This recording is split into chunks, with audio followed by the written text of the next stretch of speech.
Chapter 1. A billionaire riding a tiny electric scooter. On the street, a man who appeared to be destitute was riding a dilapidated electric scooter, and surprisingly, seated behind him was an exquisite beauty. This stark contrast instantaneously captivated the attention of passersby. Look, isn't that Su Ruoxue, the most beautiful woman in Yundong City, with her useless husband Han Yunfei? Indeed, it's truly a pity to see such a flower planted in a pile of dung. What a blind choice. With so many outstanding men available, she actually married a good for nothing. Su Ruoxue, renowned as the most beautiful woman in Yundong City, was soon recognized, igniting a wave of gossip among the crowd. 3 years prior, Han Yunfei had married into the Su family, assuming the role of a house husband, spending his days cooking and doing laundry for Su Ruoxue. In the eyes of others, he had become a man who relied solely on his wife's support. Hearing the whispers of the crowd, Su Ruoxue felt a surge of embarrassment. Her face flushed crimson as she angrily retorted to Han Yunfei, "If it weren't for my car breaking down today, I would never be caught dead riding your scooter. It's utterly humiliating." The matriarch of the Su family, old Madame Su, hastily convened a family meeting. With Su Ruoxue's Audi still in shop, she had no choice but to grit her teeth and ride Han Yunfei's electric scooter to return home as swiftly as possible. "He'll get you a new car. How about I gift you a Lamborghini?" Han Yunfei asked softly. "With what? You couldn't even afford a tire if you sold yourself." Su Ruoxue shot back, unable to suppress her sarcasm upon witnessing Han Yunfei's disheveled appearance. For 3 years of marriage, Han Yunfei had never worked a day. Su Ruoxue provided him with a monthly allowance. Thus she had little faith in his ability to purchase luxury vehicles. Just then, a luxurious Rolls-Royce suddenly came to a halt ahead of them. With a loud crash, Han Yunfei's electric scooter collided with the vehicle. As Su Ruoxue steadied herself after the jolt and looked up, she found they had crashed into a Rolls-Royce, leaving her momentarily speechless. "This is disastrous. Han Yunfei, you need to pay attention. This is a Rolls-Royce. You couldn't compensate for it, even if you sold yourself." Su Ruoxue exclaimed, her complexion paling with dread. The Su family was facing a severe crisis, with a broken financial chain and looming bankruptcy. The emergency family meeting convened by old Madame Su was aimed at addressing this very issue. If Su Ruoxue were now responsible for compensating for a Rolls-Royce, given the current state of the Su family, it would be a monumental challenge. Moments later, the door of the Rolls-Royce swung open, and a middle-aged man clad in a sharply tailored suit with polished shoes emerged, exuding an air of extravagant luxury. Yet, in the next instant, he suddenly knelt before Han Yunfei. "Young master, I finally found you. I have searched high and low for you. Please, return home and inherit the family business." The man pleaded, his eyes brimming with tears, his voice trembling with desperation. Han Yunfei was originally the heir of the prominent Han family in the capital. 3 years ago, when his family arranged a marriage devoid of any emotional foundation, he staunchly opposed it and resolutely left home, eventually arriving in Yundong City. Here, he met Su Ruoxue and ultimately married into the Su family. However, the true identity of Han Yunfei remains a mystery to all, as does the genuine reason for his marriage. Following Han Yunfei's departure from home, his parents employed the steward, Zhang Hoshuan, to seek out his whereabouts, a search that endured for 3 long years. "Uncle Zhang?" Han Yunfei exclaimed in surprise, before resolutely declining, "I will not return with you, nor will I agree to any arranged marriage. Besides, I am already wed." "Young master, you are married?" The steward's face was a picture of shock. Which noble lady could possibly be worthy of Han Shao? The Han family possessed assets worth trillions, standing as one of the foremost aristocratic families in the capital. Countless wealthy and influential individuals vied for the chance to align with the Han family. Yet none could capture Han Yunfei's attention. Su Ruoxue stood by, utterly bewildered. "Han Yunfei, who is this? What is happening here?" she queried, her confusion palpable. A distinguished man in a luxury car kneeling before Han Yunfei, addressing him as young master, left Su Ruoxue in a state of disbelief. "This is my distant cousin. We enjoy a bit of playful jesting, reenacting scenes," Han Yunfei explained, wishing to keep his identity concealed to maintain his tranquil existence. He deliberately presented the steward as his distant relative, observing the steward still kneeling before him. Han Yunfei felt a twinge of embarrassment and hastily assisted him to his feet. Uncle Zhang, please rise, we are in public, and everyone is watching. There's no need for such theatrics. Taking advantage of the moment, Han Yunfei leaned closer to the steward and whispered, "Do not reveal my identity. I am no longer a young master, merely an ordinary person." Upon hearing this, the steward looked at Han Yunfei in astonishment, then glanced at the beautiful Su Ruoxue behind him, pondering, could it be that she is the one the young master has married? If so, she must be the young mistress. Indeed, the young master has impeccable taste. Understanding Han Yunfei's intent, the steward quickly responded, "Indeed, I am his distant cousin. Since we are relatives, might we negotiate a reduced compensation for the damaged Rolls-Royce?" Su Ruoxue sighed with relief, thinking that familial ties would ease the situation. No need for compensation, it is merely scratched. Nothing serious, the steward replied, flustered at the idea of accepting money from his young mistress. Moreover, the Rolls-Royce belonged to the Han family. For a family with assets in the trillions, several million for a luxury vehicle was insignificant. Han Yunfei had no desire to return with the steward to inherit the family business. He wished to extricate himself from Zhang Heshen's presence. "Uncle Zhang, we must take our leave. You too should return. Please inform my parents that I'm doing well here and that they need not worry." With that, Han Yunfei mounted his electric scooter, carrying Su Ruoxue, and vanished at the end of the street. The steward watched Han Yunfei's retreating figure, momentarily frozen in place, a wave of bitterness washing over him. The heir of the illustrious Han family, with assets worth trillions, riding a mere electric scooter and claiming to be well, what immense hardships must he have endured over the past 3 years. Once the steward regained his composure, he quickly retrieved his phone to report Han Yunfei's situation to his parents. In the living room of the Su family, everyone had arrived, except for Su Ruoxue and Han Yunfei. The atmosphere was heavy, with each individual appearing despondent. "Is everyone here?" inquired Grandma Su. "Grandma, everyone is present, but the useless ones have yet to arrive. Su Ruoxue and her good-for-nothing husband are still absent," Su Shanshan remarked with a tone laced with sarcasm. Su Ruoxue's cousin and the second young lady of the Su family. Su Shanshan found herself overshadowed by Su Ruoxue in both beauty and intellect. Having grown up in the latter's radiant shadow, she felt perpetually inferior. Consequently, Su Shanshan harbored a lingering disdain for Su Ruoxue and seized every opportunity to deride her and her ineffectual husband. "I believe it would be best not to wait any longer. What purpose does it serve to wait for a son-in-law who is nothing but a slothful burden?" mockingly chimed in Su Yuan, Su Shanshan's brother. Chapter 2. "If you rely on me, I shall return you the whole world. It is utterly outrageous that so many of us are made to wait for those two," lamented Li Yafan, the mother of Susan. Su Ming, Susan's father, wore a smug expression. Despite being brothers with Su Ruoxue's father, their relationship was quite strained. He felt a sense of satisfaction witnessing the ridicule directed at the other family. At that moment, Su Ruoxue's parents, Su Yao and Zhang Huifang, found themselves unable to lift their heads in embarrassment at the comments from the crowd.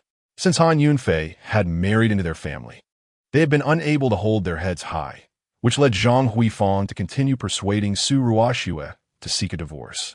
3 years prior, Su Ruoxue had been coerced into a family-arranged marriage that she deeply abhorred. After a chance encounter with Han Yunfei, she proposed a marriage certificate to escape the shackles of her family's expectations and silence their objections. However, she stipulated 2 conditions. First, that Han Yunfei would move into the Su family, and second, that their marriage would be purely nominal, devoid of any conjugal intimacy. Han Yunfei, genuinely in love with her, unhesitatingly accepted her terms, though Su Ruoxue remained unaware of his true feelings. "We're back," announced Han Yunfei and Su Ruoxue as they entered. "One audacious display, making the elders wait for you youngsters. Such disrespect," Li Yafan remarked coldly. "They might have forgotten this family altogether. They moved out as soon as they married." "Perhaps out of disdain for us," Susan chimed in. Han Yunfei and Su Ruoxue were merely delayed by a brief conversation with Butler Zhang. Yet they found themselves subject to merciless ridicule. In truth, their decision to move out stemmed from their inability to endure the mocking jibes of the Su family. Yet they were now unfairly accused. Feeling a touch of awkwardness, Han Yunfei and Su Ruoxue were accustomed to such treatment. Given the significance of the occasion, Han Yunfei chose not to engage in conflict.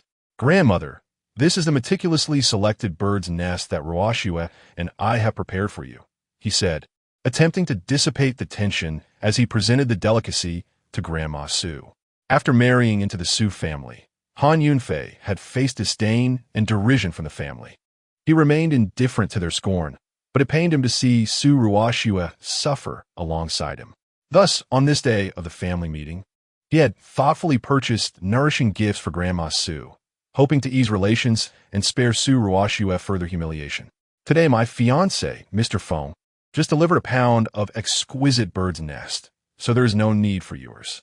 I wouldn't dare touch such low-grade offerings," Grandma Su said, taking the bird's nest from Han Yunfei without a glance and tossing it into the trash. Han Yunfei's marriage into the Su family had become a widely known source of amusement in Yundong City, and Grandma Su had always held him in low regard. The bird's nest was purchased with several months' worth of his pocket money, yet was deemed worthless in Grandma Su's eyes. "My Mr. Feng's bird's nest is imported from abroad, costing tens of thousands per pound. There is simply no comparison. How can the disparity between sons-in-law be so vast?" Liao Fin proudly lauded Su Shenasale's fiancé, Feng Hogda, while simultaneously belittling Halunfi.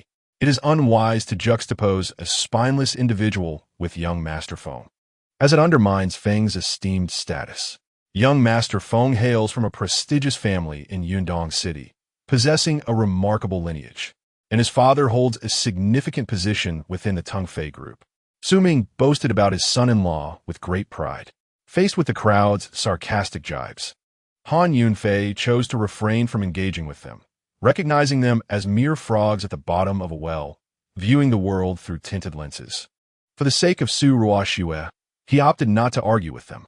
If Han Yunfei were to reveal his true identity, the insignificant young Master Feng would pale in comparison, and even the entirety of Yundong City would tremble at his presence.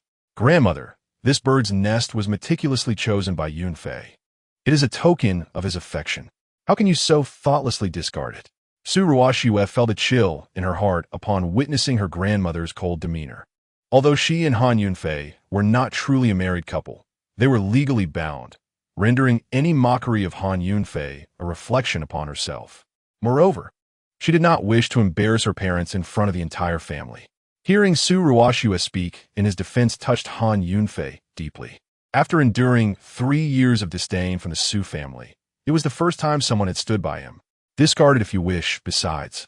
Was it not given to me? It is mine, and I shall decide its fate," proclaimed Su Laotai stubbornly. "All right, everyone is present. Let us discuss the matter at hand." Su Laotai was indifferent to the feelings of Han Yunfei and Su Ruoxue. She continued, "Our Su family's clothing enterprise has encountered a grave crisis. Substantial orders have been canceled, and we are facing a rupture in our financial chain, risking bankruptcy.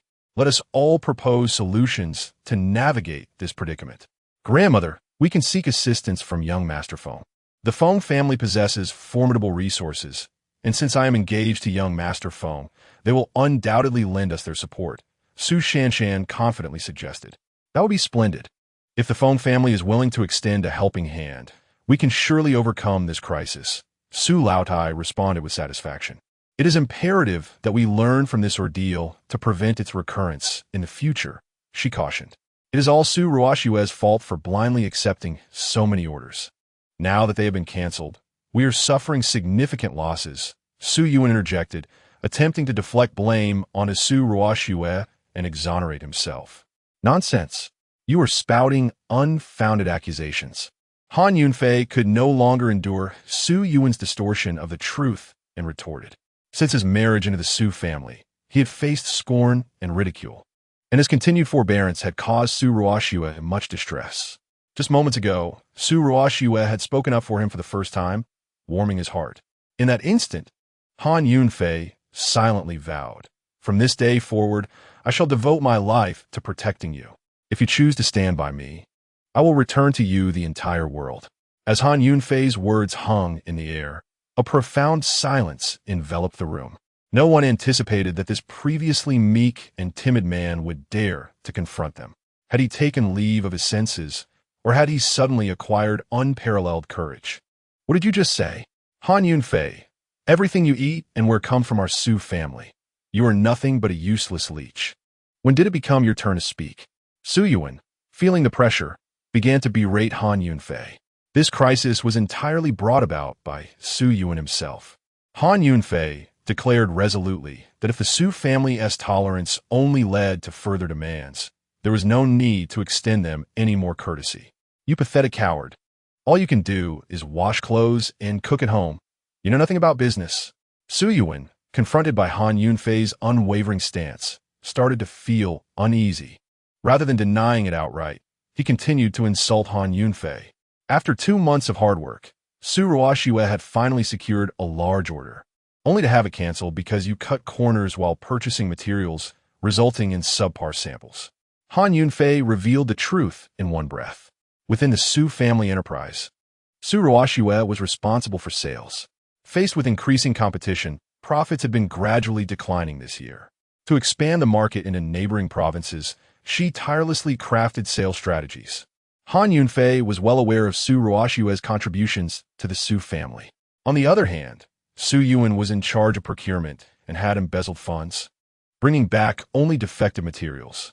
When the partners saw the samples, they promptly canceled the orders. The Su family not only suffered significant losses in orders and materials, but also faced severe damage to their reputation, teetering on the brink of bankruptcy. My parents and grandmother have not said anything, so it is not your place to lecture me, you worthless fool. Shut your mouth. Enraged, Su Yuan hurled a trash can at Han Yunfei. Han Yunfei sidestepped, his eyes flashing with cold fury, and he struck out with a powerful punch. Bang! The trash can was shattered by Han Yunfei's blow, and even the bird's nest inside exploded into fragments.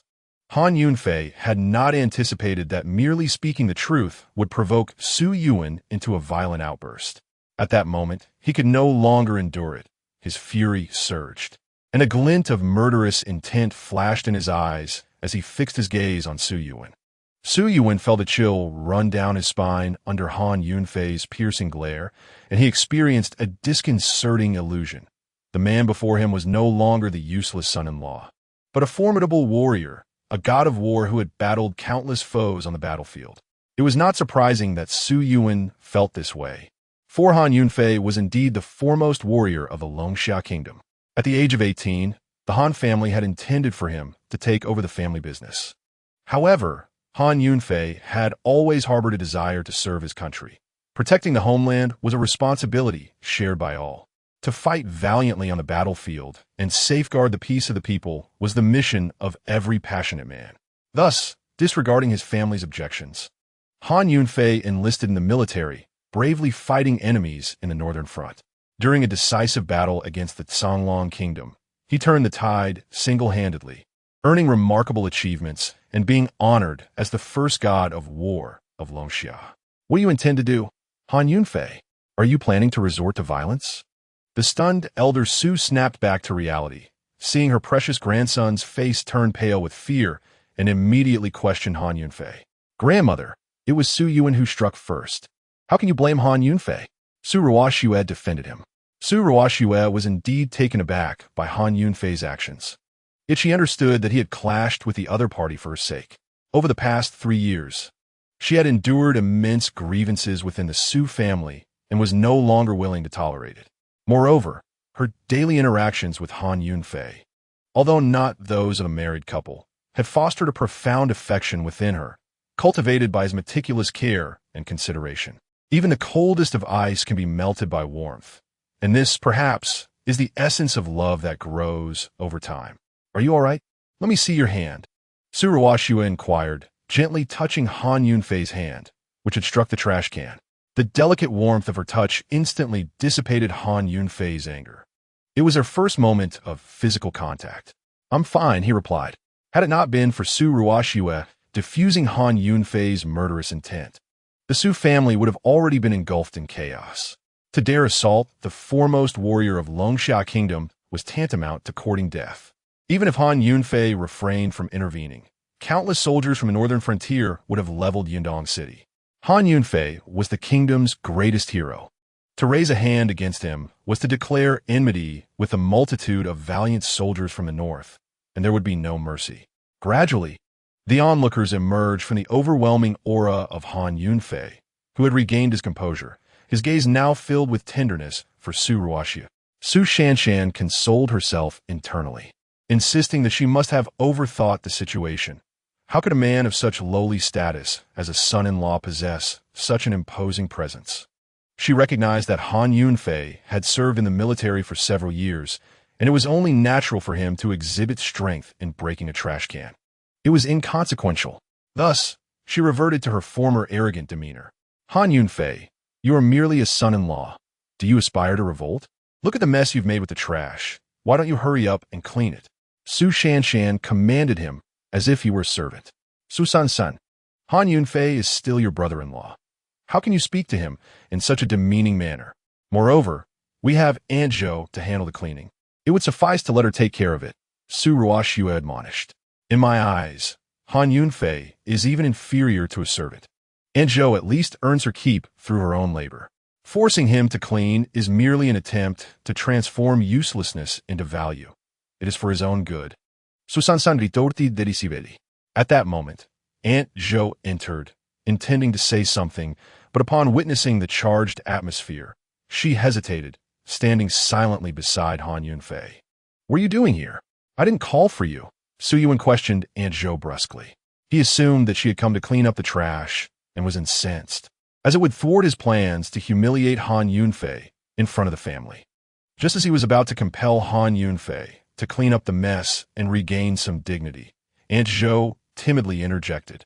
Someone is outside asking for a young master with the surname Han. There is no young master with the surname Han here, but there is indeed a worthless one. Su Shanshan replied scornfully.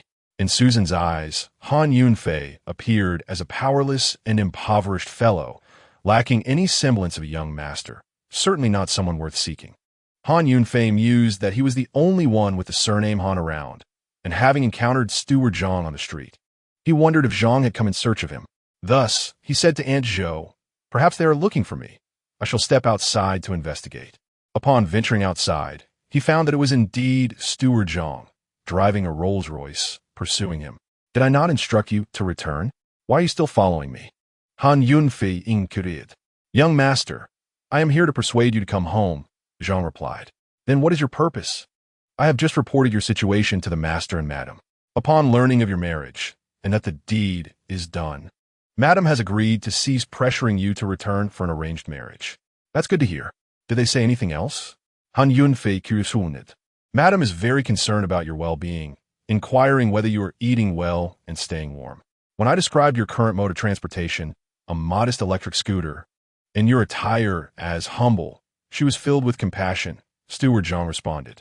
The master and madam have decided to acquire the principal industries of Yundong City, including the formidable Tongfei Group, the largest bank, Hongda Bank, and the high-tech enterprise, Xingchen Technology. You are now the president of Tongfei Group, president of Hongda Bank, and president of Xingchen Technology, Zhang continued. Additionally, they have purchased a luxurious villa in the Imperial Luxury Complex. The payment has already been made, and you may move in at any time. After a brief pause, Zhang looked at Han Yunfei, smiling as he added, you may also replace your scooter. I have arranged for a Lamborghini to be custom-made for you from abroad. The subsequent events promise to be exhilarating. Readers may wish to add this to their bookshelf for convenient future access. Chapter 4. I shall safeguard the Su family. This is sheer nonsense. Han Yunfei remained unfazed, even finding it somewhat theatrical. For an ordinary person, such immense wealth would undoubtedly stir profound waves of emotion. Yet within Han Yunfei, there reigned an untroubled calm. Having ascended from a mere recruit to the foremost warrior of Longxia Nation, renowned for his valor and strategic prowess, capable of commanding vast armies, it was evident that his capabilities were extraordinary. He simply held disdain for entering the business realm. Even the illustrious name of Longxia's greatest warrior could cause Yundong City to tremble. During his 3 years as a son-in-law to the Su family, he refrained from engaging in work because a person of his caliber was destined to command and conquer, not to deliver takeout or tighten screws. Even if he were to inherit the headship of the Su family, it would amount to a tragic squandering of talent. Now that the Northern Front was secured, he felt it more meaningful to remain at home and accompany Su Ruoxue. You should return, manage these enterprises for now, and I will contact you should the need arise. Han Yunfei concluded, exchanging contact information with Steward Zhang. When leaving home, he had already changed his phone number to avoid being traced. Do not linger, depart quickly, Han Yunfei urged, wishing to keep his tranquil life intact. Understood, Zhang replied, turning to leave. Meanwhile, within the Su residence, a question arose. Who are the visitors outside? Could it be that Han Yunfei has stirred up trouble outside and offended someone? Please do not bring trouble to our Su family, inquired Elder Su, addressing Aunt Zhou. A middle-aged man, impeccably dressed in a suit, appeared rather affluent. He hardly resembled a nefarious character, Aunt Zhou responded. How could a penniless son-in-law possibly associate with the wealthy? Indeed, there's been no prior mention of it, came the collective skepticism. How do you know he is wealthy? His vehicle seems to be a Rolls-Royce. Aunt Zhou replied. Though she was merely a maid, she primarily served affluent families and could recognize the emblem of luxury cars. What? A Rolls-Royce? How could Han Yunfei, who rides a small electric scooter, possibly know someone who drives a Rolls-Royce? Suyuben demandó un convinced. Could it be that Han Yunfei owes someone money and they have come to collect?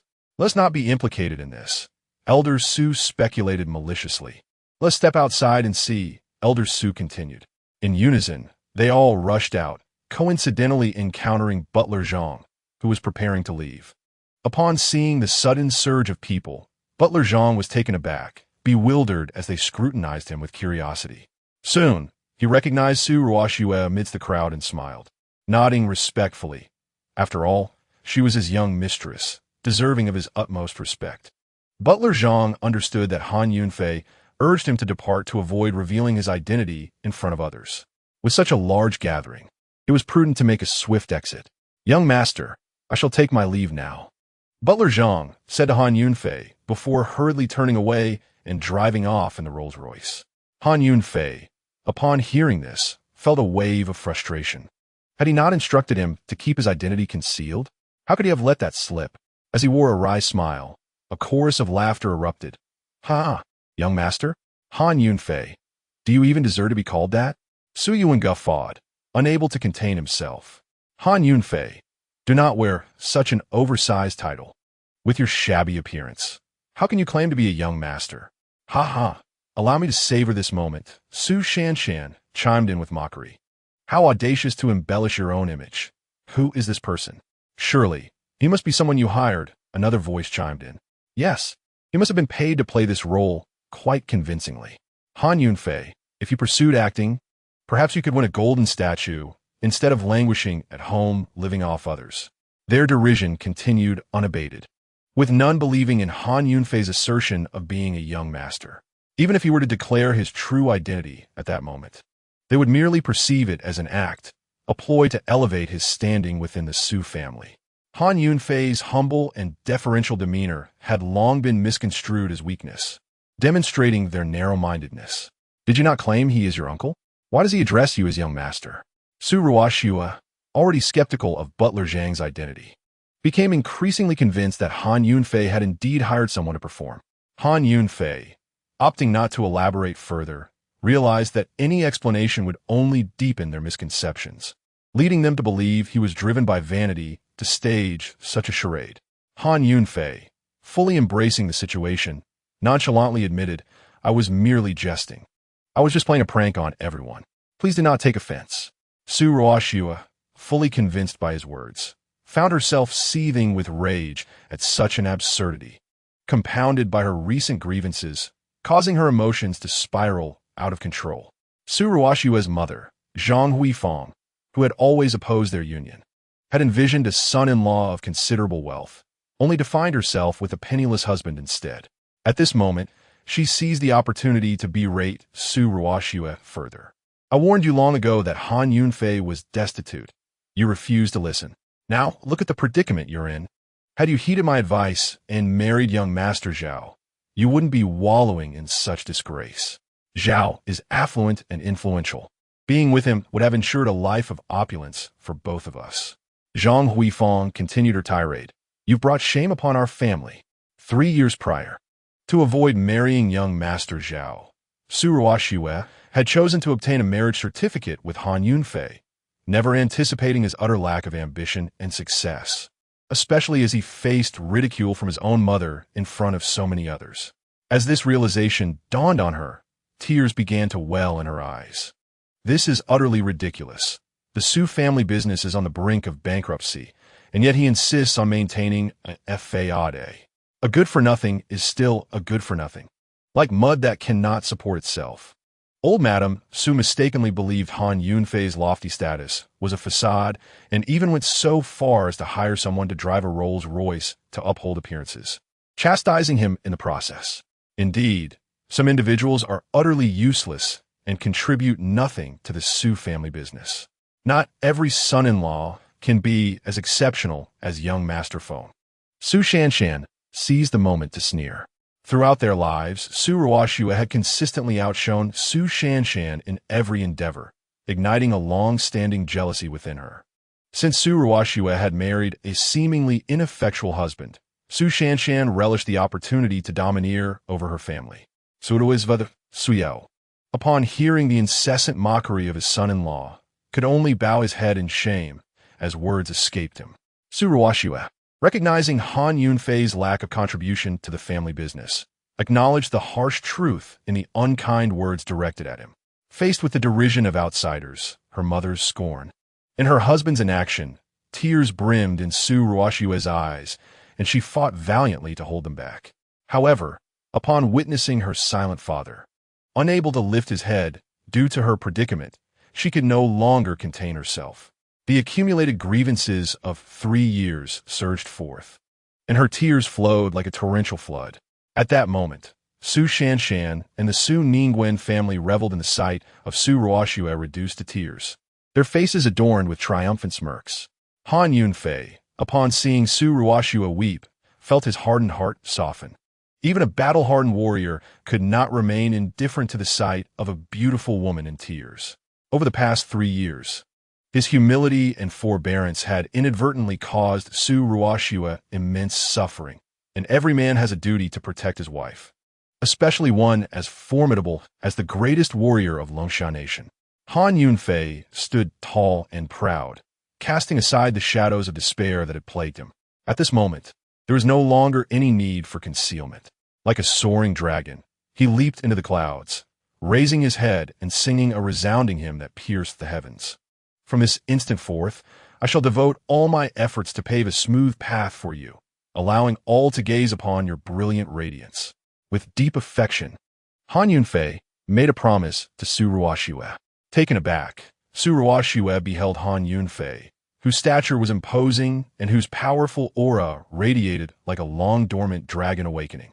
Leave the crisis of the Su family to me. I shall be their guardian, Han Yunfei declared, standing proudly and looking down upon the crowd. Chapter 5. A hush fell over the venue. After a considerable pause, the Su family members gradually emerged from their astonishment.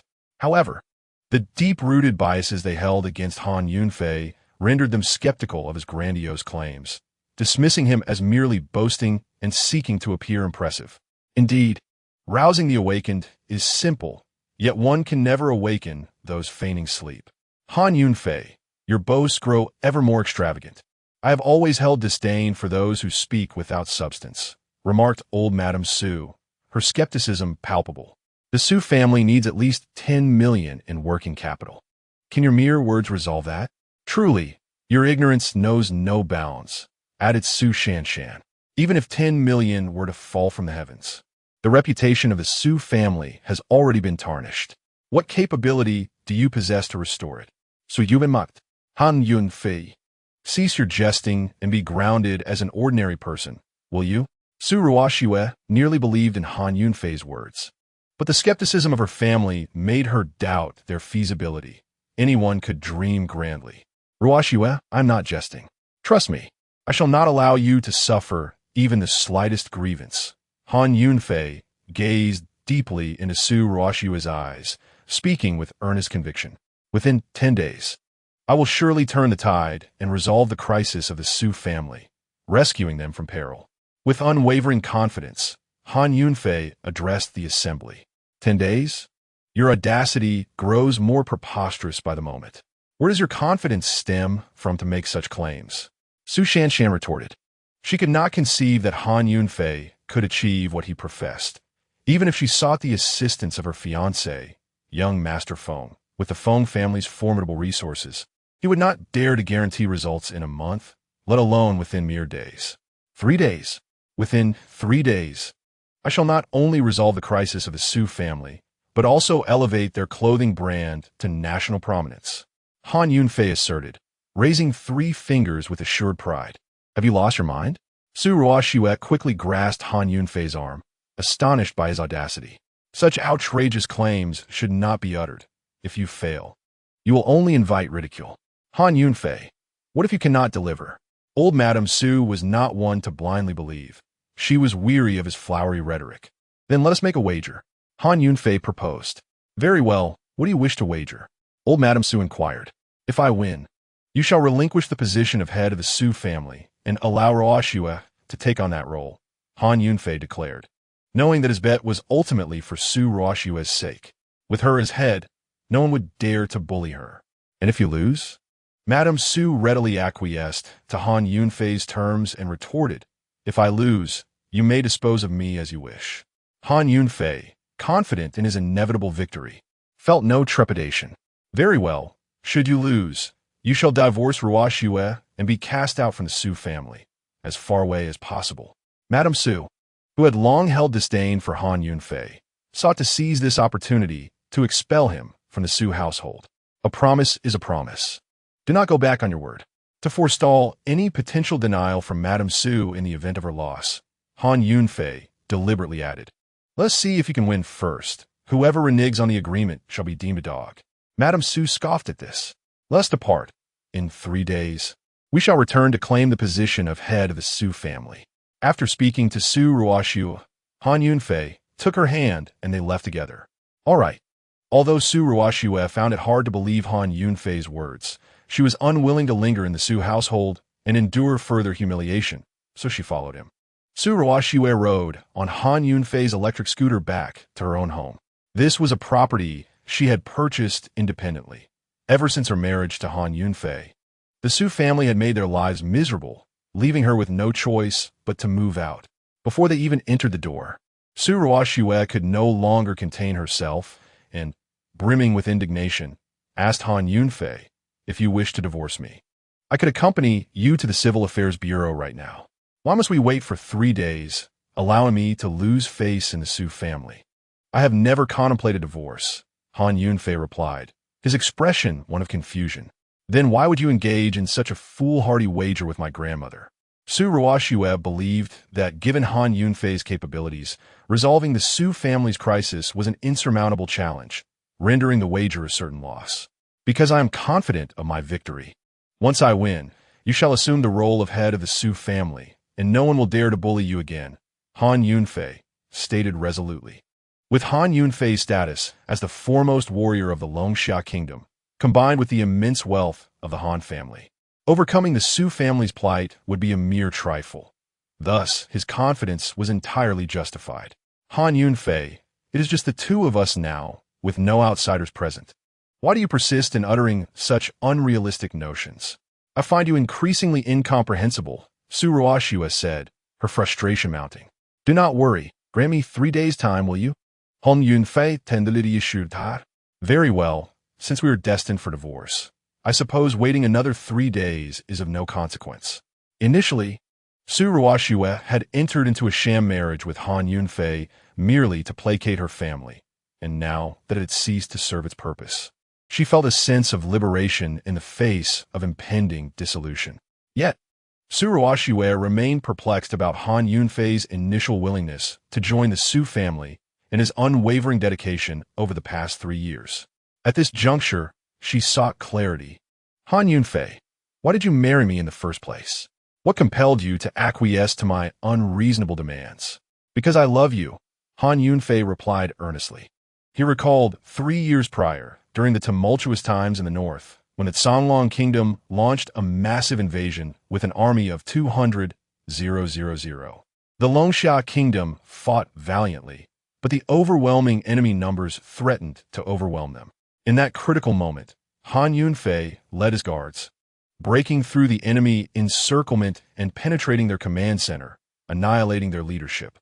The Songlong army, bereft of direction, descended into chaos, allowing the Longsha forces to mount a successful counterattack and achieve a resounding victory. At that time, Han Yunfei found himself deep within enemy territory. Amidst the chaos, he commandeered a Wolf Squadron fighter jet to return. To avoid being mistakenly shot down by his own forces, Han Yunfei refrained from flying directly back to the battlefield airport, instead piloting the aircraft towards a safe zone in Longsha country. In a critical moment, as the fuel ran perilously low, he opted for an emergency landing on a highway. Upon touchdown, the jet lost balance and collided, igniting a fire, and Han Yunfei succumbed to unconsciousness amidst the impact. After an indeterminate period, he was roused from his stupor by a melodic voice. Slowly opening his eyes, he beheld a stunning woman with flowing hair before him. This enchanting figure was Su Ruoxue. At that moment, Su Ruoxue was driving along the road when, with a thunderous roar, the aircraft plummeted from the sky, startling her into a sudden halt. After regaining her composure, she noticed the jet ablaze, with the pilot motionless in the cockpit. After a moment of hesitation, she bravely rushed over to awaken him, exerting tremendous effort to extricate him from the wreckage. Following his rescue, Han Yunfei returned home to recuperate, during which his parents seized the opportunity to arrange a family marriage. Han Yunfei, smitten at first sight, found himself enamored with the beautiful and courageous girl who had saved his life. Upon learning that Su Ruoxue was indeed the one who rescued him, he ventured to Yundong City in search of his true love. However, Su Ruoxue did not recognize him, for he had emerged from the battlefield disheveled and covered in dirt, and the smoke from the burning jet obscured his features. 3 years later, as Han Yunfei reminisced, he intended to share his story with Su Ruoxue, only to be preemptively interrupted by her. Han Yunfei, are you saying you married me out of love? When did you become so eloquent? Su Ruoxue exclaimed, astonished that the typically stoic Han Yunfei would utter such sentimental words. Han Yunfei, momentarily at a loss for words, pondered the complexities of a woman's heart. When he spoke falsehoods, she would believe him. Yet when he spoke the truth, she remained skeptical. Not adept at flattery, he desired no further elaboration. He was a man of action, believing that deeds would speak louder than words. If he could resolve the crisis facing the Su family and elevate their fashion brand to national acclaim within 3 days, it would suffice to demonstrate his intentions.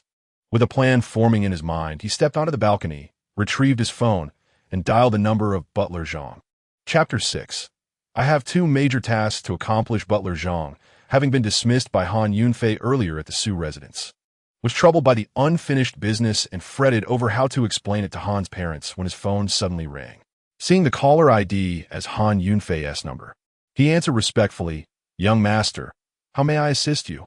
"I require you to undertake 2 tasks, Han Yunfei stated. "Young master, whether it be 2 tasks or 200, I shall not hesitate," Butler Zhang replied, his face beaming with joy at the return of his long-absent master. "The first task is to arrange a meeting with 3 individuals. "Which 3 individuals?" "The general manager of the Tongfei Group, the general manager of Hongda Bank, and the general manager of Xingchen Technology." Since Han Yunfei has now ascended to the positions of president of Tongfei Group, president of Hongda Bank, and president of Xingchen Technology, he can certainly convene a meeting with them. "Where shall we hold the meeting?" inquired Steward Zhang. "At the headquarters of Tongfei Group, Tongfei Building," Han Yunfei replied. Tongfei Group, with a market value exceeding 50 billion, encompasses various sectors such as real estate, hotels, and shopping malls, making it the most formidable enterprise in Yundong City. Although Han Yunfei is not particularly interested in commerce, he is somewhat aware of its reputation. "Very well, what is the second matter?" asked Steward Zhang. "The second matter is that I wish to host a nationwide brand promotion event in Yundong City." Han Yunfei articulated his plan. Steward Zhang looked perplexed. "Young master, Our Han family is already renowned across the land. What need is there for a brand promotion event? It is to promote the Su family clothing brand. To rescue them from peril, Han Yunfei replied. 3 years ago, I married into the Su family, tying the knot with Su Ruoxue.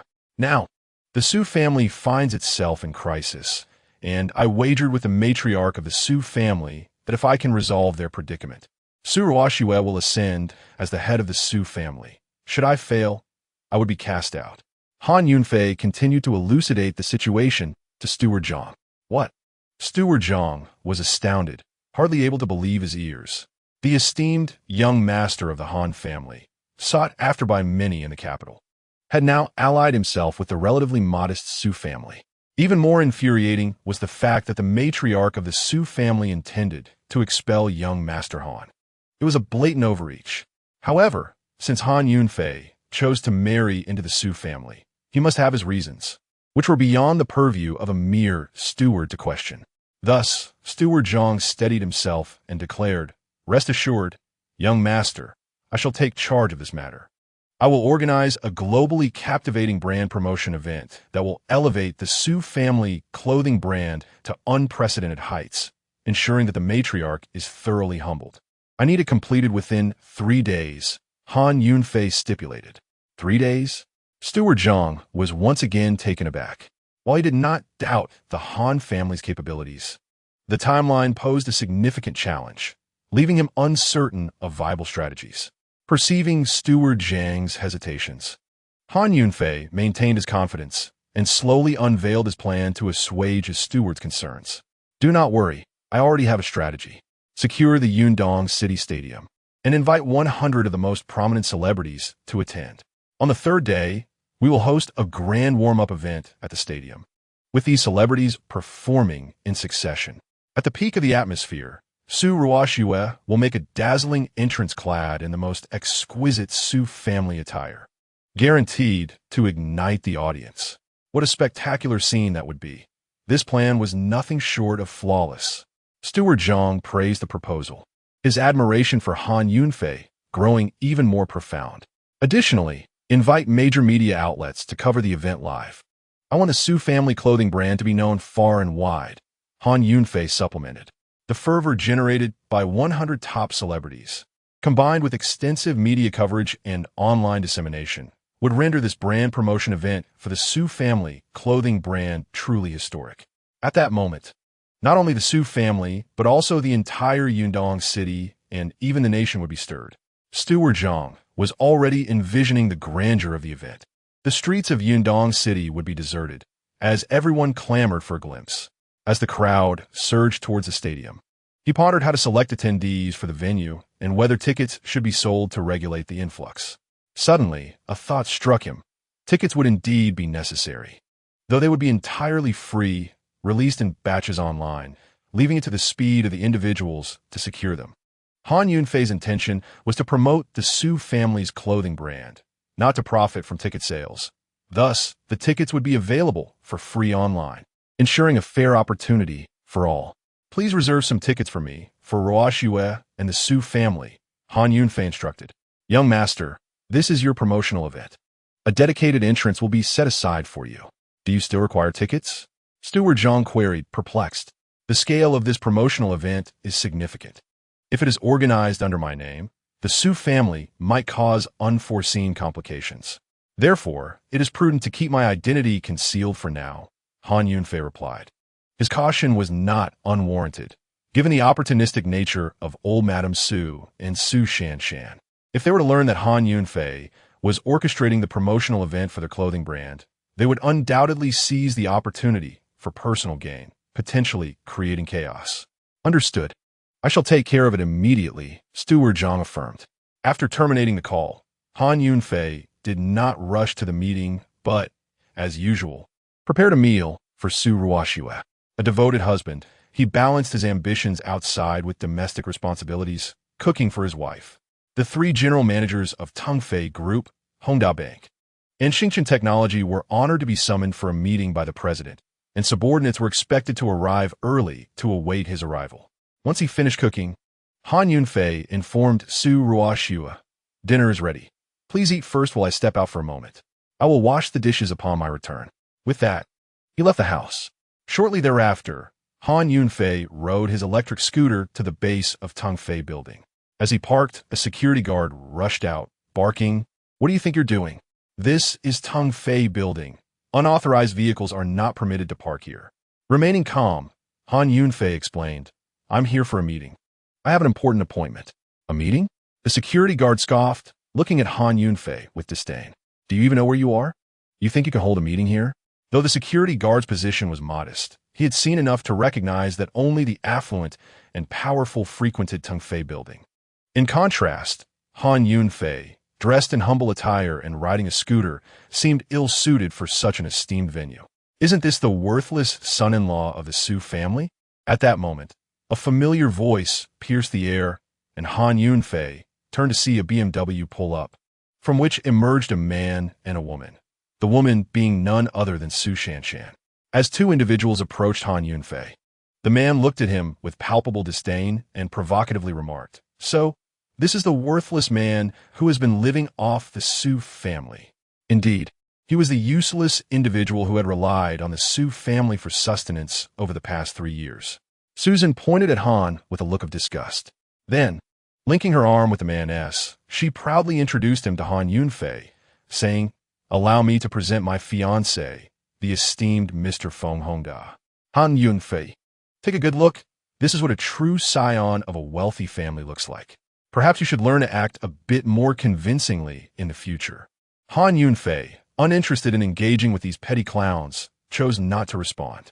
Susan had initially intended to flaunt her fiancé's status before Han, but was taken aback when he completely ignored them. Her smug demeanor quickly transformed into one of anger. Wasn't he, this worthless man, supposed to resolve the Su family crisis within 3 days and elevate their clothing brand to national acclaim? Why was he here? Did he believe he could simply stumble upon fortune at Tongfei Group? "Perhaps Tongfei Tower will drop $1 million into your lap," Feng Hongda laughed, having heard about the wager from Susan, deliberately using it to mock Han Yunfei. "It's also possible you've come here out of desperation to seek employment. Let me be frank. Mr. Feng's father holds a significant position at Tongfei Group. If you wish to find work here, you'd better beg us on your knees. Perhaps we can secure you a job cleaning toilets," Susan boasted, leveraging the Feng family status to feel superior. "You're not entirely wrong. I am indeed here for work. And what about you two? What brings you here?" Han Yunfei responded, now the esteemed president of Tongfei Group. Naturally, attending a meeting at his own company was a matter of work. As for how to deal with Susan and Feng Hongda's rudeness, it would be easy enough, especially since Feng Hongda's father was merely an employee of the group. It was wiser to first ascertain their purpose for being there before addressing their insolence. "We're certainly here to assist the Su family through this difficult time. The entire commercial operations of Tongfei Group are under Mr. Feng's father's authority.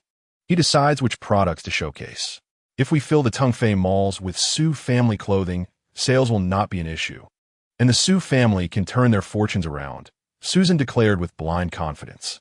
However, the reputation of the Su family clothing had already suffered severely due to the substandard products. Without regaining consumer trust, displaying more Su family clothing in the malls would be futile.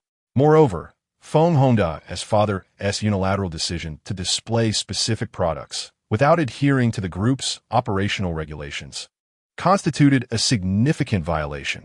As president of Tongfei Group, Han Yunfei would never condone such abuse of power for personal gain. Indeed, once we resolve the Su family's crisis, Susan will become the head of the Su family, rendering your wager meaningless. At that point, you will be forced to leave the Su family, Feng Hongda scoffed. He had long coveted Su Ruoxue, but was thwarted by Han Yunfei's prior claim to her, leaving him no choice but to settle for Susan. Thus, he harbored a deep-seated resentment towards Han Yunfei, seizing this opportunity to expel him from the Su family and relieve his pent-up animosity. Han Yunfei, confronted by the absurd remarks of the two individuals, let out a cold laugh and retorted, "Whether I will leave the Su family is uncertain, but I'm certain that your father will be expelled from the Tongfei Group today." Feng Hongda and Su Shanshan were taken aback by Han Yunfei's startling declaration. After a brief moment, Feng Hongda regained his composure and, with an aggressive demeanor, exclaimed, "You worthless fool dare to curse my father." Su Shanshan, having recently witnessed Han Yunfei's formidable strength when he smashed a trash can with a single punch, felt a lingering apprehension. If Feng Hongda were to act rashly, he would undoubtedly be subdued by Han Yunfei. Furthermore, Su Shanshan had intended to leverage Feng Hongda's influence to solicit assistance from his father, not wishing to escalate the situation. If Feng Hongda were to be beaten at this juncture, her plans would be thwarted. Thus, she quickly restrained Feng Hongda, attempting to defuse the tension. This fool is merely skilled in empty rhetoric, a mere blabberer. Leaning closer to Feng Hongda, her voice dripping with malice, she whispered, "Teaching this fool a lesson is beneath you. Let someone else handle it to keep your hands clean." With a glance toward a nearby security guard, Feng Hongda immediately understood, a wicked smile spreading across his face. The two disregarded Han Yunfei and approached the guard. At that moment, the guard recalled that Feng Hongda was the son of the manager responsible for the mall's operations. Instantly, he stood at attention, greeting him with obsequiousness. "Good day, young Master Feng. How may I serve you on this visit?" Flattered, Feng Hongda felt buoyed by the guard's deference. Subsequently, he pointed to Han Yunfei and commanded, "This person dares to cause trouble at the Tongfei group. Give him a beating and make him leave." With that, Feng Hongda strutted off alongside Su Shanshan into the Tongfei building. Upon hearing Feng Hongda's orders, the guard turned to Han Yunfei, his expression turning menacing. He brandished his electric baton, threateningly pointing it at Han Yunfei's nose. "You must have a death wish to create a disturbance at the Tongfei group and offend young Master Feng. Just watch how I deal with you." Han Yunfei remained unperturbed as he faced the advancing guard. As the foremost warrior of Longxia, having navigated through countless battles, he found it laughable that a mere security guard would attempt to intimidate him. Meanwhile, within the presidential office of the Tongfei building, the general manager of Tongfei Group, the general manager of Hongda Bank, and the general manager of Xingchen Technology had already gathered, astonished by the gravity of the situation. They were aware of the profound power possessed by one capable of immediately acquiring 3 major companies. Butler Zhang had informed them of Han Yunfei's identity when contacting them. After waiting for some time without the president's arrival, the 3 deliberated that the new president's inauguration would surely bring significant developments, especially since he had summoned them for a reason. Thus, they resolved to descend and await Han Yunfei's arrival. As they exited the Tongfei building, the general manager of Tongfei Group was shocked to see a security guard brandishing an electric baton towards the newly appointed president. He was instantly paralyzed with fear, his legs trembling as he stammered to the security guard, "Stop! Please stop!" Upon hearing the familiar voice, the guard turned to see the group's general manager, drenched in cold sweat and visibly panicked. The guard promptly and respectfully explained, "Mr. Liu, this idle troublemaker is causing a scene. Please wait a moment. I will have him removed immediately." Chapter 8. "You have been dismissed." Liu Changsheng turned pale upon hearing the guard's intention to expel their new president, terror gripping him. He felt a burning desire to silence the guard, hastily exclaiming, "What did you say? Have you lost your mind? This is our newly appointed president of Tongfei Group, and you dare to be disrespectful. What? This is our president."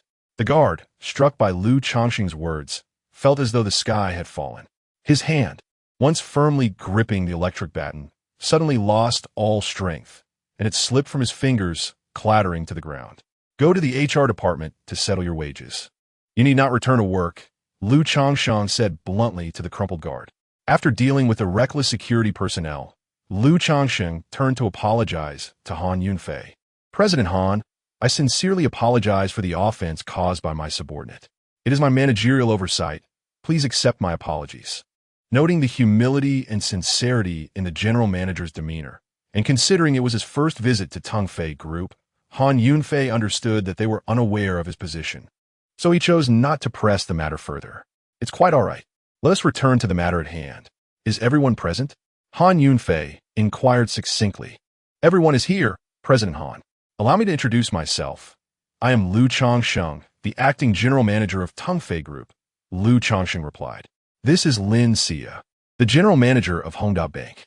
Following Liu Changsheng's gesture, Han Yunfei beheld a graceful and stunning woman exuding elegance. He nodded in acknowledgement, though his gaze did not linger excessively on Lin Xia.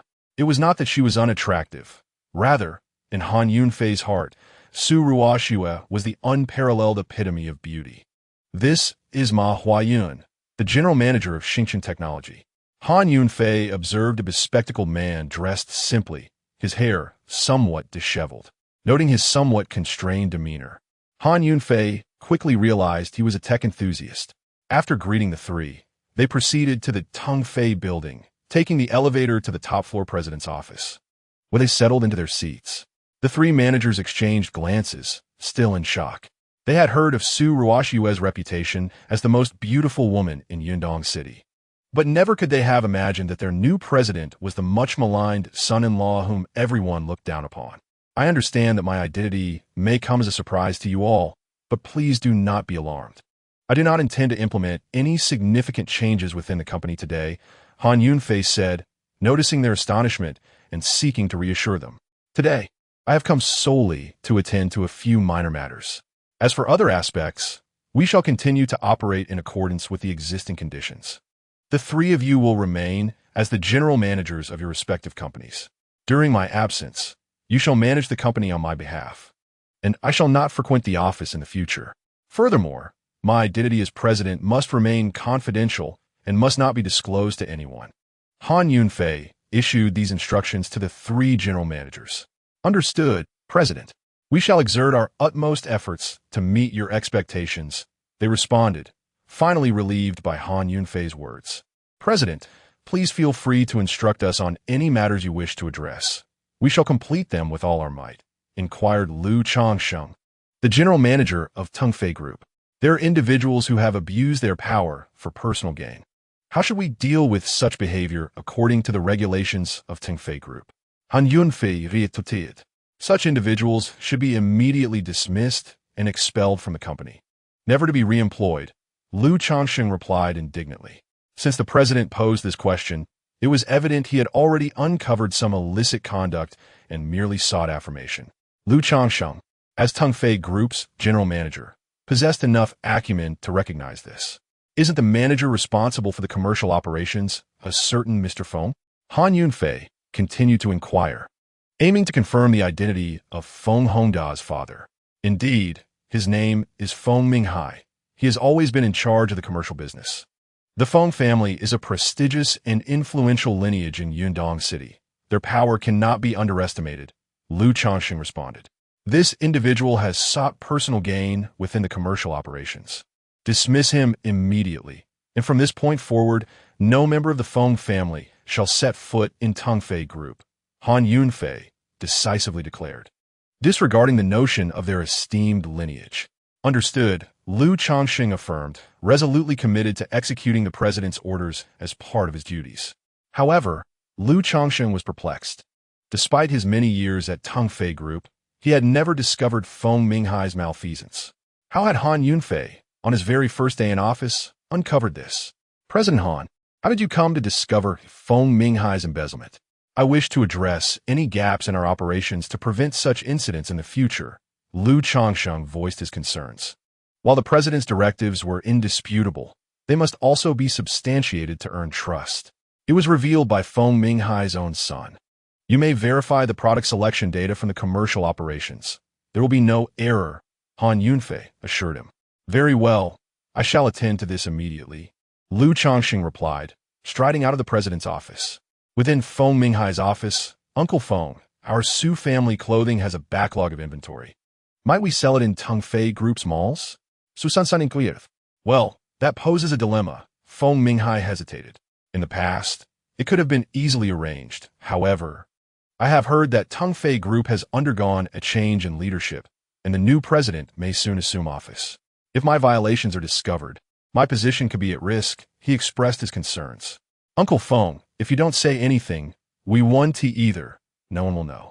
Moreover, with your standing at Tongfei Group, this is hardly a trivial matter. Su Shanshan flattered him, urging him on.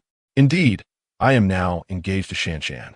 The matters of the Su family are indeed of concern to the Feng family, Feng Hongda asserted, striving to demonstrate the strength of the Feng family, before Su Shanshan. We are soon to become one family, and when the Su family's clothing business flourishes, Uncle Feng, your contributions will surely not be forgotten. Susan continues to weave her spell over Feng Minghai. Your reasoning is sound. I have acquiesced. Feng Minghai, enchanted, is elated, having cast aside the looming threat of dismissal. Thank you, Uncle Feng. You are truly wonderful, Susan exclaimed joyfully. At that moment, Lu Changsheng, accompanied by personnel department representatives, stepped into Feng Minghai's office. Manager Lu, is there something urgent? You needn't have come in person. A phone call would have sufficed, Feng Minghai said, feigning a smile while his heart raced with anxiety. After all, it was customary for the general manager to summon subordinates for discussions, and the presence of the personnel department only deepened his apprehension. You have been terminated. The personnel department will process your departure immediately. Once completed, you are to leave Tungfei Group without delay. Lu Changxing coldly announced the decision regarding Feng Minghai. Chapter 9. A small goal of 100 million. Upon hearing this, Feng Minghai felt as if struck by a bullet, staggering backward, unable to maintain his balance. Susan and Feng Hongda stood in shock, momentarily forgetting to assist Feng Minghai. Why? Manager Lu, you know I've been diligent in the group for many years. I may not have achievements, but I have certainly endured hardships. Is there some misunderstanding? Feng Minghai weakly inquired. There is no misunderstanding. You have exploited your position for personal gain, and you are well aware of it. Lu Changsheng articulated the reasons for Feng Minghai's dismissal. I have not. Manager Lu, who was the scoundrel that said this? Feng Minghai continued to struggle. It was your beloved son who reported you, and we have verified the claims. It is indeed true. Do not attempt to feign innocence, Lu Changxing stated, unwilling to entertain further futile defenses from Feng Minghai. What? Hongdai, it was you who spoke of this, you fool. Feng Minghai's shock transformed into fury as he seized Feng Hongda by the collar. A resounding slap echoed through the room as Feng Minghai struck Feng Hongda. I am wronged. I never told anyone. Feng Hongda protested, clutching his stinging face. Indeed, Uncle Feng, this cannot be blamed on Hongda. If blame is to be assigned, it should fall upon that worthless son-in-law, Han Yunfei, who just cursed that you would be expelled from Tungfei Group today. Susan defended Feng Hongda. Enough. You are nothing but bad luck. I am furious. I suspect it is you, Susan, who is to blame. Feng Minghai snapped, redirecting his anger toward her. Lu Changsheng, overhearing their conversation, realized they were family. According to the new president's directive, all members of the Feng family were to be expelled from Tungfei Group. You. Lu Changxing pointed at Feng Hongda. And you. He directed his finger at Susan. Our new president has decreed that any member of the Feng family must vacate Tungfei Group and shall not set foot here again. After stating this, Lu Changsheng ignored Feng Minghai and the others, turning to leave for the executive office on the top floor. The personnel department swiftly completed the termination procedures for Feng Minghai, expelling him, Feng Hongda, and Su Shanshan from Tungfei Group. Standing beneath the Tungfei building, Feng Minghai gazed upward at the top floor, a realm forever beyond his reach. Directing his gaze towards the president's office, he pondered aloud, why would the newly appointed president, following the recent change of ownership at Tungfei Group, specifically declare that all members of the Feng family are barred from entering? Could it be that he had inadvertently offended the new president? Feng Minghai quickly surmised that Feng Hongda was the source of their misfortune. I have never offended any president. I don't even know who the new president of Tungfei Group is, Feng Hongda replied, his face a mask of grievance, professing ignorance. Su Shanshan, equally bewildered, joined Feng Hongda in racking their brains to figure out whom they might have offended. Aside from a conflict with the useless son-in-law Han Yunfei, they had not clashed with anyone else, yet in their eyes, Han Yunfei could never be the new president of Tungfei Group. Tungfei Group is hardly impressive. Our Feng family is large and prosperous enough without it. Feng Hongda still failed to grasp the gravity of the situation, maintaining an air of arrogance. You fool! Do you not understand? Tungfei Group is a behemoth in the business realm of Yundong City, and our Feng family relies on its support for survival. Feng Minghai admonished Feng Hongda's ignorance. Over the years, had it not been for Feng Minghai's exploitation of his position to secure benefits for the Feng family. They would have long since fallen into decline. This was the true reason for his deep concern over his dismissal. It was only then that Feng Hongdao realized the catastrophic implications of this incident for the Feng family. This is all Han Yunfei's fault. If I ever see him again, I will personally deal with him. Feng Hongda seethed with resentment towards Han Yunfei, feeling that merely having the security deal with him earlier had not sated his anger. He felt compelled to confront him himself. Han Yunfei's malicious words had indeed struck home. It was utterly detestable. Su Shanshan had initially hoped to leverage the Feng family's power to salvage her own family's standing and secure the position of head of the Su family. However, she now found herself in despair, her efforts amounting to naught, and she harbored an equal loathing for Han Yunfei. With the situation now set in stone, Feng Minghai and the others felt powerless to effect change, resigned to cursing Han Yunfei as they sighed in defeat. Meanwhile, Lu Changsheng had returned to the president's office. "President Han, the first task you assigned has been completed," he reported. "Excellent. Now I will arrange the second task," Han Yunfei replied, turning his attention to Lin Xia, the general manager of Hongdao Bank. Suddenly caught in the penetrating gaze of Han Yunfei, Lin Xia found herself momentarily entranced. She had already heard tales of Su Ruoxia, the most beautiful woman in Yundong City, and her ineffectual husband. Yet the Han Yunfei before her exuded an extraordinary presence, marked by his commanding demeanor. The fact that he had the means to acquire 3 major companies in Yundong City showcased his unparalleled strength. Handsome and resolute in appearance, with exceptional capabilities, he was the object of admiration for many young women. However, as Han Yunfei was a married man, Lin Xia dared not entertain such thoughts, merely lamenting how fortunate Su Ruoxia was to have such a husband. Lin Xia, in the name of Hongdao Bank, promptly announced a loan plan amounting to 100 million, with a remarkable stipulation of 0 interest and no repayment deadline. It is essential to note that this plan is exclusively available to my wife, Su Ruoxia. All other applicants shall be declined. Han Yunfei continued to articulate the second matter. This plan effectively grants Su Ruoxia 100 million, thereby resolving the financial predicament faced by the Su family. With this capital, Su's enterprise can promptly procure raw materials, ensuring the factory's seamless operation. Once the promotional campaign elevates the brand's visibility, a surge of orders will inevitably follow, facilitating a continuous flow of goods. However, Lin Xia remained unaware of the underlying motivations behind Han Yunfei's actions. "President Han, if Mrs. Han requires funds, I can arrange for a direct transfer to her. Why go through such convolutions?" Lin Xia inquired with curiosity. She could not comprehend why Han Yunfei would tailor a loan plan specifically for Su Ruoxia. No one would believe that a son-in-law by marriage possesses such wealth.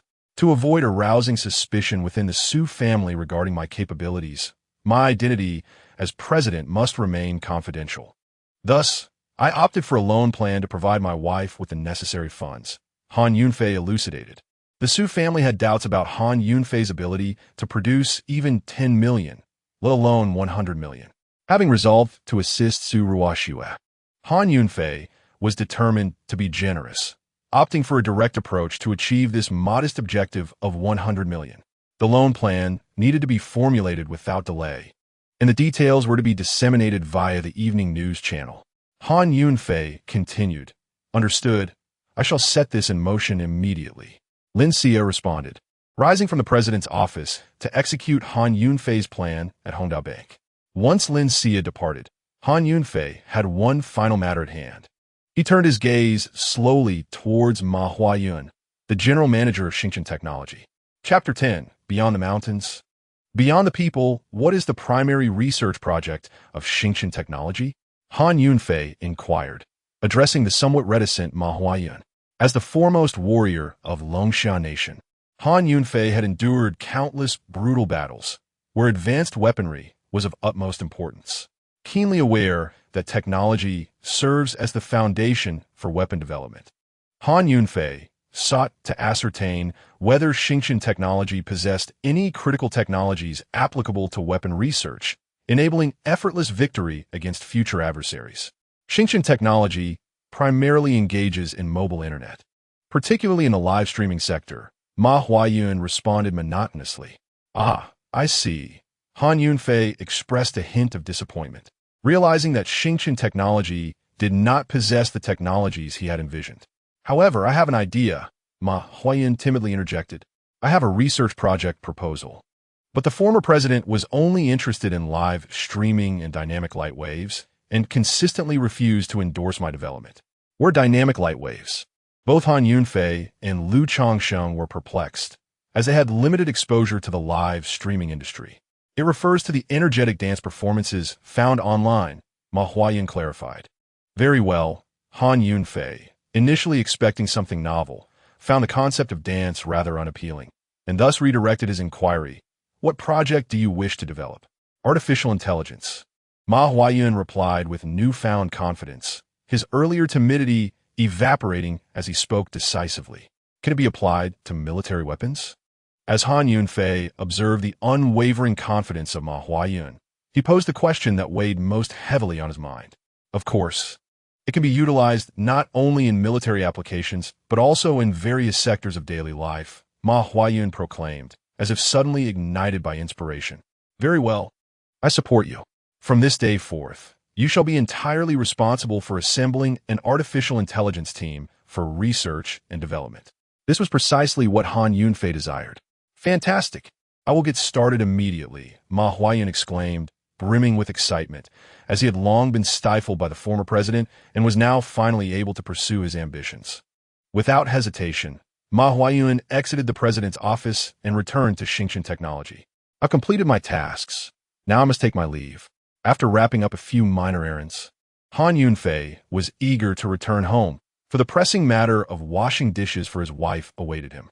President Han, there is a helipad on the roof of Tongfei Building, equipped with your private helicopter. Would you like a ride home?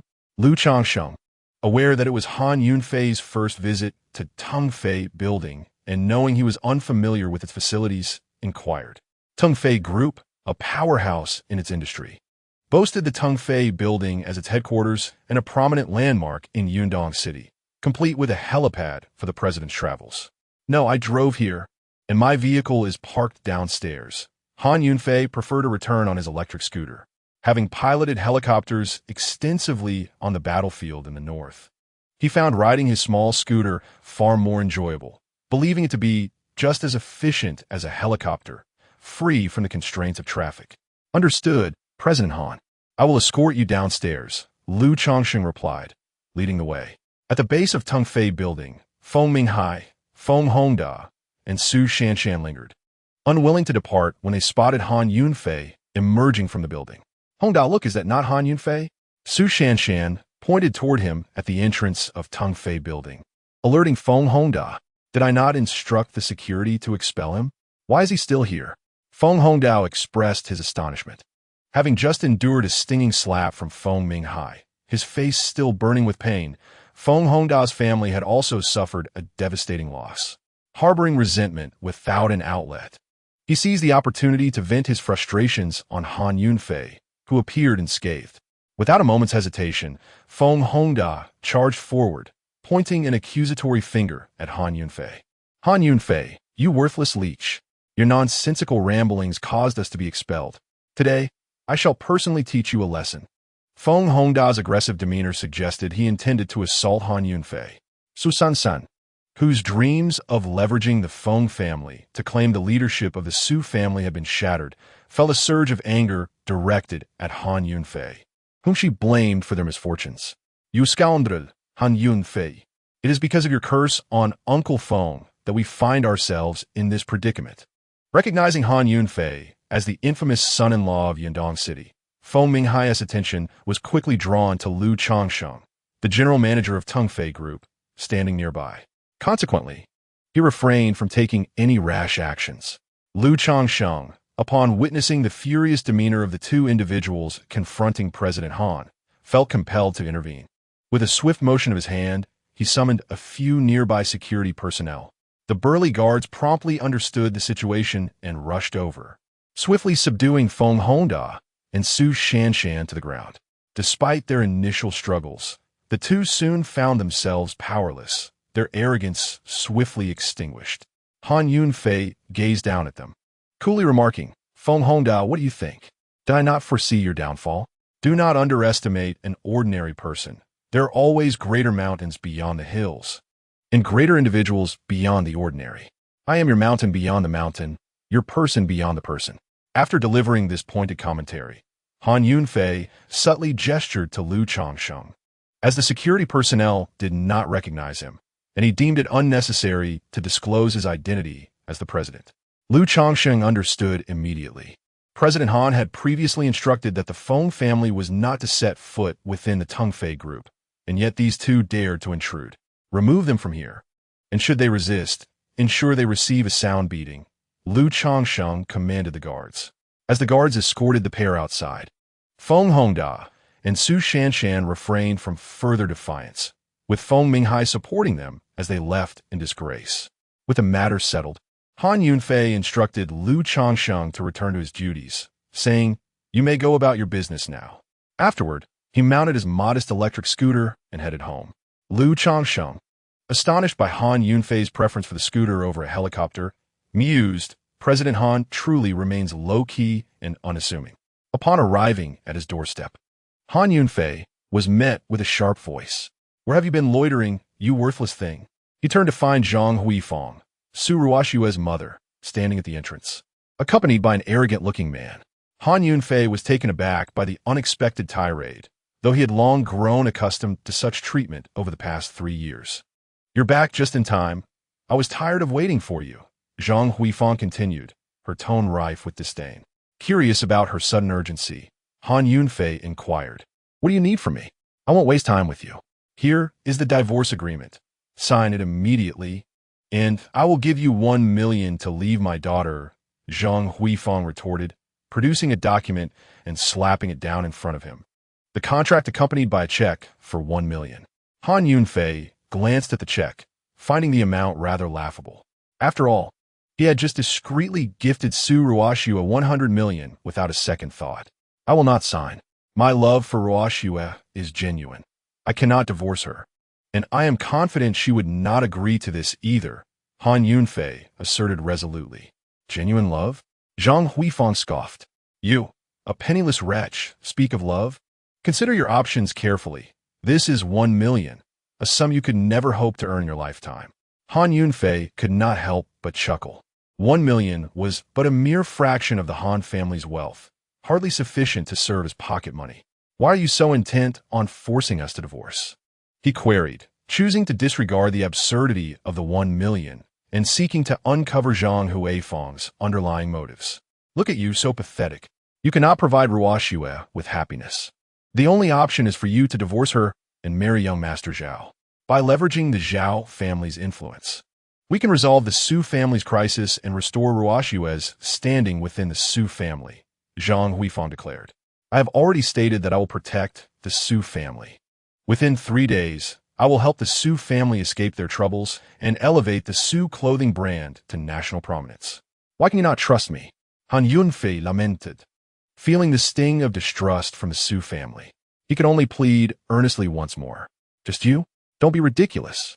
Haven't you already embarrassed us enough over the years? Only the Zhao family can save the Su family now."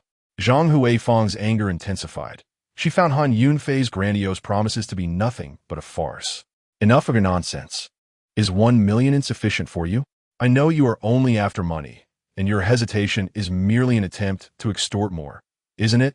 Zhang Huifang, driven by greed, assumed Han Yunfei sought to take advantage of the situation.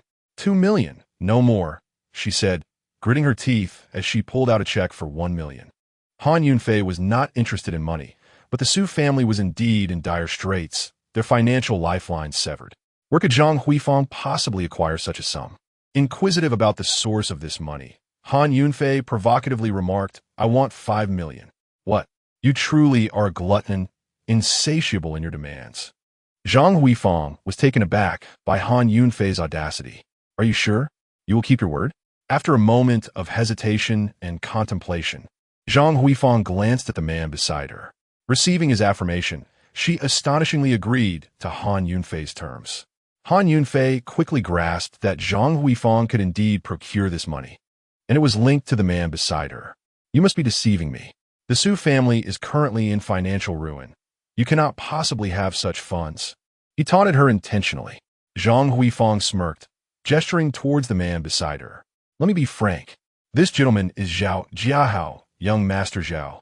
The Zhao family is one of the most prestigious families in Yundong City, and young Master Zhao is an executive at Hongda Bank, overseeing the loan operations.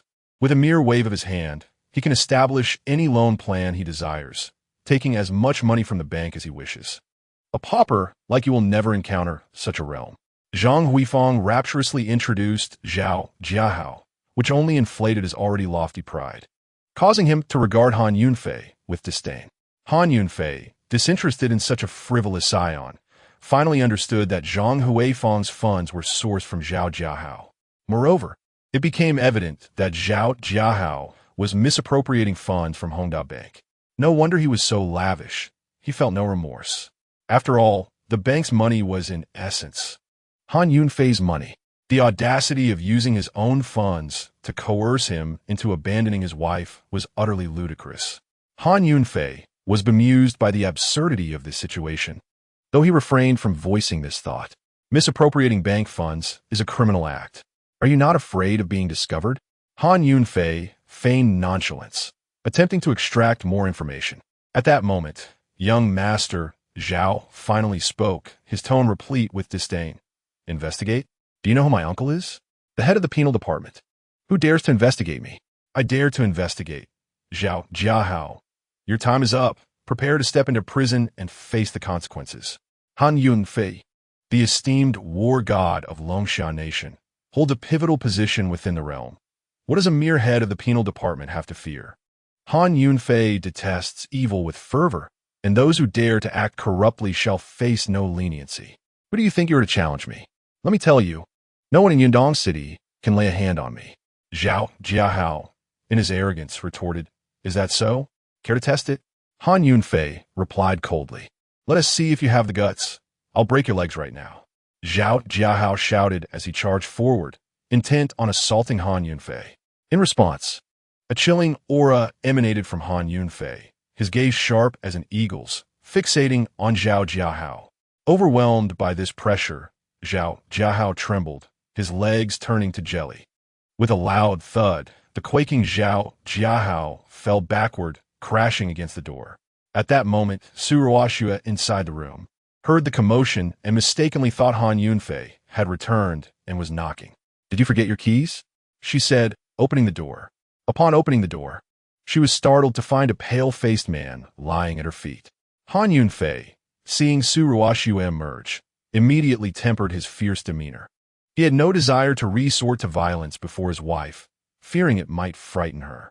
Moreover, Zhao Jiahao's embezzlement of public funds constituted a grave offense, and Han Yunfei intended to personally investigate at Hongda Bank to ensure justice was served. After a moment, Su Ruoxue regained her composure and, upon seeing Han Yunfei and her mother, exhaled in relief, her expression returning to normal. What are you doing? She inquired. We were merely here to discuss matters with Han Yunfei. Zhang Huifang interjected, distorting the truth to malign Han Yunfei. But this wretched fool was so barbaric that he attempted to attack young Master Zhao. If it weren't for young Master Zhao's unfortunate fall, he would have long since met his end at the hands of this ruffian. Indeed, this brute is so violent.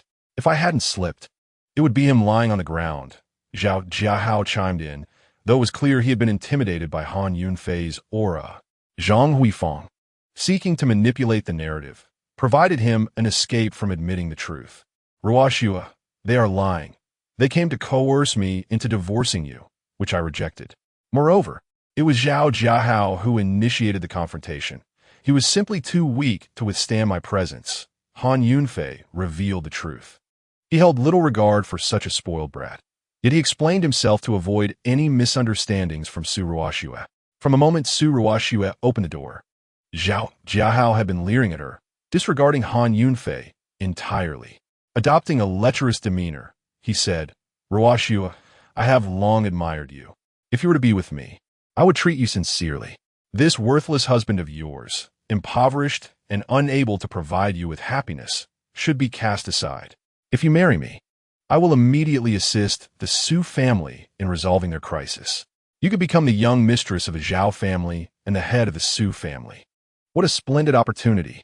Indeed, young Master Zhao has been pursuing you for 3 whole years with such devotion. You should accept him, Zhang Huifang added. Su Ruoxue cast a cold glare at Zhao Jiahao, her voice dripping with disdain as she remarked, Zhao Jiahao, do you truly lack women by your side? You change them daily. Do you think I am unaware? Zhao Jiahao was notorious in Yundong City as a notorious playboy, and Su Ruoxue had long seen through his roguish nature. It was precisely this understanding that led her to refuse his marriage proposal 3 years prior. During the past 3 years, although Han Yunfei had not achieved significant success, he had shown Su Ruoxue profound care, attending to her every need, from laundry to cooking and cleaning, all without complaint. In time, Su Ruoxue had developed feelings for him. I will not divorce Han Yunfei. Do not speak of it again. She continued resolutely. Did you hear that? My wife will not agree to your demands. Begone. Han Yunfei seized the divorce agreement and the check, tearing them into shreds and throwing them at Zhao Jiahao's face. Chapter 12. My plan is already in motion. Both Zhao Jiahao and Zhang Huifang were taken aback by Han Yunfei's imposing presence. Stepping back 2 paces, their faces suddenly pale. They exchanged glances, realizing that they were not going to gain any advantage today, and thus retreated in defeat. Not long after they left, Zhao Jiahao's phone unexpectedly rang. He pulled it from his pocket and saw that it was Lin Xia, the general manager of Hongdao Bank, calling. Manager Lin, what can I do for you? Zhao Jiahao answered the phone.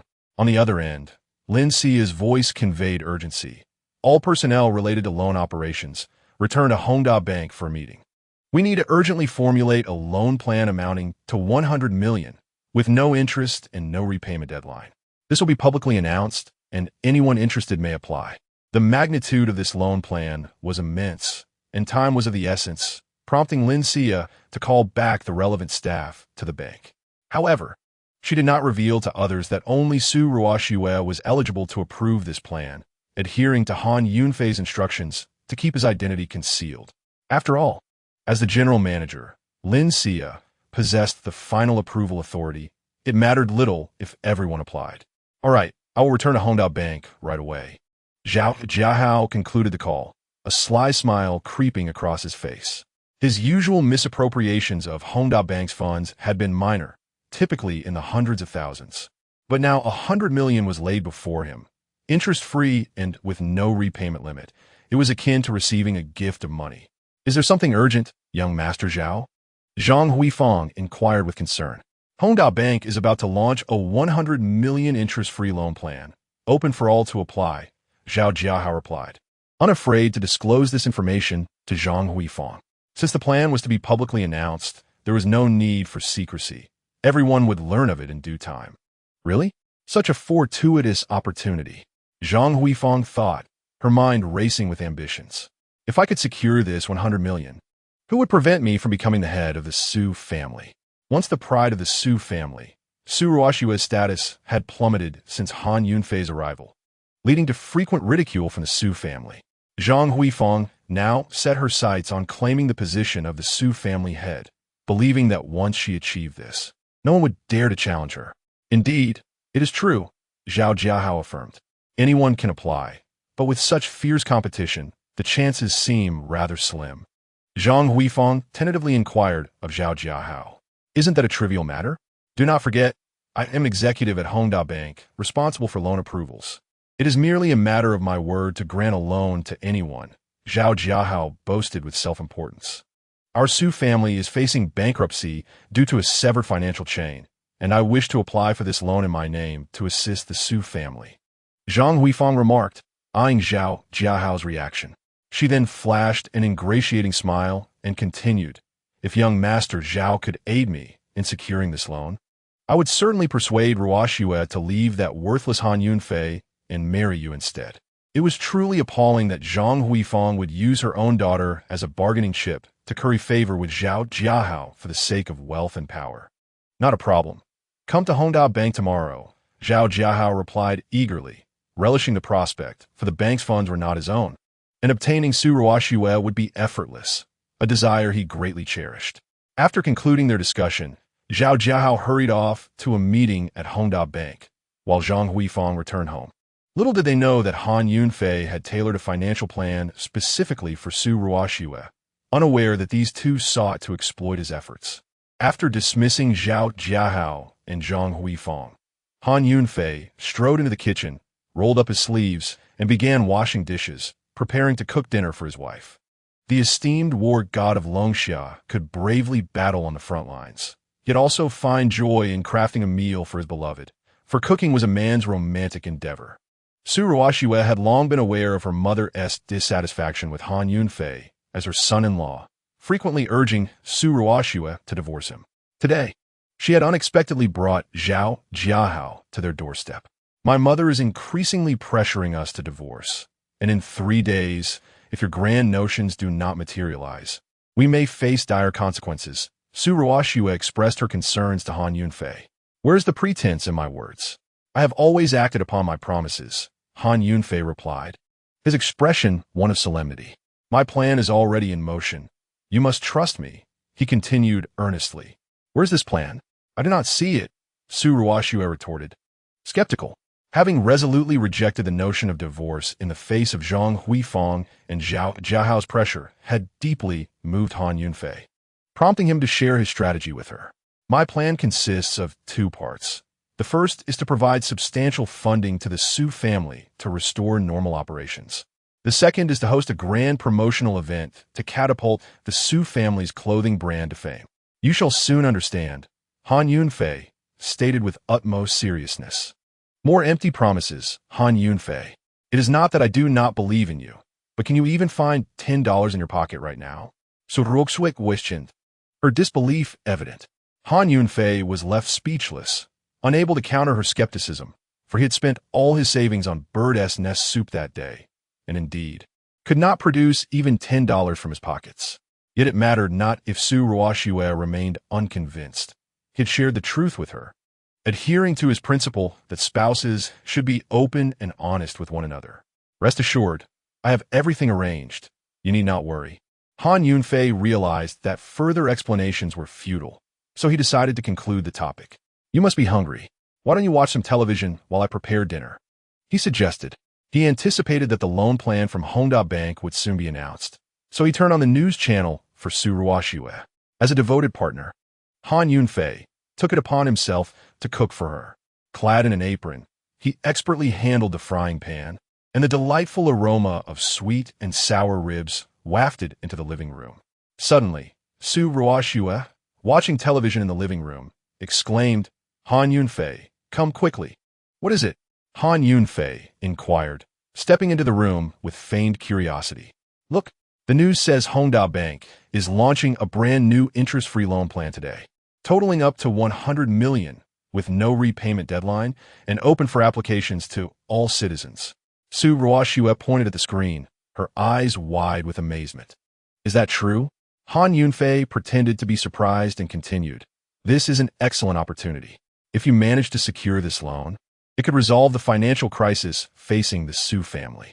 However, if everyone can apply, many will undoubtedly rush to try their luck. The competition will be fierce, and I worry I won't be able to secure it. Su Ruoxue expressed her doubts. I have faith in you. I have always believed you are exceptionally capable. With your prestigious education from the renowned Yundong University and your high cultural level. Moreover, the Su family is well known in Yundong City, giving you an advantage in your application. Given your outstanding performance in the Su family business over the years, it should not be too difficult for you. Give it a try. Who knows, you might just succeed. Han Yunfei encouraged her. You make a valid point, but there are so many excellent enterprises in Yundong City, and many of them are quite powerful. I feel the chances are slim. Su Ruoxue remained hesitant. Observing her indecision, Han Yunfei decided to reveal the truth. Actually, I arranged this loan plan for you. I have already ensured that you will be approved for the application. The aim is to provide you with 100 million for your operational needs. Ha ha ha, Han Yunfei. You are trying to make me laugh. How could I not know you possess such abilities? What's going on with you today? Your words are becoming increasingly absurd. Su Ruoxue couldn't help but chuckle. She certainly did not believe Han Yunfei's fantastical claims. Han Yunfei had anticipated her skepticism, which was why he decided to be candid about the reality. The thoughts of women can be quite peculiar. When one speaks the truth, they often feel deceived, while a fabricated tale might be more readily accepted. There's no harm in trying, and what if you succeed? Han Yunfei insisted. All right, I will heed your advice and give it a shot, Su Ruoxue replied, acknowledging that although she didn't believe his words, she understood he was trying to encourage her. Excellent, Han Yunfei responded and returned to the kitchen to continue cooking. Before long, dinner was ready, and after they finished their meal, Su Ruoxue turned to Han Yunfei and stated earnestly, I need to prepare the application materials overnight. Tomorrow morning, we'll head to Honda Bank to apply. If there's nothing urgent, please do not knock on my door tonight, as I wish to avoid any distractions. After Su Ruoxue finished speaking, she turned to return her room. Initially, she had made an agreement with Han Yunfei that their marriage would not entail any conjugal relations, which is why they had always slept in separate rooms, rarely entering each other's quarters. There is no need to stay up late. Don't overexert yourself. It would be wise to rest early, Han Yunfei gently stated. However, he had already made up his mind about Su Ruoxue's well-being and did not want her to tire herself out. No, I must prepare the documents thoroughly. There cannot be any oversight, Su Ruoxue replied earnestly. She placed great importance on this loan proposal, as it represented a significant opportunity to rescue the Su family, and she was determined to treat it with the seriousness it deserved. Honestly, even if you went with a blank sheet of paper, you would still secure 100 million. Han Yunfei remarqued nonchalantly. Su Ruoxue herself was the sole evidence of their claim, thus no application materials were truly necessary. You certainly have a penchant for jesting. The Su family can no longer rely on you, Su Ruoxue retorted before shutting the door, unwilling to listen to Han Yunfei's boastful claims. Han Yunfei stood there, momentarily taken aback, realizing he had no time to explain. Very well, let her be, he thought. In the Su family's living room, after Su Shanshan recounted the events at Tongfei Group, everyone's expressions darkened, the atmosphere thick with tension. Sigh. We had hoped to rely on young Master Feng's father to help our family through this crisis, but to our dismay, he has been dismissed at such a critical juncture. Grandmother Su lamented, her face ashen, the most promising hope for the Su family's salvation extinguished. Now, the Feng family is struggling themselves and cannot offer us any assistance.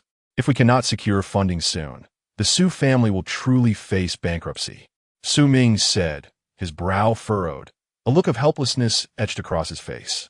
Are we really at the end of our rope? We cannot place our trust in that Han Yunfei, can we? Su Yuan recalled Han Yunfei's words about safeguarding the Su family. Let us not speak of that worthless individual. Young Master Feng's father was dismissed today, largely because of him and his ill-fated words. Su Shanshan snapped, irritation rising at the mere mention of Han Yunfei. At that moment, the voice of news anchor suddenly filled the room from the television.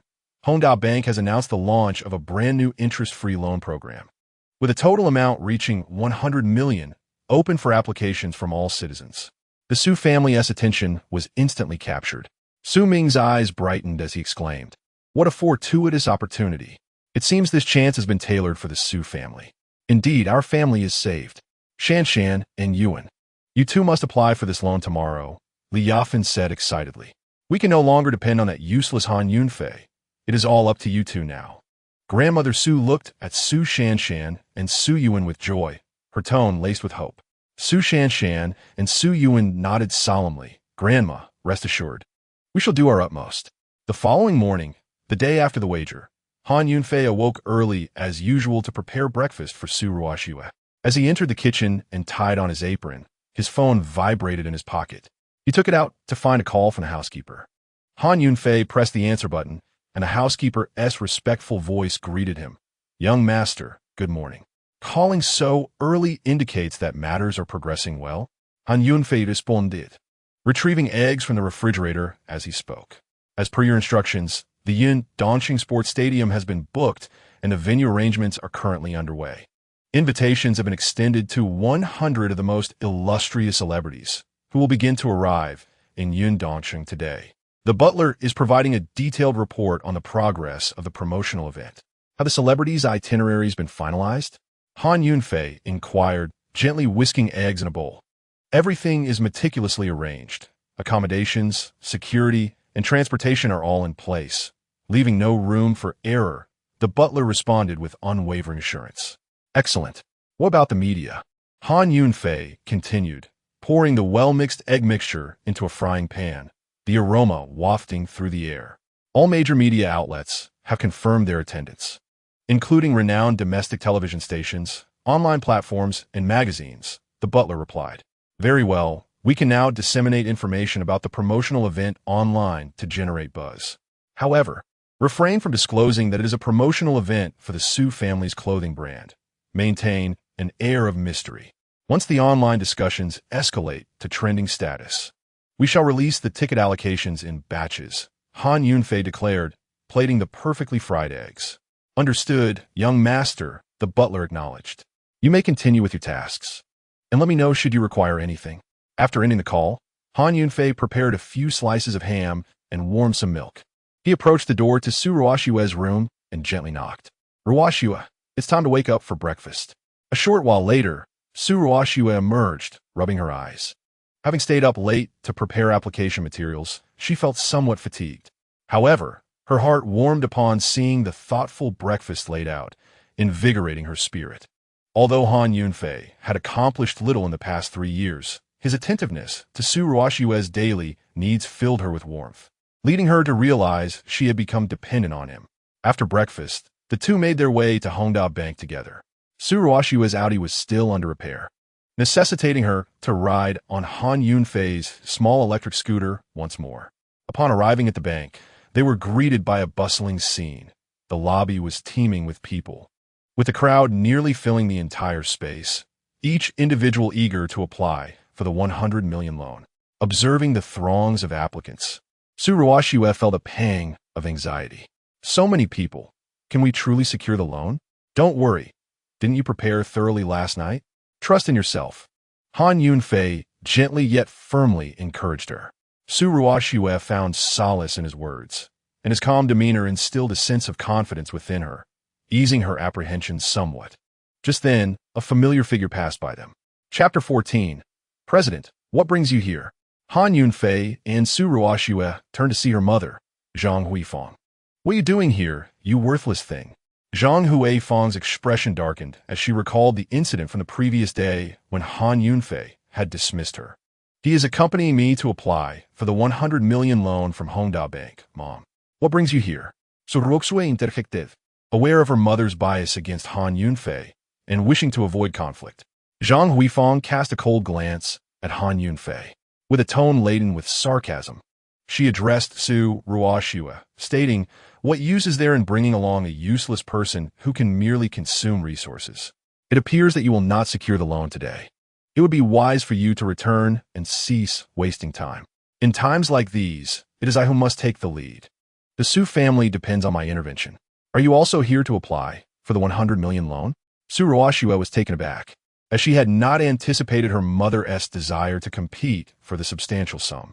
Indeed, Zhang Huifang replied, I can assure you that I am determined to obtain this loan. Once I secure it and ascend as the head of the Su family, the first action I will take is to expel this useless individual from our midst. She deemed it unnecessary to conceal her intentions regarding Han Yunfei, eager to rid herself of him as swiftly as possible. Zhang Huifang seized the opportunity to ridicule Han Yunfei, venting her frustrations from the previous day. Han Yunfei, you had the audacity to disrespect young Master Zhao yesterday. Today, without his assistance, no one can aid you. Let us see how you maintain your arrogance. You speak of young Master Zhao. What significance does he hold? The bank is not under his ownership. The decision regarding this loan does not rest with him. Han Yunfei replied with a calm smile. As the president of Hongda Bank, he was well aware that Su Ruoshue was the only one permitted to apply for the loan. Zhao Jiahao was merely a high-ranking executive, his influence utterly laughable. Upon hearing this, Zhang Huifang's expression darkened. She pointed an accusatory finger at Han Yunfei, exclaiming, Do not spout nonsense. Young Master Zhao is indeed a senior executive at Hongda Bank. You, a mere dependent, unable to even afford a decent vehicle, have no right to assert yourself here. I suspect you are simply envious. Zhao Jiahao has embezzled funds from Hongda Bank, a serious crime. As of today, he is no longer a high-ranking executive, but rather a prisoner, Han Yunfei asserted. He had come to Hongda Bank not only to serve as Su Ruoxue's driver, but also to personally address Zhao Jiahao as misconduct. Do not forget that young Master Zhao's uncle is a high-ranking official. Who would dare to apprehend him in Yundong City? Just wait and see. I'm going to confront young Master Zhao and expose your delusions. Zhang Huifang retorted, fuming as she stormed into Hongda Bank. Hearing her words only heightened Su Ruoxue's anxiety. She turned to Han Yunfei, saying, "You offended Zhao Jiahao yesterday, and he is a senior executive at Hongda Bank. I fear we may be out of luck today." Zhao Jiahao is merely an executive, not the president of Hongda Bank. There is nothing formidable about him. Why should we fear him? It is of no consequence. We are here now, so let us proceed inside, Han Yunfei reassured her. Together, they entered Hongda Bank, where Han Yunfei settled Su Ruoxue in the waiting area before excusing himself under the pretense of a necessary errand, heading straight to the office of General Manager Lin Xia. As Lin Xia busied herself in her office, she heard the door open and wondered who would enter without knocking. Upon looking up, she was startled to see her president, Han Yunfei, and quickly rose to her feet. "President, what brings you here?" she inquired, astonished by his sudden appearance. "I have come here for a singular individual." Han Yunfei stated succinctly. "It must surely be regarding your esteemed wife, correct? The loan plan is progressing smoothly, so please rest assured." Lin Xiyu thought Han Yunfei had arrived to personally inquire about the loan to Su Ruoxue. "No, I am here to investigate a certain person," Han Yunfei replied, displaying no concern for the loan plan, as he had confidence in Lin Xiyu's ability to manage matters adeptly. Who is this person? Lin Xiyu's expression shifted. Hongda Bank had just undergone a change in ownership yesterday, and Han Yunfei had only been the president for 2 days. She had not heard of any prior acquaintance between him and others within the bank. Who was he intending to investigate? "Shou Yao," Han Yunfei stated bluntly. "Zhao Jiahao. What has he done?" Lin Xiyu had only contacted Zhao Jiahao yesterday, inviting him back to Hongda Bank for a meeting to discuss the loan plan, and she had not observed any irregularities in his behavior. Typically, the president's decisions should not be questioned, but given the gravity of the situation, Lin Xiyu, as the general manager of Hongda Bank, felt compelled to ascertain the facts. Zhao Jiahao has embezzled public funds from Hongda Bank, which constitutes a criminal offense. You must investigate the bank's accounts, uncover evidence of his wrongdoing, and report him for prosecution, ensuring his arrest, Han Yunfei instructed Lin Xiyu. As the president of Hongda Bank, Han Yunfei recognized that Zhao Jiahao's misappropriation of the bank's funds was tantamount to stealing from him. Furthermore, as the foremost warrior of Longshan Nation, it was Han Yunfei's duty to uphold justice and combat crime, both in public and private spheres. He was obliged to bring Zhao Jiahao to justice. "Understood, President. I will attend to it immediately," Lin Xiyu responded with a nod before departing. As the general manager, she was acutely aware that the embezzlement of public funds is a severe violation of the law and must be addressed without leniency. Meanwhile, in Zhao Jiahao's office, rest assured, "Young Master Zhao, if you assist me in securing this loan, I will certainly persuade Ruoxue to divorce and marry you. That good-for-nothing Han Yunfei is unworthy of her. Only you can provide her with happiness," Zhang Huifang said with a broad smile. "As long as you can convince her, the loan matter is in my hands." Zhao Jiahao reclined in his chair with a mischievous grin, envisioning his imminent conquest of the most beautiful woman in Yundong City. While they were conversing, the office door was abruptly pushed open, and Lin Xiyu entered, accompanied by several law enforcement officers. "Zhao Jiahao, you are suspected of embezzling public funds from Hongda Bank. Please accompany us," one of the officers stated sternly. Zhao Jiahao's eyes widened in shock, his heart racing as if struck by lightning. Zhang Huifang was equally dumbfounded, her mind a cacophony of disbelief, leaving her utterly speechless. "You must be mistaken. I have always adhered to the law. How could I possibly embezzle bank funds?" Zhao Jiahao's voice trembled, beads of sweat forming on his brow. We have thoroughly examined the bank's accounts. The evidence is irrefutable and indisputable, Lin Siyu replied coldly. Zhao Jiahao's complexion turned pale. He had believed that his methods of embezzlement were sufficiently covert. How could he have been discovered? Who dared to investigate him specifically? Do not listen to his nonsense. Restrain him, the lead officer commanded sharply. Chapter 15, provide your card number, and we shall grant you 100 million. A few officers from the enforcement department immediately advanced, handcuffing Zhao Jiahao. You must be new here. Do you even know who my uncle is? How dare you arrest me? Zhao Jiahao struggled and shouted defiantly. Known for his arrogance and numerous misdeeds, Zhao Jiahao had never faced arrest in Yundong City due to his uncle's influential position. The audacity of these enforcement officers to detain him led him to believe they were indeed newcomers unaware of his connection to the head of the enforcement. Take him away. The leading officer, with an expression of unwavering authority, waved his hand, undeterred by Zhao Jiahao's threats. The officers escorted Zhao Jiahao out, leaving Zhang Huifeng in a state of shock.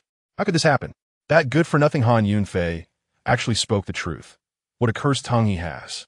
Zhang Huifeng's dreams of becoming the head of the Su family were dashed, and she shifted the blame onto Han Yunfei, deepening her resentment towards him. Lin Xia returned to her office and reported to Han Yunfei, President, Zhao Jiahao has been taken away by the enforcement department, and all evidence has been submitted. Excellent. Han Yunfei nodded approvingly. Please expedite the loan process. I do not wish for my wife to wait too long. I will attend to it immediately, ensuring your esteemed wife does not have to wait. Lin Xia responded before exiting her office. As she walked, she reflected on Han Yunfei's remarkable qualities, his immense wealth, resolute nature, and thoughtful consideration for his wife made him an extraordinary man. After Lin Xia left, Han Yunfei took one of her business cards from her desk, which bore her phone number, allowing him to stay informed about the loan without repeatedly visiting her office. He then departed, returning to Su Ruoxue's side. Meanwhile, the reception area was still teeming with people. Su Ruoxue clutched her application materials tightly, anxiously rising on her toes to peer at the lengthy queue ahead. Upon seeing Han Yunfei return, she complained, "Where have you been?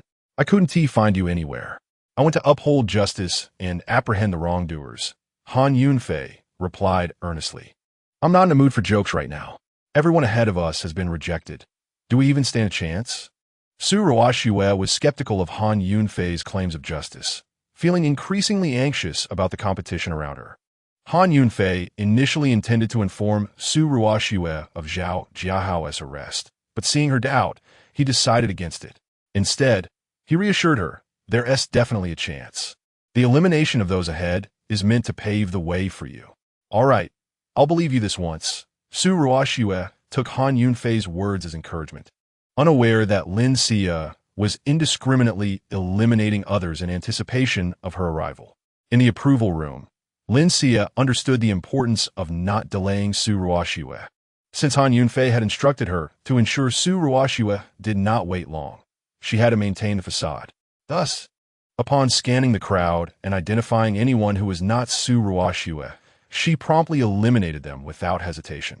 Susan and Su Yuan, siblings, were also in the queue, eagerly awaiting their turn to submit their application. However, Lin Xia merely glanced at the applicants' names before promptly rejecting them. Both of them turned pale with disappointment, utterly bewildered. How could this be? Our Su family possesses such strength, and yet our application was dismissed without even a glance at the materials? Susan found the decision infuriating, her eyes brimming with indignation.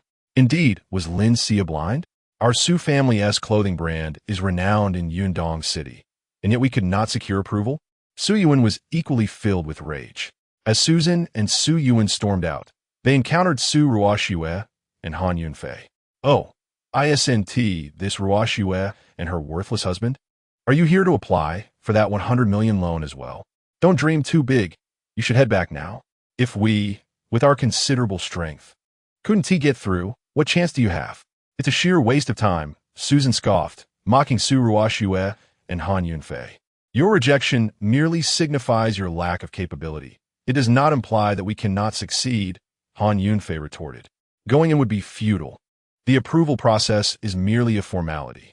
Those who are likely to succeed have probably already been predetermined, Su Yuan speculated, recalling how their application had been dismissed without a second thought. There's no need for your concern. Even if there is a predetermined candidate, it will undoubtedly be your sister. Han Yunfei replied calmly. Han Yunfei, I must say, you possess some merit after all. At least your boasting is impressive, Su Yuan mocked. I'm not boasting.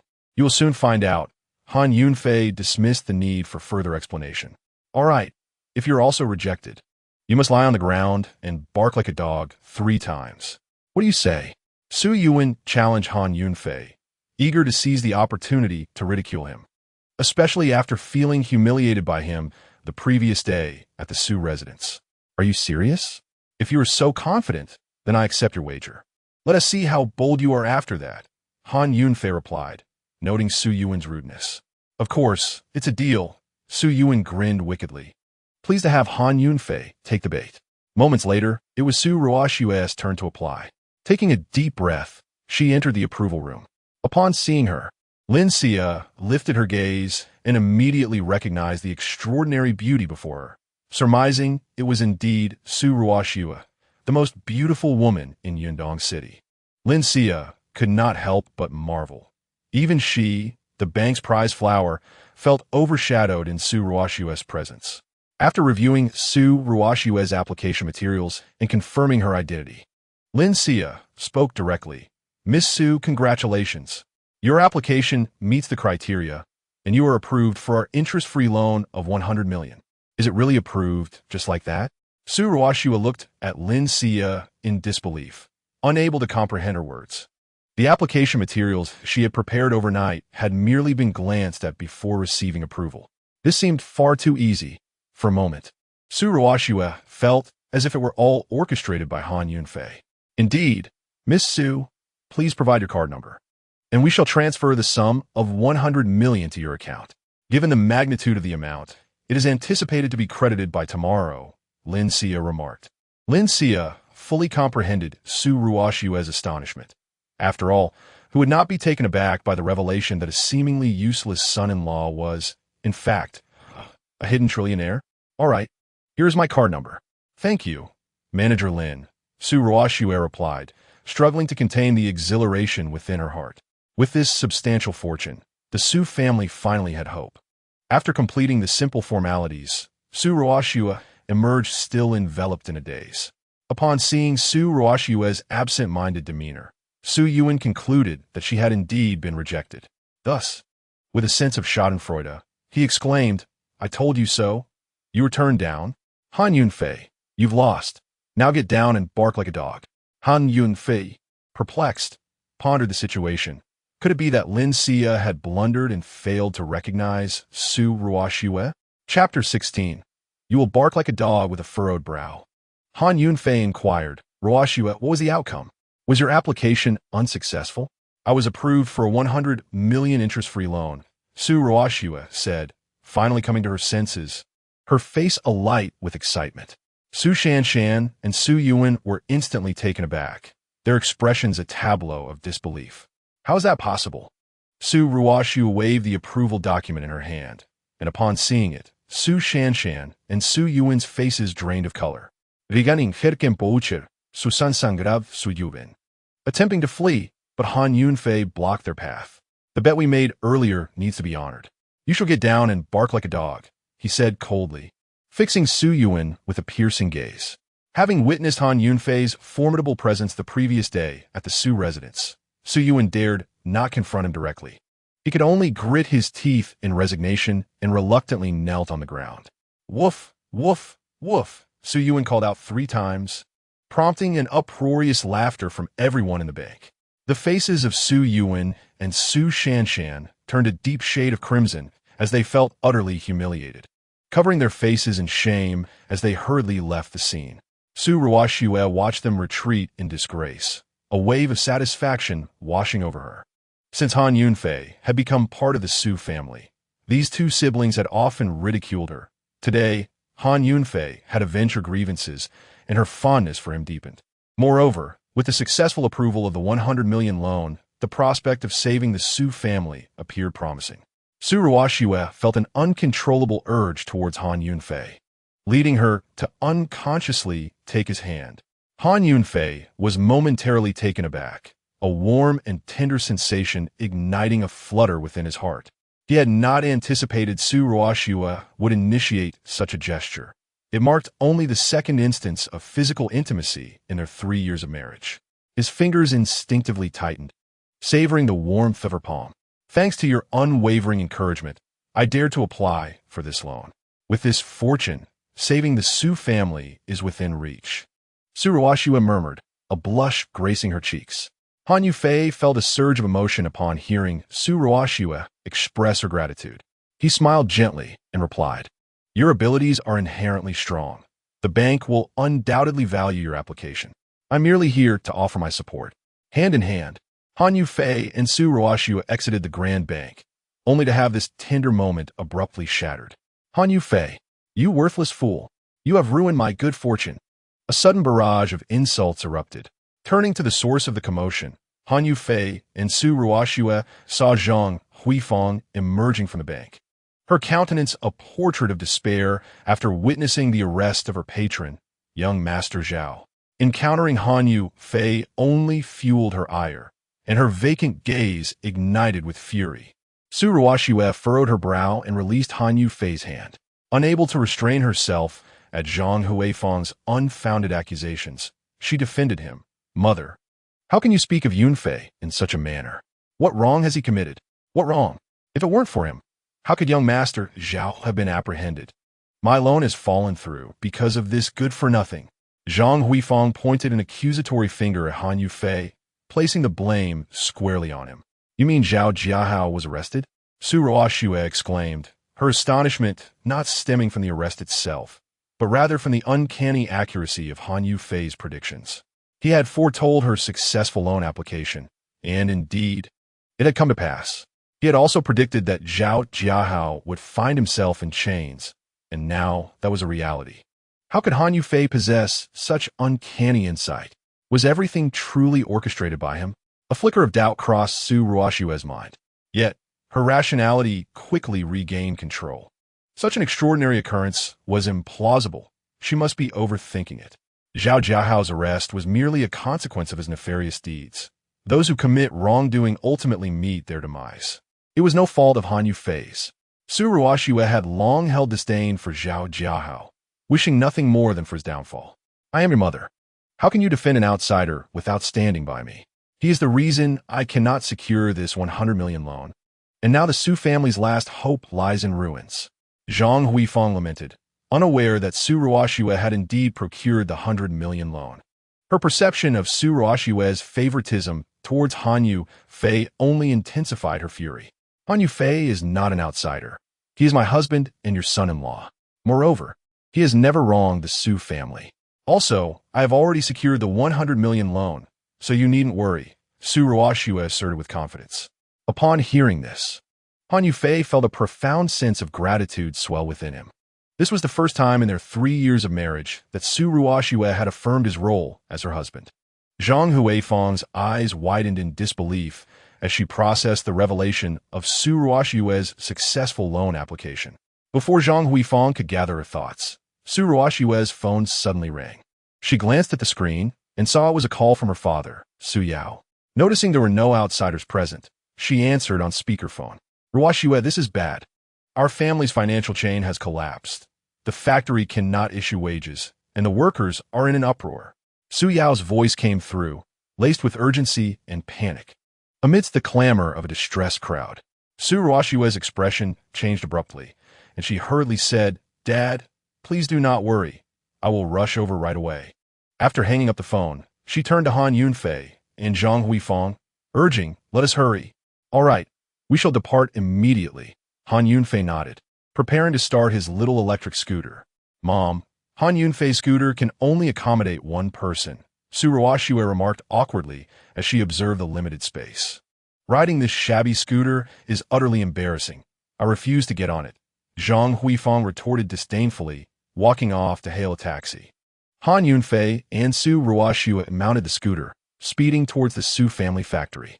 Upon arrival at the factory's entrance, they found a crowd of workers gathered, their emotions running high as they shouted, "Pay us our wages! Pay us our wages!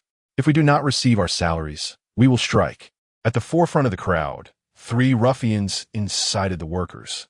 The leader, a bald man with a brutish visage, sported a thick gold chain around his neck and wielded a metal rod, striking the factory's iron gate with a resounding clang. "The Su family is out of money. They are fleeing. We must receive our wages today, or we will demolish this broken factory," the bald thug bellowed, inciting the others. The workers, stirred by his fervor, echoed, "Yes, let us smash this filthy factory. No wages, no work. Everyone, please calm down. The wages will certainly be dispersed. We are merely experiencing temporary cash flow issues.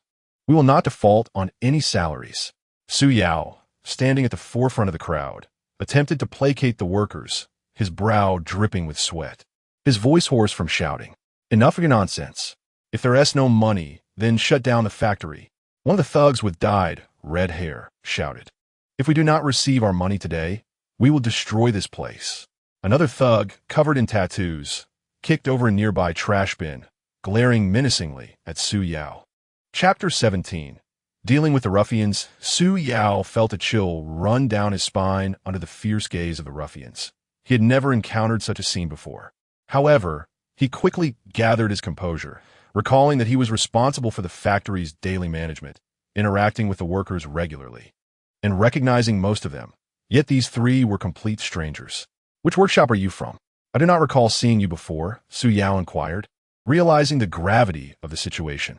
"What does it matter which workshop we belong to? If you do not produce the money today, you will see what we do to you," the ruffians responded, momentarily faltering in their threats. "You 3 are not workers from our factory. Why are you causing a disturbance here?" Su Yao asserted, having confirmed his suspicions and questioning them logically. "Although we are not factory workers, our subordinate is employed at your factory. Your delay in paying him is equivalent to withholding our money." The bald thug pointed to a scrawny young man standing nearby. Su Yao glanced sideways at the young man. It was none other than Xiao Li from the cutting workshop. In Su Yao's memory, Xiao Li was diligent and honest, earning a decent wage. However, recently, he had heard from Xiao Li's roommates that he seemed to be broke immediately after receiving his pay, leaving everyone puzzled about where his money had vanished. In an instant, Su Yao was seized by an ominous premonition. Could it be that Xiao Li had fallen victim to extortion at the hands of these 3 ruffians? Today was the day of salary disbursement, and with Xiao Li unable to pay the thugs, they had come to the factory to stir trouble. Contemplating this unsettling scenario, Su Yao intended to clarify the situation with Xiao Li. "Xiao Li, do you harbor any unspoken troubles? Fear not, speak boldly." Just as Xiao Li was about to voice his concerns, he was cowed into silence by the menacing glare of the bald thug. Once he had intimidated Xiao Li, the bald thug turned to Su Yao and declared, "Listen, not only must you pay my subordinate his wages, but you must also compensate us, your brothers, tenfold for our troubles. Not a single penny less, do you understand?" At last, Su Yao comprehended that these 3 ruffians had taken advantage of the factory's inability to issue salaries today to orchestrate a shakedown. Faced with such a predicament, Su Yao was at a loss for what to do. Just then, a small electric scooter sped onto the scene, and Han Yunfei and Su Ruoxue arrived in haste. Make way," they shouted as they maneuvered through the crowd blocking their path and pushed to the forefront. After a brief exchange of greetings with Su Yao, Su Ruoxue addressed the workers with a strong voice. "Everyone, listen to me. I have secured a loan of 100 million from Hongda Bank, and the funds will arrive tomorrow. Your salaries will definitely be dispersed, so please trust me." Upon hearing that Su Ruoxue had successfully applied for such a substantial sum, Su Yao's furrowed brow relaxed, and a relieved smile graced his face. "This is wonderful news. Truly marvelous. The Su family is saved." The workers, upon hearing Su Ruoxue's announcement, began to calm down and murmured among themselves. "Miss Su has secured 100 million. We can rest assured. Indeed, we have worked at the Su family factory for many years without any salary delays. We should trust her. Absolutely. Let's return to work. We can grant Miss Su a day Tomorrow's salary will suffice, and we are not losing much by waiting a day. Just as the workers were preparing to disperse, the three thugs persisted obstinately. The bald thug sneered and brandished a metal rod as he approached Su Ruoshua, threatening, "Tomorrow? We can't wait that long. We demand the money today. Otherwise, you can accompany us." Enchanted by Su Ruoshua's beauty, the bald thug, emboldened by his audacity, reached out to seize her wrist. At that moment, Han Yunfei's expression hardened. He stepped in front of Su Ruoshua, swiftly blocking the thug's hand with a speed that made it seem as if he had teleported. "Dare to lay a finger on her?" Han Yunfei's voice was cold as ice, his eyes emanating a fierce intent. How dare a mere street thug show disrespect to the wife of the foremost warrior of Longxia? In any other place, these three ruffians would have met their demise countless times over. However, in this public setting, Han Yunfei refrained from taking their lives. Not wishing to frighten Su Ruoshua, the bald thug trembled under the imposing presence of Han Yunfei, yet having grown accustomed to his brazen dominance in the area, he could not allow himself to be humiliated in front of so many. He had always been the one to threaten others. No one had ever dared to speak to him in such a manner. The thought of losing face today was unbearable. Fueled by indignation, he bellowed, swinging a metal rod aimed at Han Yunfei's head, exclaiming, "You're seeking death." In that moment, Su Ruoshua's eyes widened in terror, and she screamed, "Be careful."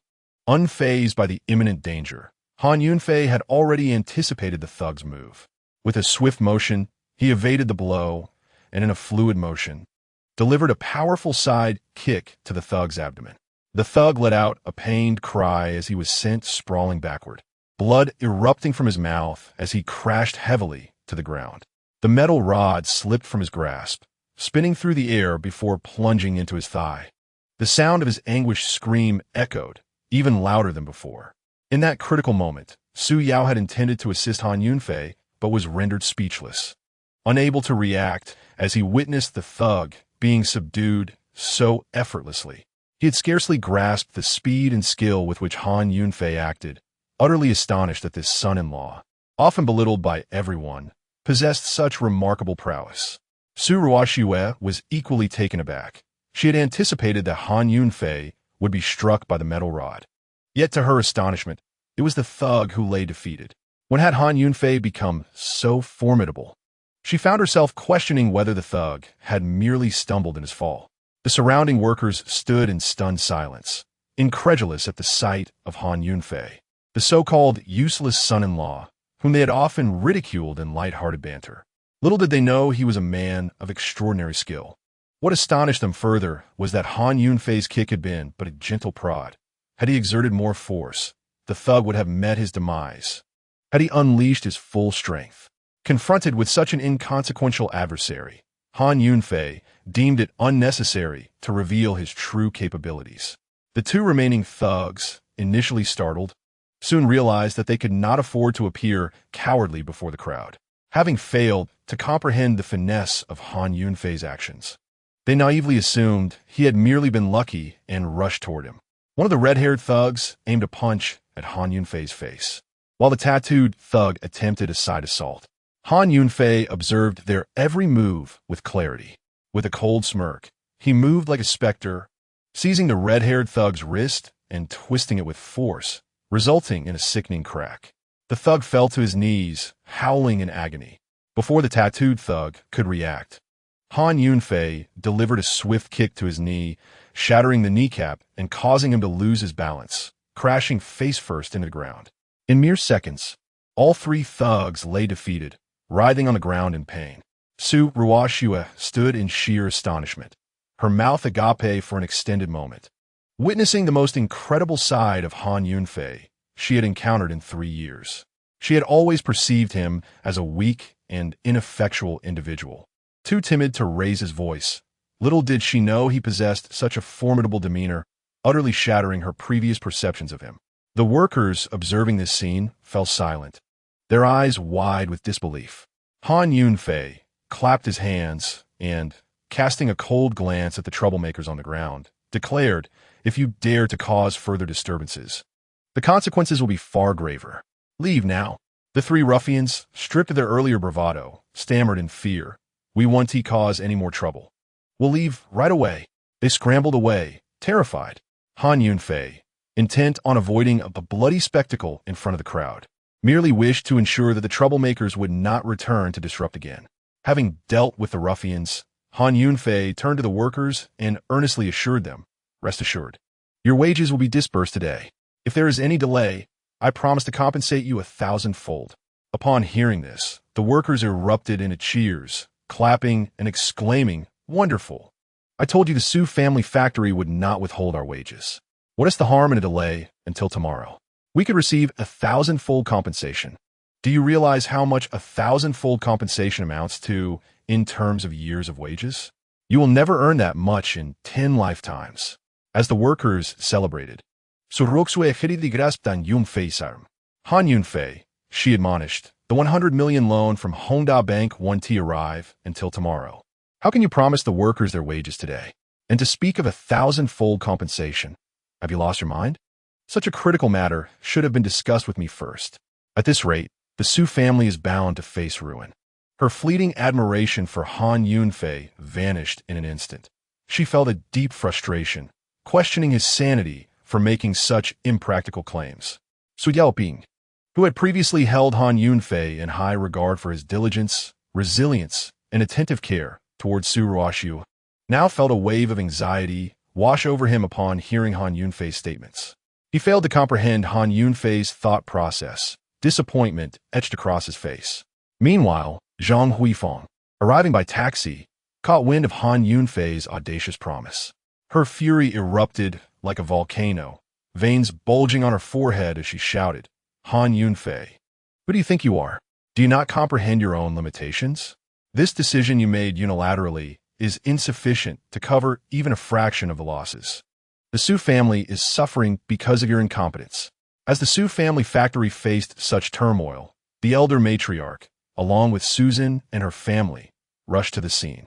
Having missed Han Yunfei's display of bravery against the three ruffians, yet they had arrived just in time to hear his promise to the workers. Madame Su, whose countenance was already shrouded in gloom, instantaneously froze, pointing an accusatory finger at Han Yunfei and demanding, "Han Yunfei, I am the matriarch of the Su family. What right do you have to make this decision? Are you intent on bringing ruin upon the Su household? A mere waste of space." He observed the imminent loss of the wager and, before being cast out, sought to drag us down with him. Su Shanshan also launched a tirade of mockery at Han Yunfei, maligning him as someone deliberately seeking to harm the Su family. Such a useless individual would only bring calamity upon us. It is futile to reason with him. A dog can never change its nature. It would be more advantageous to have a dog than to have him in the Su family. Su Yuan, having humiliated himself at Hongda Bank, was filled with hatred for Han Yunfei and would undoubtedly seize any opportunity to insult him. The couple, Su Ming and Li Yafen, wore expressions of smug satisfaction, looking down upon Su Yao and Zhang Huifeng with disdain. To the Su family, it appeared utterly impossible to gather funds to pay the workers today. However, since Han Yunfei had already made a commitment to the workers, he could not go back on his word. To retract his promise would only result in forfeiting the trust of the workers, further complicating the already precarious situation of the Su family. Faced with this dilemma, all eyes within the Su family turned toward Han Yunfei. He had grown accustomed to being the target of their grievances. His previous promise had merely been a gesture to soothe the workers' emotions. Yet the Su family, without seeking the reasons behind his words, unleashed a torrent of insults and derision upon him. Nonetheless, Han Yunfei deemed it unnecessary to engage with this ignorant crowd. His true aim was to salvage the Su family, win the wager, and ensure that Su Ruoxiu ascended as the head of the family, fulfilling his vow to protect her. In the face of the Su family's scornful gazes, Han Yunfei remained unfazed, calmly asserting, "Disbursing wages to all factory workers will not require 5 million. There is no need for such alarm." No sooner had Han Yunfei spoken than the Su family erupted in uproar. "You certainly have a lofty opinion of yourself. Do you even recognize your own status? Merely a son-in-law. Ha! Han Yunfei, are you still dreaming? Su Ruoxiu, feeling the weight of her family's derision, could only lower her head. Han Yunfei, undeterred by their mockery, maintained his composed demeanor. However, when they dared to involve Su Ruoxu, he would not stand idly by. "Is it merely 5 million?" he declared, determined to support Su Ruoxu. "I can secure the funds with a single phone call. Hongda Bank will send the money immediately." "Oh, Han Yunfei, your bluster is growing more outrageous. Do you think you own Hongda Bank?" Su Sansan scoffed. "Hongda Bank is indeed my enterprise," Han Yunfei replied decisively. He had come to understand the nature of the Su family.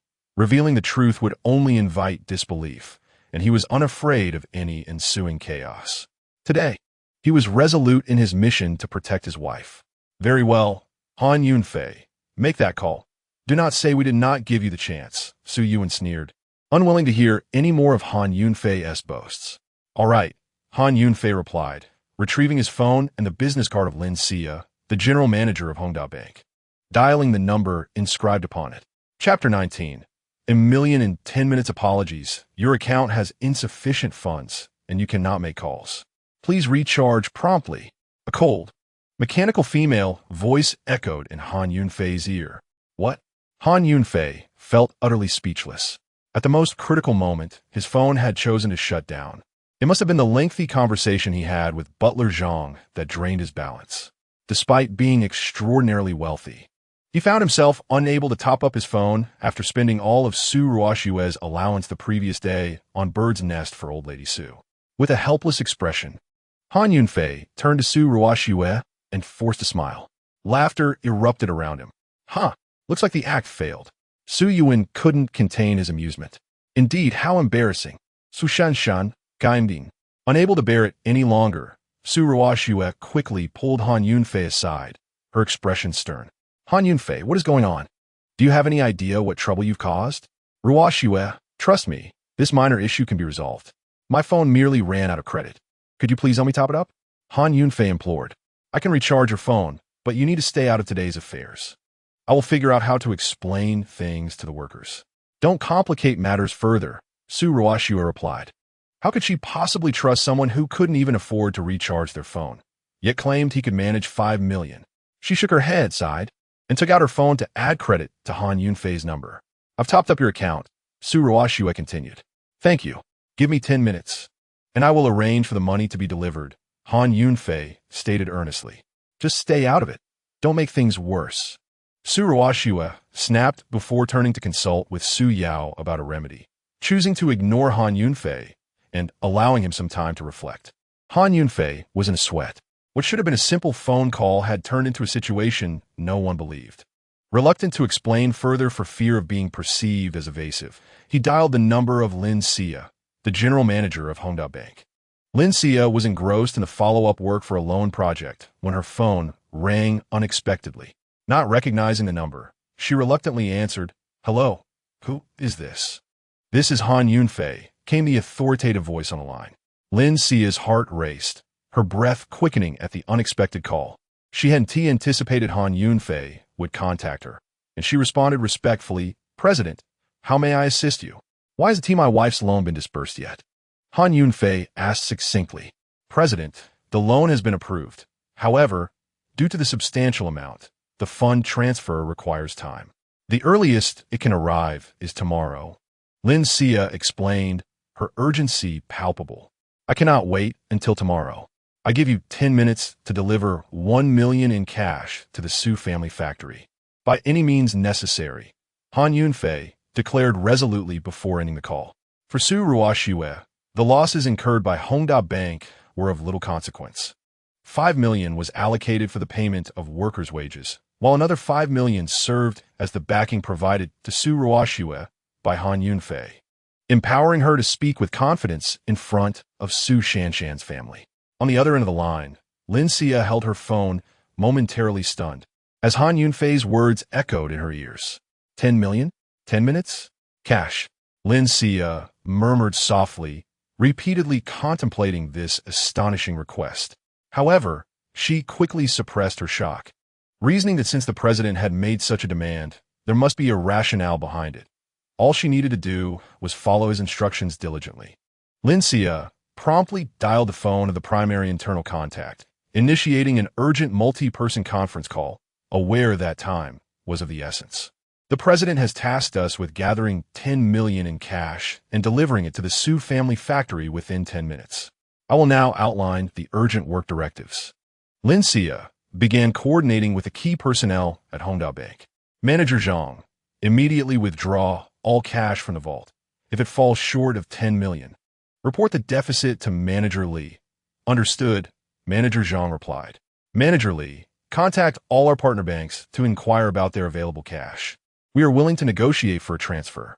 Understood, Manager Li responded. Manager Liu, reach out to the security department and dispatch the highest level escort personnel to ensure the safety of the funds. Understood, Manager Liu replied. Once Lin Xia had completed her arrangements, she allowed herself a moment of relief. The president's directives could not afford any delay.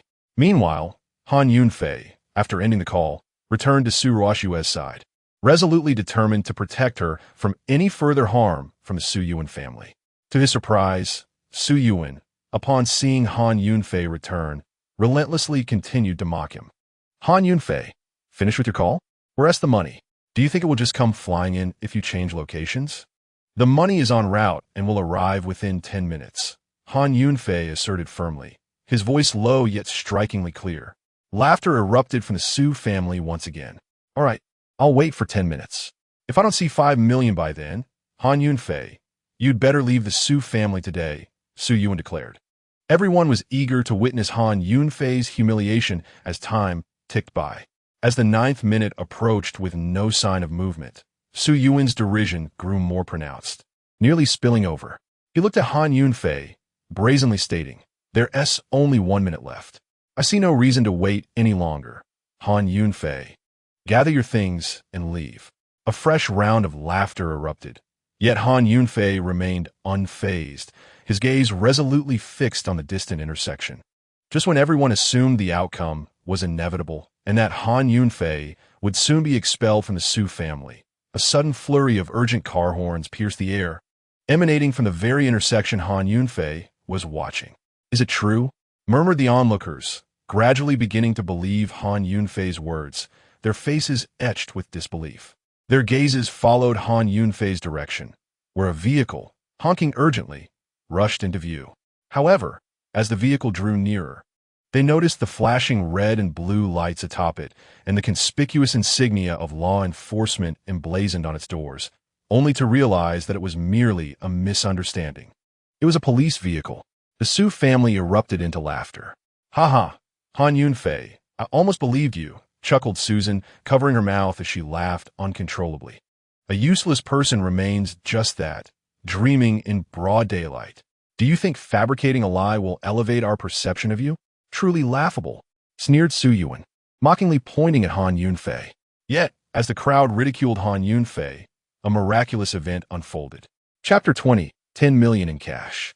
Following the police vehicle, more cars roared into the scene, one after another, forming an impressive convoy that surged forward. In that instant, all laughter ceased, replaced by an indescribable sense of shock. As the convoy drew closer, it became clear that the lead vehicle was a dedicated police car, paving the way for the procession. Close behind were 3 heavy armored cash transport vehicles, adorned with the emblem of the Grand Bank, their bulletproof windows exuding an air of formidable strength. Following them were 6 fully armed escort vehicles, filled with stout security personnel clad in bulletproof vests, each wielding weapons and exuding a stern demeanor. The convoy came to a gradual halt, aligning neatly at the factory entrance. The workers stood dumbfounded, astonished by the sudden arrival, and those who regained their composure began to whisper amongst themselves. "What is happening? Why are there so many vehicles? Are they here to distribute salaries?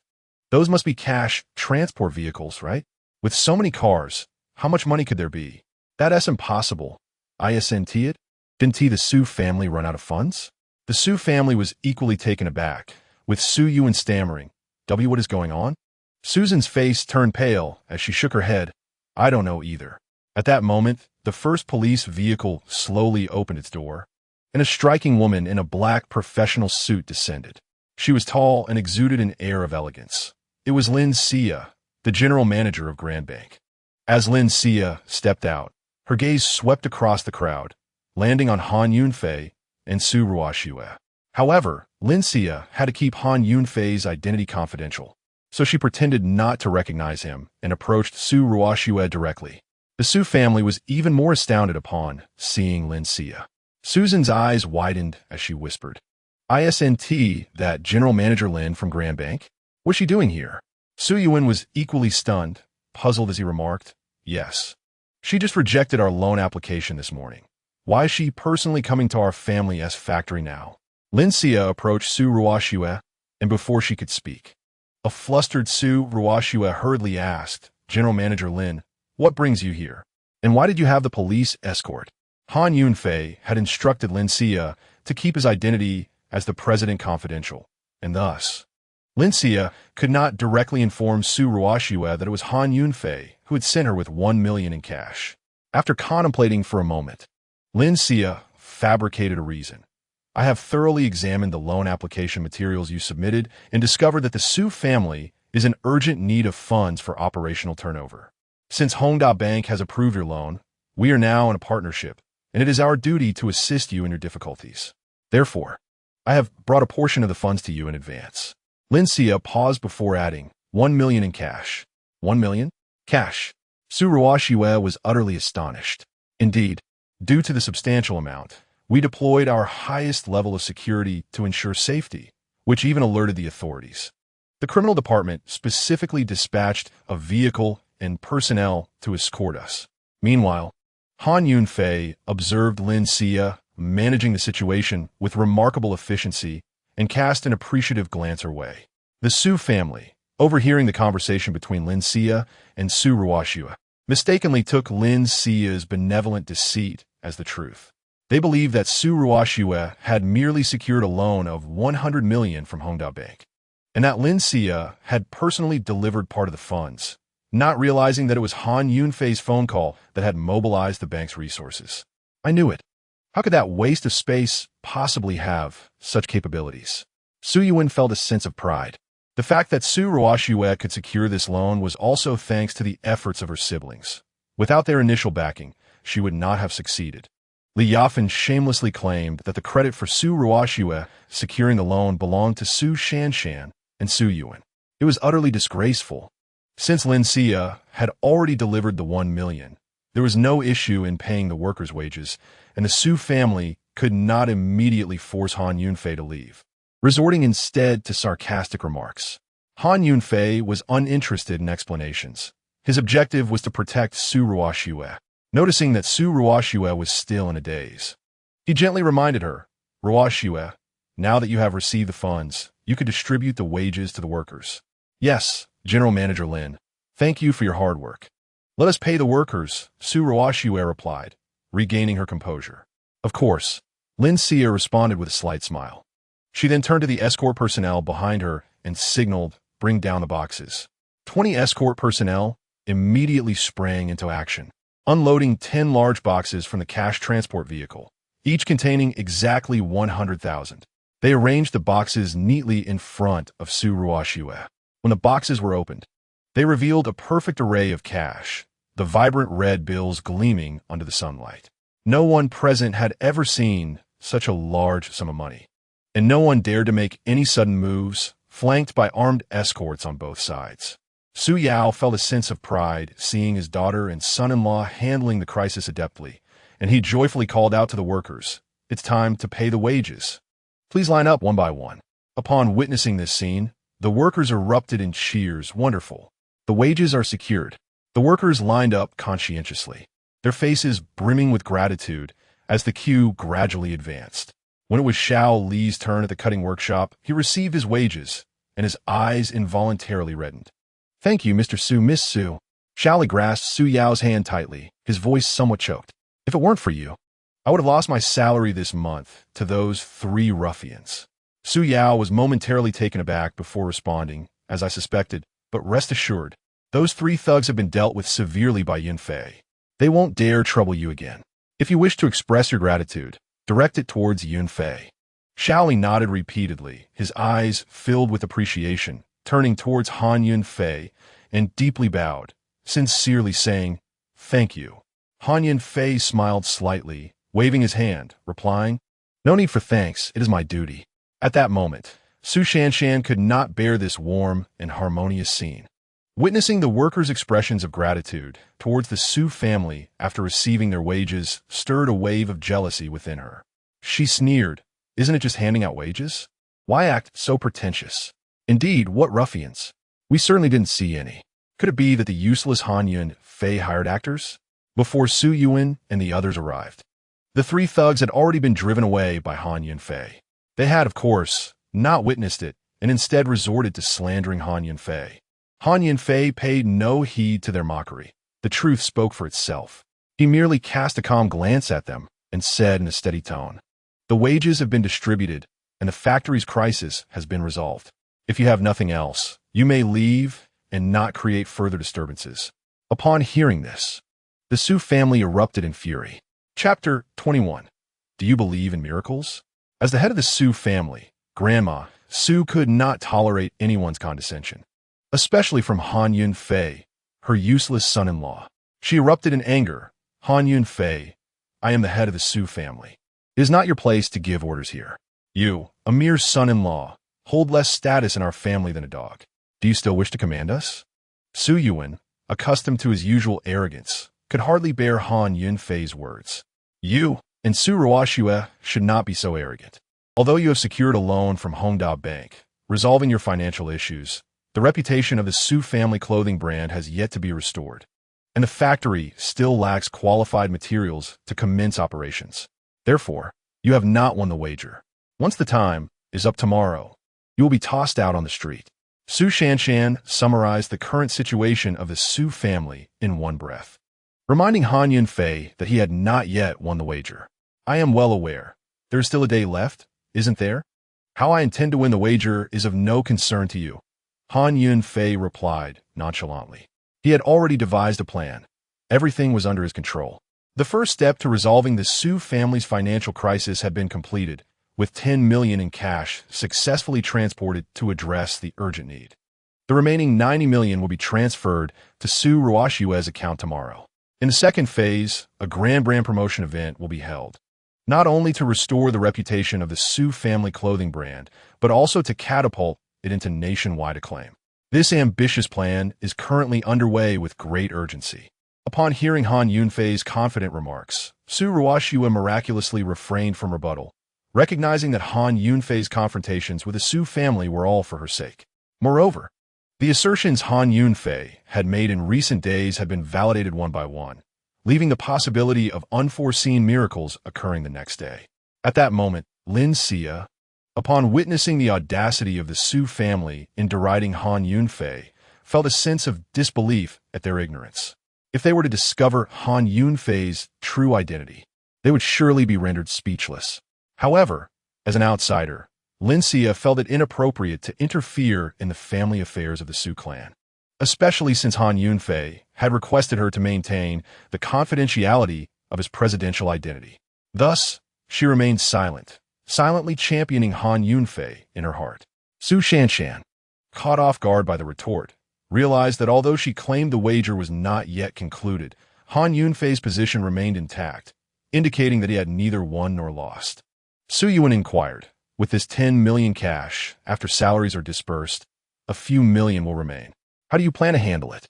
He perceived that he could not undermine Han Yunfei, so he shifted his focus to the money. No wonder the Su family had lingered without any apparent reason. They were clearly coveting these funds. Before Su Ruoxue could respond, Old Lady Su interjected, "As the head of the Su family, I shall take the family's money." The synchronicity of their remarks led Han Yunfei to suspect prior collusion, deeming it utterly shameless for them to demand what he had intentionally provided for Su Ruoxue. This sum had been applied for in Ruoxue's personal capacity, not under the Su family's name. Thus it did not belong to them. Han Yunfei argued based on the facts. "This money cannot be taken by you." With the newfound financial backing, Su Ruoxue spoke with greater conviction. Fueled by Han Yunfei's encouraging words, she finally mustered the courage to confront Old Lady Su and boldly declined her demand. After some contemplation, she formulated a plan. Turning to Su Yao, she declared, "Father, our Su family's factory urgently requires a new batch of quality raw materials.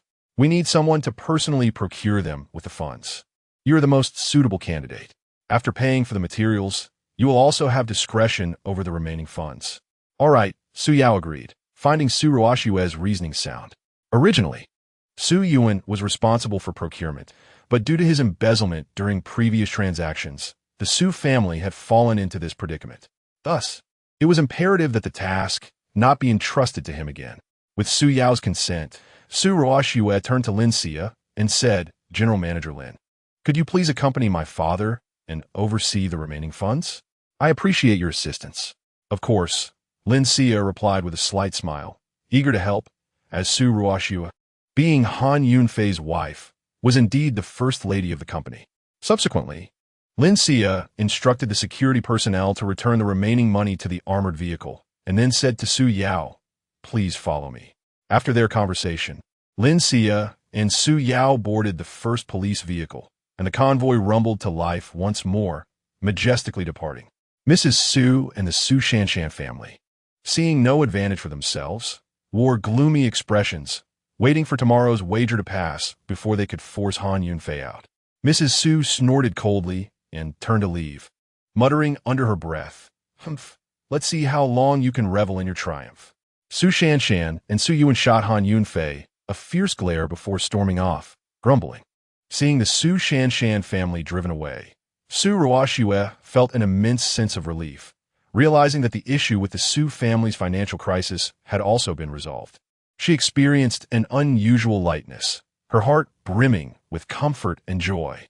However, when she glanced at Han Yunfei, her smile quickly faded. Noticing her change in demeanor, Han Yunfei softly inquired, "Ruoshue, what's wrong? Weren't you just happy?" Su Ruoshue sighed, speaking with resignation, "Although I feel relieved today and the financial issue has been addressed. Once tomorrow passes, your wager with my grandmother will expire. According to the agreement, if you fail to resolve the Su family's crisis, you will be expelled from the family, and then I won't be able to assist you." Han Yunfei felt warmth in his heart. He hadn't anticipated that Su Ruoshue would worry about him. It was evident that she genuinely did not wish to divorce him, which touched him deeply.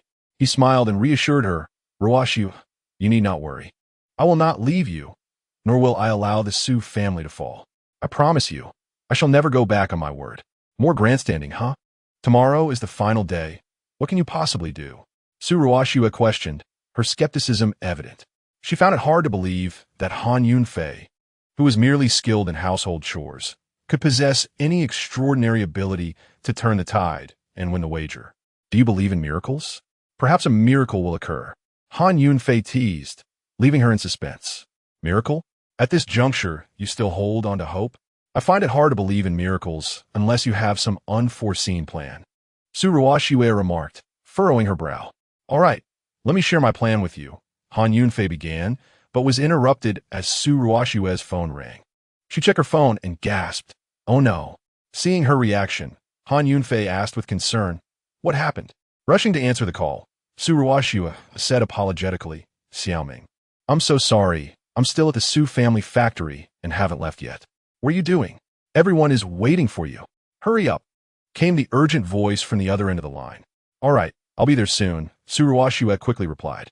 After hanging up, she slapped her forehead in frustration. "Oh no, I completely forgot about this." Han Yunfei, observing her actions, felt more puzzled and softly asked, "What is going on?" With a sigh, Su Ruoshue explained, "It's my best friend, Lin Xiaoming. She just bought a new house and invited a few close classmates over to visit. She had made an appointment with me long ago. But from yesterday until now, we have been preoccupied with various matters, including a family meeting at the Su residence and applying for a loan from Hongdao Bank, which caused us to forget about it." Han Yunfei nodded. Although he was not well acquainted with Lin Xiaoming, he had occasionally heard Su Ruoshue mention this name. "There is nothing pressing at the Su factory, so you should hurry over," Han Yunfei suggested. "Of course I must go. Xiaoming is my dearest friend, and I cannot leave her in the lurch," Su Ruoshue exclaimed anxiously. After a brief pause, she reflected that her car was broken, making it inconvenient for her to go alone. The journey from the Su factory was also closer.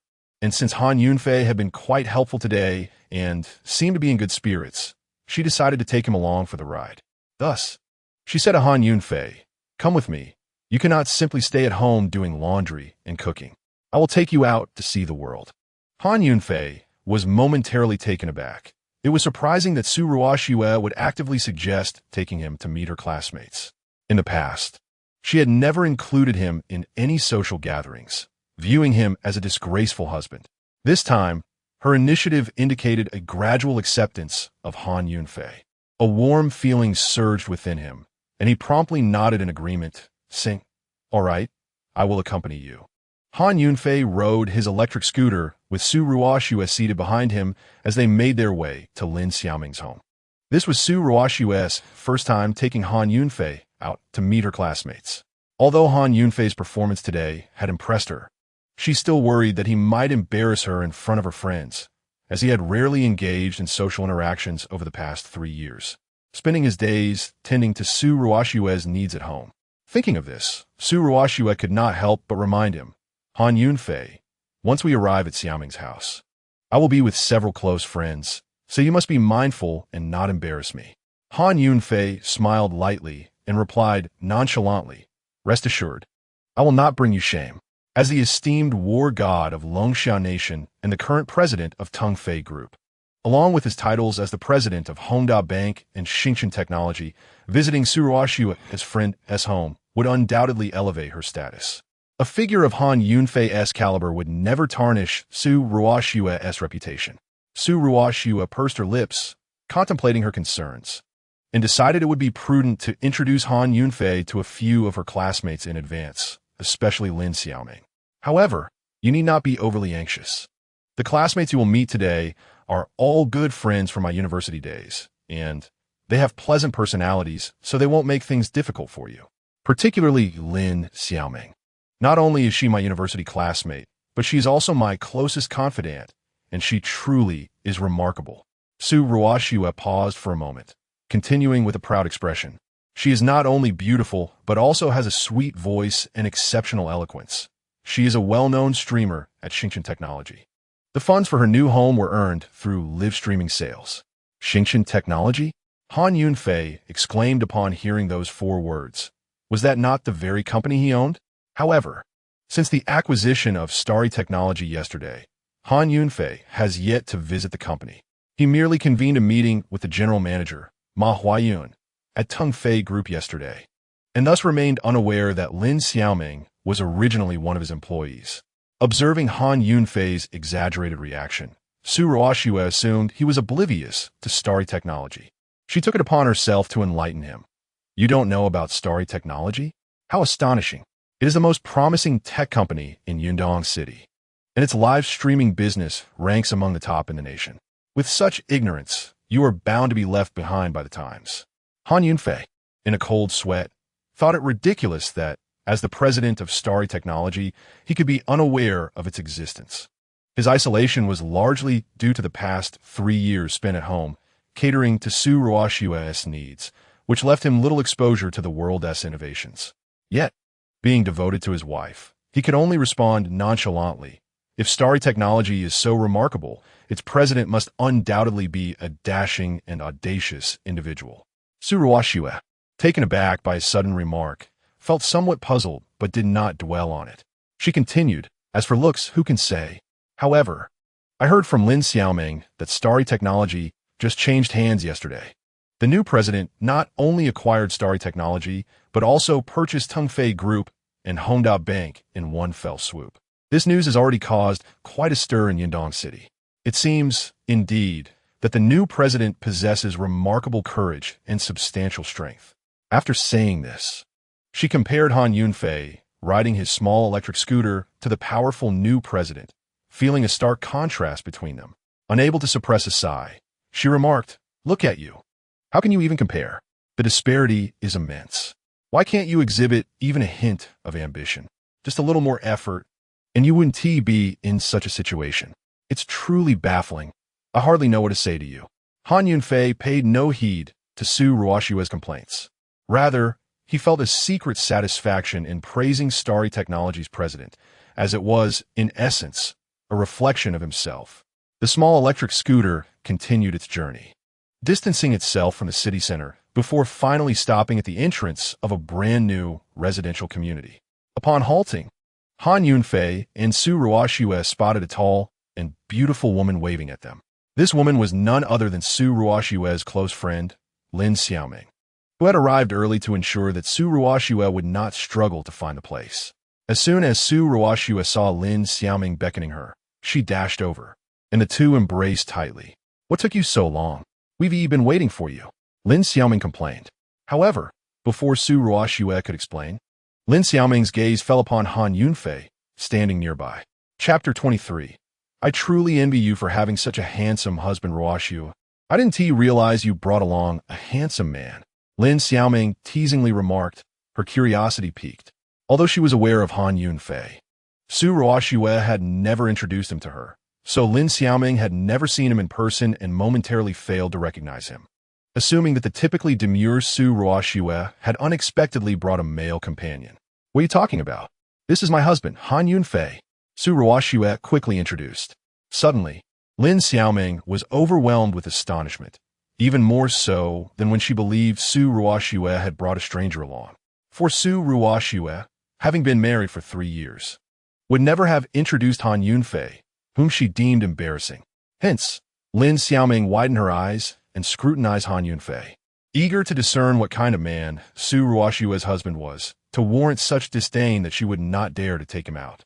Han Yunfei felt increasingly uneasy under Lin Xiaoming's intense gaze, his eyes darting about.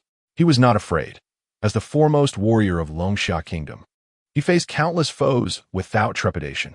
Yet, being scrutinized so openly by a young woman left him feeling rather bashful. Su Ruoxue, however, was unperturbed. Lin Xiaoming was her closest confidant, and she understood that Lin Xiaoming was merely jesting. After a thorough examination, Lin Xiaoming finally concluded, "Ruoxue, your husband is impressively tall and handsome. No wonder you kept him hidden, fearing we might whisk him away. What good is handsomeness? Can it be turned into sustenance?" Su Ruoxue retorted, her cheeks flushing at Lin Xiaoming's remarks. "You're truly being modest. If I had such a handsome husband, I would want the entire world to know. Unlike you, who is too shy to present him," Lin Xiaoming declared, feeling that Su Ruoxue was obliviously fortunate to have such an admirable spouse, yet still held reservations. "He is simply too ineffectual. Staying home as a house husband is acceptable, but bringing him out makes me fear embarrassment," Su Ruoxue replied. "Then why did you bring him out today?" Lin Xiaoming inquired. "If I don't take him out now, there may not be another chance. Tomorrow, he will be forced to divorce me and be cast out from the Su family," Su Ruoxue said helplessly. She believed that once the gambling agreement concluded the next day, Han Yunfei would undoubtedly lose, leaving her with no choice but to comply with the decision. "Is that true? What happened?" Lin Xiaoming was taken aback. "Our Su family has recently fallen into a crisis. This arrogant man dared to wager with my grandmother, claiming he could save the Su family within 3 days and elevate our fashion brand to national acclaim. Tomorrow marks the 3rd day, and he is certain to fail." Su Ruoxue sighed as she explained. Lin Xiaoming stared at Han Yunfei with wide eyes, her face filled with admiration as she asked, "Is it true? Are you genuinely attempting to save our Ruoxue's family single-handedly?" "It is true," Han Yunfei replied without hesitation, knowing that hesitation would only provoke suspicion. Immediate acknowledgement would lead others to doubt. How magnificent! Could this be the power of love? Lin Xiaoming's eyes sparkled. This was the most romantic tale she had ever heard, more touching than anything concocted in a drama. Don't listen to his fanciful claims. Who knows what has gotten into him these past few days, spouting nonsense, Su Ruoxue said, feeling exasperated that Lin Xiaoming believed Han Yunfei's extravagant assertions. Today, a significant event unfolded in Yundong City. The local stadium has been entirely reserved, igniting fervent discussions online. A grand promotional event is set to take place, attracting numerous celebrities who have begun to arrive since today. The internet is abuzz with anticipation, and tickets will soon be released for free distribution. However, the brand behind this promotional gala remains a mystery. Lin Xiaoming, as an online streamer, is well-versed in the latest happenings and has undoubtedly caught wind of this trending topic, which has soared to the top of the charts. After a moment of contemplation, Lin Xiaoming suddenly turned to Han Yunfei, whimsically inquiring, "Could it be that this grand promotional event is orchestrated by you?" Her musings cleverly intertwined the recent developments in Yundong City with the words of Su Ruoxue, who had mentioned that Han Yunfei had been speaking nonsensically lately. Coincidentally, it was yesterday that the Tongfei Group, Hongda Bank, and Xingchen Technology all changed ownership. Su Ruoxue had also remarked that Han Yunfei intended to elevate the Su family's clothing brand to national fame, and now, with the stadium booked and numerous stars in attendance, a grand promotional event was indeed on the horizon. Thus, Lin Xiaoming's hypothesis was not without merit. Han Yunfei appeared astonished that Lin Xiaoming had deduced this. He smiled calmly and confessed, "You guessed it. Yes, it was I who arranged it." He added with a hint of admiration, "Xiaoming, your imagination knows no bounds." Su Ruoxue, having retorted to Lin Xiaoming, turned to admonish Han Yunfei, stating, "Don't jest, Han Yunfei.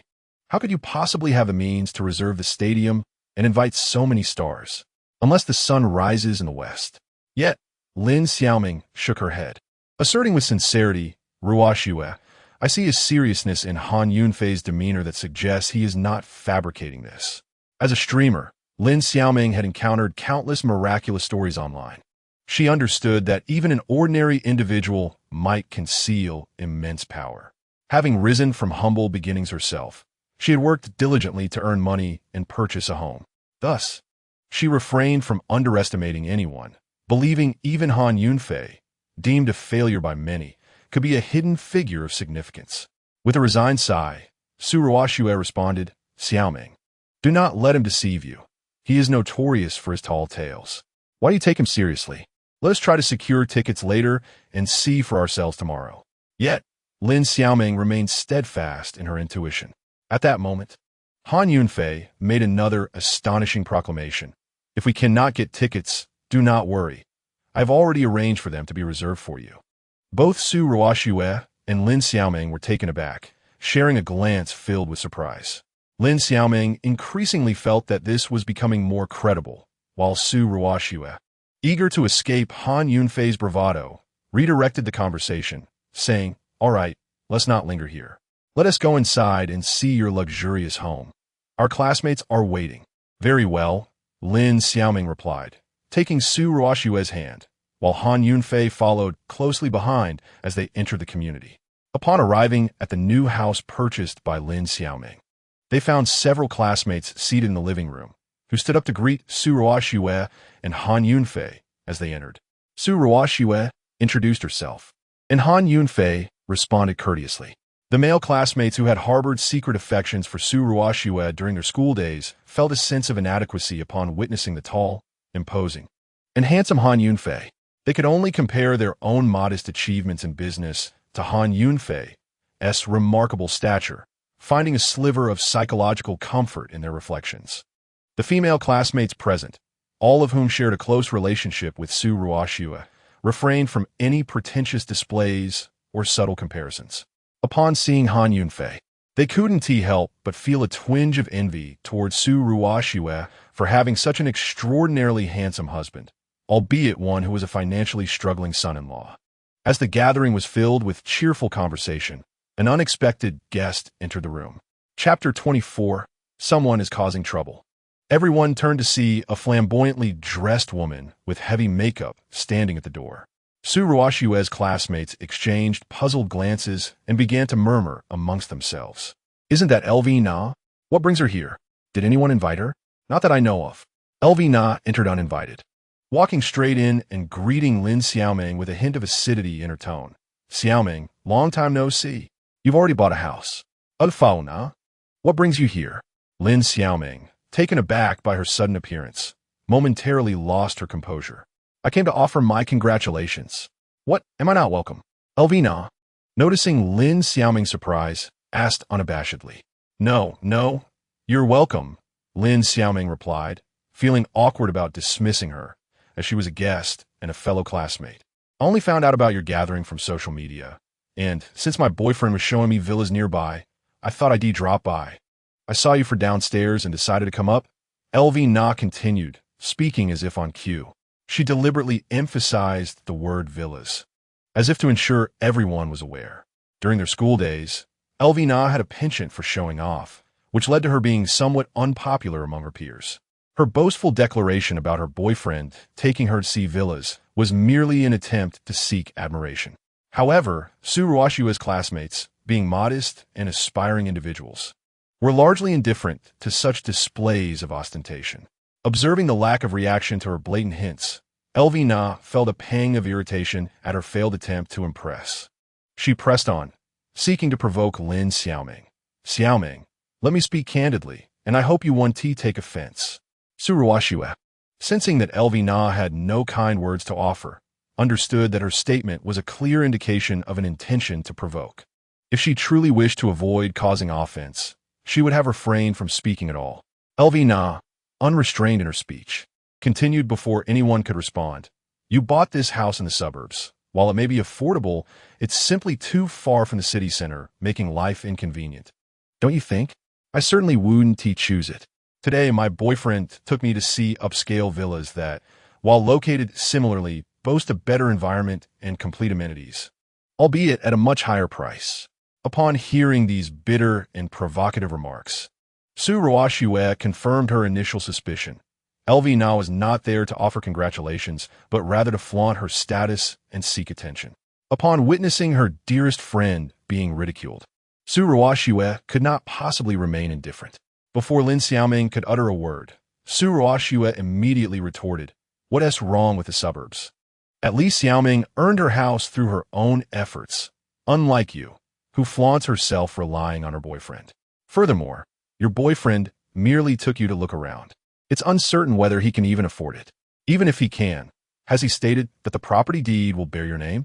Don't be surprised if, in a moment of displeasure, you find yourself unable to enter."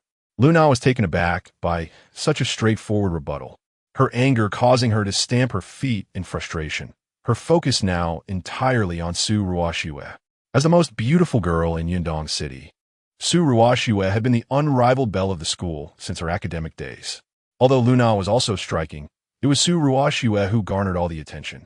Under Su Ruoshua's radiant presence, Luna always felt overshadowed, her jealousy having accumulated over time. Desperate to find flaws in Su Ruoshua, Luna sought to retaliate. Yet Su Ruoshua's excellence left her at a loss. Fortunately, she noticed Han Yunfei beside Su Ruoshua. He was notoriously known in Yundong City as a useless son-in-law, a fact Luna was well aware of. Seizing this opportunity, Luna sarcastically remarked, "Flaunting oneself through a man also depends on the caliber of the man. If you end up with a useless one, it's not just about showing off. It's embarrassing to even be seen with him." Her words were a clear jab at Su Ruoshua, suggesting that her choice in a husband was a source of shame. Lin Xiaoming felt uneasy as Luna's sarcastic comments targeted her first, and now Su Ruoshua. Moreover, she had a favorable impression of Han Yunfei. He was not only devoted to family, but genuinely cared for Su Ruoshua. Thus, unable to contain herself, Lin Xiaoming countered, "What matters most in a man is his character and responsibility, not grand promises of luxury villas. If you encounter a scoundrel, you won't even have tears left to cry." Luna's expression darkened immediately, yet she could not lash out in that moment, forced to swallow her anger. The classmates present felt that Luna was merely digging her own grave, attacking others only to be left speechless by Su Ruoshua and Lin Xiaoming's responses. However, as they were all classmates gathered to celebrate Lin Xiaoming's new home, they wished to avoid an awkward atmosphere and promptly shifted the topic to ease the tension. "Xiaoming, everyone is here. We should celebrate properly. Indeed, it's time for you to treat us to a grand feast. What kind of lavish meal do you plan to host for us, Xiaoming?" With these remarks from her classmates, the atmosphere lightened considerably. Lin Xiaoming, wishing to maintain the joyous spirit, cheerfully replied, "Rest assured, I won't shortchange any of you. I've booked a luxurious private room at the Tengfei Hotel. Let's head over now." The Tengfei Hotel, part of the Tengfei Group, was the finest establishment in Yundong City, and Lin Xiaoming had spared no expense for this gathering. "Wow, Tengfei Hotel. Xiaoming, This time, I shall make sure you spend all your money. How splendid. I can hardly wait. Let us go quickly. A group of classmates, filled with excitement after the news, descended the stairs together. Luna, uninvited, intended to flaunt her superiority but found herself embarrassed instead, simmering with frustration while seeking another opportunity to redeem herself. Noticing everyone heading downstairs towards the Tungfei Hotel, she decided to call her boyfriend, urging him to drive over in his Porsche to showcase her status. Upon reaching the parking lot, the classmates gathered outside the community gate, where, except for Han Yunfei and Su Ruoxue who arrived on an electric scooter, everyone else had their own vehicles and prepared to embark on their journey. Luna followed suit, and, upon spotting Su Ruoxue and Han Yunfei beside their scooter, felt a surge of superiority, a sardonic smile curling at the corners of her mouth. "Oh, Su Ruoxue, are you really planning to ride that little scooter to the Tungfei Hotel?" Luna's voice dripped with mockery, deliberately raised so that the others in their cars could hear. "By the time you arrive, the food will be cold." Seizing the opportunity, Luna relentlessly teased Su Ruoxue. Su Ruoxue's expression stiffened, her lip biting down as she tried to mask her embarrassment. If her Audi hadn't broken down and remained in the shop, she would be reduced to riding Han Yunfei's scooter today, allowing Luna to act so brazenly. Lin Xiaoming, having just sat in her car, noticed Luna's antics and promptly exited, resolutely refusing to let her best friend suffer even a hint of humiliation. Chapter 25. How dare a Porsche show-off? Lin Xiaoming approached Su Ruoxue, who looked distressed, and quickly came to her aid. "Ruoxue, why don't you and Han Yunfei ride with me? It'll be nice to chat along the way." Luna, seeing Lin Xiaoming stepping in for Su Ruoxue, refused to back down. She glanced disdainfully at Lin Xiaoming's car and retorted, "It's just an Audi. I wouldn't ride in that." Lin Xiaoming, already at her wits' end with Luna, could hardly believe her audacity in belittling her Audi. She shot back, "Don't look down on others. What car do you drive?" Unexpectedly, Luna's demeanor grew even more arrogant at the question, as if it were music to her ears. Unfazed, she replied, "Don't worry. My car is on its way and will surely dazzle your eyes." At that moment, a deep rumble echoed in the air. Hearing the sound, Luna's lips instinctively curved into a smug grin, her face alight with triumph. The classmates who had already settled in their cars were drawn to the noise and began to exit their vehicles. Turning towards the source of the rumble, they beheld a brand-new Porsche gliding gracefully towards them, stopping right in front of Luna. As the car door swung open, a man clad in a designer suit and sporting gold-rimmed glasses emerged, meticulously adjusting his cuffs in an ostentatious display. Luna rushed forward, linking her arm with his, and playfully exclaimed, "Darling, you're here?" Then, turning to her classmates, she introduced him with pride. "This is my boyfriend, Li Minglei, the manager of the Tungfei Hotel. He drives a Porsche everywhere. His family must be quite wealthy." A few classmates merely nodded awkwardly and smiled, indifferent to Li Minglei's position, his choice of vehicle, or his wealth. Their values starkly contrasted with those of Luna, who, unlike them, sought to associate with the affluent. Noticing the lack of praise from her peers, Luna, frustrated by her failed attempt to impress, could not help but add, "Earlier, you mentioned dining at the Tungfei Hotel. My boyfriend is the manager there, and he can offer you a discount." The classmates responded dismissively, uninterested in the discount and reluctant to owe Luna a favor. Unexpectedly, Li Minglei generously interjected, "A discount is unnecessary. Since you are all friends of Luna, you are also my friends. I will gladly cover your expenses. Feel free to seek me out whenever you dine at the Tungfei Hotel." As he spoke, his gaze drifted between Su Ruoxue and Lin Xiaoming, ultimately resting on Su Ruoxue, clearly evaluating who among them was more beautiful. It was evident to all that he found Su Ruoxue and Lin Xiaoming to be infinitely more attractive than Luna. It was apparent that Li Minglei's ostentatious offer to cover the bill was merely a ploy to attract Su Ruoxue's attention. "Thank you for your kindness, but that won't be necessary," Su Ruoxue decisively declined, feeling uncomfortable under Li Minglei's insidious gaze. Han Yunfei had long recognized Li Minglei's rudeness and was seething with anger, ready to confront him had it not been for Su Ruoxue and her classmates. "Miss Su, There is no need to be so polite. We are all friends. Let us go now. Come, ride in my car, he insisted.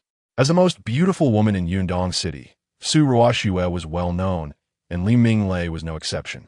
Having the opportunity to see her in person, he was captivated by her beauty and sought to get closer to her.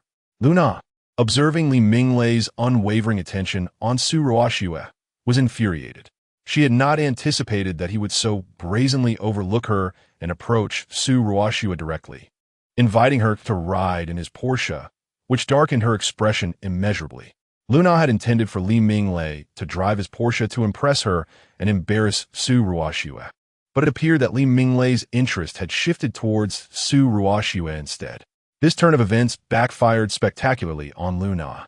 What do you mean by this, Li Minglei? Luna asked through clenched teeth.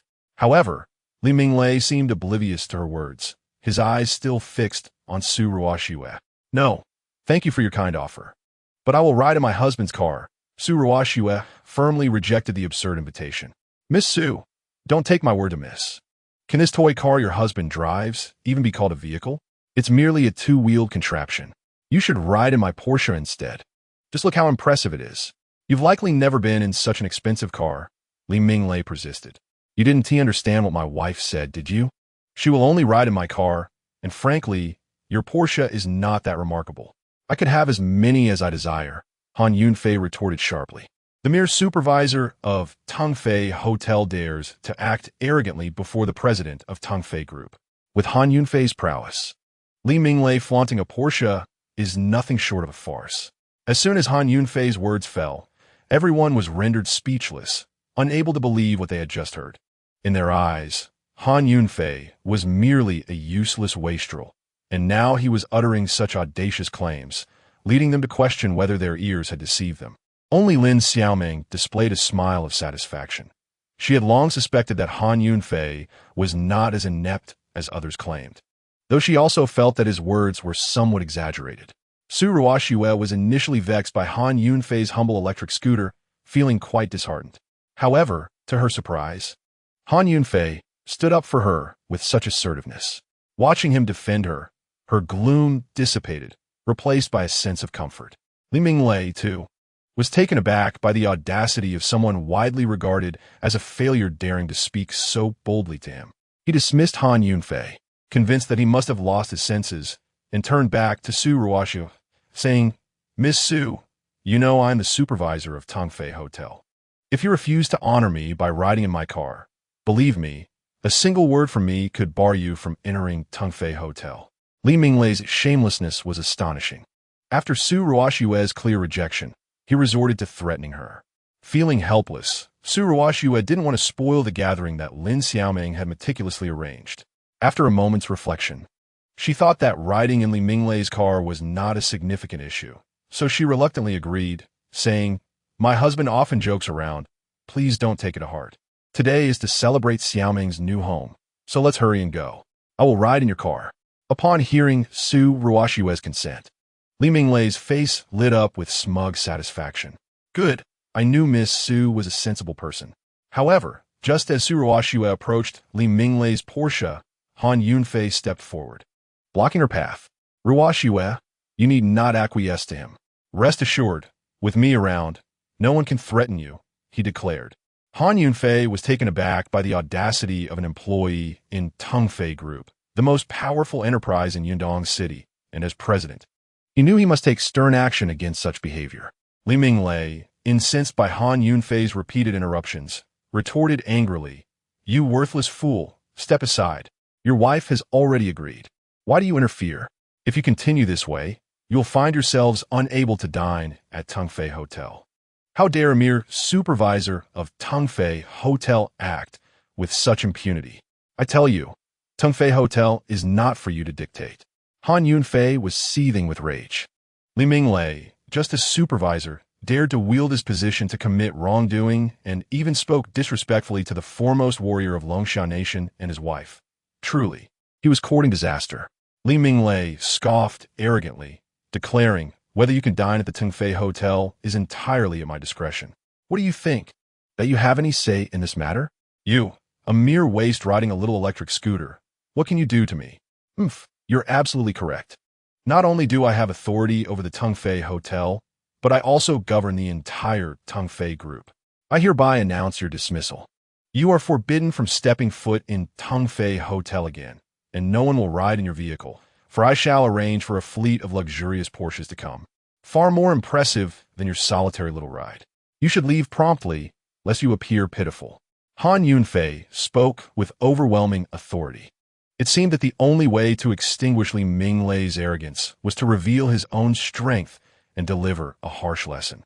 Upon hearing Han Yunfei's words, the crowd was left in utter shock, rendered speechless. Su Ruoxue's classmates gaped in disbelief, unable to close their mouths. Thinking that her seemingly useless husband had uttered nonsense in a desperate attempt to salvage his dignity. Lin Xiaoming was equally taken aback, unable to discern whether Han Yunfei was merely speaking out of anger or if he was indeed the influential figure she had speculated about. Su Ruoxue had previously advised Han Yunfei to be more composed and avoid making a fool of himself in front of their classmates.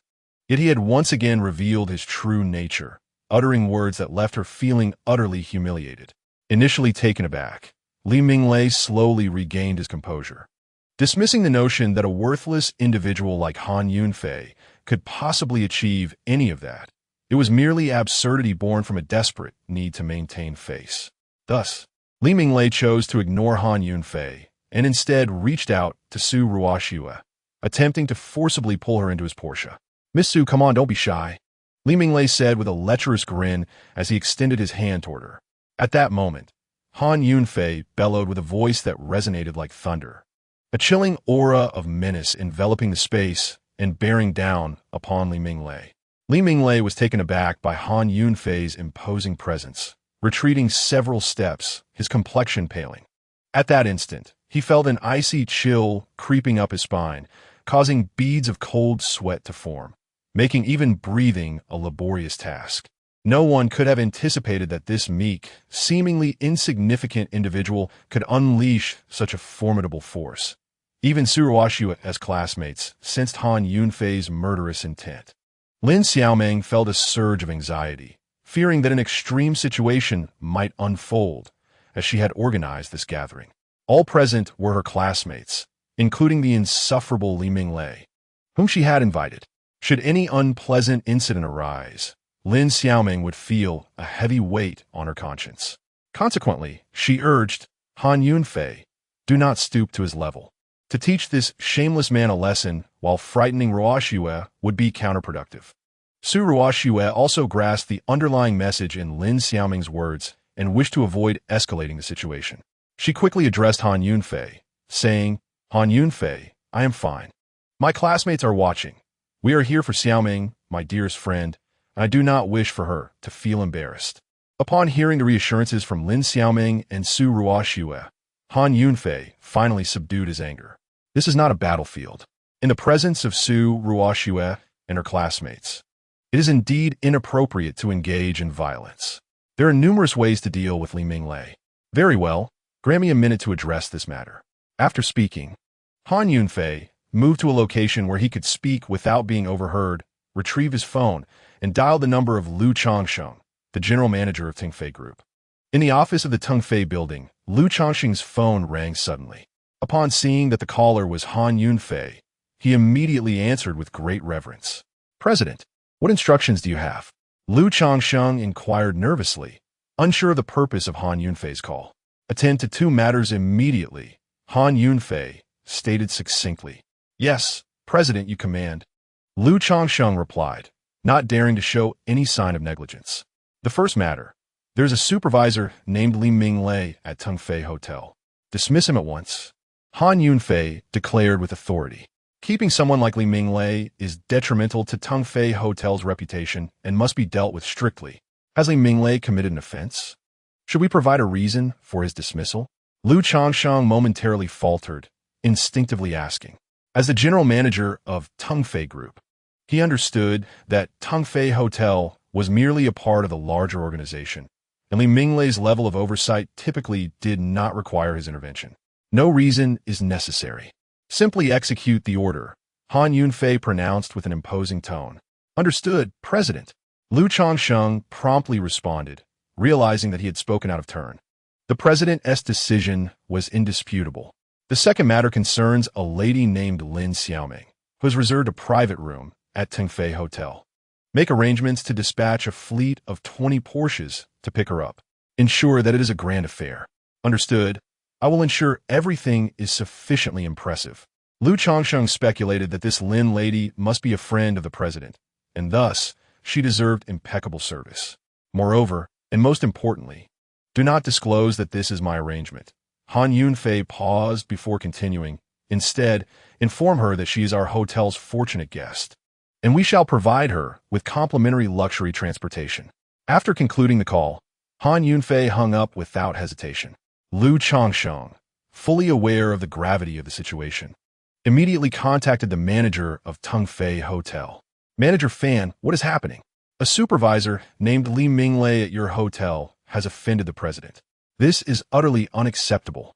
Terminate him immediately. Lu Changsheng conveyed Han Yunfei's decision over the phone.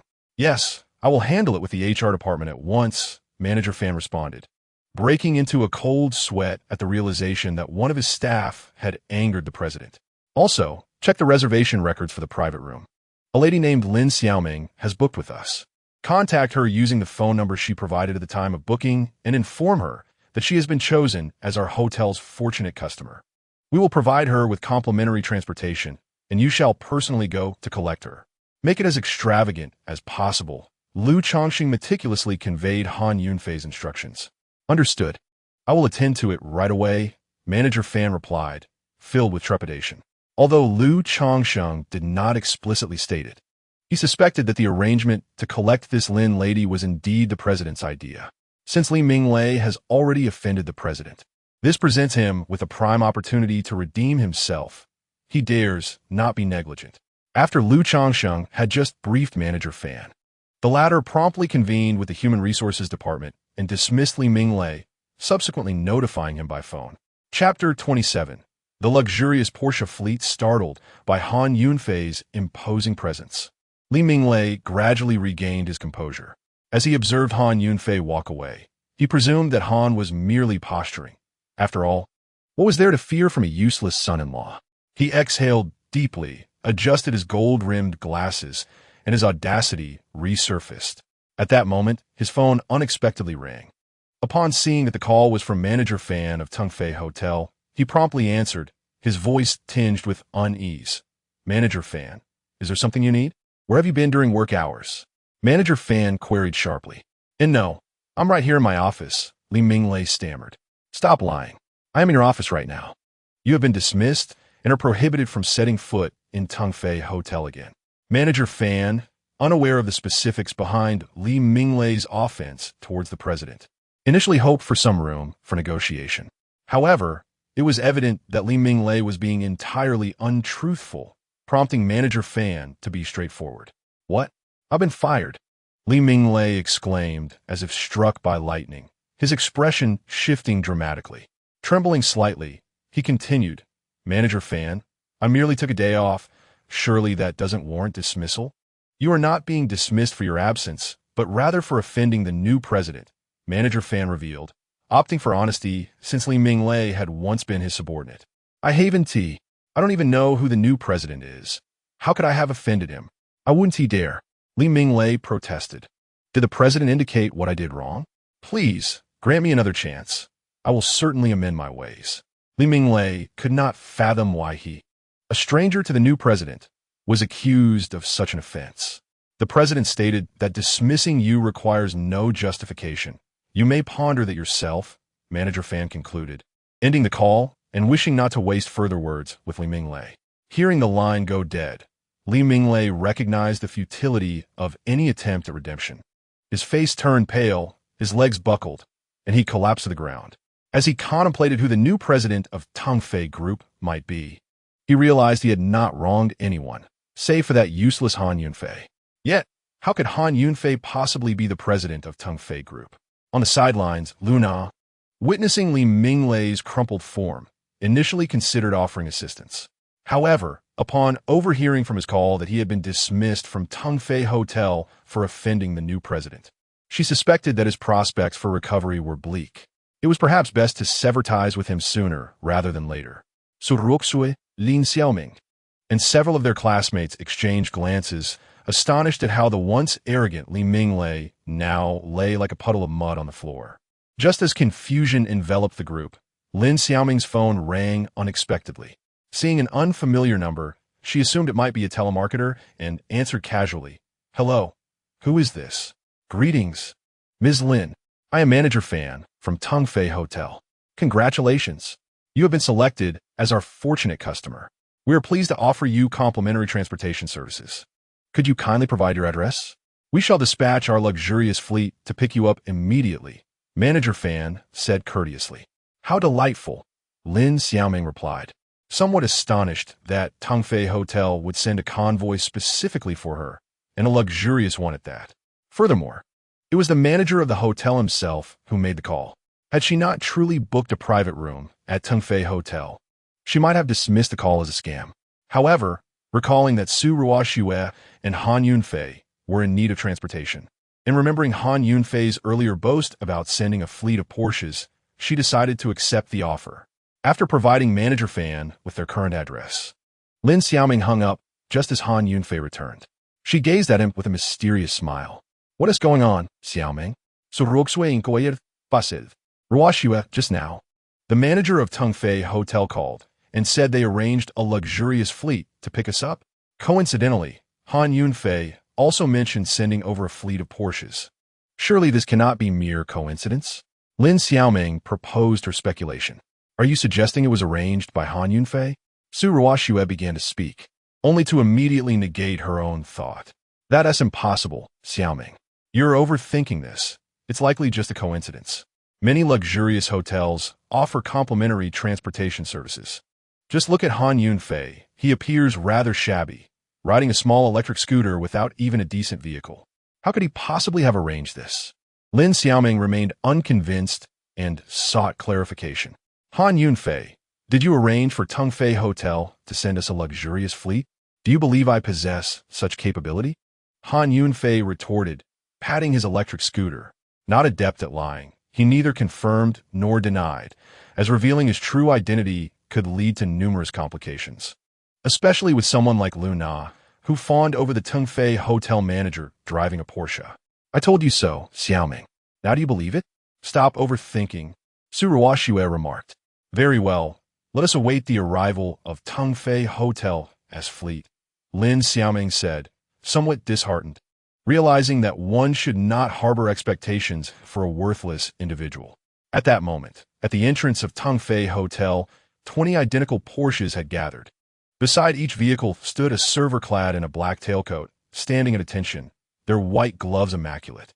The 20 Porsches roared to life, their engines rumbling in unison. Passers-by eagerly pulled out their phones to capture the moment, posting on social media. "Quick, take a picture and share it. I've never seen so many Porsches in one place." A dog-walking elderly lady gasped in astonishment. Which wealthy family is getting married?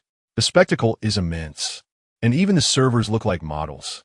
Manager Fan from Tongfei Hotel led the way into the car, and the convoy slowly set off, rumbling toward Lin Xiaoming and her companions. As the procession moved along, there were even individuals chasing after the convoy, capturing the moment on video. Such a grand spectacle was a rarity, and they were eager to share it online, certain it would garner significant attention. When the convoy halted at a red light, the owners of BMWs and Mercedes rolled down their windows in astonishment, exclaiming, "Goodness, this convoy must be worth tens of millions." Before long, the low rumble of engines approached, drawing everyone's gaze upwards as they stood on tiptoe. They beheld a luxurious fleet of Porsches gliding toward them. One student, unable to contain their excitement, began counting 1, 2, 3, 15, 20. An impressive total of 20 Porsches lined up before them, and, as the doors swung open in unison, a steward clad in a black tailcoat emerged from the front passenger seat of each vehicle. They swiftly approached the cars, opening the doors with one hand while the other gently hovered above, poised to assist. Chapter 28.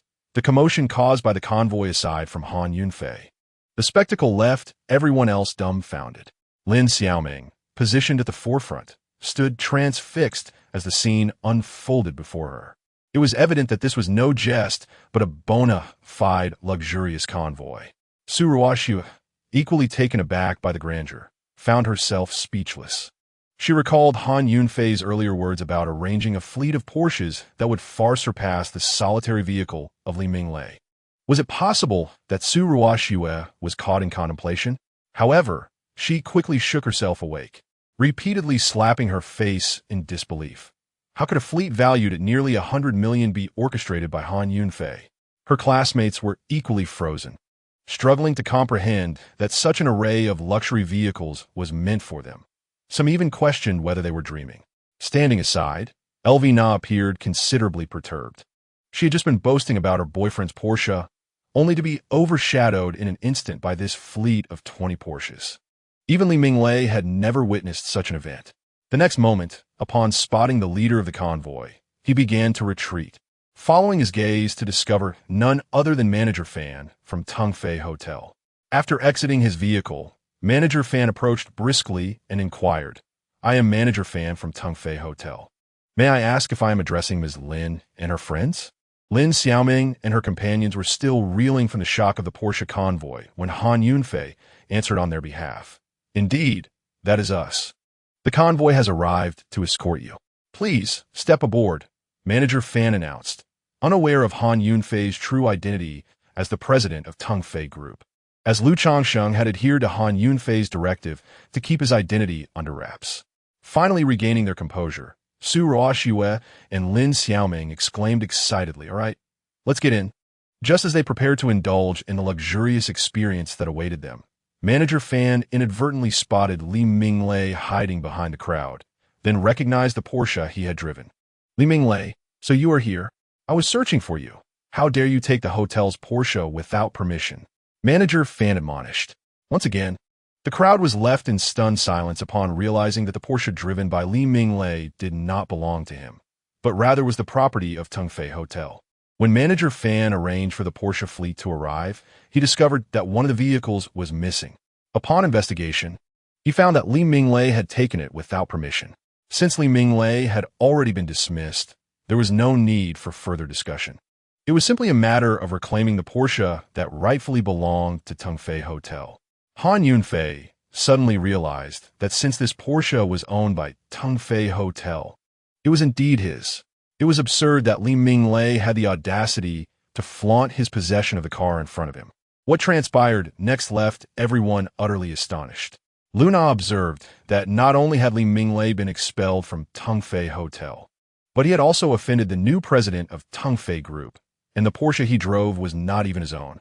With no support left, Luna, who had just moments ago been arrogant, quickly shifted her demeanor, not wanting to lose the connections with her classmates. She began to ingratiate herself with Su Ruoxue and Lin Xiaoming. "Ruoxue, Xiaoming, would you mind bringing me along to your gathering?" Luna asked, lowering her tone. Su Ruoxue and Lin Xiaoming were momentarily taken aback by the unexpected question, unsure of how to respond. Accepting her invitation would mean letting go of the grievances they had just experienced, while rejecting her would risk appearing petty in front of their peers.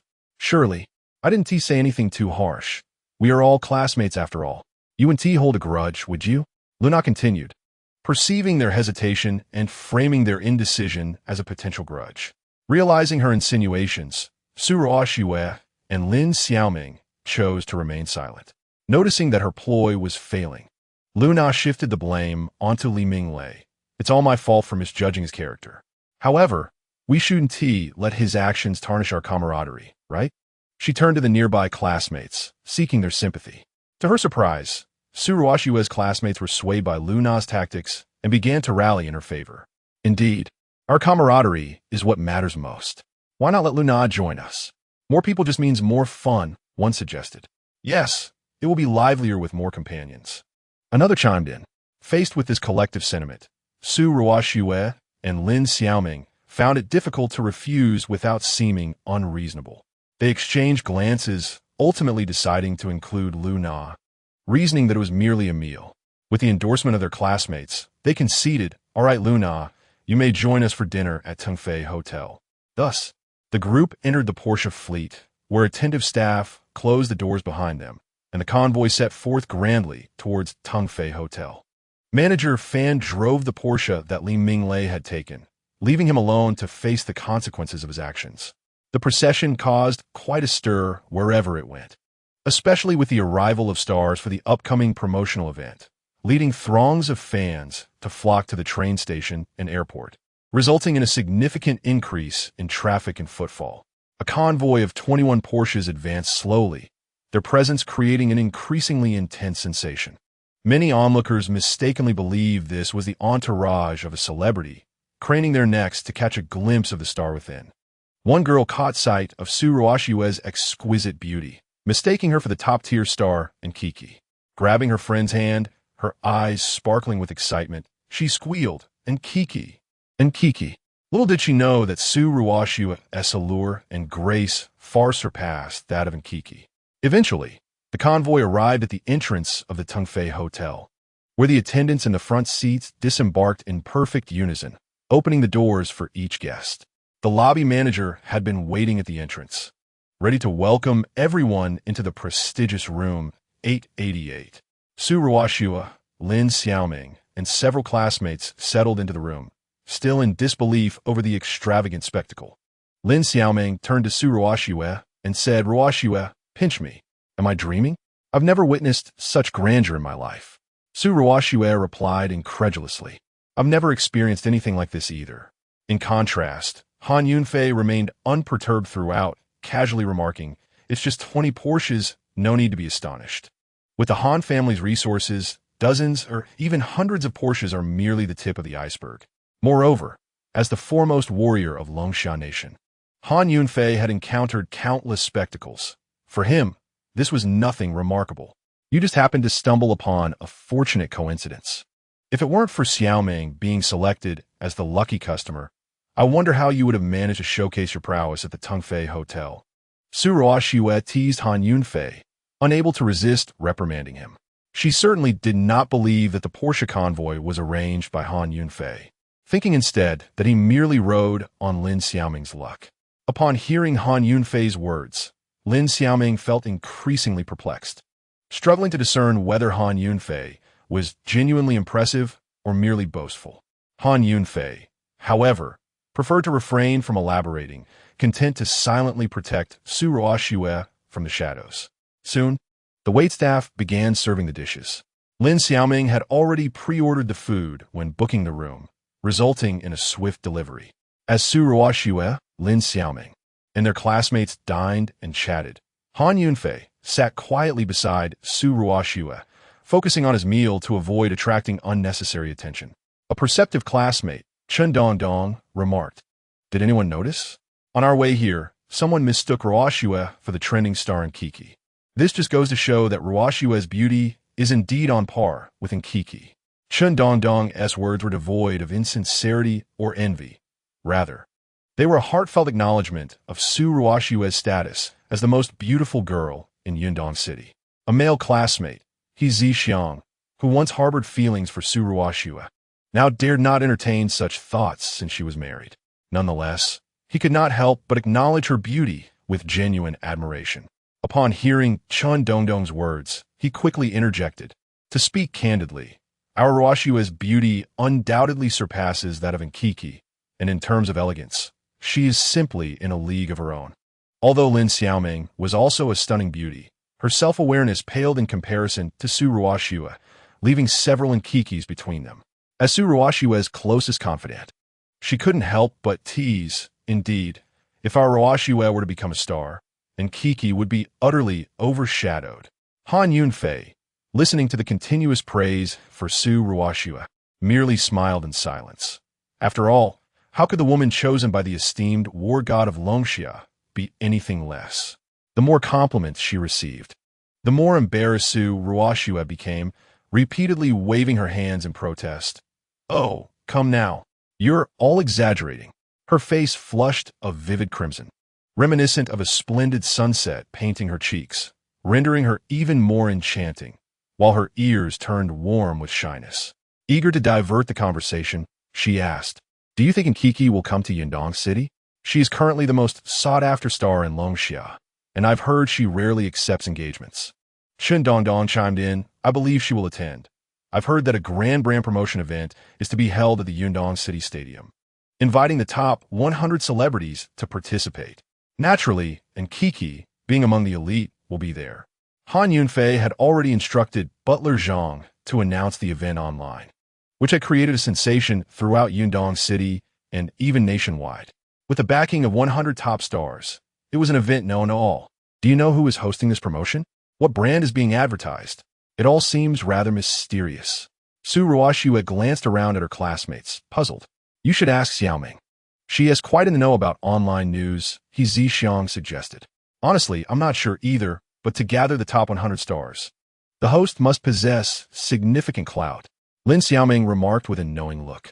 Han Yunfei continued to eat quietly, smiling, as no one could fathom that the person orchestrating the promotion was right beside them, an irony not lost on him. Suddenly, Lin Xiaoming seemed to recall something. Glancing at the time on her phone, she exclaimed, Oh dear, I almost forgot. In 2 minutes, the tickets for the promotion will go live. Let us all grab some together and see it tomorrow. Absolutely. Everyone chorused in agreement. The gathering of 100 top stars was unprecedented, far grander than any concert. And who wouldn't want to witness such a spectacle firsthand? Moreover, the tickets were free, allowing access to so many celebrities without spending a dime. It was an opportunity not to be missed. Everyone hurriedly logged onto the ticketing platform, except for Han Yunfei, who remained engrossed in his meal. Lin Xiaoming, unable to bear it any longer, had initially held some hope for Han Yunfei, but after the incident with the Porsche team, coupled with his current indifference, she had confirmed his ineffectiveness. Without regard for the fact that he was her best friend's husband, she bluntly urged, Han Yunfei, stop eating and help us secure tickets. This promotion is so popular. I'm worried we might miss out. He merely knows how to indulge in idle pursuits. Do not hold your breath for any further expectations. Su Ruoxue sighed repeatedly. It matters not that everyone cannot secure tickets. I have already reserved seats in the front row for everyone. Han Yunfei remarked nonchalantly. Upon uttering these words, an immediate hush fell over the crowd, leaving everyone momentarily dumbfounded. At this juncture, no one was aware of who was hosting the promotional event, and the first round of tickets had yet to be released, yet Han Yunfei audaciously claimed he had already set aside tickets. This could only imply two possibilities. Either Han Yunfei was indeed the host of the event, or he was merely boasting.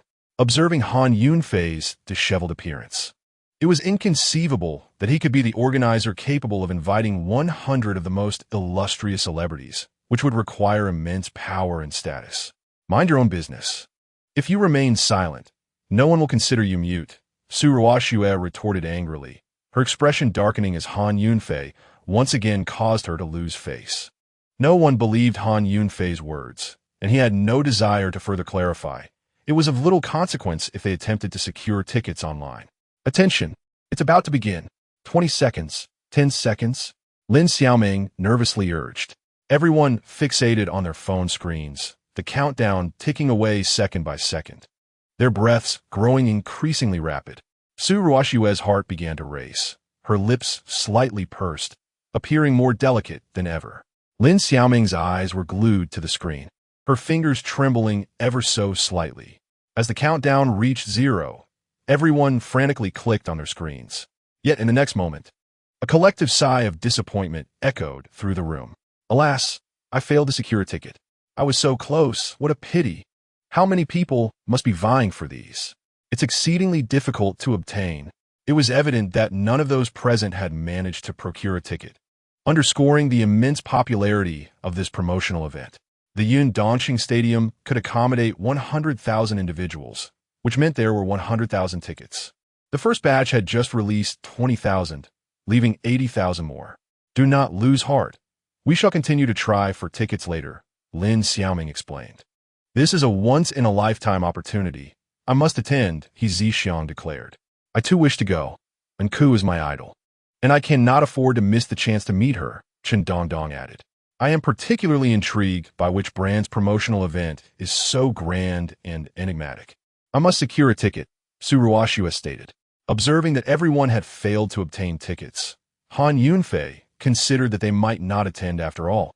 Yet their eagerness made him feel compelled to clarify matters.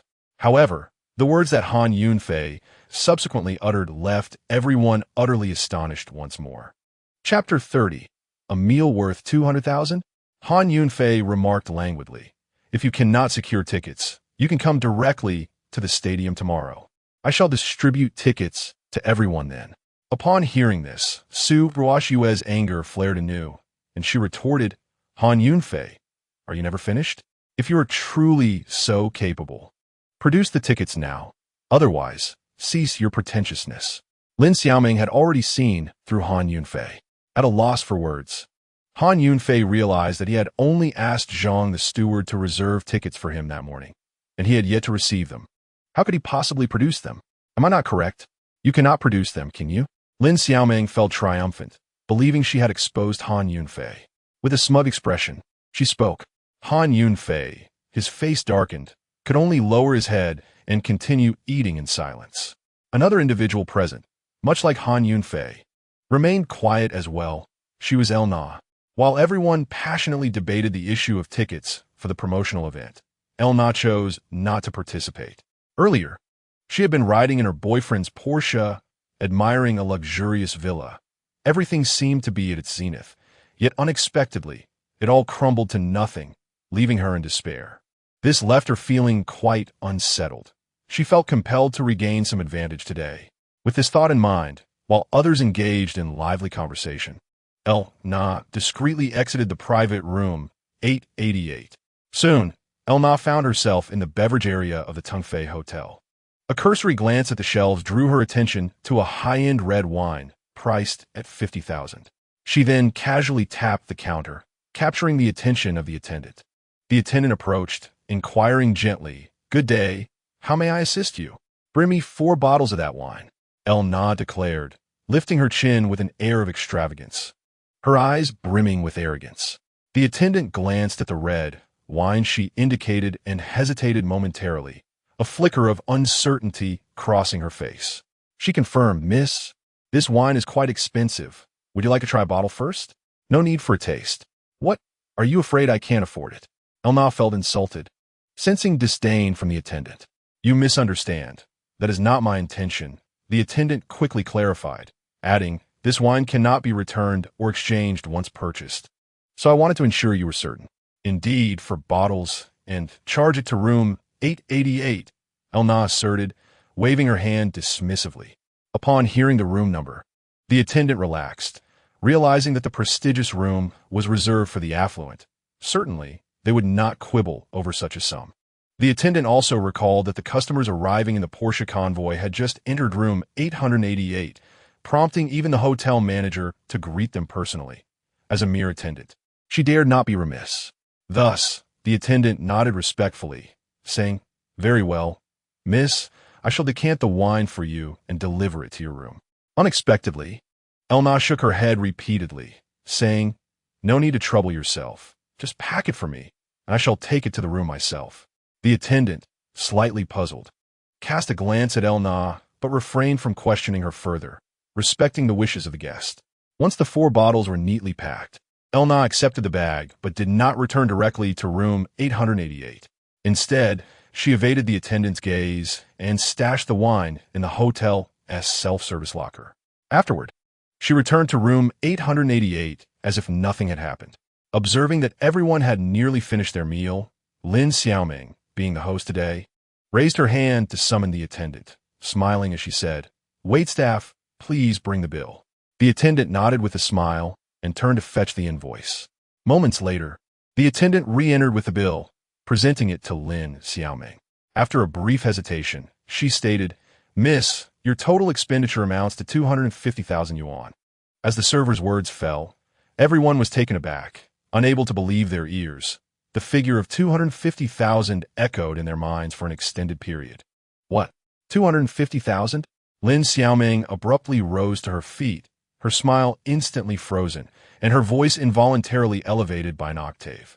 The dishes today were personally selected by Lin Xiaoming, making it impossible for the cost to be so exorbitant. Su Ruoxue was equally dumbfounded. Upon glancing at the dishes on the table again, she found nothing extraordinary, just rather ordinary fare.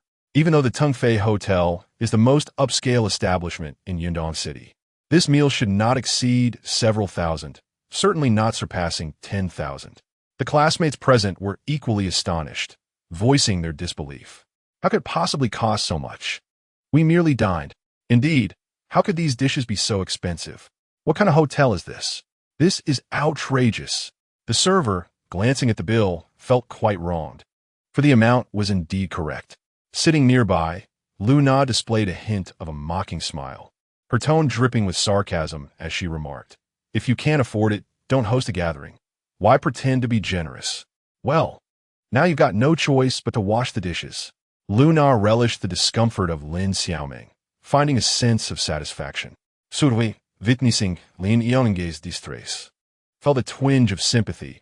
She gently tugged at Lin Xiaoming's sleeve and whispered, "Xiaoming, how about I cover the cost for you? That one tea do. I insisted on treating, and I can't let you pay."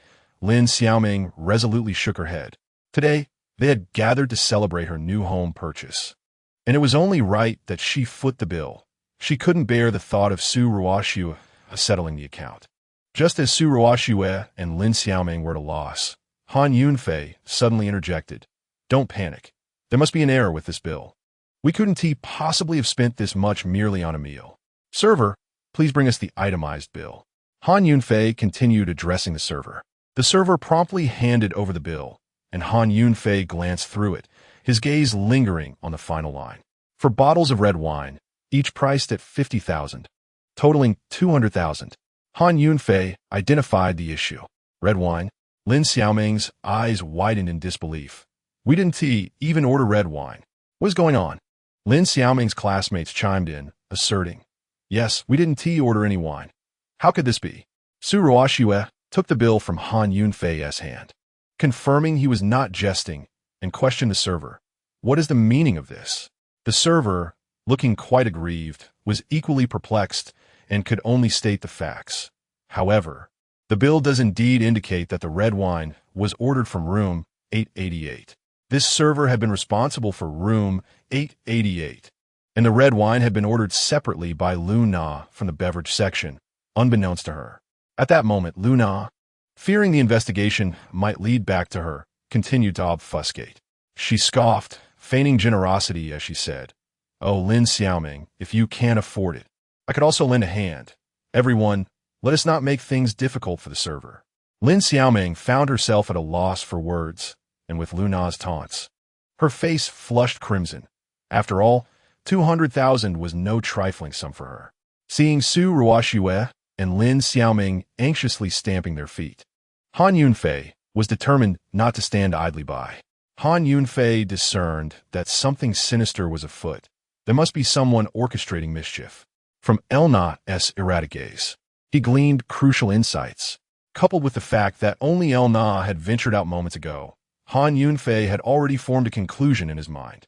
However, he understood that reason must prevail in all matters, and without concrete evidence, he refrained from voicing his suspicions. Thus, he devised a method to compel Elna into an admission of guilt. Chapter 31.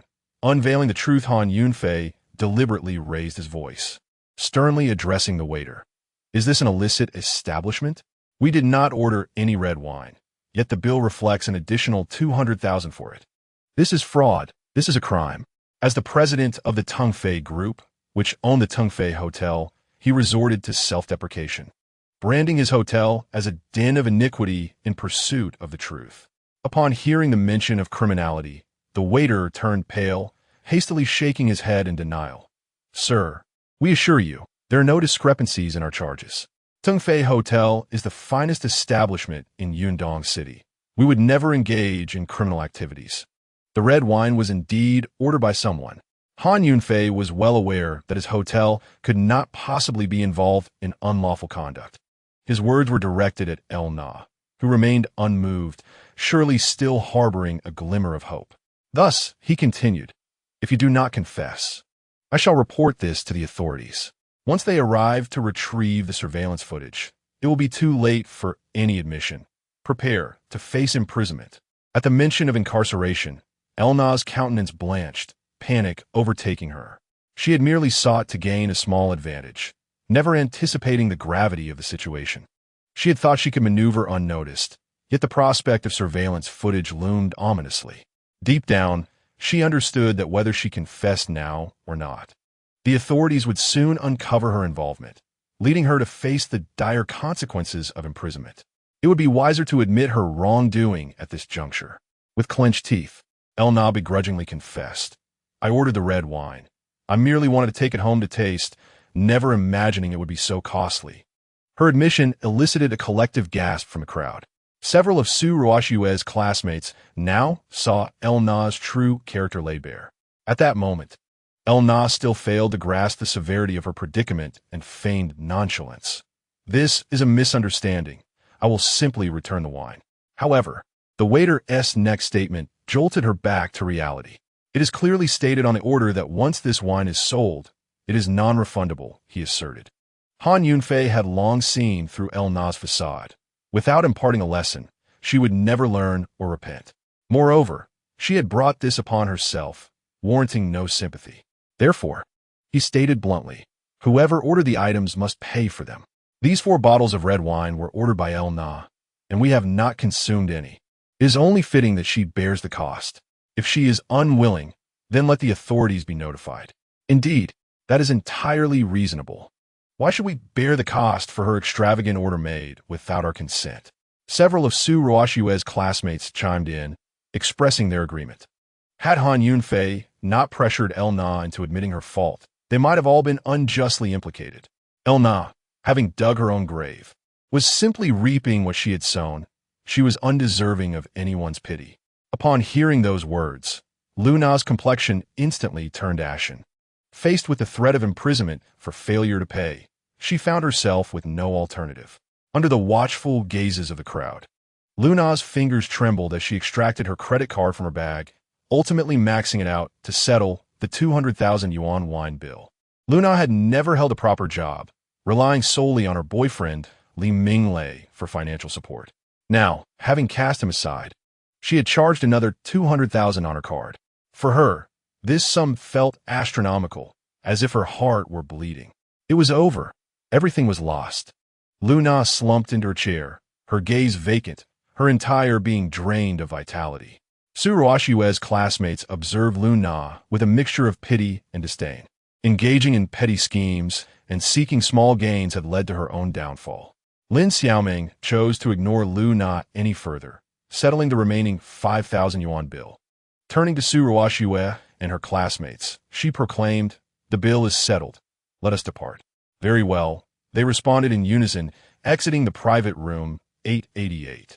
The luxurious fleet of Porsches awaited them at the entrance of the Tungfei Hotel, once again transporting Lin Xiaoming, Su Ruoshue, Han Yunfei, and their companions back to their original destination, the entrance of Lin Xiaoming's new residential community. After bidding farewell, Su Ruoshue's classmates drove off in their own vehicles to return home.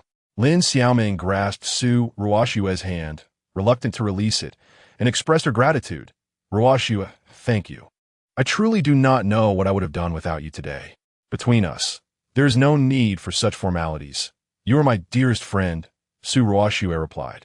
Their profound bond, nurtured over the years, ensured that Su Ruoshue would not stand idly by in the face of Luna's provocations. "Even so, I wish to assist you once more. You mentioned that the Su family is facing a crisis. Tell me how I might be of help," Lin Xiaoming inquired. "Our Su family's clothing brand has encountered significant troubles due to the procurement of substandard materials, resulting in the production of defective samples. This has led to the cancellation of numerous orders, severing our financial chain and severely damaging our reputation. Although the financial issues are now resolved, our brand's reputation has yet to be restored." Su Ruoshue explained the predicament faced by her family. "I see," Lin Xiaoming pondered for a moment before continuing. "Here's what we can do. I am currently live streaming and have amassed quite a following. If you send me a piece of new, acceptable samples, I will promote it during my broadcast." "That sounds wonderful, Xiaoming.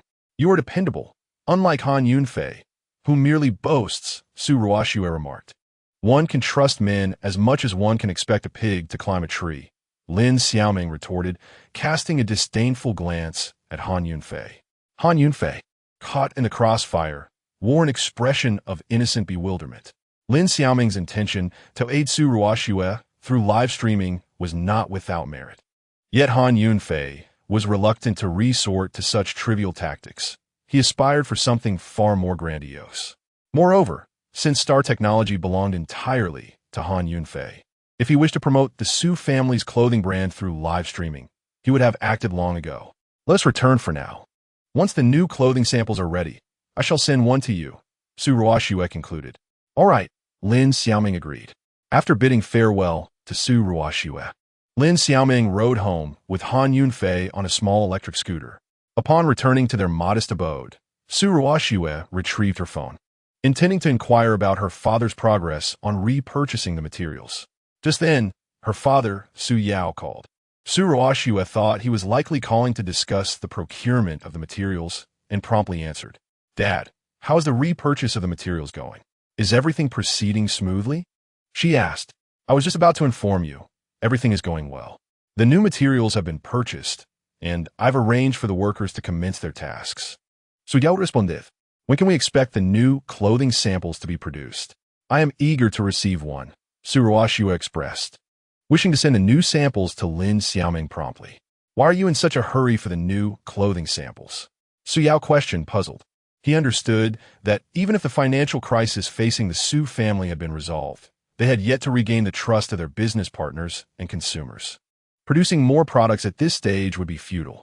My dear friend Lin Xiaoming is a host at Xingchen Technology, and she has amassed a considerable following through her live streaming sales. She asked me to send her a sample to help promote our brand, Su Ruoxue explained. That is excellent news. I will notify them to expedite the production of the new clothing samples by tomorrow morning, Su Yao exclaimed with delight. He recognized that while a small influencer might not entirely save the Su family, any glimmer of hope warranted an attempt. All right, I will return to the factory tomorrow morning to collect the new clothing samples, Su Ruoxue concluded before hanging up.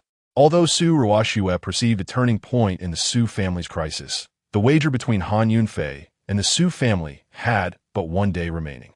As things stood, Han Yunfei seemed to have little chance of success. The notion of establishing the Su family's clothing brand as a national name appeared utterly fanciful. Contemplating this, Su Ruoxue could not help but address Han Yunfei.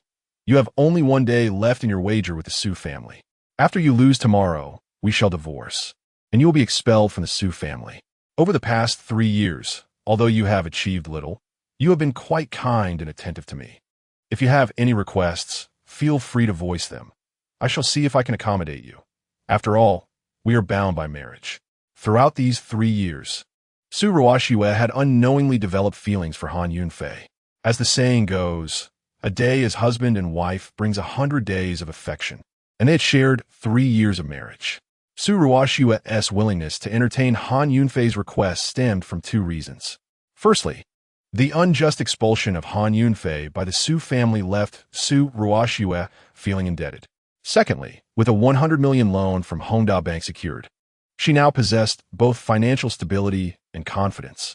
Han Yunfei was taken aback, momentarily stunned. He had not anticipated Su Ruoxue would voluntarily offer him compensation. It was evident that he held a place in her heart, which deeply moved him. Observing his astonishment, Su Ruoxue continued, "Allow me to provide you with some money as a token of gratitude for your care over these past 3 years." Han Yunfei, stirred from his emotions, gazed resolutely into Su Ruoxue's eyes and declared, "Rest assured, Ruoxue, we shall not divorce. I possess unwavering confidence in my wager with the Su family. As the foremost warrior of Longxia Nation, how could Han Yunfei be coerced into divorce? Moreover, with the immense wealth of the Han family, he had no need for Su Ruoxue's funds, especially since the 1 billion he had provided was, in fact, his own gift to her. You're at it again, aren't you? Are you suggesting that the promotional event at Yundongcheng Stadium tomorrow is your arrangement? That it will catapult the Su family's clothing brand to national acclaim, thereby securing your victory in the wager? Su Ruoxue felt she had unraveled Han Yunfei's scheme, anticipating his words with uncanny precision. Precisely. Han Yunfei found himself momentarily speechless. As Su Ruoxue had preempted his thoughts. I knew it. You remain incorrigible, even at this juncture. You continue to spin fanciful tales. However, I shall not indulge you further. After tomorrow, all will be concluded.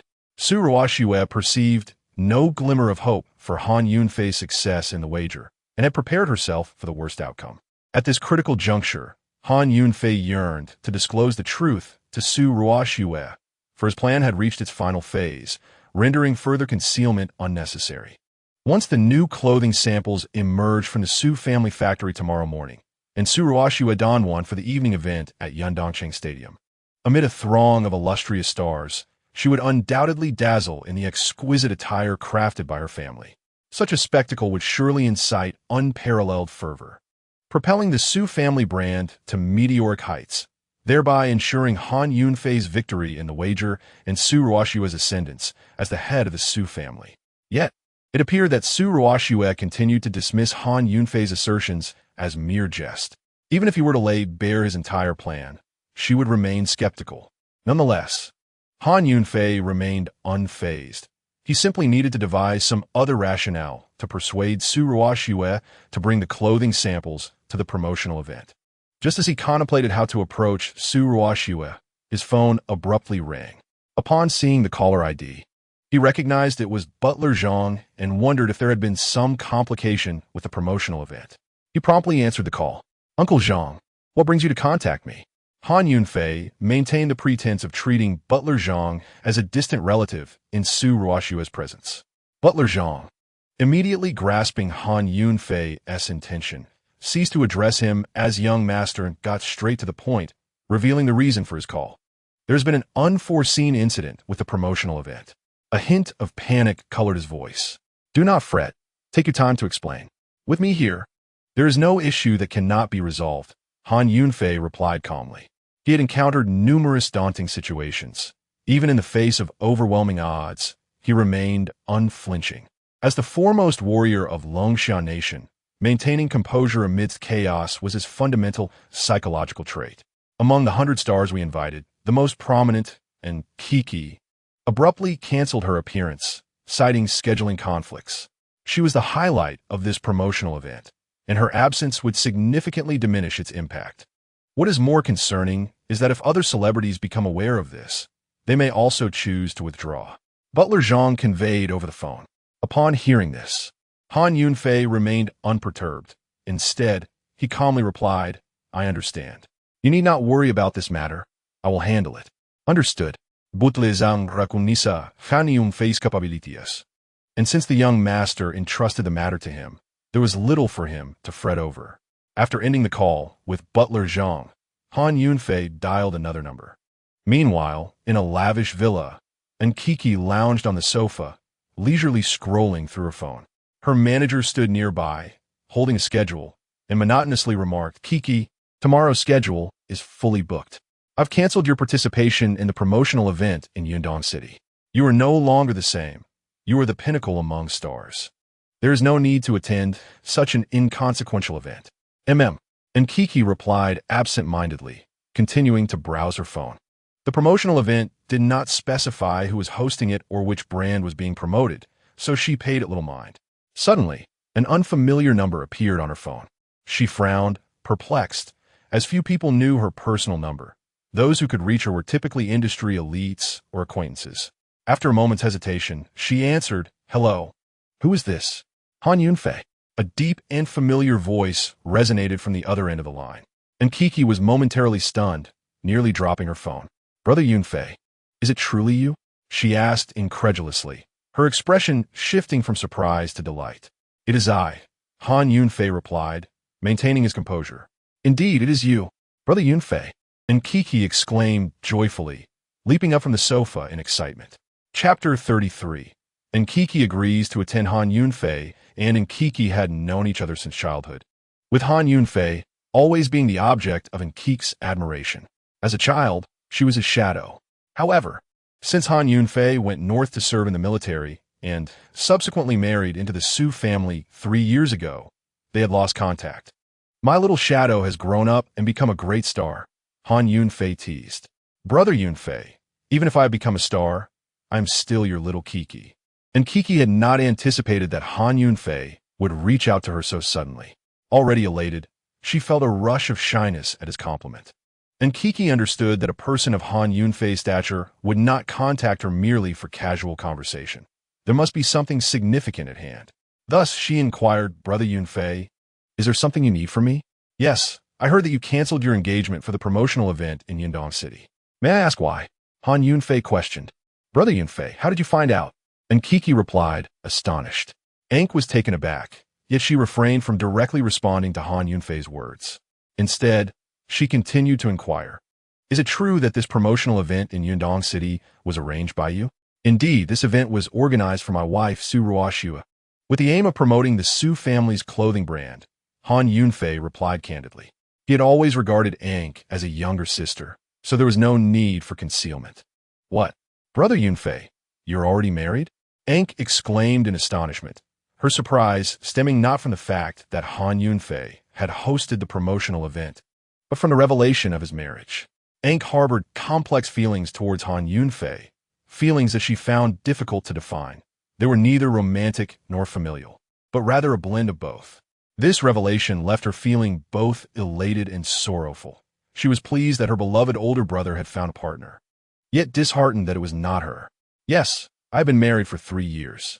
We only obtained a marriage certificate and have yet to hold a formal wedding, which is why I haven't informed you, Han Yunfei explained. He then shifted the conversation back to the main point. Will you not be able to attend the promotional event in Yundong City tomorrow? Ank understood that Han Yunfei had always perceived her as a sister, and now that he was married, she realized that she could no longer harbor excessive fantasies. However, curiosity and a sense of defiance filled her heart. She found it hard to fathom just how beautiful Su Ruoxue must be to command such esteem from a person of Han Yunfei's caliber. For Su Ruoxue, Han Yunfei had not only forsaken numerous prominent ladies from the capital, but had also grandly invited 100 of the top celebrities to participate in the promotional event. Thus, Ank resolved to witness Su Ruoxue's beauty with her own eyes. Consequently, Ank responded to Han Yunfei, Brother Yunfei, I was unaware that you organized this promotional event. Had I known it was your invitation, I could not possibly decline. Rest assured, I shall rearrange my schedule and will definitely attend the event in Yundong City tomorrow. As soon as Ank finished speaking, her agent quickly intervened, saying, Kiki, have you lost your mind? There are 2 major events scheduled for tomorrow. The losses from canceling would be immense. Ank covered the phone's microphone with her hand and turned to her agent with determination, stating, the losses are inconsequential. My brother Yunfei's matters take precedence over everything. Seeing Ank's resolute stance, the agent chose not to argue further and began adjusting the schedule for tomorrow's events. Although Ank had covered the microphone, Han Yunfei on the other end still overheard the exchange between her and her agent. Consequently, he inquired, Kiki, is there a problem? No, I will definitely be there tomorrow, Ank assured him. All right, Han Yunfei responded before ending the call. Su Ruoxue, having listened to Han Yunfei's 2 phone conversations, was left in a state of disbelief, pondering, what is Han Yunfei up to? Is it truly necessary for him to go to such lengths to convince me that the promotional event in Yundong City is indeed his doing? Even enlisting 2 accomplices to put on a show? Han Yunfei understood that no amount of explanation would suffice at this moment, so he chose silence instead, replying, You will know tomorrow. He glanced at the clock, noting that dinner time was approaching. Let us set aside this discussion for now. You must be hungry. Allow me to prepare dinner for you. With that, Han Yunfei entered the kitchen, while Su Ruoxue awaited Han Yunfei's culinary skills in the living room. A message from Lin Xiaoming arrived.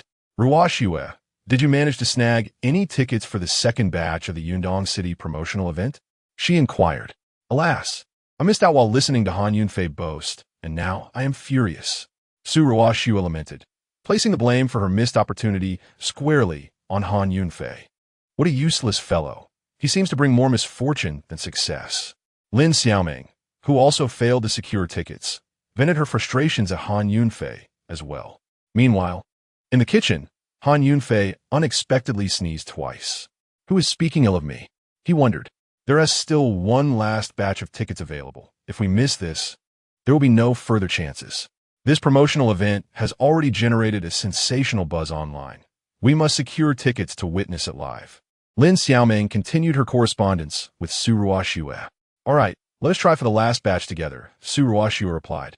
After a time, both Su Ruoxue and Lin Xiaoming successfully acquired tickets for the final batch of the promotional event. Han Yunfei emerged from the kitchen, having prepared the meal, and noticed Su Ruoxue's forlorn expression.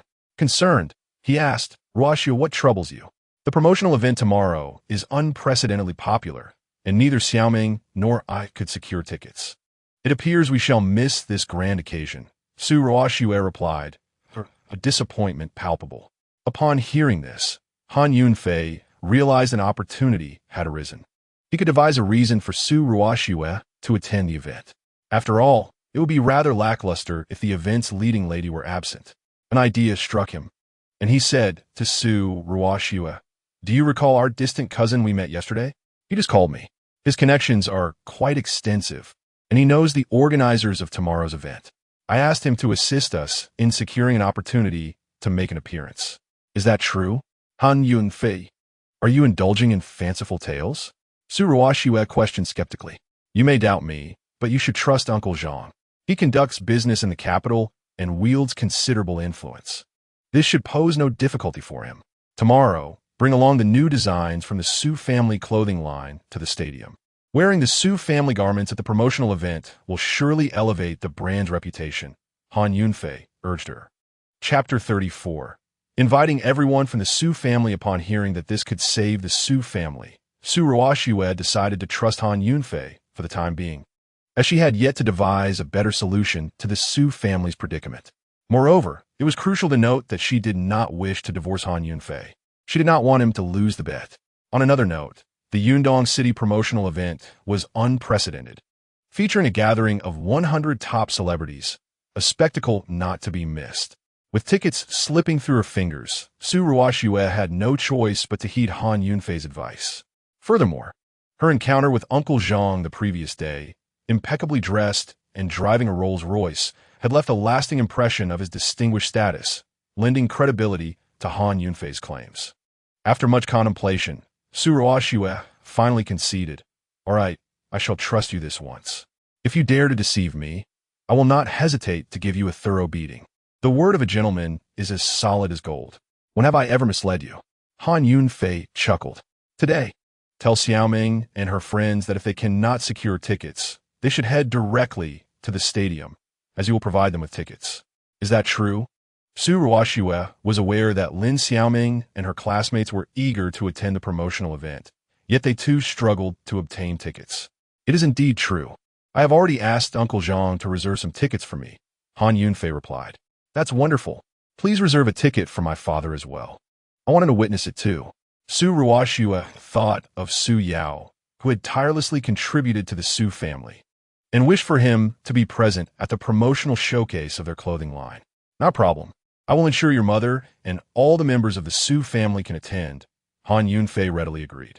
This promotional event was pivotal for the entire Su family, and Han Yunfei's agreement also mandated the presence of the Su family, allowing them to witness the entire process and preventing any future denial. Additionally, it would allow them to behold the spotlight shining Su Ruoxue, solidifying her impressive image in the minds of her family members, ensuring that no one would dare to undermine her authority in the future. Upon hearing Han Yunfei's proposal, Su Ruoxue was momentarily taken aback. The Su family had always been harsh towards Han Yunfei. She was surprised that he would set aside past grievances and extend an invitation for them to attend the promotional event. This gesture deeply moved her. All right, I will follow your advice. Su Ruoxue acquiesced, recognizing that promoting the Su family's clothing brand was a matter that concerned them all. After all, they were family, and inviting them along was no great issue. Then it is settled, Han Yunfei stated. Just as they reached an agreement, Su Ruoxue's heart began to waver. But what if I appear foolish among all the top-tier stars at the event? As an ordinary person, will I not be embarrassed? She felt a twinge of fear at the thought of sharing the stage with 100 of the most prominent celebrities. Han Yunfei chuckled, encouraging her. You are the most beautiful woman in Yundong City. In terms of figure, appearance, and poise, You are in no way inferior to those top stars. If you attend, it is they who should be concerned about looking foolish. Su Ruoxue could not help but laugh at Han Yunfei's playful teasing. Ha, stop joking. I will go, she declared. For the sake of the Su family, and for Han Yunfei and her father Su Yao, she resolved to bravely participate in the upcoming promotional event. After concluding their discussion, Su Ruoxue and Han Yunfei began their dinner together. After the meal, Han Yunfei tidied the dishes to wash them, while Su Ruoxue contacted Lin Xiaoming and her classmates, informing them to gather at the Yundong City Stadium the following day, as she and Han Yunfei would provide them with tickets. The grand promotional event in Yundong City had already stirred significant excitement within the Su family. At that moment, within the Su residence, Shan, Yuan, have you managed to secure tickets for tomorrow's promotional event in Yundong City? Grandmother Su inquired anxiously. Upon learning of the promotional event, the Su family eagerly sought tickets. However, due to her advanced age, Grandma Su struggled with her smartphone and could only rely on her grandchildren, Su Shan and Su Yuan, to secure them while she anxiously watched from the sidelines. Grandma, we can't get any, they lamented. There are too many people vying for them. They're gone in an instant. What a pity. At my age, I have never witnessed such a grand event in Yundong City. I wonder which affluent family is hosting this promotional gathering. If only we could forge a connection, the Su family could soar to great heights, Grandma Su sighed, regretting the lost opportunity to ingratiate themselves. Why is our luck so poor lately? We couldn't secure the 100 million loan from Hongda Bank. And now, we can't even get tickets to the promotional event. Su Shan complained. It's all that misfortunate Han Yunfei's fault. Our bad luck is due to him. Su Yuan vented his frustrations on a Han Yunfei. Indeed, it's all because of that good-for-nothing Han Yunfei. We should expel him from the Su family tomorrow to prevent further misfortune, Su Shan thought, agreeing with Su Yuan, harboring resentment towards Han Yunfei. She believed that her fiancé, Feng Hongda's father, Feng Minghai, had been dismissed because of Han Yunfei's ill omens. What she thought would be a prosperous alliance had turned into a calamity for the Feng family. As the Su family continued their tirade against Han Yunfei, unexpectedly, Su Ruoxue's mother, Zhang Huifeng, joined the chorus of criticism against him. This useless fellow should be expelled from the Su family at once. He is only holding Ruoxue back. Zhang Huifeng, already harboring disdain for Han Yunfei, was further incensed by the incident involving Zhao Gongzi. She believed that had it not been for Han Yunfei, Zhao Gongzi would have granted her the loan from Hongda Bank, and she would now be the head of the Su family. Su Ruoxue's father, Su Yao, had always been aware of Han Yunfei's quiet contributions, yet his low status within the family often prevented him from voicing support for him. However, having witnessed Han Yunfei decisively handle the ruffians causing trouble at the Su family factory, and recognizing Han Yunfei's role in securing the loan from Hongda Bank for Su Ruoxue, Su Yao felt compelled to defend him. You all misunderstand Han Yunfei. He is a man of integrity and courage, caring for Ruoxue in a thoughtful manner. He is far from a useless individual you portray him to be, Su Yao retorted. Grandma Su, infuriated by Su Yao's defense of Han Yunfei, scolded him harshly. What good is a good-for-nothing who can only cook and wash clothes? Is he not utterly useless? Integrity and courage cannot feed you. I tell you, our family does not support idle individuals. At the appointed time tomorrow, we will ensure he leaves. It was disheartening to hear such invaluable qualities as integrity and courage dismissed by Grandma Su. Just then, Su Ruoxue called Su Yao, informing him that Han Yunfei had secured a chance for them to make an appearance at the promotional event and had also obtained tickets for the entire Su family to attend together. Upon hearing the news, Su Yao's spirits soared, instantly dispelling the displeasure he felt from Su Laotai's earlier reprimand. He hung up the phone, brimming with excitement as he shared the news with his family. However, to his dismay, he was met with a torrent of ridicule from the Su family. Chapter 35.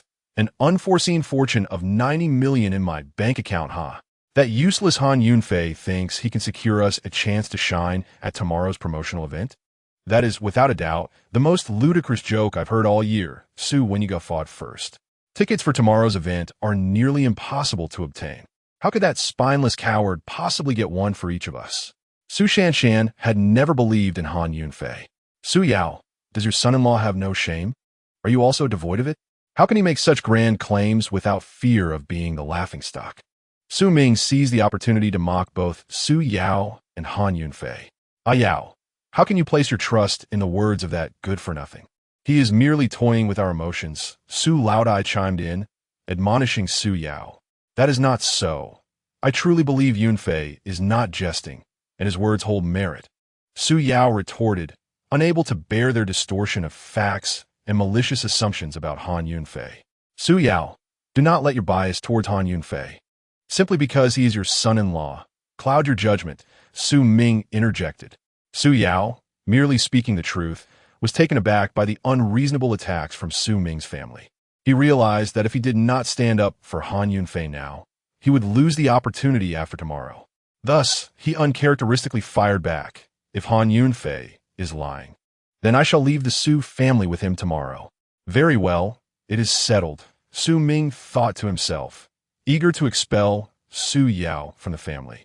And now that Su Yao had offered, it was a welcome opportunity.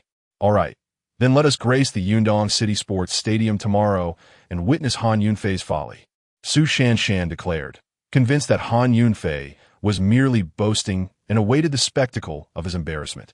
Su Yao wished to disengage from their senseless bickering. His priority now was to oversee the Su family factory and ensure that the new clothing samples were ready by tomorrow morning. Consequently, he rose and departed for the factory, urging the workers to expedite their progress through the night. The following morning marked the final day of their wager. Han Yunfei, as per usual, awoke early to prepare breakfast for Su Ruoxue. After finishing their meal, the couple set off for the Su family factory to collect the new clothing samples. Su Ruoxue had been preoccupied with various matters over the past few days and had not had the chance to check on her car's repairs. Today, she had no choice but to ride on Han Yunfei's small electric scooter. As Han Yunfei rode the scooter with Su Ruoxue, the sights along the way astonished them both. Despite the early hour, the streets were already teeming with vehicles and pedestrians, a tide of humanity surging towards the Yundong City Sports Stadium. It was evident that the crowd was flocking to the promotional event, in addition to the local residents. Many had traveled overnight from distant places and had just arrived in Yundong City. Among the throng, numerous individuals raised banners and chanted slogans, expressing their unwavering support for their beloved stars, clearly denoting themselves as devoted fans.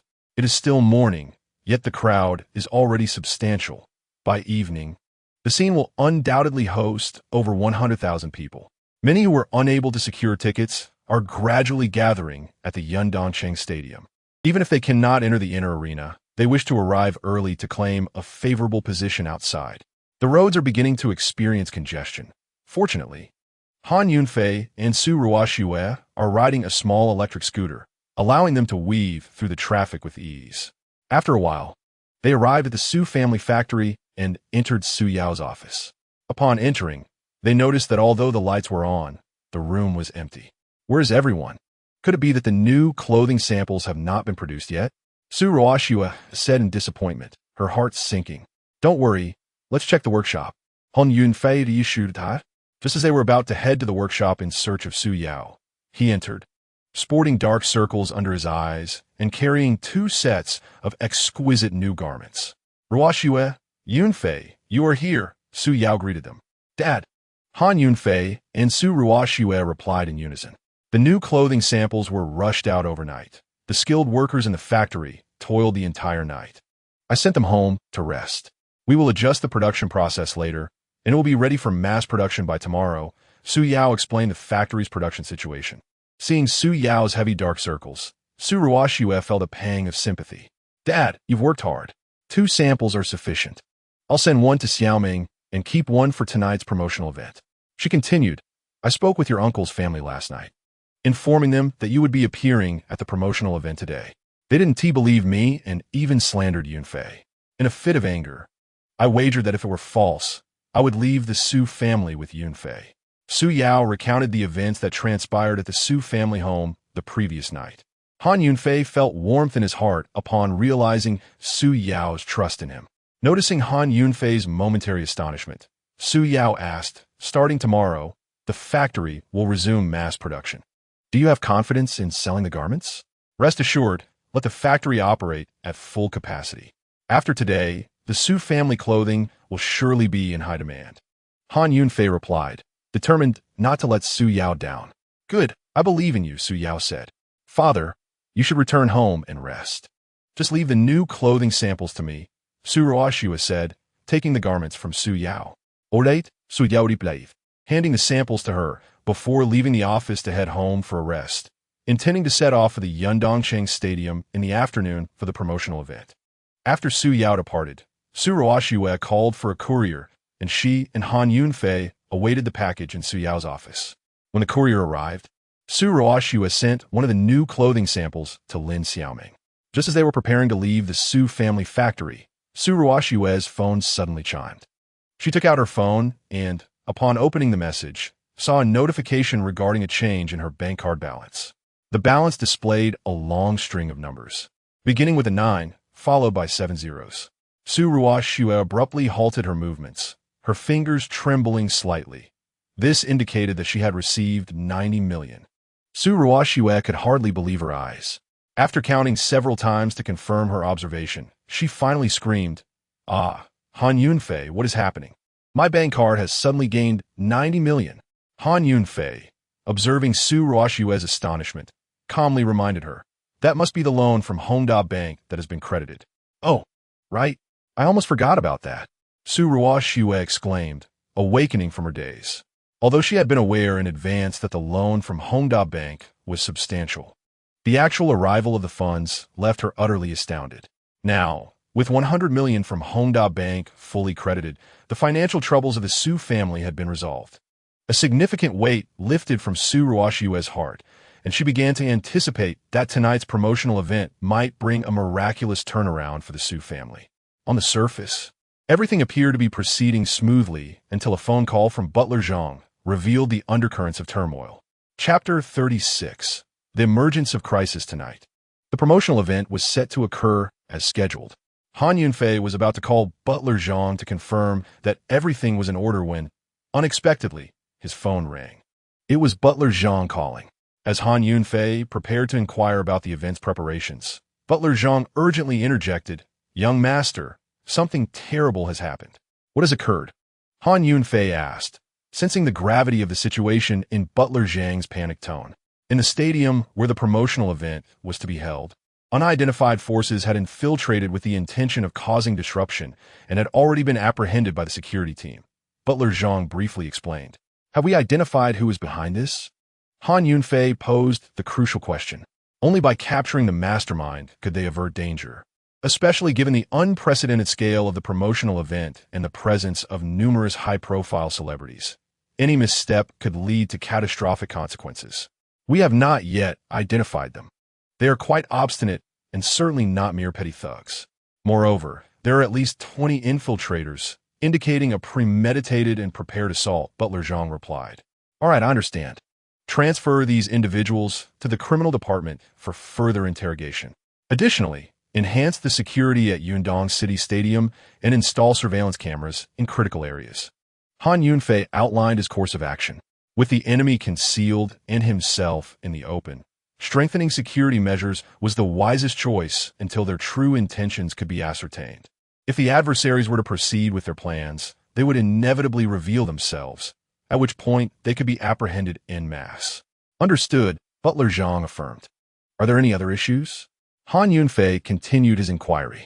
"Everything else is proceeding normally. All celebrities and media have arrived in Yundong City and are accommodated at the hotel. Preparations within the stadium are complete. We are ready for tonight's opening," Butler Zhang reported. "Well done. Please bring the reserved tickets to my address," Han Yunfei instructed, providing Butler Zhang with his location before ending the call. Han Yunfei remained vigilant, recognizing that with individuals intent on causing disruption at the promotional event, complacency was not an option. He had faced countless adversities and dangers, yet he was undaunted. However, tonight, Su Ruoshua would also be present, accompanied by her family and 100 prominent celebrities. The venue would be teeming with an audience of 100,000, and outside, crowds had gathered, drawn by the news. It was imperative to ensure that everything proceeded flawlessly. Han Yunfei reflected that as the organizer of the promotional event, these troublemakers were likely targeting him. Few were aware that he was behind the event. Steward Zhang, being the most knowledgeable about the promotional gathering, had been with the Han family for many years and was unwaveringly loyal. Thus, he could not be the culprit. Similarly, Su Ruoxue, Lin Xiaoming, and their classmates were unlikely suspects. Su Ruoxue had been married to Han Yunfei for 3 years, and despite not being inseparable, her kind-hearted nature meant she would never harbor ill intentions toward him. Han Yunfei was acutely aware of this. Moreover, Lin Xiaoming and her peers also seemed innocent, as they harbored skepticism toward Han Yunfei's statements. There remained the possibility of the Su family being involved. This remained uncertain, yet they had indeed expressed a desire to expel Han Yunfei from their family. Should they wish to sabotage the promotional event, it would align with their motives, allowing Han Yunfei to lose the bet. Lastly, Han Yunfei considered those with whom he had recently clashed. 3 individuals stood out. The first was Zhao Jiahao, whom Su Ruoxue's mother had urged her to remarry. The second was Feng Hongda, Su Shanshan's fiancé, and the third was Elna, a classmate of Su Ruoxue. Zhao Jiahao was indeed a probable suspect. Having been apprehended by Han Yunfei, he possessed a motive for vengeance. With the Zhao family's influence, they could execute such a scheme. Yet the questionable aspect was that Zhao Jiahao had already been captured, raising doubts about his ability to retaliate. Feng Hongda was also highly suspicious. His father had been dismissed from Tengfei Group, and he had suffered a slap from his father as a consequence. Holding resentment toward Han Yunfei, Feng Hongda, despite his family's recent misfortunes, belonged to a prestigious clan in Yundong City and retained the capability for retribution. Conversely, Elna seemed the least likely to be involved.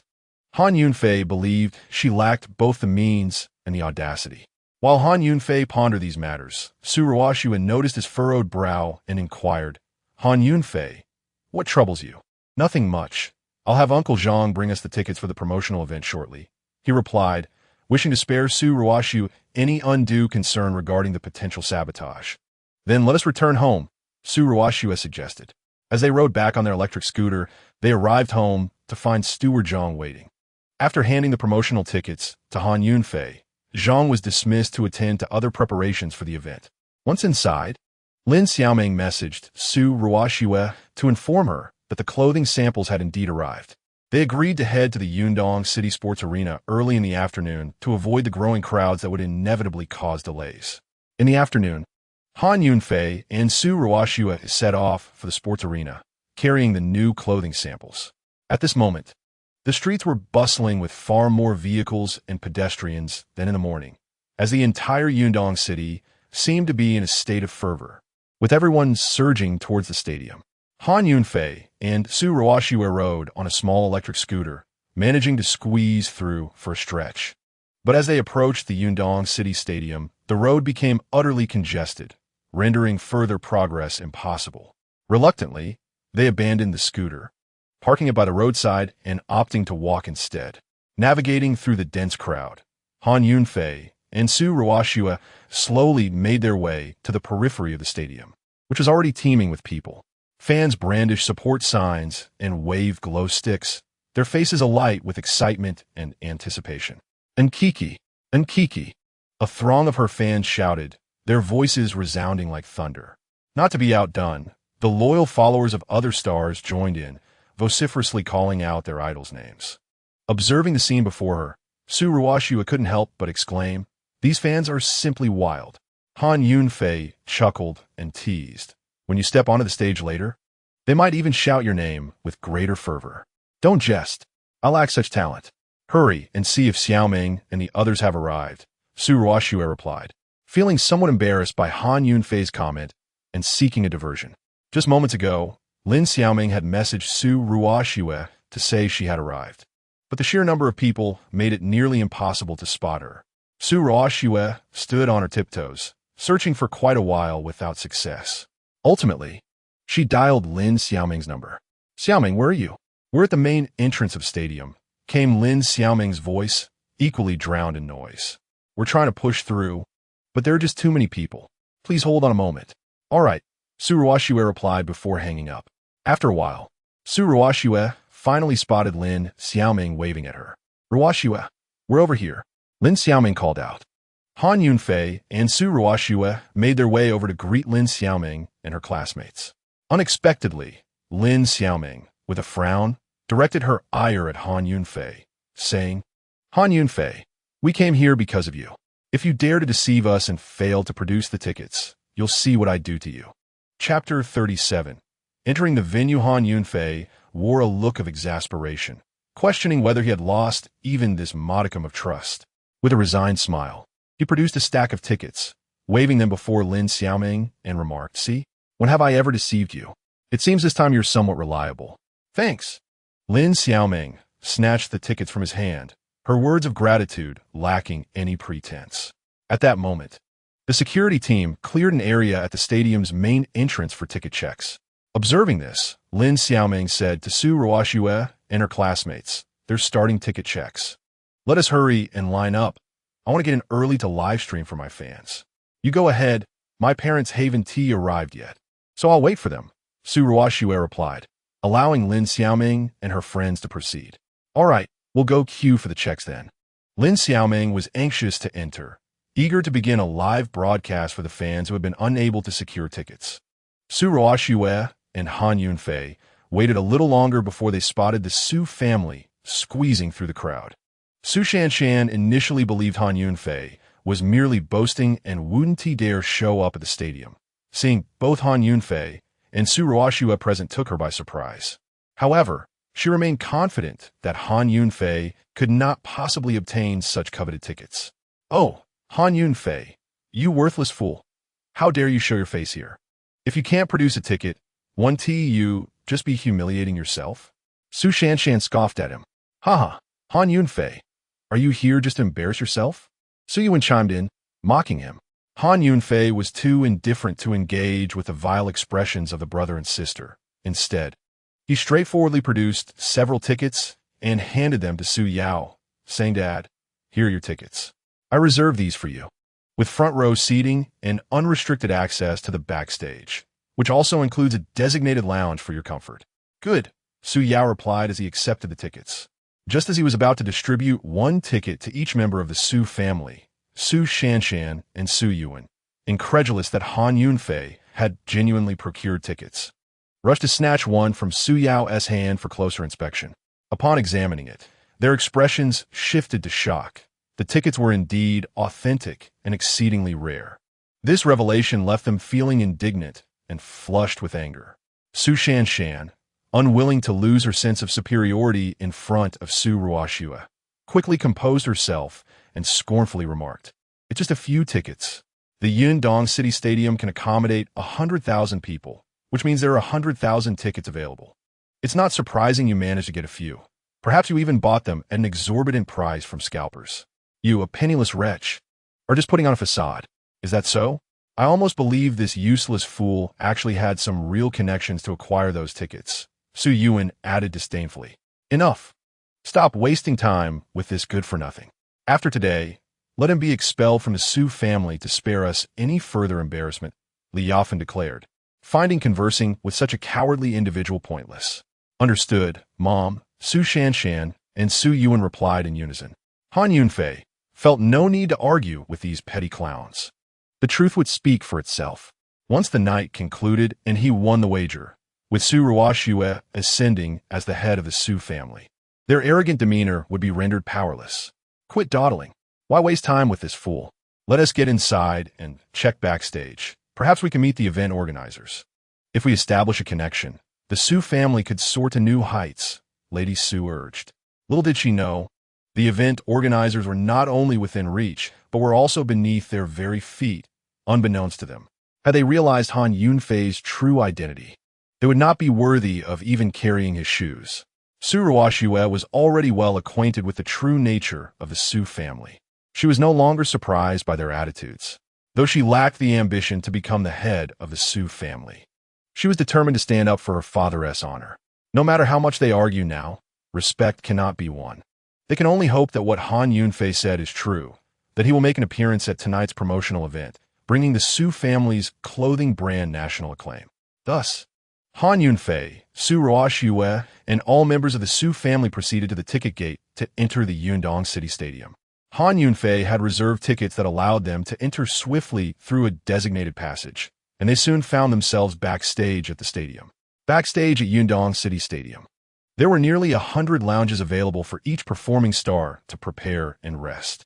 The tickets prepared by Han Yunfei included a private lounge, into which Han Yunfei, Su Ruoxue, and all members of the Su family quickly entered. The purpose of Su old lady's visit was to curry favor with the esteemed. Each lounge backstage housed a top-tier celebrity, and she would not let such a splendid opportunity slip by. As soon as Su old lady settled into the lounge, she remarked to Su Shanshan's family, "As we walked down the corridor, I noticed a whole row of lounges, each adorned with a nameplate. Although I do not follow celebrities, I can recognize the names of these stars. Indeed, Grandma, I just saw the name in Kiki. She is here, my idol," Su Shanshan exclaimed. "I'm so excited to be this close to the stars for the first time. I must get an autograph." Su Yuan added, "Foolish child, what good is an autograph? If we can establish a connection with these celebrities, the Su family will soar to new heights." Su old lady declared, "Mother, you are absolutely right. Your foresight is commendable. So minik nalif. Enough chatter. Let us go take a look." Su old lady urged impatiently. "All right, let us go. Staying with it good-for-nothing lowers our family status." Su Shanshan remarked disdainfully while casting a scornful glance at Han Yunfei. The sycophantic Su family left the lounge, unaware that the most powerful individuals within the entire Yundong City Stadium looked down upon them with disdain. Su old lady, accompanied by Su Shanshan's family, began visiting each lounge, eager to encounter these top-tier celebrities. However, due to prior intelligence regarding attempts to sabotage the promotional event, Han Yunfei had arranged for Butler Zhang to enhance security, placing 2 burly security personnel at each lounge's entrance. Moreover, since the Su family did not know any of the celebrities, they were all turned away, unwilling to concede. Su old lady and her family lingered at the entrance of Nkik's lounge, determined to wait until she emerged in hopes of striking up a conversation. Chapter 38. Does being handsome mean no waiting in line? As the apex of stardom, Nkik's lounge attracted the largest crowd of onlookers, necessitating an increase in her security detail to 10 personnel to deter those attempting to breach the entrance. A sea of faces surrounded the lounge, predominantly consisting of her devoted fans.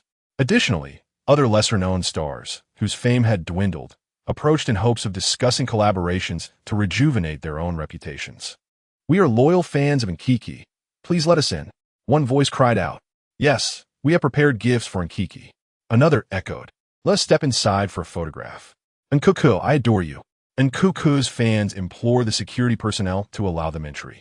"No, we have received instructions to permit no one inside. Please disperse and return to your seats to await the performance," the security officer stated. Despite repeated attempts to evict them, these devoted fans remained resolute in their refusal to leave.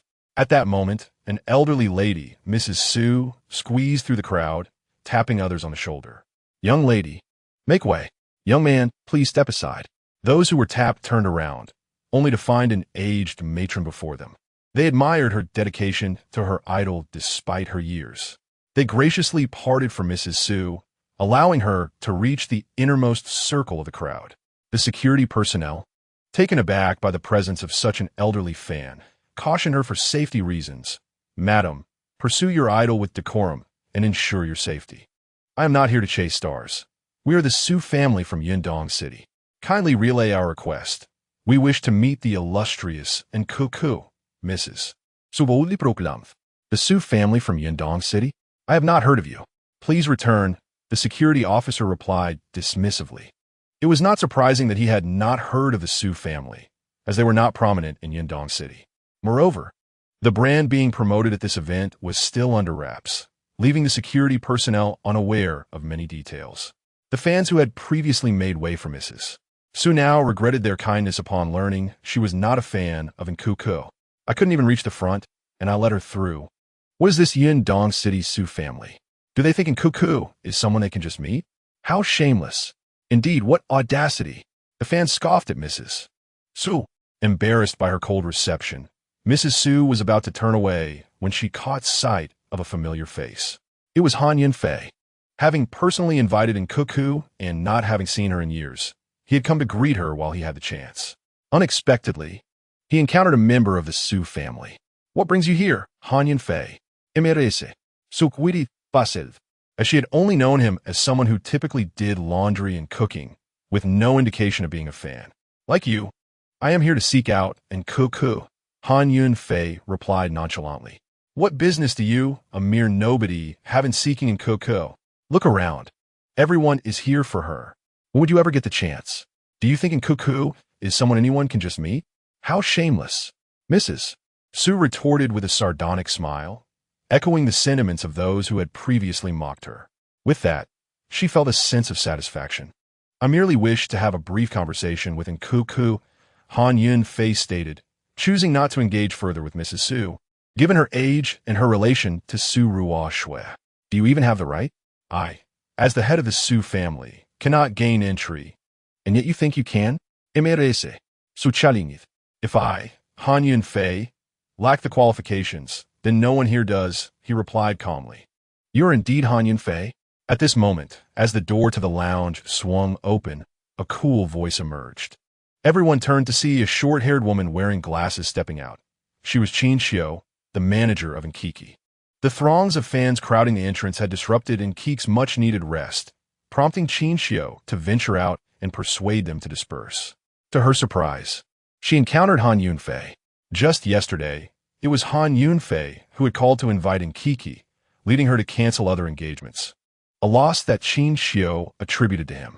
Now, observing Han Yunfei's irritable demeanor, Qin Xiu regarded him with a frosty gaze.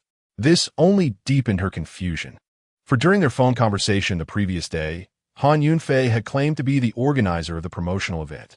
Yet, the man before her appeared to be nothing more than ordinary, clad in what could be described as bargain bin attire, and aside from his striking good looks, he hardly resembled someone capable of orchestrating such a grand affair. Her initial impression was that Han Yunfei was merely boasting. He seemed to be nothing more than a common staff member. With this realization, Qin Xiu felt no need to extend him courtesy. She was acutely aware of the financial repercussions stemming from Nkiki's altered schedule, and she intended to hold Han Yunfei accountable for the losses incurred. Thus, she beckoned him inside, saying, "Come in." As Han Yunfei followed her into Nkiki's lounge, he was bewildered. He had merely expressed a desire to meet Nkiki, and before the security personnel could even announce him, he was inexplicably summoned inside by a stranger. It struck him as odd, especially with so many fans outside unable to gain entry. Was it merely his handsome appearance that had granted him this privilege? Despite his confusion, Han Yunfei dismissed the thought, simply wishing to engage in casual conversation with Nkiki. Meanwhile, the matriarch of the Su family, Grandma Su, was left speechless, her jaw dropping at the sight. Even she, the esteemed head of the Su family, had been unable to secure a conversation, yet a seemingly inept Han Yunfei was being invited inside. On the periphery, Su Shanshan, Su Yuan, and others craned their necks to witness the spectacle, all equally astonished. Why should this waste of space, Han Yunfei, be granted access to Nkiki's lounge? Was he concealing something from them? Perhaps he was attempting to find work after being expelled from the Su family, likely to be relegated to cleaning duties. The gathering of fans erupted in dissent. Why was he allowed entry? They've been queuing for ages. Indeed, there should be an order to these things. Even if he is somewhat handsome, he cannot cut in line, shouted one. "Nkiki, I love you. Let me in." Despite their fervor, the 10 imposing security personnel stationed at the entrance ensured that no one dared to act out of line. Inside Nkiki's lounge, Qin Xiu pointed at Han Yunfei with disdain and remarked, "Kiki, look who this is. Brother Yunfei, you've come." Nkiki exclaimed. An ecstatic Nkiki exclaimed, her excitement palpable. Had Qin Xiu not been present, it was likely that she would have rushed to embrace Han Yunfei, as they had done in their childhood encounters. "It's been so long since I last saw you," Han Yunfei remarked. "You still look incredibly handsome." Nkiki responded. Observing the close rapport between Nkiki and Han Yunfei, Qin Xiu felt a twinge of discomfort, her primary concern being the compensation for their altered itinerary.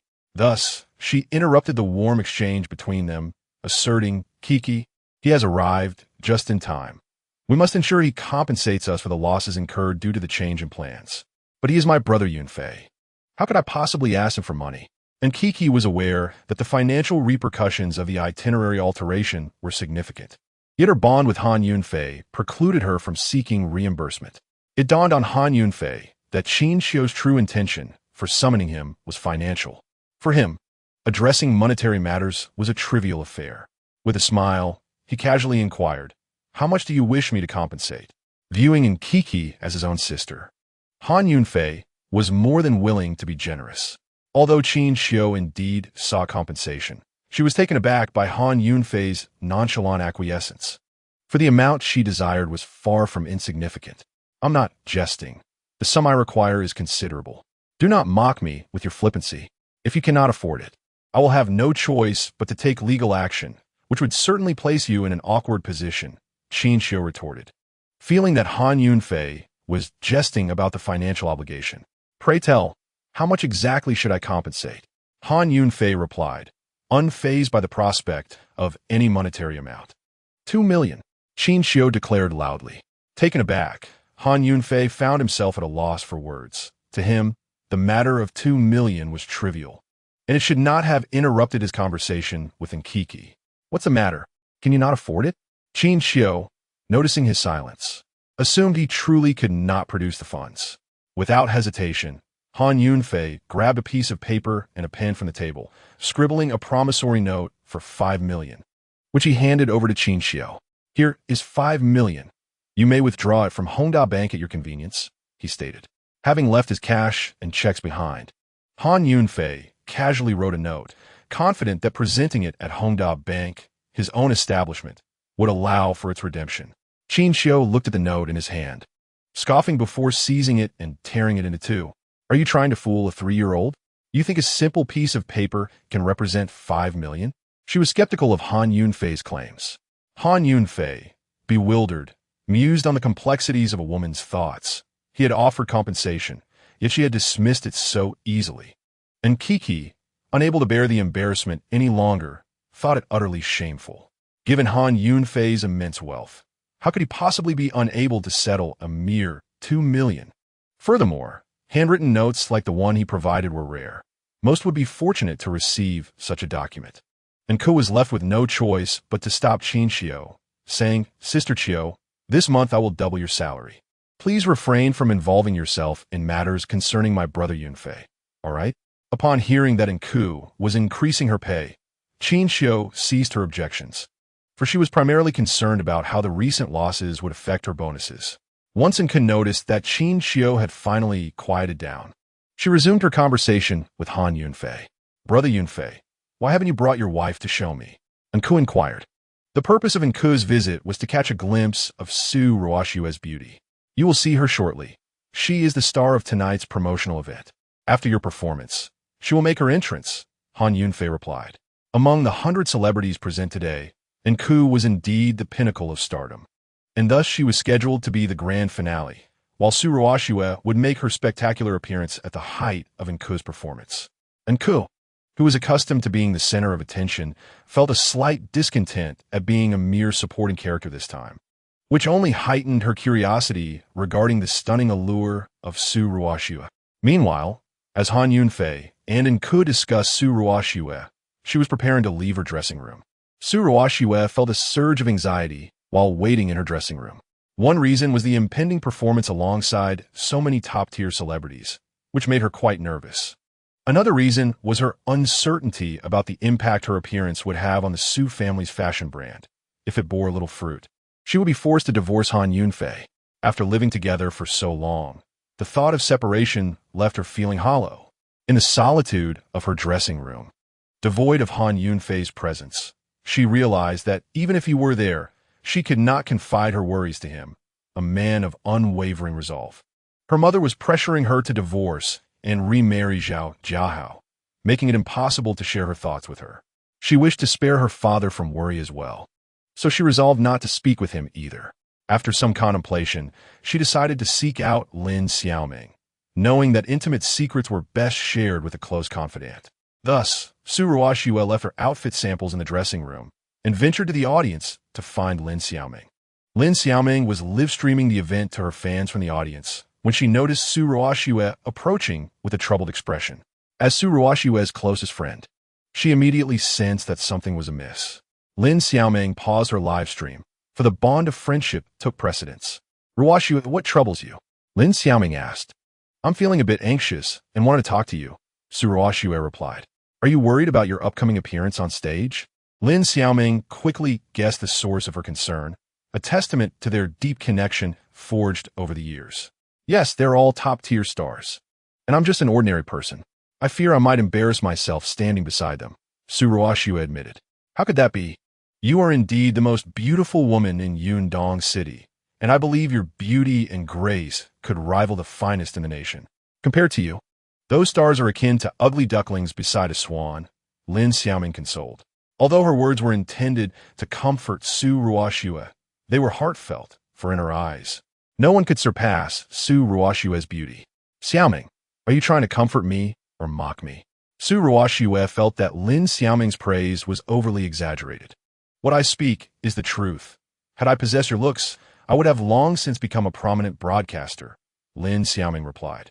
Hearing Lin Xiaoming's words brought Su Ruoxue a modicum of solace, not because she relished flattery, but because sharing heartfelt sentiments between close friends was a balm to her soul.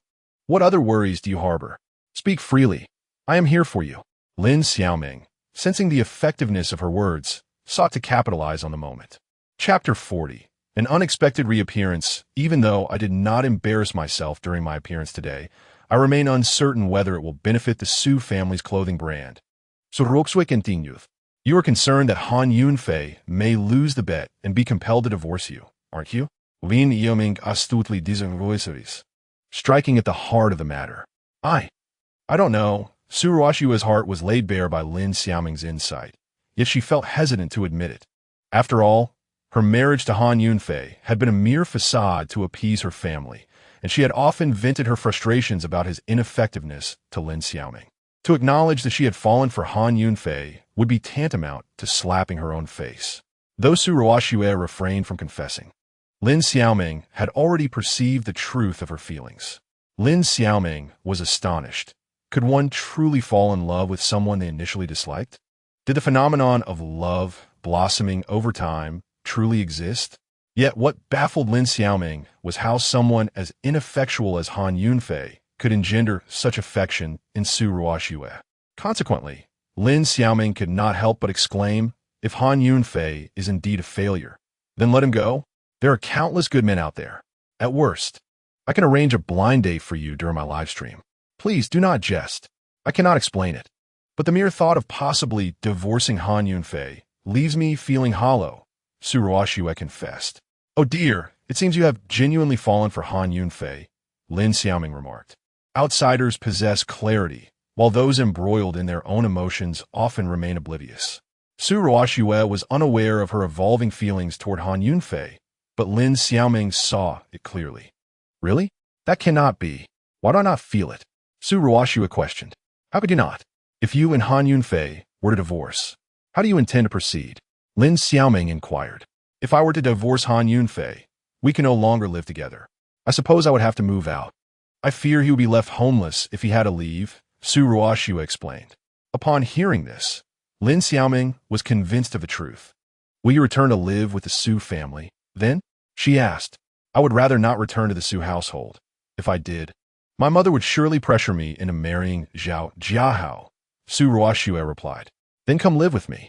I have purchased a house and reside alone. Your presence would provide me with delightful company." Lin Xiaoming and Su Ruoxue shared a dormitory during their university years, often squeezing onto the same bed for slumber. "Well, now I have no worries," Su Ruoxue remarked. "I'll give you a key.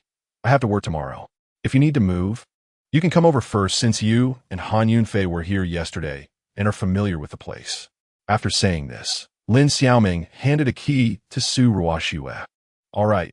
Su Ruoxue accepted the key, feeling a weight lift from her heart. "The star performances at the promotional event are about to begin. You should head back to prepare," Lin Xiaoming reminded her. I'll go change into the new outfit samples and get ready, Su Ruoxue replied before returning to the lounge. Upon her return, Su Ruoxue found the lounge deserted. Her parents, Su Yao and Zhang Huifeng, were nowhere to be seen. She paid it no mind, assuming they had gone to see the stars. As she opened the outfit sample she had brought, a shocking sight made her scream.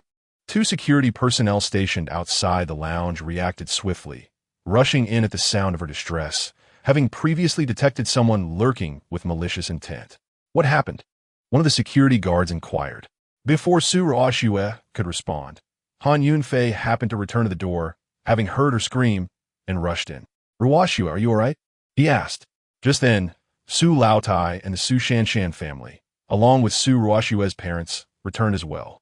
Han Yunfei quickly approached Su Ruoxue and saw that the outfit samples in her hands had been reduced to mere shreds. Who did this?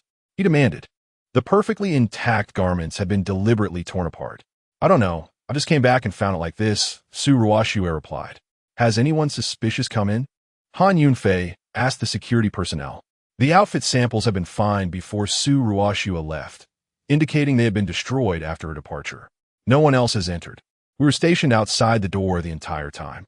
The corridor is monitored as well, the security personnel affirmed, promptly reporting the situation to the security command center. After hearing the security personnel's account, Han Yunfei began to piece together the events.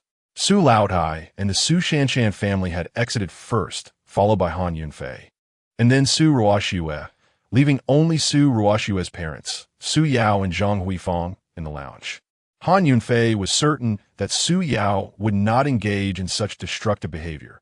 If he intended to ruin the outfit samples, he would have no reason to work tirelessly on them the previous night. Su Laotai and Su Shanshan indeed had a motive to commit the act, as the destruction of the outfit samples would lead to Han Yunfei losing a bet, thereby allowing them to oust him from the Su family. Yet they had alibis, leaving only one suspect, Su Ruoxue's mother, Zhang Huifeng. Why did you ruin the outfit samples? Han Yunfei Kufunid Fang Huifeng. This garment sample is pivotal for tonight's promotional event. Without it, all efforts would be in vain. Han Yunfei will not tolerate any harm coming to Su Ruoxue. It wasn't me. Speak with evidence. On what grounds do you accuse me? Zhang Huifeng's gaze flickered evasively. Han Yunfei, you spineless coward. How dare you speak to me this way? I am your mother-in-law. Truly lacking in respect, she retorted, attempting to leverage her status as Han Yunfei's mother-in-law to intimidate him. It was laughable, as she typically refused to acknowledge him as her son-in-law. The Su family, witnessing this scene, could not conceal the smirks that crept upon their lips, eager for Su Ruoxue to fail to take the stage. Could it be that she fears going on stage and has staged this drama herself by tearing the garment sample? Susan-san mucked. Indeed, she is quite the pretender. If she lacks the ability, she should stop pretending. Su Yuan joined in the derision. Better she does not take the stage, lest she embarrass our Su family alongside a host of top-tier celebrities, Li Yafen commented. Han Yunfei, a useless individual, is simply that. You engage in worthless theatrics. You've lost the bet. It's best you leave the Su family and cease wasting our time, remarked old lady Su. She eagerly anticipated Han Yunfei's departure from the Su family, knowing that losing the bet would mean relinquishing her position as head of the household. In the preceding moments of the grand promotional event, the Su family had felt a twinge of imbalance upon learning that Han Yunfei had secured an opportunity to appear. For a fleeting moment, they even feared he might win the wager. Now, with the garment sample ripped to shreds, Han Yunfei's defeat was assured, and they all secretly rejoiced. What shall we do? Reproducing a new garment sample will take until tomorrow at the earliest, Su Yao exclaimed, pacing anxiously. Why fret? This is fortuitous.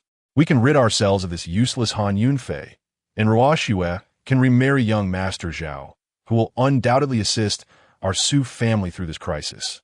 Zhang Huifeng clung to her aspirations of aligning with the Zhao family. Su Ruoxue was acutely aware that reproducing a garment sample immediately was no longer feasible, and Han Yunfei's last glimmer of hope for winning the wager had extinguished.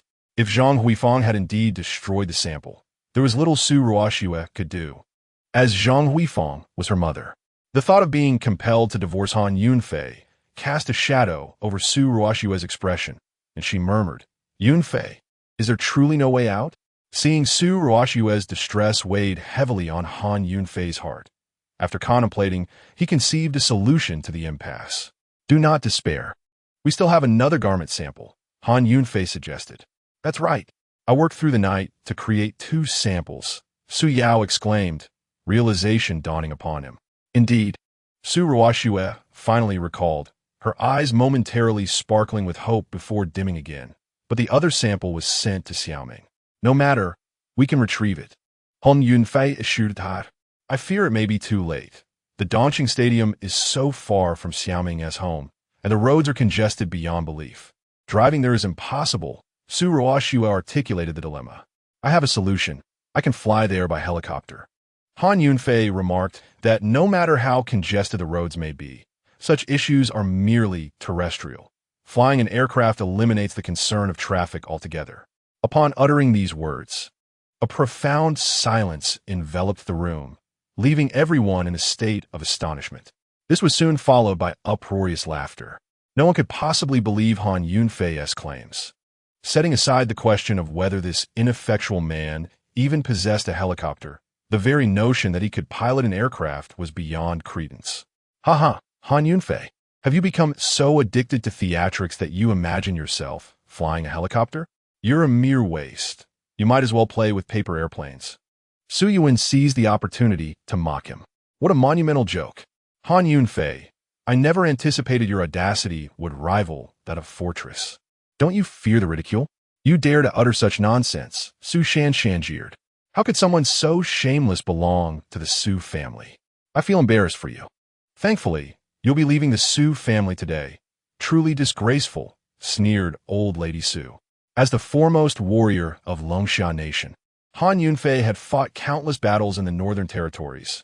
Piloting a fighter jet was as routine for him as breathing. The prospect of flying a helicopter was hardly remarkable. Dismissing the ignorance of those around him, he turned to Su Ruoxue and said, Ruoxue, please inform Lin Xiaoming that I will head to her residence to retrieve the remaining clothing sample. You wait for me here. Though Su Ruoxue found Han Yunfei's assertion excessively exaggerated, she had no alternative but to place her trust in him. I have a key to Xiaoming's house, which she just gave me. Here, take it. It will grant you access. I will ask her where the clothing sample is stored, Su Ruoxue said, producing the key and handing it to Han Yunfei.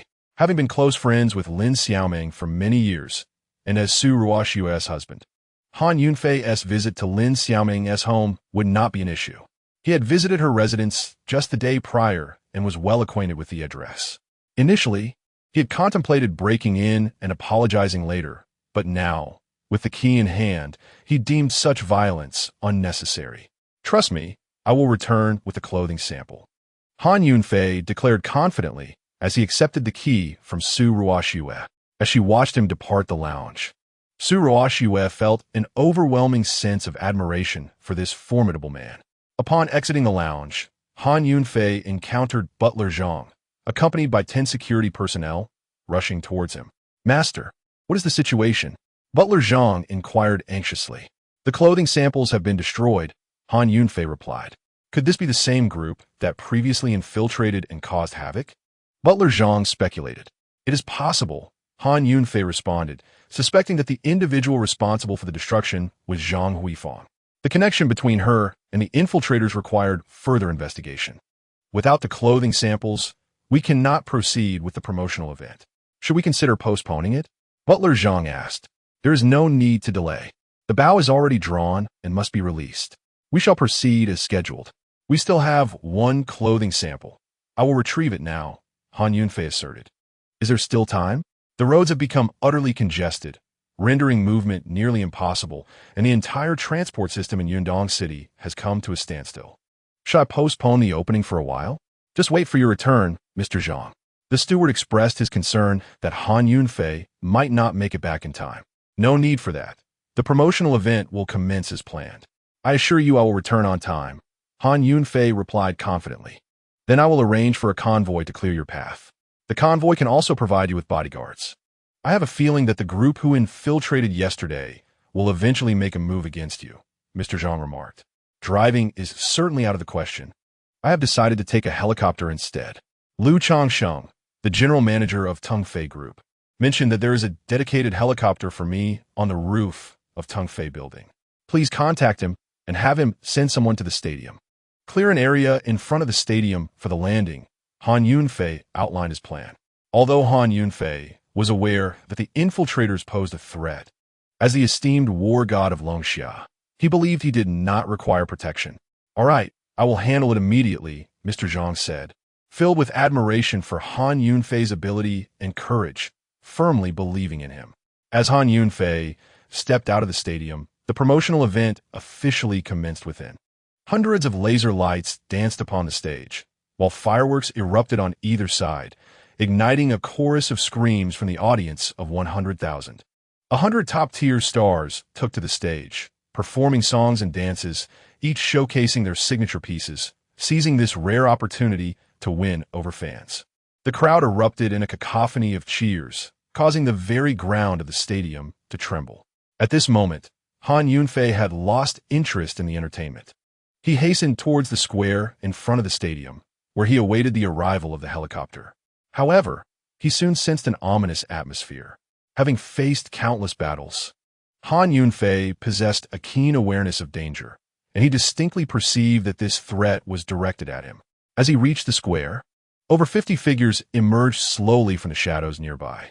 Armed with machetes and iron rods, they advanced toward Han Yunfei, the iron rods scraping against the concrete, producing a jarring sound, their demeanor distinctly hostile. Chapter 42. The battle begins. Han Yunfei remained unafraid, having weathered storms of gunfire in the north. How could a mere band of thugs intimidate him? After uncovering the saboteurs from yesterday's incident at the stadium, Han Yunfei had anticipated that these individuals would eventually reveal themselves. With heightened security inside the stadium, they had been unable to find an opportunity and were now waiting outside for Han Yunfei. Confronted with a 50-to-1 odds, Han Yunfei's expression remained stoic as he boldly approached them. "Who are you?" he demanded, his voice firm. "Those who come to take your life," the leader of the group declared arrogantly. Han Yunfei focused intently on the man, noting the blood-dripping wolf head tattoo on his right shoulder, a wolf's tooth hanging from his neck, and a grotesque scar slicing across his left cheek, reminiscent of a claw mark from a wolf. "Oomph. The one who can kill me has yet to be born," Han Yunfei scoffed, having slain countless foes and escaped from encircled enemies unscathed in the north. "Let me not shy away from telling you, you know the Blood Wolf Gang, right? In the realm of Yundong City, there exists no one whom Tu Tianba cannot vanquish. Tu Tianba, the leader of the Blood Wolf Gang's Bloodfang Hall, commands a cadre of ruthless mercenaries and assassins, all of whom are desperate souls." His arrogance led him to believe that Han Yunfei was doomed, prompting him to disregard any concern for his own identity being revealed. Upon hearing the name of the Blood Wolf Gang, Han Yunfei felt a shiver run down his spine. He had heard whispers of this gang, but had assumed it was merely a legend. To his astonishment, he discovered that a malignant force indeed lurked within Yundong City. Faced with this revelation, Han Yunfei could not turn a blind eye. As the foremost warrior of Longxia country, he bore the responsibility to combat such nefarious entities and eradicate this evil presence. Although he had no prior dealings with the Blood Wolf Gang and no vested interest in their affairs, he surmised that unseen hands were orchestrating their actions. Before extinguishing their threat, Han Yunfei sought to uncover the true mastermind behind the plot against him. "Before you attempt to take my life, at least grant me the courtesy of knowing who wishes to end it," he feigned inquiry. "Stop wasting time with him. Just take care of it," Tu Tianba commanded, his eyes fixed on his subordinates. "We'll indulge ourselves with a drink afterwards. He alone. The boss has sent dozens of men, which is utterly excessive. One will suffice. Who would dare to confront us? Tonight, we shall reward him with a lovely companion." Tu Tianba regarded Han Yunfei, who stood alone and unarmed, mistakenly perceiving him as an easy target, unaware that he faced the indomitable first warrior of Longxia country, a man capable of withstanding legions. "Let me handle this," roared a burly thug, his form imposing, weighing no less than 200 pounds, as he brandished an iron rod and charged towards Han Yunfei. As he closed in, he swung the iron rod overhead, bellowing as he aimed for Han Yunfei's head. Yet, Han Yunfei remained unperturbed. Even among the multitude of skilled fighters within the military, none could best him. How can mere thug hope to prevail? With a swift motion, Han Yunfei raised his left hand, capturing the thug's right wrist before the iron rod could descend. The burly brute was taken aback, realizing that his blow had been halted mid-air. He strained to push down, yet the rod remained immobile, firmly ensnared in Han Yunfei's grip. By the time he comprehended the situation, it was too late. In a sudden display of strength, Han Yunfei yanked him forward, causing the thug to stumble, exposing his abdomen. Seizing the moment, Han Yunfei unleashed a powerful kick that struck the thug squarely in the gut. With a resounding thud, the 200-pound brute was sent hurtling backward, blood spewing from his mouth. His body slid across the ground before colliding with 5 or 6 other thugs, who fell like bowling pins, crashing to the floor. Witnessing this, every thug, including 2 Tianba, stood in stunned silence. What chilled them further was that they had not even grasped how Han Yunfei had executed his strike before witnessing the mass collapse. This is impossible. Tianba 2's expression shifted dramatically. Within the Blood Wolf gang, he was known for his ruthless demeanor and countless misdeeds, which ultimately led to his election as the leader of the Bloodfang Hall. However, he had never encountered an individual as formidable as Han Yunfei. At this moment, cold sweat trickled down his back, for he had discerned the extraordinary skills possessed by Han Yunfei. He lamented the fortune of having brought dozens of men with him. Had he foolishly arrived with only 1 or 2 companions, he would likely have already lost his life. Relying on his numerical superiority, Tu believed that no matter how skilled Han Yunfei might be, he could not possibly contend against 50 men. Furthermore, the task assigned by the gang leader was mandatory. According to the Blood Wolf gang's regulations, failure to complete a task even once would result in the severing of a finger. Thus, Tu feigned composure and waved his hand, declaring, "We have the numbers. Let's not fear him. Charge together and take him down." Although the remaining ruffians were still shaken, Tu's words rekindled their confidence, as they naively assumed that Han Yunfei could not possibly overcome their collective assault. Consequently, after hearing Tu's command, they brandished their machetes and iron rods, surging towards Han Yunfei like a swarm.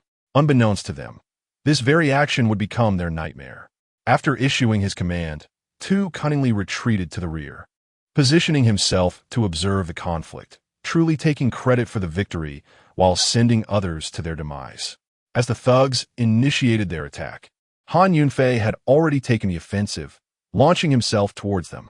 Their attempt to harm the foremost warrior of Longshan Nation was unforgivable, and given that they were societal scourges, their existence was a danger that could not be tolerated. Thus, Han Yunfei felt no moral burden. This was a battle of righteousness. He no longer remained on the defensive, but instead became the aggressor, beginning a relentless onslaught. The ruffians, caught off guard by Han Yunfei's sudden advance, acted in a panic, wildly swinging their blades at him. Yet, Han Yunfei did not retreat even an inch in the face of their chaotic strikes. At the very moment the blades approached, he swiftly crouched down and executed a sweeping kick with his right leg. Crack! The sharp sound echoed as the legs of the 4 ruffians in the front row shattered, causing them to scream in agony as they toppled over. As they fell, their weapons flew from their hands, and Han Yunfei skillfully caught one mid-air. At this juncture, he was no longer unarmed. His demeanor shifted dramatically, his eyes glinting with a chilling light, and the blade radiated an aura of lethal intent. With a swift motion, Han Yunfei swept the blade horizontally, and the 6 ruffians struck by the blade froze in place, glancing down at their midsections. They watched as a crimson line appeared on their garments, followed by a torrent of blood gushing forth. After a series of anguished cries, the 6 ruffians collapsed into a pool of blood. Although the front line had been dispatched by Han Yunfei, the sheer number of thugs meant that those in the back had already encircled him, trapping him in their midst. The ruffians, seizing this prime opportunity, attacked from all directions, wielding their weapons against Han Yunfei. Chapter 43, Battle. A fierce clash ensued. A cold light flickered in Han Yunfei's eyes as he raised his blade to parry the incoming strikes from the front and right. Clang! Sparks erupted amidst the sharp sound of metal clashing, as he successfully blocked 2 powerful blows. Meanwhile, from behind and to the left, 2 knives were aimed at his nape. In a critical moment, Han Yunfei executed a swift kick with his right leg. Bang! Bang! 2 muffled thuds echoed in succession. The assailant behind him collapsed. His ribs caved in, blood spewing from his mouth as he was flung aside, colliding with the attacker on his left. Utilizing the momentum from his kick, Han Yunfei lifted his left foot off the ground, propelling his body into the air. He then thrust the machete in his hand upward, parrying the blades approaching from the front and right. As he spun in midair, he descended with a powerful slash. The 2 thugs in front and to the right screamed in horror as blood erupted from their wounds. By the time Han Yunfei landed, both assailants lay twitching on the ground. Just as he regained his footing, another thug raised his knife high, aiming to bring it down on Han Yunfei's head, leaving him seemingly no way to evade. In that perilous moment, Han Yunfei abruptly seized the nearest thug beside him, using him as a shield. The descending blade slid harmlessly off the man's front. The thug instinctively touched his face, only to scream in anguish upon seeing his hands drenched in blood. My face! My face! He soon crumpled to the ground. At this moment, Han Yunfei was no longer the humiliated son-in-law, but a formidable warrior. Each swing of his machete claiming another thug's life amidst their cries of despair. The echoes of their screams reverberated through the square, starkly contrasting with the songs emanating from the stadium. After the fierce battle, all the thugs wielding machetes lay defeated, leaving only 5 armed with iron rods. They gazed at their fallen comrades, their hands trembling around the rods, resembling startled birds. Their earlier bravado vanished. Hiding behind, 2 Tianba watched as the remaining thugs retreated step by step, shouting, "What are you waiting for? Charge! Get in there!"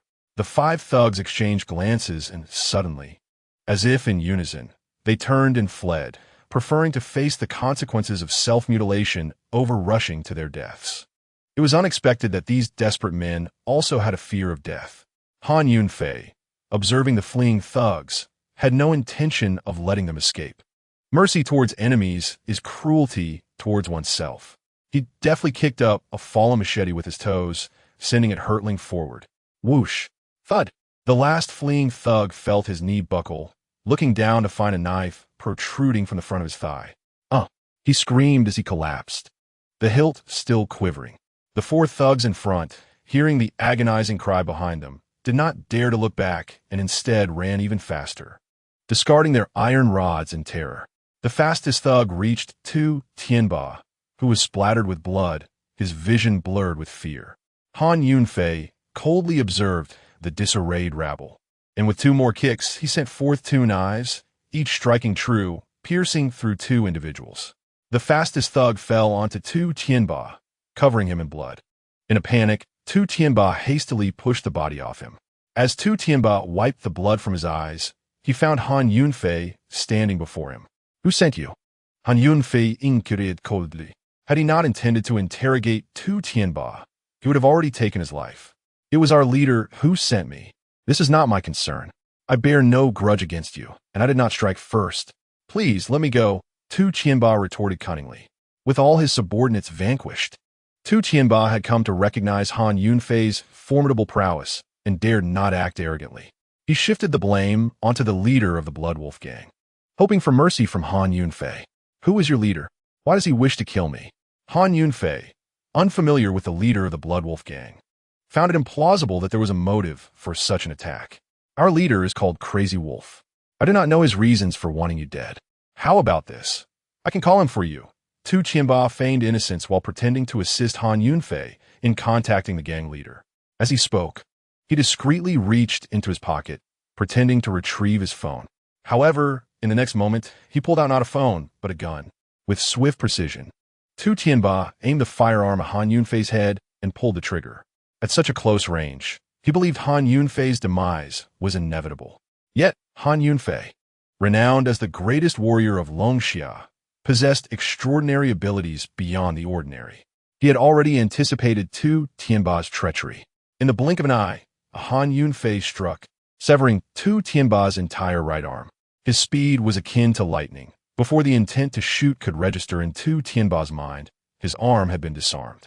Tu Tianba fell to the ground, howling in agony, stripped of his capacity to retaliate. Han Yunfei chose to spare his life, intending to extract information regarding the mastermind behind this plot. He refrained from taking Tu Tianba's life immediately, leaving the aftermath to the authorities to handle. As Han Yunfei retrieved the gun that had fallen from Tu Tianba's grasp, he heard the distant sound of a helicopter. Although this skirmish had consumed some time, he still had the opportunity to reach Lin Xiaoming's home. Following the sound of the helicopter, he gazed skyward, initially believing the battle had concluded, only to be confronted with an unexpected sight. In the distance, 3 small lights caught his attention. Based on his experience, he deduced they were helicopters. Moreover, the sky was densely populated with countless points of light, appearing to form a web from Han Yunfei's perspective, accompanied by a buzzing sound reminiscent of bees.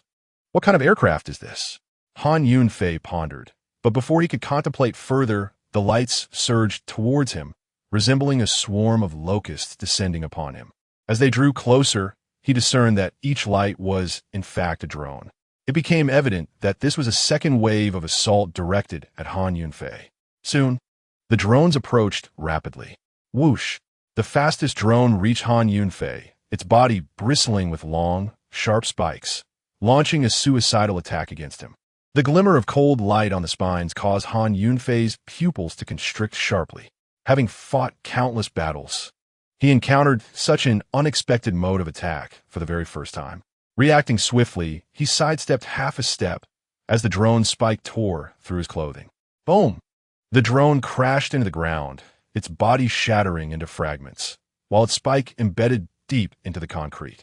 Immediately after, the subsequent drones closed in. Chapter 44. The battle against the drone swarm. Han Yunfei had no time to ponder. Instinct propelled him to raise his formidable firearm, the slaughtering heavens dominator. Bang! Bang! Bang! He fired 3 shots, aiming at the direction with the greatest concentration of drones, as his ammunition was limited. In such an urgent scenario, Han Yunfei still managed to take careful aim, proving himself to be the foremost warrior of Longxia Nation. Over a dozen drones struck were met with explosive detonations, scattering parts into the air. Bang! Bang! Bang! He fired 3 more shots, this time only able to target the drones closest to him, as those encircling him had drawn too near to evade. These shots took down nearly 10 more drones. With his handgun now devoid of bullets, he discarded it to the ground, reverting to hand-to-hand combat. However, this time, he faced drones that knew neither fear, fatigue, nor retreat. Time pressed on. The promotional event continued. And Su Ruoxue awaited Han Yunfei's swift return, leaving him with little time. Moreover, helicopters were closing in.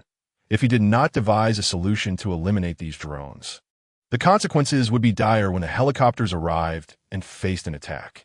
As Han Yunfei contemplated his strategy, the drones showed no signs of halting, relentlessly converging upon him. Determined to take a bold stand, he ceased to remain stationary and began to dart quickly to the left and right. As anticipated, the swarm of drones divided into 2 flanking groups, attempting to encircle him. The drones drew ever nearer, until Han Yunfei simultaneously heard the piercing sounds of air slicing through, indicating that the 2 groups had nearly closed in on him. Suddenly, Han Yunfei came to a sharp halt and crouched low. Clang! Clang! Clang!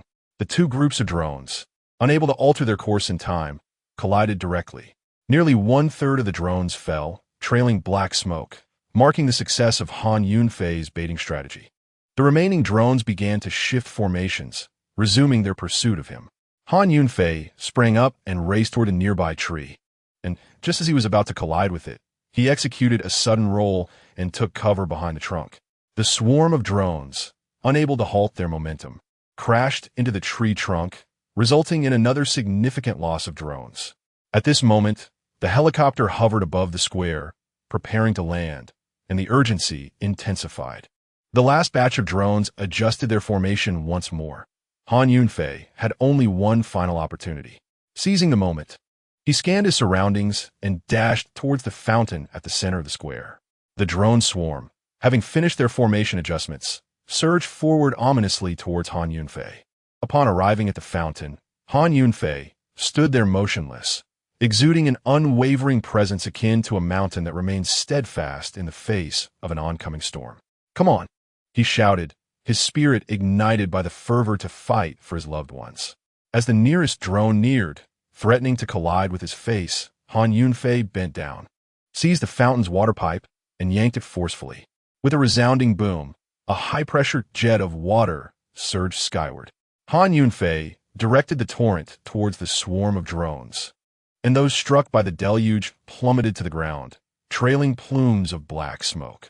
He continued to wield the water pipe, sweeping it from side to side, causing more drones to lose control and crash down.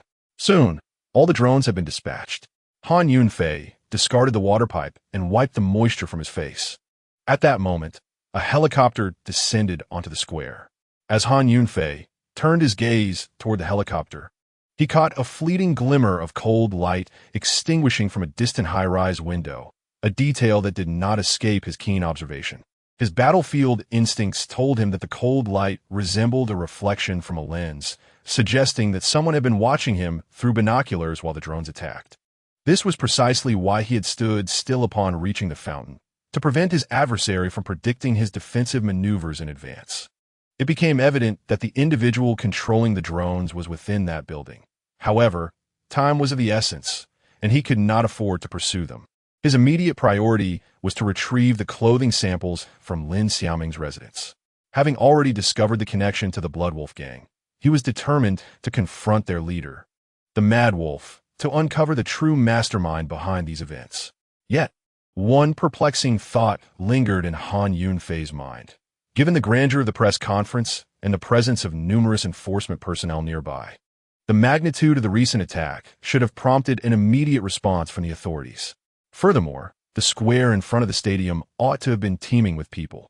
Who could have possibly cleared them all away? This situation seemed to implicate not only the Blood Wolf gang, but perhaps also the enforcement agencies.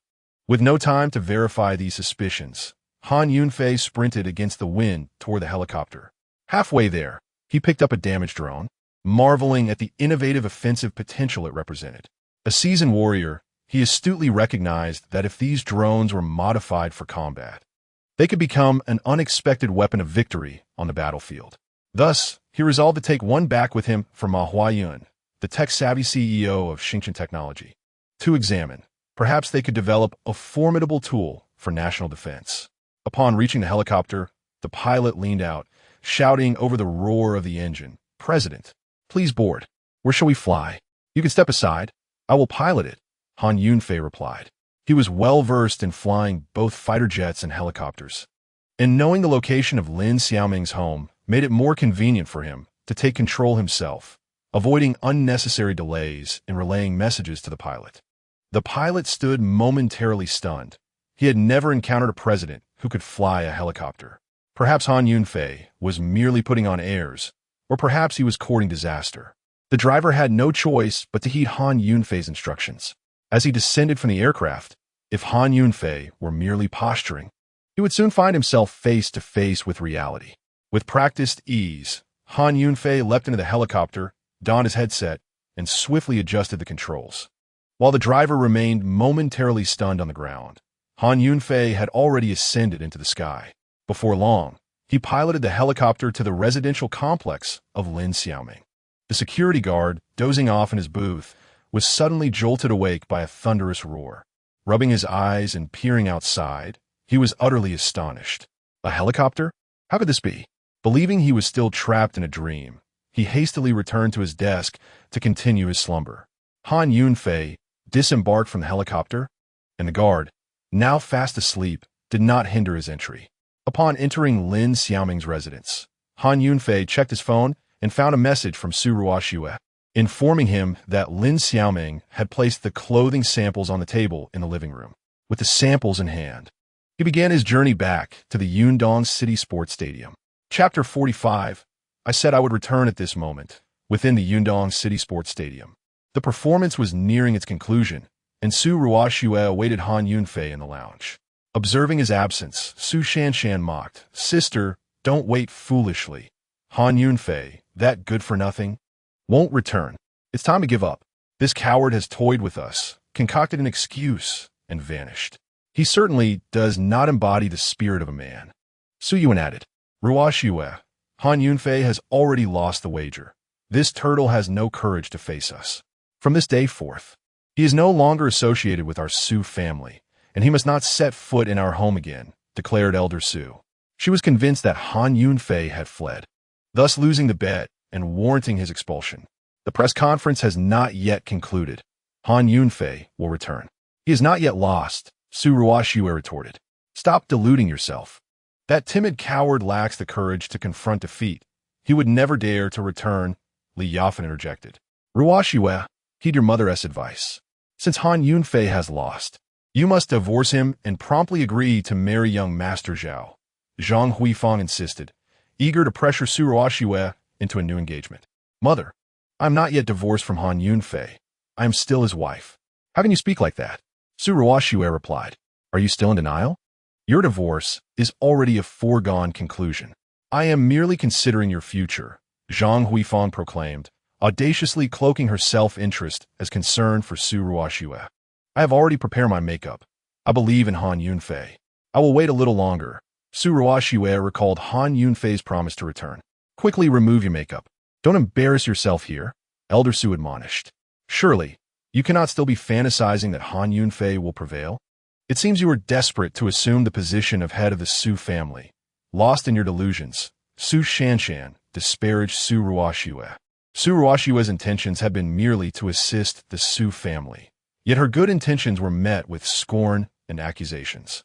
As Su Ruoxue was ridiculed by the members of the Su family, an even more humiliating moment approached. In the backstage lounge, they watched the live feed on the screen as the host introduced Nkeek's appearance.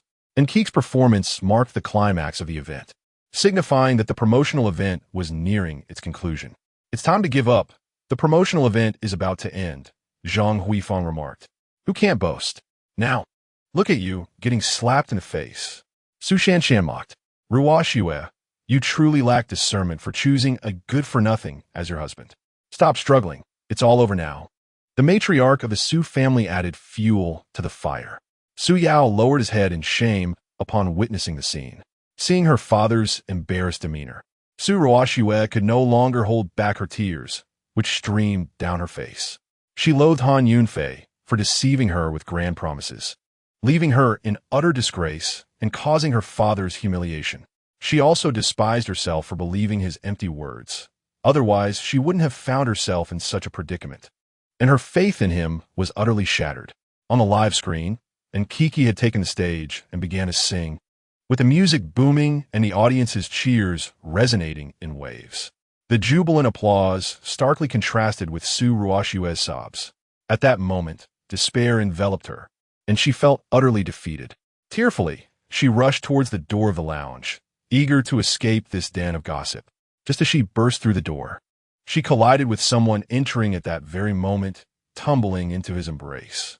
Looking up at his tall figure, she recognized a familiar and handsome face, Han Yunfei. I thought you wouldn't come back, Su Ruoxue choked out upon seeing him.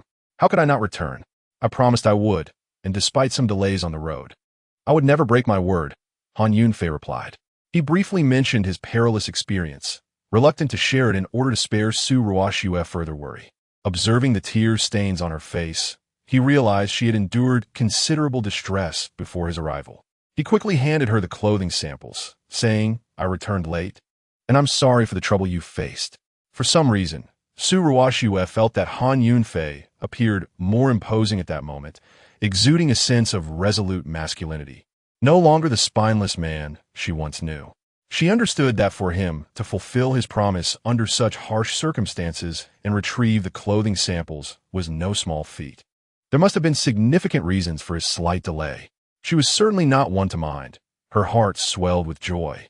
Accepting the clothing samples, she transformed her sorrow into happiness, displaying a captivating smile as she exclaimed, It's truly impressive that you managed to bring back the samples despite the traffic chaos in Yundong City. Although Su Ruoxue had not witnessed Han Yunfei piloting a helicopter herself, she found it hard to believe unless she saw it with her own eyes, despite his claims. Thus, Su Ruoxue remained oblivious to the means by which Han Yunfei had managed to retrieve the clothing samples under such circumstances. She simply found Han Yunfei exceedingly impressive, a far cry from the person she thought she knew. As the time drew near, she decided to change into the clothing she had brought and touch up her makeup. Entering the dressing booth in the lounge, she changed into the sample attire, having just smudged her makeup from tears, necessitating a fresh application. The Su family was utterly astounded upon witnessing Han Yunfei's return. Su Shanshan stood in stunned silence, unable to fathom how Han Yunfei could have possibly retrieved the samples amidst the traffic chaos. Could it be that Han Yunfei truly possessed the ability to fly? Su Yuan wore an expression of disbelief. He could hardly comprehend that this so-called wastrel, Han Yunfei, had accomplished what seemed impossible. Meanwhile, Old Lady Su's hands trembled as she began to realize that Han Yunfei genuinely had the potential to win the wager, a prospect that threatened her position as the head of the Su family. Zhang Huifan's heart sank. Her elaborate schemes to orchestrate a divorce between Su Ruoxue and Han Yunfei were on the verge of failure. Su Yao felt a swell of pride as he beheld Han Yunfei living up to expectations, finally able to hold his head high before the Su family. How could he have ever doubted the capabilities of the one he had faith in? As for Su Ming and Li Yafan, a sense of guilt crept over them. If Han Yunfei were to win the bet, and Su Ruoxue ascended as the head of the Su family, they feared she might cast them out, having bullied her in the past. Soon, Enkique's performance reached its crescendo, the fervent cheers from the audience echoing like a tidal wave, palpable even in the backstage lounge. At that moment, Su Ruoxue emerged from the changing area, transformed and radiant, resembling a celestial being. Chapter 46. The Celestial Maiden Descends. Su Ruoxue, already renowned as the most beautiful woman in Yundong City, now adorned with exquisite makeup and elegant attire, surpassed the beauty of the most celebrated figures of legend. Su Sansan, also a woman, found herself utterly captivated by Su Ruoxue's presence. In terms of beauty, she knew she could never compete, though internally acknowledging Su Ruoxue's breathtaking allure. Su Shanshan could not resist the urge to deride her. After all, once Su Ruoxue took the stage, she would undoubtedly create a sensation, relegating Su Shanshan to a position of obscurity within the Su family. Thus, Su Shanshan spitefully remarked, "What use is it to dress beautifully? Compare to stars. You are but a country bumpkin." Her words dripped with envy, a futile attempt to diminish Su Ruoxue, who clearly eclipsed those celebrities in both beauty and grace. "You should just go home now. Today, as performers are top-tier stars. Don't embarrass our Su family by taking the stage," Su Yuan chimed in, seeking to undermine Su Ruoxue. "Ruoxue, it's not too late to back out. If you insist on performing, and it turns out poorly, don't say I didn't warn you," Old Lady Su urged, desperate to safeguard her position within the family. Su Ruoxue was set to showcase the Su family's clothing brand. If successful, she could indeed help alter the family's fortunes. The individuals, driven by their own selfish interests, foolishly attempt to undermine Su Ruoxue, observing the Su family deliberately belittling her and attempting to diminish her confidence. Han Yunfei was eager to refute their disparagement and bolster Su Ruoxue's spirit. After all, he had invested immense effort and faced life-threatening dangers to orchestrate this promotional event for her. He could not abandon it at the final moment. To his astonishment, Su Ruoxue remained undeterred by their attacks. She met the Su family's gaze with unwavering determination and declared, "This is a once-in-a-lifetime opportunity for the Su family. For the sake of the Su family, for Yunfei, for myself, and most importantly, for my father, I will not give up." Throughout their 3 years of marriage, her father, Su Yao, had endured much ridicule. Now, she finally had a chance to restore his dignity, and she was resolved to seize it boldly. The Su family was momentarily silenced by her words, realizing that their efforts to obstruct her were futile. At that moment, the hostess arrived at the lounge door to guide Su Ruoxue to the stage. Following her, Su Ruoxue stepped out of the lounge. Meanwhile, the expression on the matriarch's face turned ashen, as her position as head of the Su family was at stake.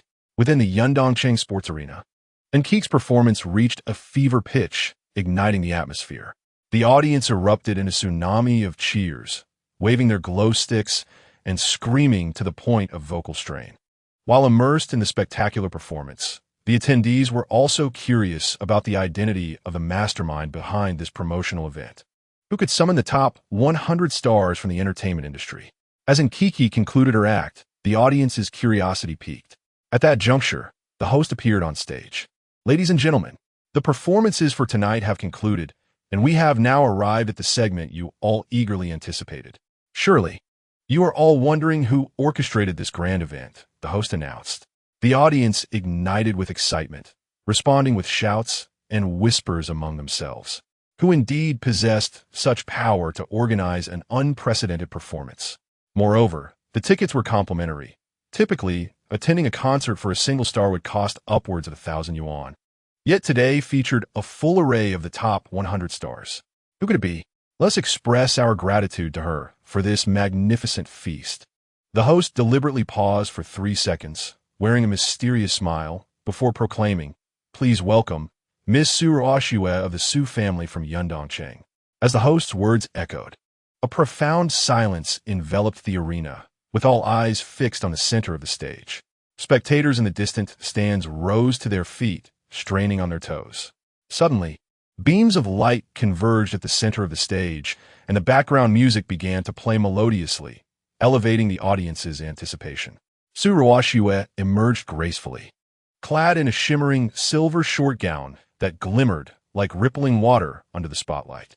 The asymmetrical hemline of her dress, with one side cut to mid-thigh and the other cascading to her knee, showcased her long, elegant legs while maintaining an air of modesty. With each step, she resembled a butterfly taking flight, enchanting all who beheld her. The most breathtaking aspect was her upper body, draped in a translucent veil reminiscent of the Milky Way, accentuating her delicate collarbone, shimmering under the light like a celestial body, exuding both sensuality and grace. Could this be a fairy descended from the heavens? Su Ruoxue's appearance evoked waves of astonished gasps from the audience of 100,000 in the stadium. How extraordinarily beautiful she is!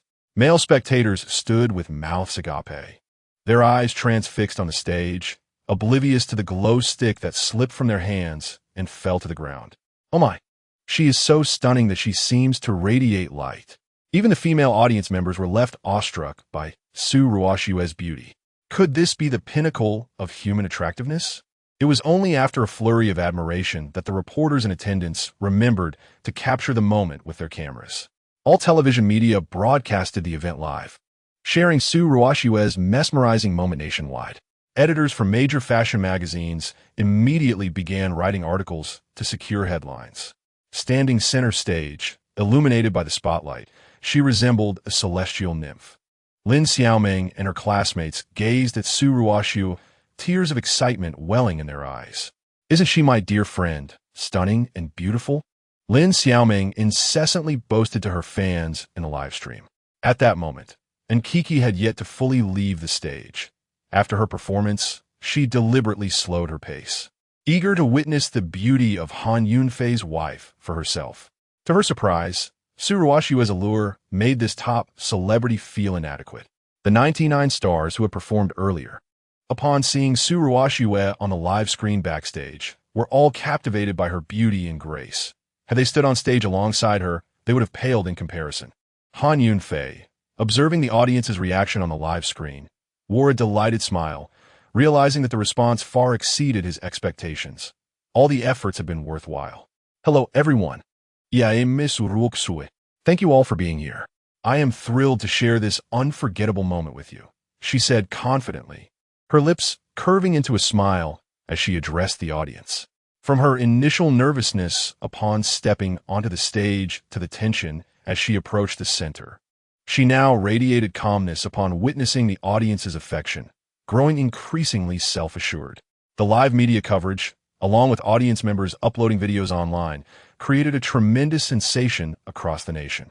The trending topic online, Su Ruoxue, the fairy descended, surged in popularity. The Su family's clothing brand also experienced a turning point as a result. Chapter 47. Winning the bet, Su Ruoshue's stunning debut ignited a frenzy online. Her exquisite attire dazzled all, inspiring fashion-forward women to mimic her style, making her perfect ensemble a benchmark for trends. These women continuously posted online, expressing their desire to own an identical outfit. The host had just introduced Su Ruoshue as a member of the Su family from Yindong City, prompting those in the fashion industry to realize that the clothing brand she wore belonged to the Su family. Astute entrepreneurs sensed an opportunity for profit, eager to purchase Su family garments in bulk. At this moment, Su Yao sat in the lounge, witnessing his daughter's success through a live broadcast. As a father, he brimmed with pride, tears glistening in his eyes. Just then, his phone began to ring incessantly. He took a moment to compose himself and started answering the calls, some from familiar partners, others from strangers. Yet, they all shared a singular purpose: to procure a substantial quantity of Su family garments. Some wished to order the same styles as Su Ruoshue, while many sought to acquire every available design from the Su family collection. The volume of calls overwhelmed Su Yao. Originally, Su Ruoshue was responsible for the sales of Su family apparel, but she remained on stage at that moment. The anxious merchants, unable to reach Su Ruoshue, had resorted to contacting the Su family garment factory directly, where Su Yao managed operations. Consequently, all the orders were directed to him. Observing Su Yao fielding an unending stream of order calls, old lady Su felt a bittersweet pang. This should have been a momentous occasion for the Su family. Yet her heart was heavy. Objectively speaking, with Su Ruoshue securing a fund of 90 million, the financial crisis plaguing the Su family had been resolved.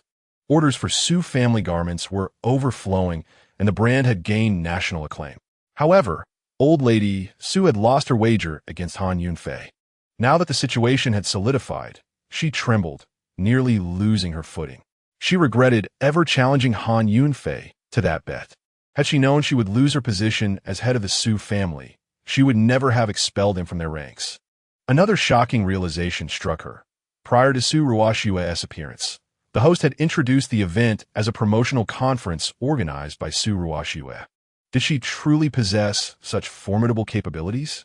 Was it possible that Han Yunfei orchestrated this event? If he indeed wielded such influence, she would be driving away a son-in-law of extraordinary potential. There are no remedies for regret. At this juncture, she could only humble herself before Han Yunfei, saying, "Han Yunfei, today's event was executed splendidly by both you and Ruoshue, just as I envisioned.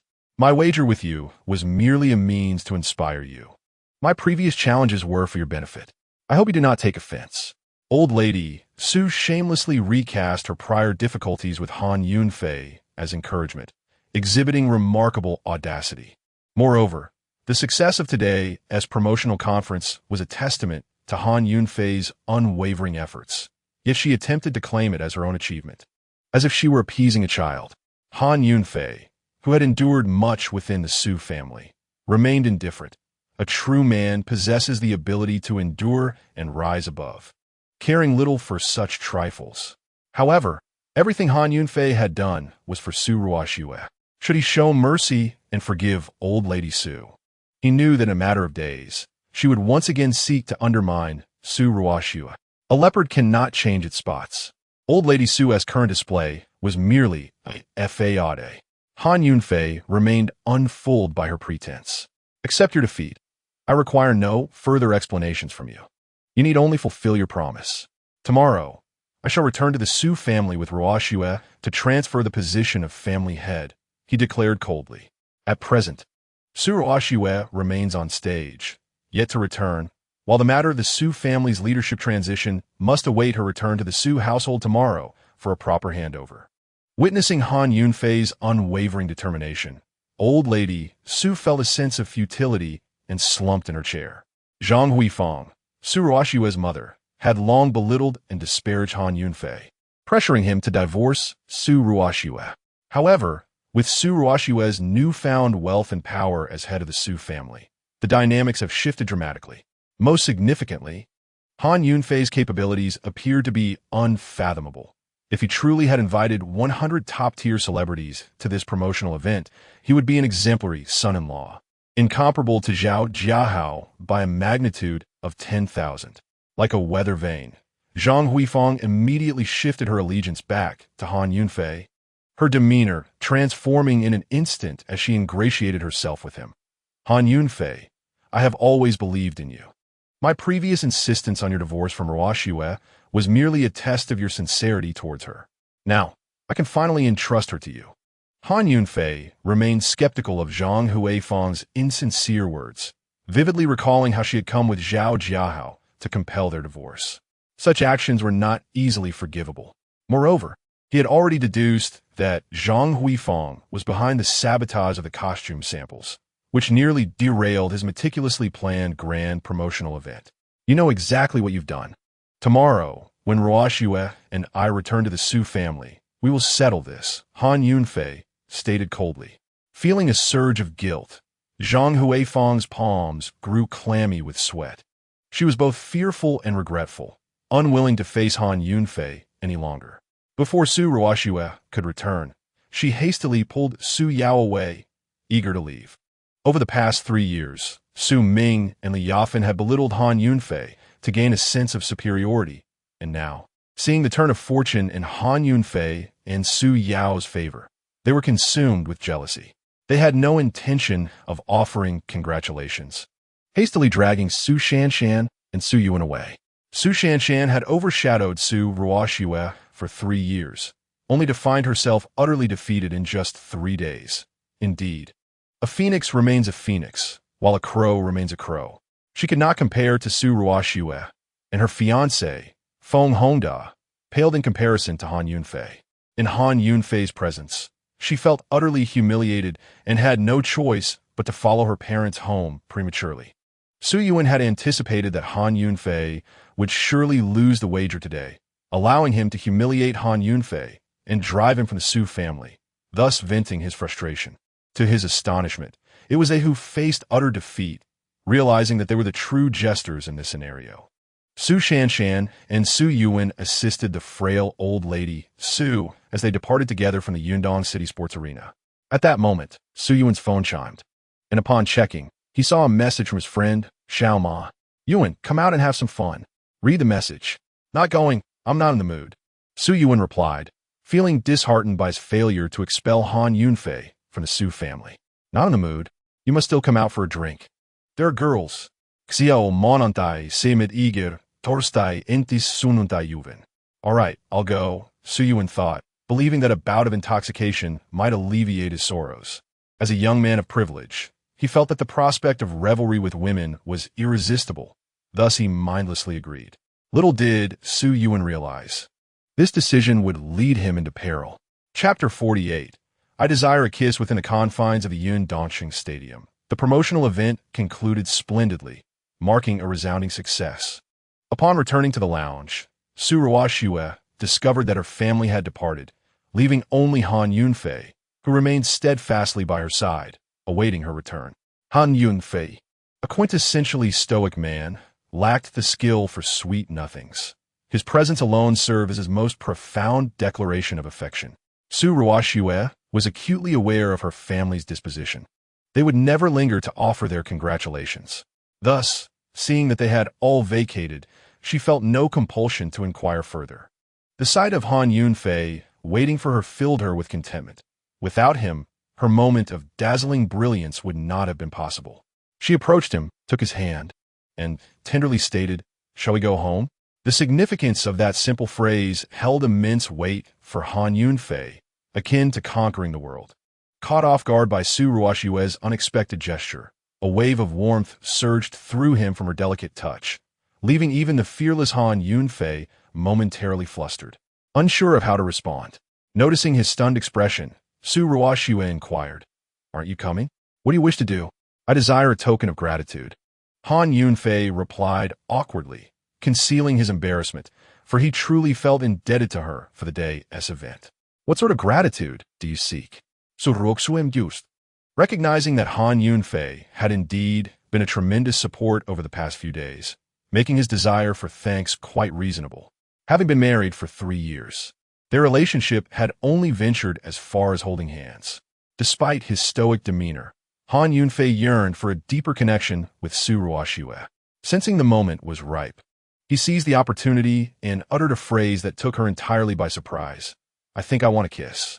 His voice was barely above a whisper, so soft that Su Ruoxue almost missed it. Fortunately, they were close enough for her to catch his words, igniting a ripple of excitement within her calm heart. She had never anticipated that the typically reserved Han Yunfei would utter such affectionate words. Instead of feeling anger, she was exhilarated. Having spent 3 years together, during which Han Yunfei had cared for her with meticulous attention, coupled with his recent dependable behavior, he had won her heart. As a woman, she felt hesitant to take the initiative, patiently waiting for Han Yunfei to shatter the barrier between them. Now, at long last, he had awakened to the possibility. Her heart blossomed with joy. Yet, being a woman, she felt the need to maintain a semblance of modesty. Thus, she feigned indignation, saying, "Humph, Han Yunfei, I never imagined that after merely 3 years of marriage, you would already be yearning for a kiss. What will you desire after 10 years? A child, perhaps?" Han Yunfei had not expected Su Ruoxue would acquiesce to his request. The courage he had mustered now seemed to dissipate, for he was not one to force another's hand. After all, a fruit forcibly plucked is seldom sweet. Su Ruoxue merely intended to feign modesty, hoping to encourage Han Yunfei to take the initiative once more. However, to her dismay, this dense individual misconstrued her intentions, believing that she was rejecting him. In a bid to clarify, Su Ruoxue subtly suggested, "This is a public setting, bustling with people. Are you not embarrassed at the thought of being seen by others?" Although Han Yunfei was a quintessentially straightforward man, his prowess as the foremost warrior of Longxia Kingdom was no mere happenstance. He was astute enough to grasp Su Ruoxue's insinuation. Recognizing the inappropriateness of their current surroundings, he resolved that it would be better to return home for a more private conversation. Upon arriving home, a solitary man and woman found themselves in a room devoid of interruptions. Thus, Han Yunfei and Su Ruoxue made their way back together. As they exited the Yundong City Stadium, a throng of 100,000 spectators surged forth. Anticipating the tumultuous crowd, Han Yunfei had prudently instructed his driver to relocate the helicopter in advance to prevent congestion. He noted that the remnants of his clash with the gang had been thoroughly cleared, presumably by the authorities, as the notorious leader of the Blood Wolf gang had already been apprehended. As they walked back, they were once again swept up by the crowd. Reminiscent of their earlier arrival, Han Yunfei had parked his beloved electric scooter by the roadside, but to his astonishment, it had vanished. This trusty companion of 3 years had seemingly been commandeered by someone amidst the bustling throng. With the streets teeming with people, hailing a taxi was futile, and Han Yunfei sensed an impending sense of trouble. By the time they reached home, Su Ruoxue was utterly exhausted and lacked the enthusiasm to engage further. All she desired was to retire to bed. Han Yunfei, embodying the role of a gentleman, took the initiative to inquire, "Ruoxue, have you perhaps forgotten something?" Such matters required a delicate balance of timing and atmosphere, and with the moment having passed, Su Ruoxue pretended not to comprehend his words, playfully asking, "What matter?" It was, of course, that matter. Han Yunfei found himself too bashful to articulate it directly, deeming it overly sentimental. He decided to let it linger for another day. After uttering her words, Su Ruoxue retreated to her room to sleep. Being a man of steadfast resolve, Han Yunfei was oblivious to the nuances of such emotional affairs. However, he was not in haste, for time was on their side.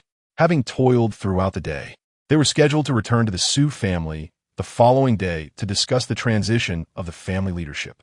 Considering this, Han Yunfei wished for Su Ruoxue to rest peacefully and refrain from disturbing her further. Once she had succumbed to slumber, Han Yunfei faced an urgent matter requiring his attention. The gang's assault on him at the Yundong City Stadium was a grave concern. These ruthless individuals posed a potential threat to Su Ruoxue's safety. Furthermore, this situation transcended mere personal vendetta. As the foremost warrior of Longxia Kingdom, Han Yunfei bore the responsibility of safeguarding the realm. He would not permit any malevolent forces to undermine societal stability. On another note, this incident appeared to involve the authorities, and for both personal and public reasons. Han Yunfei could not remain indifferent. However, he was reluctant to reveal his identity, for doing so would undoubtedly cause upheaval within the Su family. And entering the authorities openly to investigate would only serve to alert the adversaries, complicating matters further. To thoroughly investigate this matter, it is essential to mobilize troops and assign subordinates to take action. As the foremost war deity of Longxia Kingdom, Han Yunfei is well acquainted with the deployment of every battalion and the commanders of each war zone.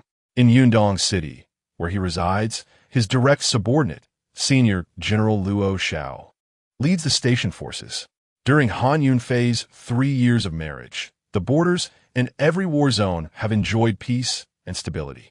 Reluctant to disrupt the soldiers' daily training, he has not contacted Luo Xiao throughout his time in Yundong City. As the saying goes, one nurtures soldiers for 1,000 days to use them for a moment. Now is the time when Luo Xiao and the thousands of soldiers in Yundong City are needed.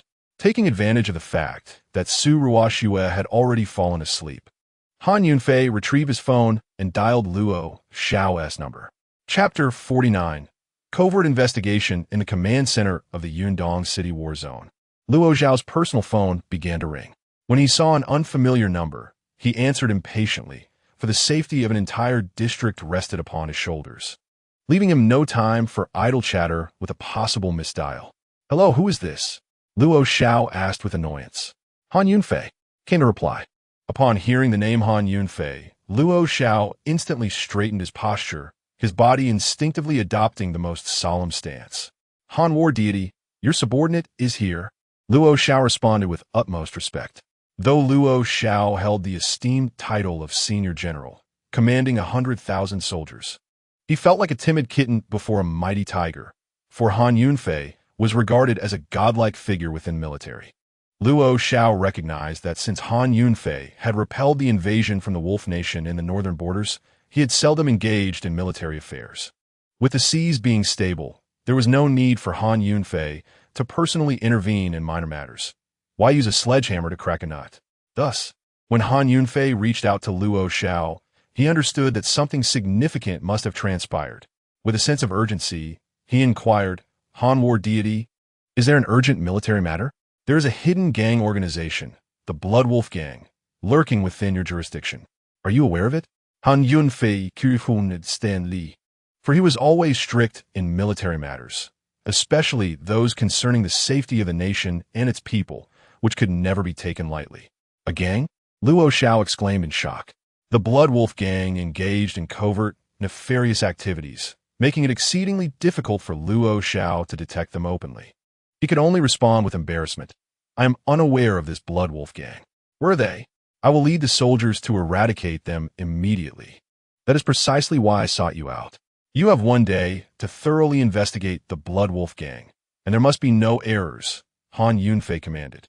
"Understood," Luo Xiao acknowledged, aware that military orders were as binding as mountains, and he dared not treat them lightly. The leader of the Blood-Tooth Hall, Tu Tianba, has already been captured and is currently under interrogation. You may begin your investigation from him. Be mindful that this matter may involve individuals from the interrogation department. You must conduct your inquiries discreetly, Han Yunfei added. "Understood. I assure you the task will be completed," Luo Xiao replied, recognizing this as an opportunity to redeem himself. After ending the call, Han Yunfei prepared for sleep, planning to return to the Su family with Su Ruoxue the following morning to transfer the position of the family head. That night, within the Su residence, Su Ming was abruptly awakened from his slumber by the urgent ringing of his phone. As he opened his bleary eyes, he discovered that it was a call from Su Yuan. Su Yuan was invited by his friend Xiao Ma to go out, and he had yet to return. In the middle of the night, a phone call abruptly interrupted the silence, indicating that something had gone awry. Su Ming hastily answered the call. "Dad, help me. Please come save me," Su Yuan cried on the other end, his voice laced with desperation. "What happened, Yuan?" Su Ming, startled and instantly wide awake, questioned with a sense of urgency. "You must save me, Dad." Su Yuan continued to plead without disclosing the nature of his predicament. "Do not fear. No matter what has transpired, I will rescue you." "Where are you?" Su Ming inquired again. Having spoiled Su Yuan since childhood, he felt compelled to offer his assistance without hesitation, regardless of the circumstances. Upon hearing his father's unwavering support, Su Yuan felt a sense of relief and began to recount his ordeal. He explained that Xiao Ma had taken him out for drinks, accompanied by some women, and somehow he ended up intoxicated. When he awoke in the middle of the night, he found himself naked in a hotel bed, with a woman, equally unclothed, beside him. This woman, the same one who had been drinking with them, upon noticing Su Yuan's awakening, pulled the blanket to cover her chest and began to scream, "Help! Help!" Her cries prompted Xiao Ma and several burly men to burst through the door. They seized Su Yuan, dragging him from the bed and throwing him onto the floor. One of the men had been recording the entire incident since entering the room. "Su Yuan, you beast! I never imagined you to be such a person. This is a crime. If reported to the authorities, you can expect to spend many years in prison." "Xiao Ma accused. Xiao Ma, you must believe me. I did nothing wrong. We were drinking, and I have no idea how I ended up here. So Yuan desperately explained. You and we caught you in the act, and we have it all on tape, irrefutable evidence. Do you dare continue to deny it? I might as well report this to the authorities. You'll be in prison sewing for years," Xiao Ma threatened. At that moment, the woman on the bed began to feign tears in complicity. Please, Xiao Ma, help me. Aren't we good brothers?" Su Yuan, trembling with fear, pleaded for mercy. "Well, since this unfortunate situation has unfolded, you must at least compensate the young lady. How could she face the world afterward?" Xiao Ma suggested, pushing his agenda forward. "I will compensate her. Just please do not report this to the authorities." "I will agree to anything," Su Yuan, now utterly panicked, groaned, his ability to think clearly dissipating. "Your family's clothing brand is quite popular. Let's use your family's assets for compensation." Xiao Ma grinned maliciously. In a state of disarray, Su Yuan had no choice but to call his father for help. Upon hearing his son's distressing narrative, Su Ming realized that his son had fallen victim to a trap, but as a father, he could not stand idly by. He quickly roused Su Old Lady, Li Yafan, and Su Shanshan to devise a plan. Su Old Lady, fiercely protective of her beloved grandson, was inclined to indulge him in every way, rather than relinquishing the head of the Su family position to Su Ruoxue. She considered leveraging the family's assets to rescue Su Yuan while she still held authority. Although Han Yunfei was married into the Su family, in the eyes of Old Lady Su, with Su Ruoxue wedded to him, they both became outsiders. To relinquish the Su family's legacy to this outsider was far less palatable than obliteration itself. Thus, Old Lady Su and Su Ming hurried to the hotel where Su Yuan was staying, prepared to rescue him at the expense of the Su family's assets. By morning, Han Yunfei rose early as usual, intending to prepare a heartfelt breakfast for Su Ruoxue. Every time he set about making breakfast, his phone would ring, and sure enough, it was a call from Butler Zhang, as punctual as ever. "Is there something you need?" Han Yunfei answered. "Young master, the Lamborghini I specially ordered for you from abroad has arrived. You may collect it from the Tungfei luxury car dealership at your convenience," Butler Zhang informed him. A few days prior, upon seeing Han Yunfei riding a modest electric scooter, an image unbefitting his status as a young master, Butler Zhang felt a pang of sorrow and took it upon himself to order the Lamborghini. "Understood," Han Yunfei replied calmly, then ended the call. A mere luxury car was of little concern to him.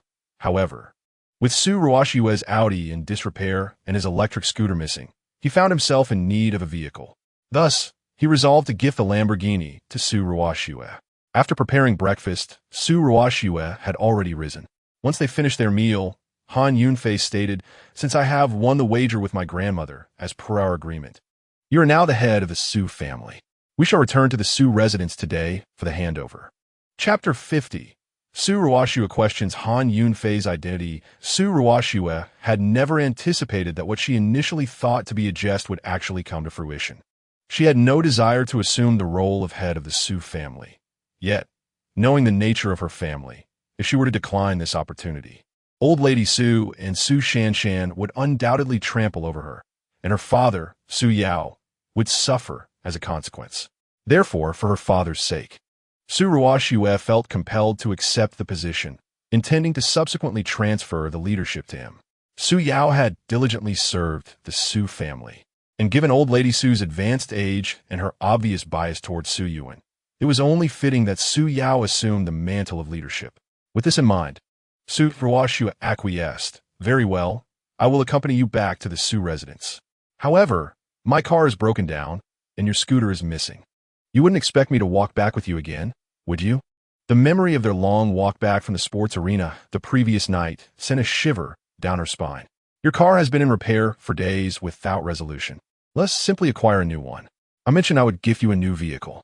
Let us retrieve it first before returning to the Su residence, Han Yunfei suggested. He refrained from revealing that the vehicle he intended to gift was a Lamborghini, not wanting Su Ruoxue to think he was jesting again and dismiss the idea. You're buying me a car? Han Yunfei, where would you procure the funds for that? You're not suggesting you'll gift me another scooter, are you? Su Ruoxue reacted with surprise, peppering him with questions. Han Yunfei felt a bit embarrassed. As the foremost warrior of Longxia, with a fortune in the trillions, it was inconceivable that he would be so impoverished as to present his wife with merely a scooter. Of course, a luxury car is the perfect gift for my wife, Han Yunfei remarked. Su Ruoxue observed Han Yunfei, noting that he did not seem to be jesting. She felt astonished, for during yesterday's promotional event, the host had introduced her as the organizer. Yet, Han Yunfei had claimed that it was merely a distant cousin who facilitated his opportunity to make an appearance. However, it now appeared that the entire event had been tailored specifically for her. How could the usually unremarkable Han Yunfei possess such capabilities? Even with the assistance of his distant cousin, it seemed implausible that such generosity could be offered without cause. The promotional event had featured the nation's top 100 celebrities, a favor that was far from trivial. Han Yunfei, are you concealing something from me? Su Ruoxue questioned, her suspicions regarding his true identity growing. Are you wondering why the host referred to the event as yours yesterday? Han Yunfei ad anticipated Su Ruoxue in kawaii. Indeed, she replied. Han Yunfei had originally planned to reveal his true identity to Su Ruoxue after the event. However, with the emergence of the Blood Wolf Gang incident, disclosing his identity before clarifying that matter would only drag her into its perilous depths. Thus, Han Yunfei, who was not adept at deception, was compelled to fabricate a story to placate her. You know, Han Yunfei, certainly lack such capabilities. The entire affair was orchestrated by Uncle Zhang, he explained. Glancing at Su Ruoxue, he continued, you might wonder why Uncle Zhang would go to such lengths to assist us. The truth is, before he found success, he was destitute. He once aspired to venture into the capital, but could not even afford the fare. My parents pooled their resources to help him with the travel expenses, and to this day, he remembers their kindness, which is why he is so willing to support us now. As Han Yunfei concluded his impromptu tale, his face flushed with embarrassment. Fortunately, the narrative was plausible enough to quell Su Ruoxue's doubts. So that's how it is, she realized, touched by Uncle Zhang's gratitude. He even mentioned gifting us a car, and I couldn't refuse, so we are picking it up today. Observing Su Ruoxue's acceptance of his story, Han Yunfei felt compelled to maintain the facade for the day. In the face of danger, he had to weave a harmless lie to protect her. Very well, but after today, we must decline Uncle Zhang's generosity. He has already given us so much, and we must strive for independence, no longer relying on others' help, Su Ruoxue asserted. Agreed, Han Yunfei replied, inspired by Su Ruoxue's principled outlook. He had indeed chosen wisely. After leaving, they took a taxi to Tongfei Luxury Car Dealership, an establishment under the Tongfei Group specializing in high-end luxury vehicles and regarded as the premier luxury car haven in Yundong City. As soon as they entered, the sales manager approached them with great enthusiasm, truly befitting a top-tier luxury car dealership. Welcome to Tongfei Luxury Car Dealership. My name is Kai, and I'm the sales manager here. It is a pleasure to assist you. Manager Kai greeted them warmly. He donned a tailored suit, his hair slicked back, and a forced professional smile graced his plump visage. Let us select a vehicle, suggested Su Ruoxue. Manager Kai immediately recognized Su Ruoxue. Although he had not attended the promotional event the previous day, her viral fame had rendered her a household name. Miss Su, feel free to test drive any model that catches your eye, Manager Kai offered warmly. Typically, luxury cars in the showroom were not available for test drives. as stringent conditions such as asset verification and purchase qualifications were required. However, Manager Kai extended an exception for Su Ruoxue. Shortly thereafter, Manager Kai also recognized Han Yunfei, a well-known figure in Yundong City, albeit for less favorable reasons as Su Ruoxue's husband. Manager Kai scrutinized Han Yunfei's appearance, noting his attire, which seemed to suggest a lack of refinement. He amused himself on the incongruity of Han Yunfei's status, pondering how the esteemed Su Ruoxue could be interested in him. It seemed a beautiful flower had been planted in a pile of dung. Manager Kai felt a sense of inequity. A man of his caliber remained single, while this ineffectual man had won the affections of the city's most beautiful woman. Thus, Manager Kai's demeanor towards the couple was markedly different. A unique Lamborghini in the center of the showroom caught Han Yunfei's attention, and he surmised it to be the custom vehicle arranged by Steward Zhang. "This one will do," Han Yunfei declared, tapping the hood of the car. Upon witnessing this, Manager Kai rushed over, blocking Han Yunfei's approach with an indignant shout. "You can look, but don't touch. Do you have any idea how much this car costs? Those fingerprints will be a nightmare to clean off." Manager Kai was certain that Han Yunfei could not afford any vehicle in the showroom, let alone the custom Lamborghini. Han Yunfei smiled calmly. Why should he not touch his own car? The entire dealership belonged to him, let alone this Lamborghini. As the esteemed war god of Longsha Nation and a leader of countless soldiers, he possessed an extraordinary demeanor and would not be easily provoked, especially with Su Ruoxue by his side, necessitating a display of composure. "Why can I touch it if I intend to purchase it?" Han Yunfei countered. "I've encountered many like you, merely here to snap a few photos for social media to feign opulence. You think you can buy it? Such delusions." Manager Kai retorted. "Are you willing to forfeit your commission on this car?" Han Yunfei inquired. This custom Lamborghini was worth at least 10 million, yielding a substantial commission for the salesperson. Su Ruoxue quickly intervened, wishing to prevent Han Yunfei from making any further embarrassing remarks. She believed that even if Uncle Zhang were generous enough to gift them a car, it could not possibly be a Lamborghini worth over 10 million. After all, Uncle Zhang had already done so much for them. It requires a buyer with means. For Miss Su's sake, I will allow you to take a few photos, but if you wish to purchase, you should turn right upon exiting. The second-hand car market would be more suitable for you, Manager Kai concluded. It was evident that Manager Kai was resolute, and Han Yunfei had no desire to engage in further discourse. He decided to take the car and return to the Su family home with Su Ruoxue, not wishing to waste any more time.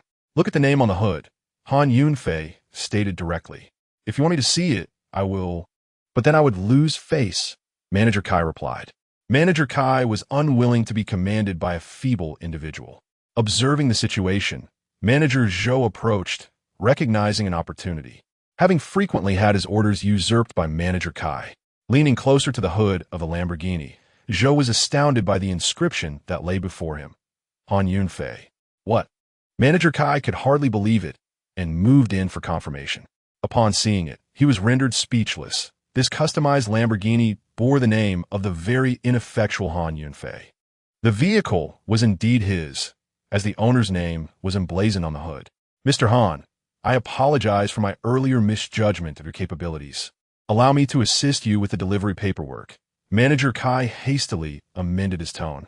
"You have missed your chance. Since you were so reluctant, let someone else handle it." Han Yunfei replied decisively, gesturing towards Manager Zhou.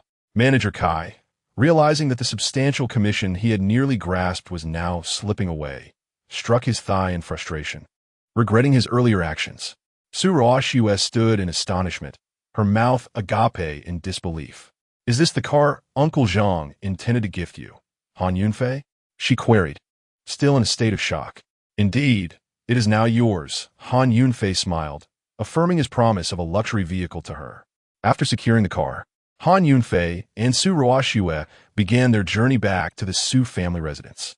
At the entrance of the Su household, Matriarch Su and the Su Shanshan family awaited, with Su Yuan among them, although Su Ruoxue's parents were conspicuously absent. That night, Su Ming and Matriarch Su had agreed to use the Su family assets as compensation to redeem Su Yuan, negotiating his return to the family. The other party sought to acquire the Su family's wealth rather than Su Yuan's life, and they had recorded the entire exchange as evidence, ensuring that the Su family could not renege on their agreement. The early arrival of matriarch Su and her companions was motivated by two primary concerns. Firstly, they aimed to keep Su Ruoxue, his father, Su Yao, in the dark, as he also held a stake in the family's assets. Secondly, they wished to present a respectful demeanor, fearing that any change of heart from the other party could jeopardize Su Yuan's safety. It's good to have you back. My son, do not fear. Your mother will always rescue you, Li Yafan reassured as she caressed Su Yuan's head. What sort of individuals are they behind this? Matriarch Su inquired. Xiao Ma was not the mastermind of the entire affair. He merely profited by betraying Su Yuan, assisting in laying a trap for him. I am unfamiliar with the others. I only know Xiao Ma, who mentioned that their leader would arrive shortly, Su Yuan responded. The true orchestrator was set to take control of the Su family's assets. Clearly, this is a trap they have devised. Should we not report this to the authorities? Su Shanshan had discerned the scheme and sought justice.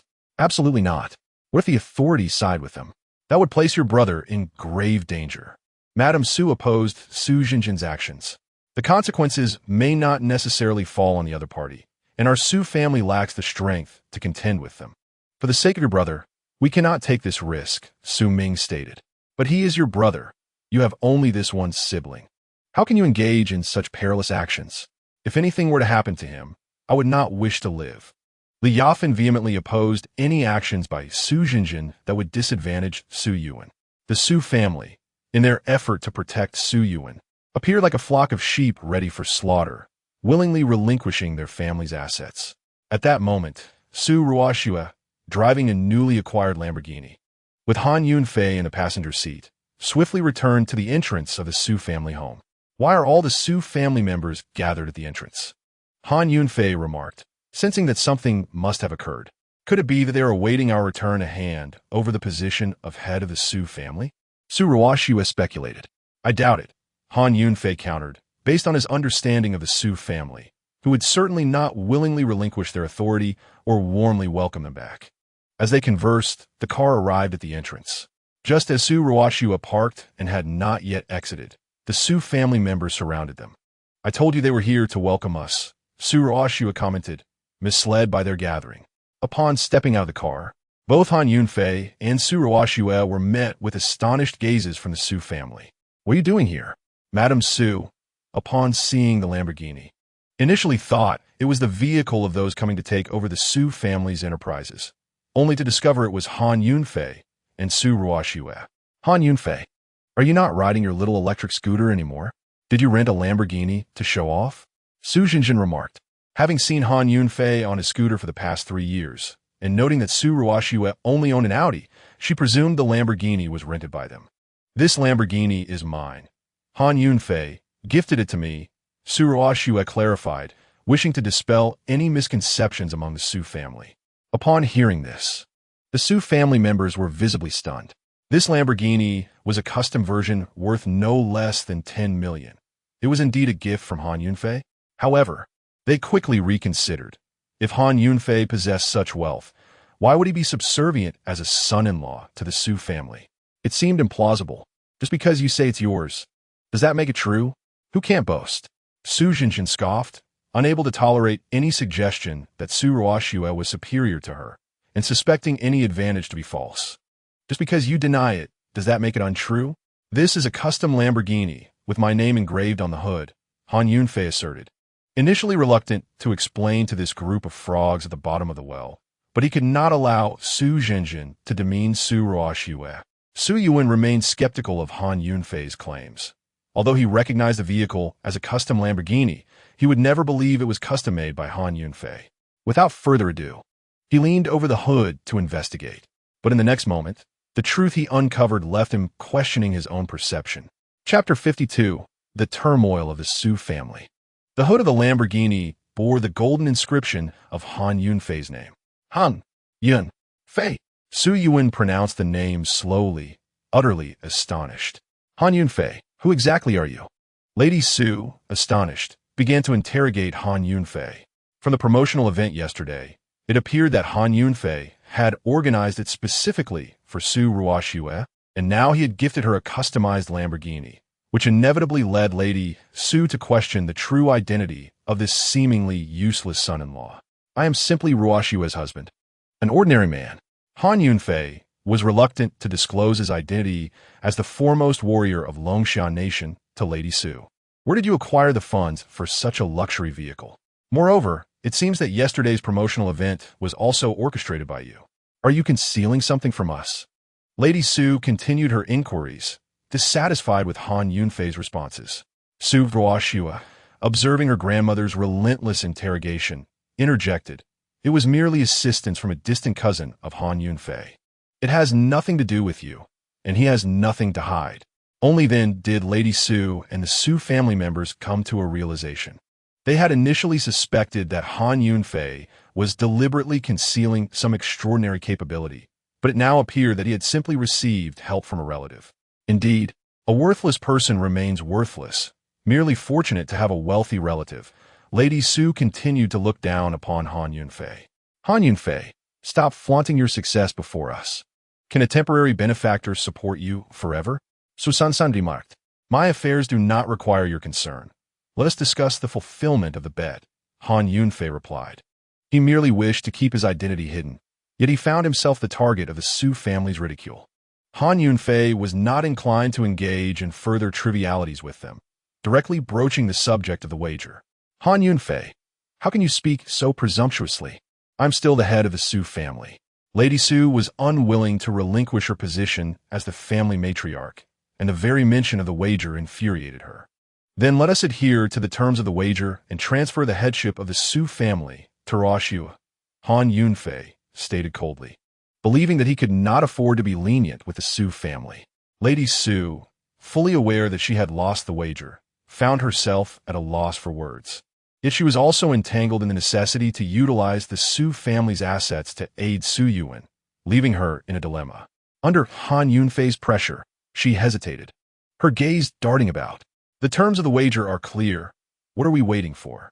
Han Yunfei observed Lady Su's peculiar silence and pressed on. Aside from Lady Su's sudden quietness, Su Shanshan's family also fell unusually silent. Su Ming rubbed his face, his jaw tight. Su Shanshan bit her lip, lowering her head. Li Yafan cradled Su Yuan's head against her shoulder, gently comforting him. Observing this scene, Han Yunfei realized that something unknown had transpired, and Lady Su was unable to relinquish her position as the head of the Su family. Indeed, as Han Yunfei anticipated, just as he was contemplating, a car sped toward them and halted before them. The door swung open, and two individuals emerged. One was Su Yuan's friend, Xiao Ma, while the other's arrival left everyone present utterly astounded. Zhao Jiahao, they exclaimed in unison. The Su family, upon seeing Zhao Jiahao alongside Xiao Ma, finally understood that he was the mastermind behind the scheme to entrap Su Yuan. Madame Su stood as if struck by lightning, astonished and rooted to the spot. She could not fathom why the Su family and Zhao Jiahao, having no enmity between them, would conspire to frame Su Yuan. A tremor coursed through Su Yuan's body. He was engulfed in shock and fury, now aware of the nefarious puppeteer behind the plot against him. Yet, he felt utterly powerless to retaliate, his fists clenched tightly, teeth grinding audibly. Su Ming, Su Shanshan, and Li Yafan shared his outrage, yearning to rush forward and tear Zhao Jiahao apart, but with Su Yuan's secrets in Zhao's grasp, they could only suppress their fury. Amidst their indignation, they internally questioned Zhao Jiahao's motives. What brings you here, Zhao Jiahao? Su Ruoxue assumed he had returned to propose once more, her disdain palpable.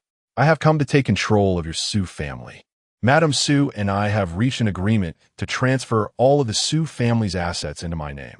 It is safe to say that I am now the head of your family, as long as you consent to marry me. You will be the mistress of the Su household from this day forth, Zhao Jiahao declared with a sinister grin, his eyes glinting with triumph over his cunning machinations. Madame Su and Su Yuan's family finally comprehended the magnitude of Zhao Jiahao's scheme. It was all devised to win Su Ruoxue's hand. However, they could only endure in silence, having already signed the exchange agreement to save Su Yuan. As long as Zhao Jiahao did not renege on his word. They felt a sense of satisfaction. What? Su Ruoxue could scarcely believe her ears. The Su family's enterprises were the fruits of generations of toil, including her and her father's hard work. How could they have been transferred to Zhao Jiahao without her knowledge? Why has this happened? She cried out desperately, interrogating Madame Su and the family. Madame Su and the others hesitated, unable to respond to Su Ruoxue's inquiries, having been effortlessly subdued by Zhao Jiahao. Turning her ire toward him, Su Ruoxue exclaimed, "Zhao Jiahao, how despicable and shameless you are! Give up this notion. No matter what schemes you employ, I shall never marry you. My husband can only be Han Yunfei, so do not harbor any illusions. Why would you choose to marry a coward and suffer alongside him? Should you choose me, you would bask in endless wealth and prosperity." Zhao Jiahao countered, taken aback that despite his acquisition of the Su family, Su Ruoxue still refused to wed him, and he persisted in his temptations. Han Yunfei was livid. How dare Zhao Jiahao attempt to undermine the foremost warrior of Longshan Nation? Had it not been for Han Yunfei's desire to shield Su Ruoxue from a bloody spectacle, he would have already dealt with Zhao Jiahao. Furthermore, Zhao Jiahao had embezzled a colossal sum from Hongda Bank, a grave crime for which Han Yunfei had apprehended him. How then was he released? Han Yunfei had devoted immense effort to orchestrate a grand promotional event that resurrected the Su family, propelling them to unprecedented heights. How could he tolerate Zhao Jiahao's deceit in usurping their assets? Han Yunfei's limits were not to be trifled with. From that moment on, Zhao Jiahao had become unforgivable in his eyes. Who dared to abuse power and facilitate your release? Han Yunfei bellowed with authority, firmly convinced that someone within the penal department had unlawfully released Zhao Jiahao. Otherwise, Zhao should still be toiling away at the sewing machine in his cell. As the preeminent warrior of Longxia Kingdom, Han Yunfei recognized that before vanquishing Zhao Jiahao, it was imperative to root out the treachery within the penal department and bring those responsible to justice. Chapter 53. I shall break your dog legs. What are you doing here? Zhao Jiahao initially recoiled in shock, but after a brief pause, he smugly proclaimed, Han Yunfei, I have always maintained that no one in Yundong City dares to capture me. Even if they attempted, what would be the outcome? They would ultimately release me unharmed. Is it the head of the penal department? Han Yunfei stated bluntly. Zhao Jiahao had mentioned that the head of the penal department was his uncle. Thus, the individual responsible for his release was likely none other than the head himself. And what if it is? What can you possibly do to me? Zhao Jiahao taunted. In fact, I owe you my gratitude. Thank you for helping me elevate the Su family's fashion brand, allowing me to amass such wealth. You have unwittingly worked for me. Haha. Zhao Jiahao's arrogance was such that he did not shy away from acknowledging his uncle's corruption. Having deceived the Su family's assets into his possession, he believed that Han Yunfei's promotional efforts on behalf of the Su family's brand were a favor to him. How could Han Yunfei permit Zhao Jiahao to usurp the Su family's legacy? This was Han Yunfei's domain, established for Su Ruoxue, and Zhao Jiahao dared to encroach upon it. His audacity was tantamount to courting demise.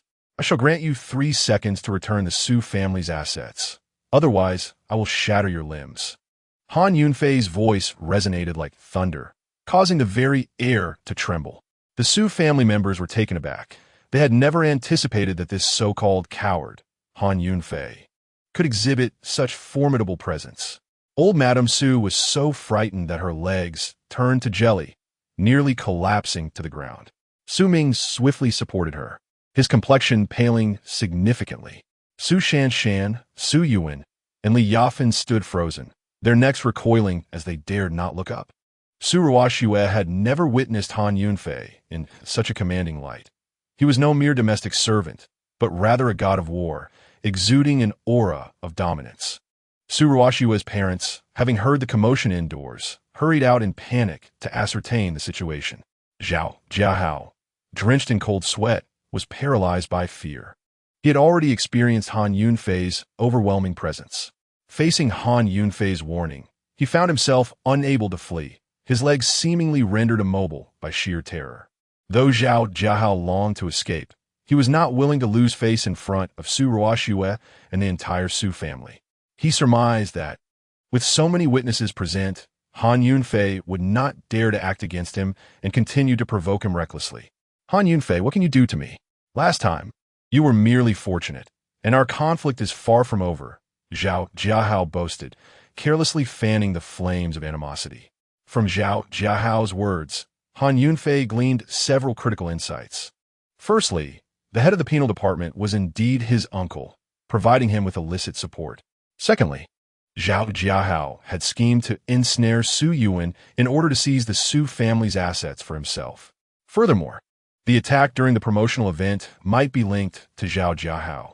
If this were indeed the case, it would imply a collusion between Zhao Jiahao and the Blood Wolf gang.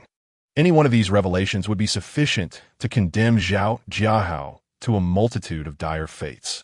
With Han Yunfei's prowess, he could effortlessly obliterate Zhao Jiahao with but a flick of his fingers. Yet, as the foremost war god of Longshan Nation, Han Yunfei is no mere brute. He understands that true valor is complemented by strategy. Simply dispatching Zhao Jiahao would inadvertently favor him. Instead, Han Yunfei intends to leverage Zhao Jiahao to dismantle the nefarious forces lurking behind him. In doing so, the assets belonging to the Su family would naturally be reclaimed, imparting a lesson to them, for if they were to regain what they lost too easily, they would not appreciate it. Moreover, with Han Yunfei in the light and his adversaries in the shadows, incapacitating Zhao Jiahao while sparing his life would draw out those who pull the strings. 3. Han Yunfei began his countdown. Zhang Huifang, Su Ruoxue's mother, upon witnessing Han Yunfei's intentions toward Zhao Jiahao, berated him without hesitation. Han Yunfei, how audacious of you to strike young Master Zhao. Are you unaware of who his uncle is? You truly seek your own demise. The Su family, fearing repercussions from Han Yunfei's actions toward Zhao Jiahao, were acutely aware that Su Yuan's secrets were still in Zhao Jiahao's grasp. Han Yunfei, don't say I didn't warn you. You are inviting disaster upon yourself, warned the matriarch of the Su family. Han Yunfei, do not overestimate your capabilities. What strength do you possess compared to young Master Zhao? Su Shanshan, Gaimding. 2. Han Yunfei continued his countdown, unaffected by the Su family's intimidation. He could have easily crippled Zhao Jiahao outright, yet doing so silently would render him a mere brute in Su Ruoxue's eyes. By granting Zhao Jiahao this 3-second reprieve, it would be his own folly should he squander the opportunity. Furthermore, Su Ruoxue was aware of Zhao Jiahao's schemes to usurp the Su family's assets and deemed it necessary to deal with him. My uncle is the chief of criminal investigation. Who dares touch me? Zhao Jiahao continued to invoke his uncle, believing such threats would deter Han Yunfei from taking action against him.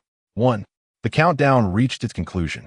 As the final syllable escaped his lips, Han Yunfei surged towards Zhao Jiahao with lightning speed, delivering a swift kick that struck true against Zhao Jiahao's right leg. The execution of the maneuver was seamless. Zhao Jiahao barely had time to register the assault. A sharp crack resonated as Zhao Jiahao's leg bone shattered. Zhao Jiahao's anguished wail echoed, akin to that of slaughtered pig. No one anticipated that Han Yunfei would truly act, nor could anyone discern the speed of his assault. Yet Zhao Jiahao now lay on the ground, howling in pain. The Su family stood in stunned silence. The once seemingly impotent Han Yunfei had audaciously struck down a scion of wealth. Although Xiao Ma had been bribed by Zhao Jiahao and had come alongside him, he found himself cowed by Han Yunfei's imposing aura, swiftly raising his hands in surrender. Otherwise, he would be the next to find himself on the ground. As Zhao Jiahao writhed on the floor, he called out to Xiao Ma, "Help me. Get me to the hospital. Han Yunfei, just wait. You will pay for this." Supported by Xiao Ma, Zhao Jiahao limped towards the vehicle, not forgetting to issue threats to Han Yunfei. "I'll be waiting for you. Don't be a coward and shy away." Han Yunfei and others awaited this outcome, intending to uproot all the malevolent forces lurking in the shadows. Zhao Jiahao arrived today without his usual henchmen, hoping to seize the Su family's assets and easily capture Su Ruoxue. Unexpectedly, he encountered Han Yunfei at the Su residence, who demonstrated a surprising willingness to take action, defying the reputation of a notorious coward. Zhao Jiahao, a debauched scion relying on his family's influence to commit wrongdoing, stood no chance against Han Yunfei. With his right leg now incapacitated, fleeing was his best option. After issuing his threats, Zhao Jiahao was hastily assisted into a vehicle by Xiao Ma, making a panicked escape. Having taught Zhao Jiahao a lesson on behalf of the Su family, Han Yunfei had already devised a plan to reclaim the Su family's assets. However, the Su family members, in their ignorance, rebuked Han Yunfei without discernment. Han Yunfei, you've caused a great calamity. It may be fine for you to seek your own demise, but do not implicate us in your folly. Elder Su exclaimed, heartbroken, pointing a finger at Han Yunfei, fearing that his confrontation with Zhao Jiahao would bring disaster upon the Su family. Chapter 54. A Life of Disability. Han Yunfei. How dare you strike young Master Zhao? You have truly brought ruin upon us. If anything were to happen to my Yuan, I will not spare you. Li Yafan expressed her anxiety, fearing retaliation on Su Yuan for Han Yunfei's actions against Zhao Jiahao. Ironically, it was Zhao Jiahao's own actions that endangered Su Yuan. Yet instead of standing against Zhao, she foolishly directed her anger at Han Yunfei, who had come to their aid. Zhang Huifang, Su Ruoxue's mother, even at this juncture, defended Zhao Jiahao, exclaiming, Han Yunfei, do you have the audacity to offend young Master Zhao? Are you aware of the power of his family? If young Master Zhao were to become disabled, we would all be implicated.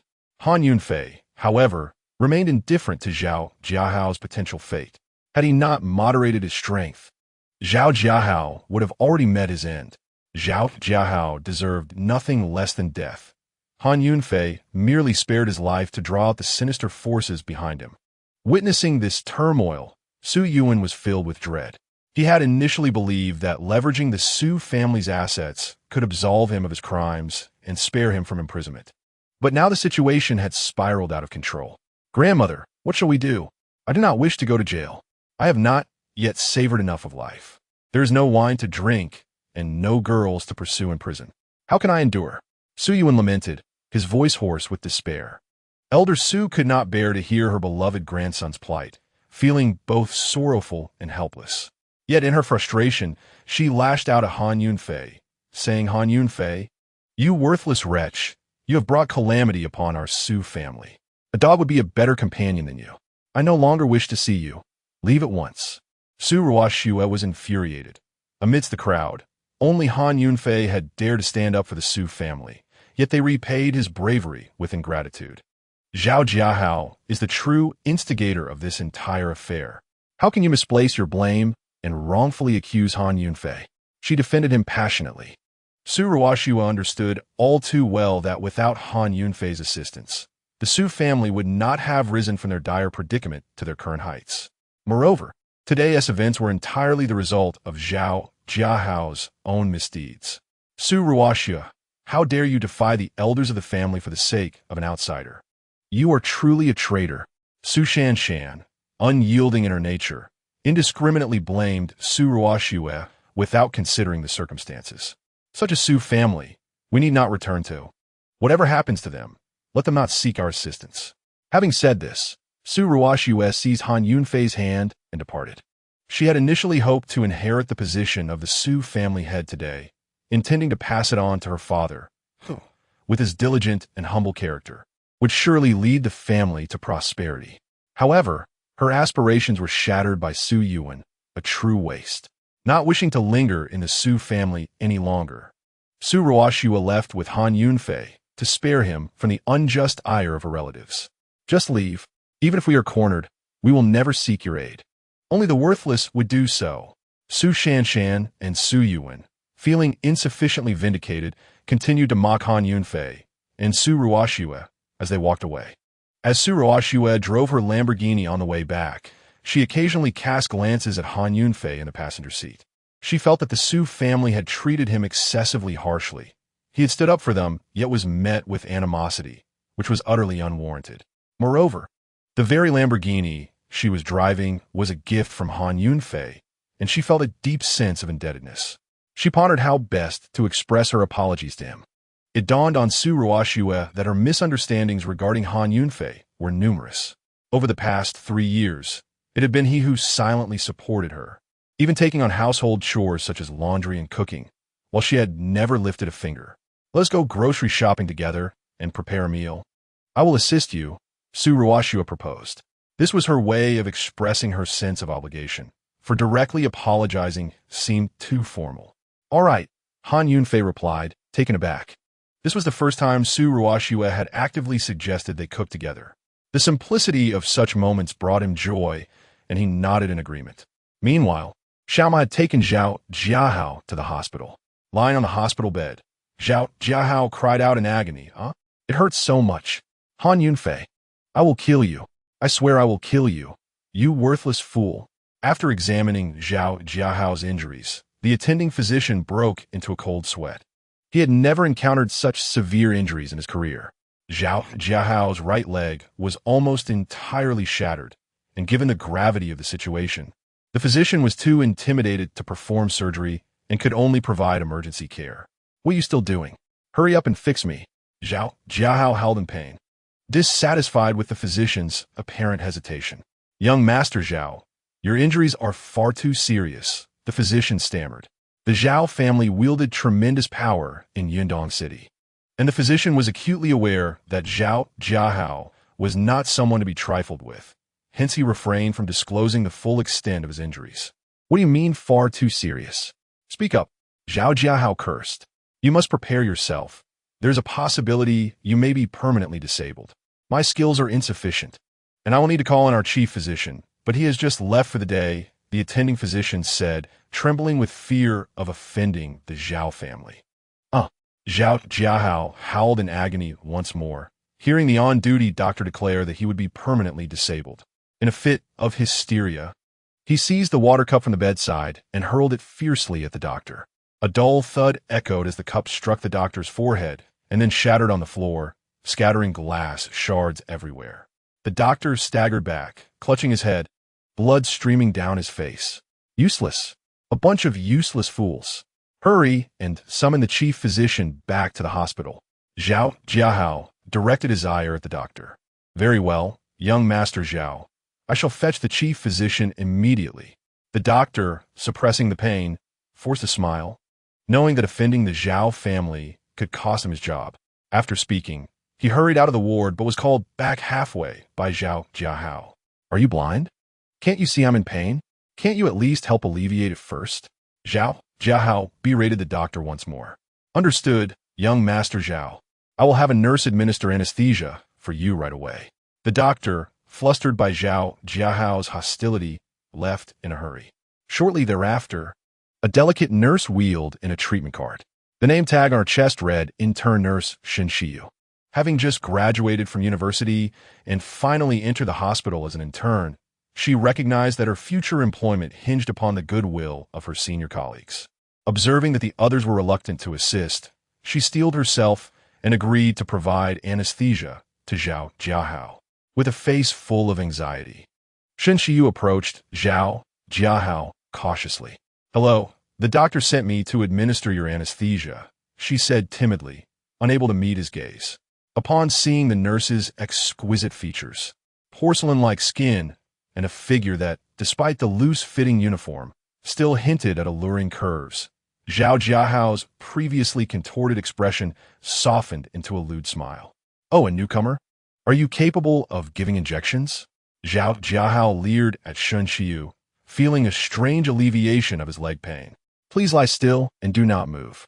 I will administer local anesthesia to your right leg, Shen Shiyu replied, sensing his ill intentions and focused on preparing the syringe. Nurse, do I need to remove my pants for the injection? Will you help me with that? Or shall I do it myself? Zhao Jiahao continued to tease her. You only need to turn slightly to the side. Shen Shiyu wished to hastily complete the procedure and escape Zhao Jiahao's grasp. She deliberately maintained her distance, swiftly disinfecting the area for the injection. Unexpectedly, during the injection, Zhao Jiahao intentionally brushed against her hand. Please conduct yourself appropriately. Shen Shiyu felt a wave of disgust wash over her. However, she had not yet finished the injection and, adhering to her professional standards, endured the discomfort. As soon as she completed the injection, She quickly withdrew her hands. But Zhao Jiahao, emboldened, seized her wrist with one hand while the other reached for her slim waist. How soft! He leered, seeking to satiate his desires after being rebuffed by Su Ruoxue. Let go of me. Shun Shiyu was momentarily thrown into a state of panic, struggling fiercely until, fortunately, Zhao Jiahao's leg injury allowed her to break free. Do you know who I am? I am Zhao Jiahao from the Zhao family of Yindong City. My uncle is the head of the criminal division. If you do not comply with me, you shall not remain in this hospital, Zhao Jiahao threatened. Although Shun Shiyu was unfamiliar with Zhao Jiahao, she had heard of the Zhao family's formidable power. Her mother had toiled diligently to support her through university, and after finally graduating and securing a job, she was reluctant to offend the Zhao family. Just when Shun Shiyu was at a loss, the door to the ward was suddenly pushed open. She turned to see the attending physician returning with the chief surgeon. At that moment, she felt a glimmer of hope. The chief surgeon quickly assessed the situation and understood that Zhao Jiahao was disrespecting Shun Shiyu. The attending physician had briefed him on the circumstances, revealing that Zhao Jiahao was indeed a despicable character. The nurse's station requires assistance. You should attend to that, the chief surgeon stated, seemingly delegating work, yet subtly aiding Shun Shiyu's escape. Understood. Shun Shiyu quickly grasped the chief surgeon's intent and hurried out of the ward. Young Master Zhao, I am the chief surgeon of the hospital. I will prepare for your surgery, the chief surgeon assured once he knew Shun Shiyu was safe. You useless wretch. Have you kept me waiting for so long?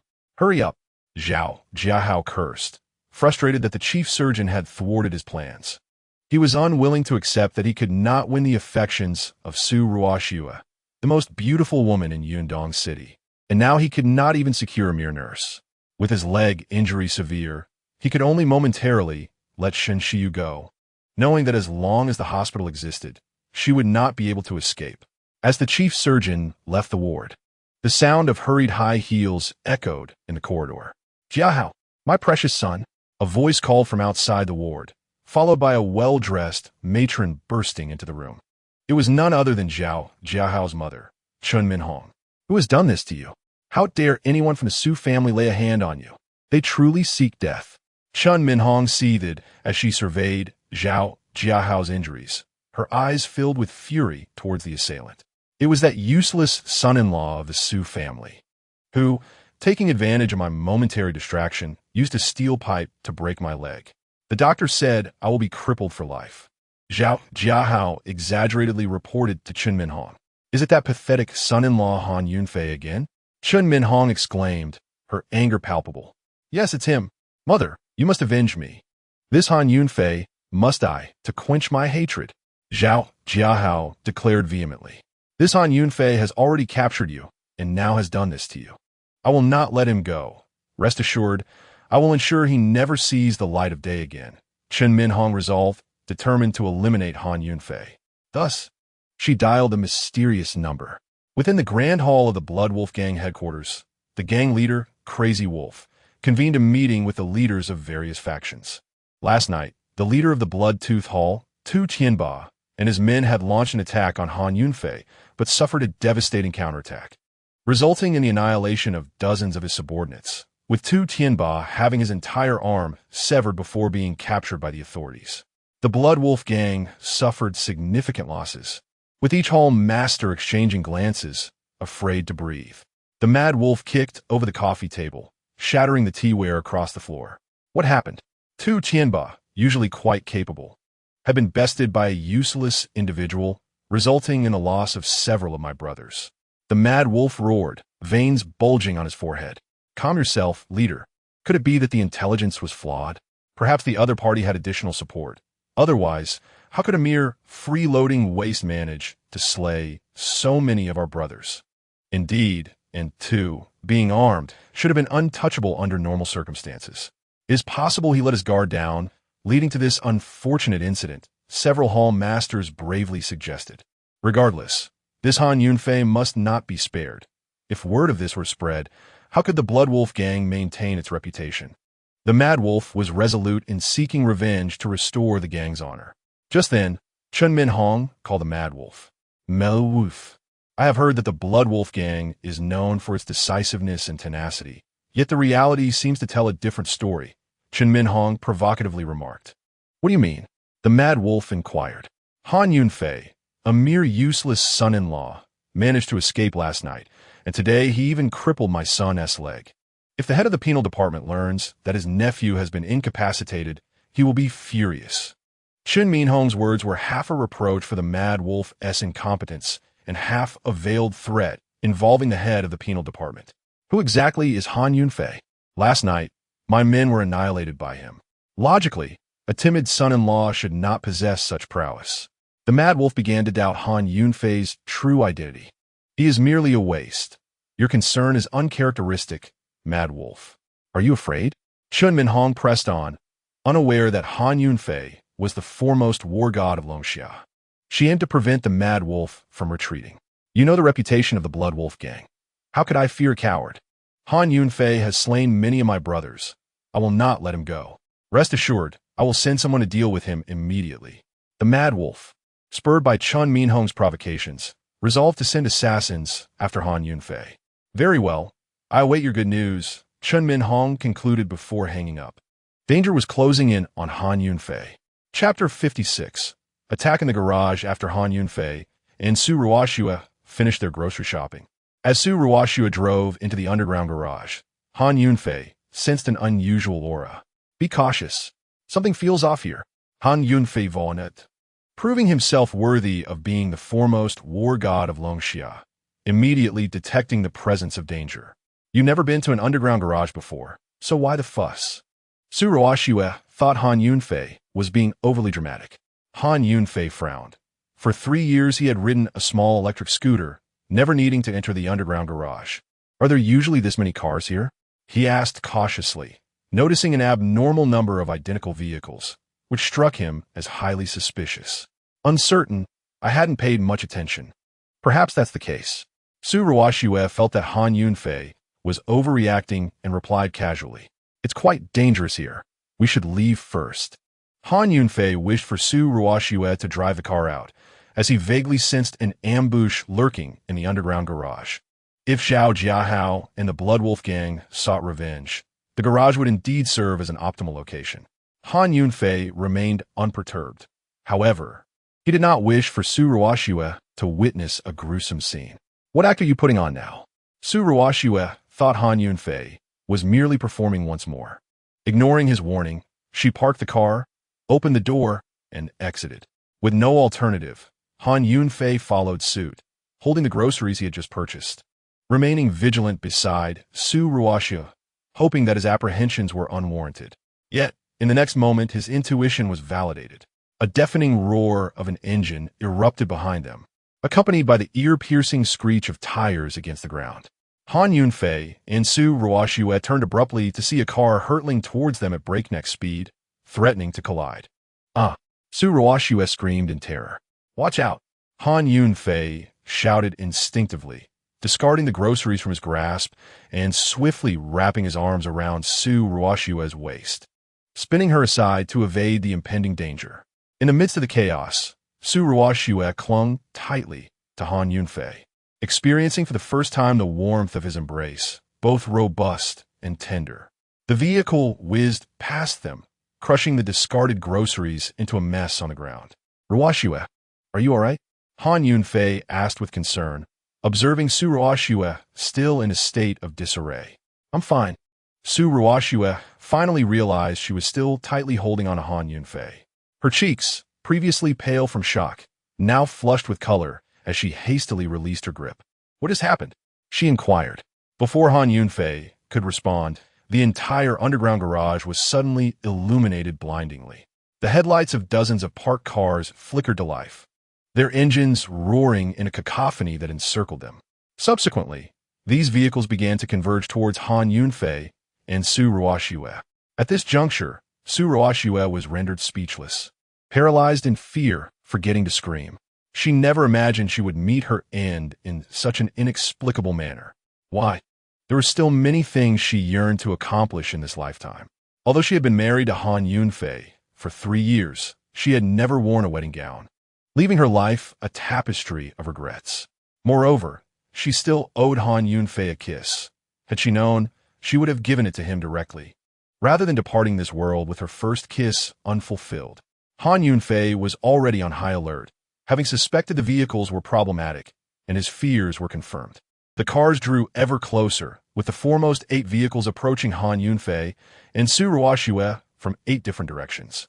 Han Yunfei tightened his hold around Su Ruoxue's waist. Yet he remained rooted in place, waiting for them to draw near enough that they would have no time to react. Just as the fronts of the 8 cars were about to collide with Han Yunfei and Su Ruoxue, he propelled himself off the ground, leaping into the air while cradling Su Ruoxue. Bang, bang, bang, bang. With a series of thunderous crashes, 8 vehicles collided, their fronts crumpling into a grotesque mass, while shattered glass erupted like raindrops. Han Yunfei tightened his embrace around Su Ruoxue's slender waist, shielding her within his arms as they landed atop a car. Gazing down at the still-shaken Su Ruoxue, he hastily disregarded the cuts on his back from the glass, soothing her with the words, "Do not fear. I am here." It was only then that Su Ruoxue realized she had survived. Nestled against Han Yunfei, she comprehended at that moment the essence of a man's protective embrace. A seasoned warrior, Han Yunfei remained undaunted in the face of danger. Yet with Su Ruoxue beside him, he dared not relax his vigilance. He surveyed the scene with a calm demeanor. All vehicles had come to a halt, their doors swinging open in unison as throngs of armed thugs, numbering over 100, emerged, wielding machetes. As they charged toward Han Yunfei and Su Ruoxue, the situation grew dire. It was clear that without decisive action, protecting Su Ruoxue would be impossible.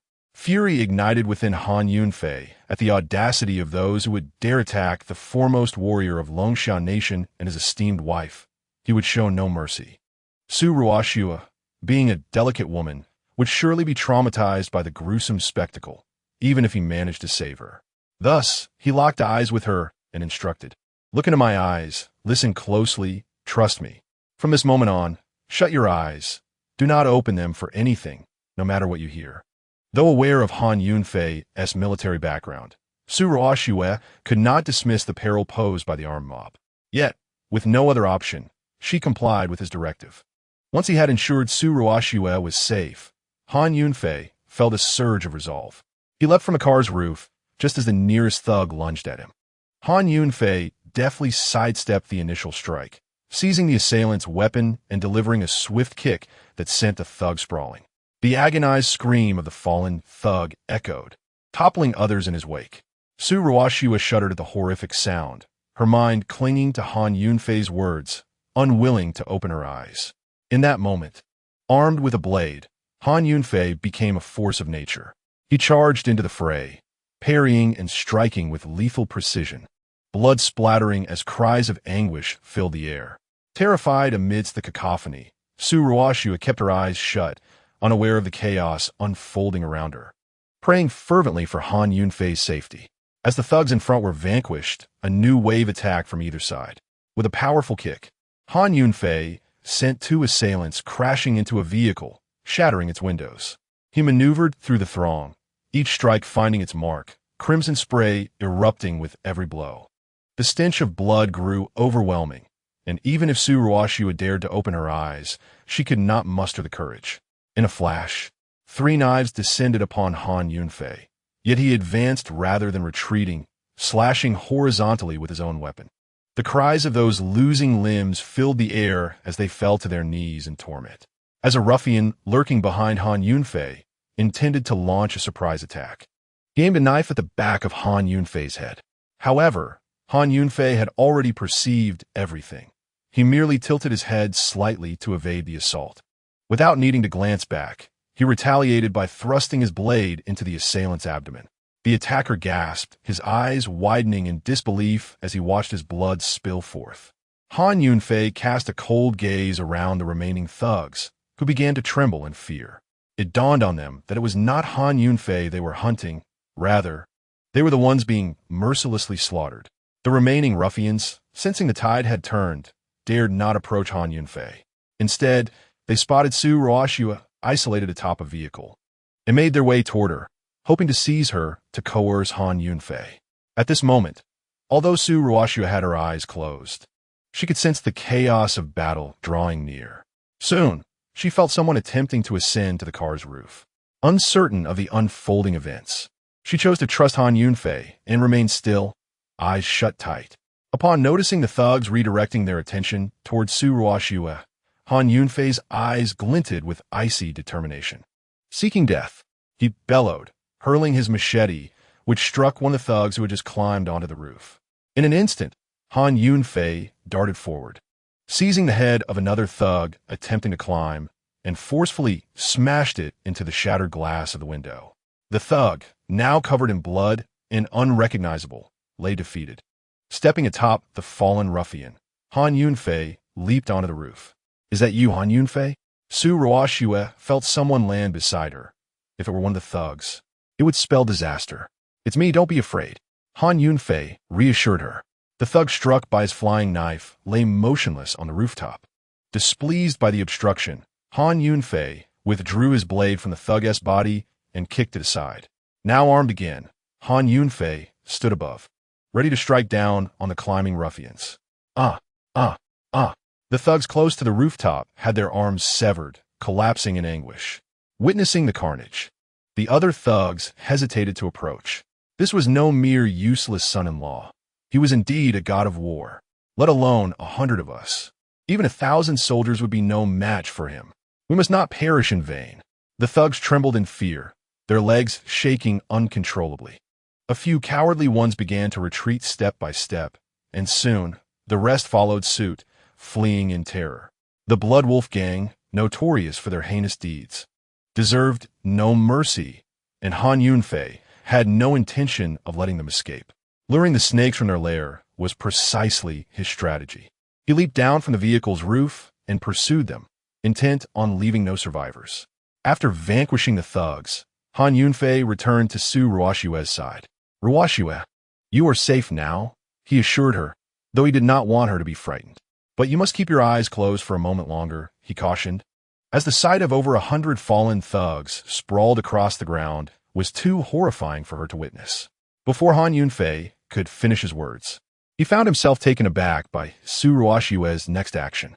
In the fleeting moment between life and death, Su Ruoxue found herself contemplating numerous thoughts. If she were to perish at that very instant, would there be any regrets lingering in her heart? For a woman, never donning a wedding gown throughout her life is indeed a poignant regret. Yet, does Han Yunfei not harbor his own regrets? Determined to alleviate any sense of loss for Han Yunfei, Su Ruoxue resolved to bestow upon him the kiss she owed him.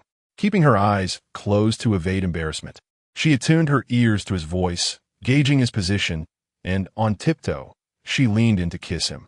The softness she encountered was an unfamiliar sensation that momentarily left Han Yunfei in a daze. "What I owe you has been repaid," she exclaimed, withdrawing after a brief contact. She still could not open her eyes. Han Yunfei's face flushed crimson. Rendered speechless, he could only stammer the unfinished words. "If I don't open my eyes, how will I return?" Su Ruoxue hastily shifted the topic, appearing calm on the surface while her inner self was ablaze with shyness. "I will carry you back," Han Yunfei declared, without a second thought, deeming it to be the most viable solution. "Well, all right." Su Ruoxue harbored suspicions that Han Yunfei might take advantage of the situation. Yet lacking any evidence and with no alternatives, she consented. Han Yunfei scooped Su Ruoxue into his arms, exhilaration coursing through him. His Adam's apple bobbed awkwardly. The previous embraces had been in a moment of crisis, devoid of contemplation, while this one was premeditated, evoking a sense of triumph akin to claiming a beautiful maiden. He carried her into the elevator, departing from the underground garage and returning to their modest abode. Once home, Han Yunfei poured a glass of water for Su Ruoxue, helping her to ease the shock of their harrowing experience. Having just emerged from a life-and-death struggle, Han Yunfei remained unruffled, a seasoned warrior of the Dragon Summer Kingdom, having faced countless perilous battles. However, for Su Ruoxue, the vivid memory of the encounter was indelible. She could hardly fathom that Han Yunfei had single-handedly vanquished over 100 thugs. Did you truly eliminate all those ruffians by yourself? How'd I never realize your prowess before? She could not help but inquire. Did you forget that I was once a soldier? I underwent rigorous training in the military. Han Yunfei replied, his words truthful. Yet, he could not reveal his identity as the foremost warrior of the Dragon Summer Kingdom to Su Ruoxiu, for it was a perilous time. Were you part of an exceptionally skilled Special Forces unit? Su Ruoxiu asked, though she was not well versed in military affairs. It was common sense that an ordinary soldier could not possess such strength. You think one person could annihilate over 100 armed thugs as if it were a movie? Something like that, Han Yunfei admitted, for he alone could rival 1,000 troops. He was a battalion in himself.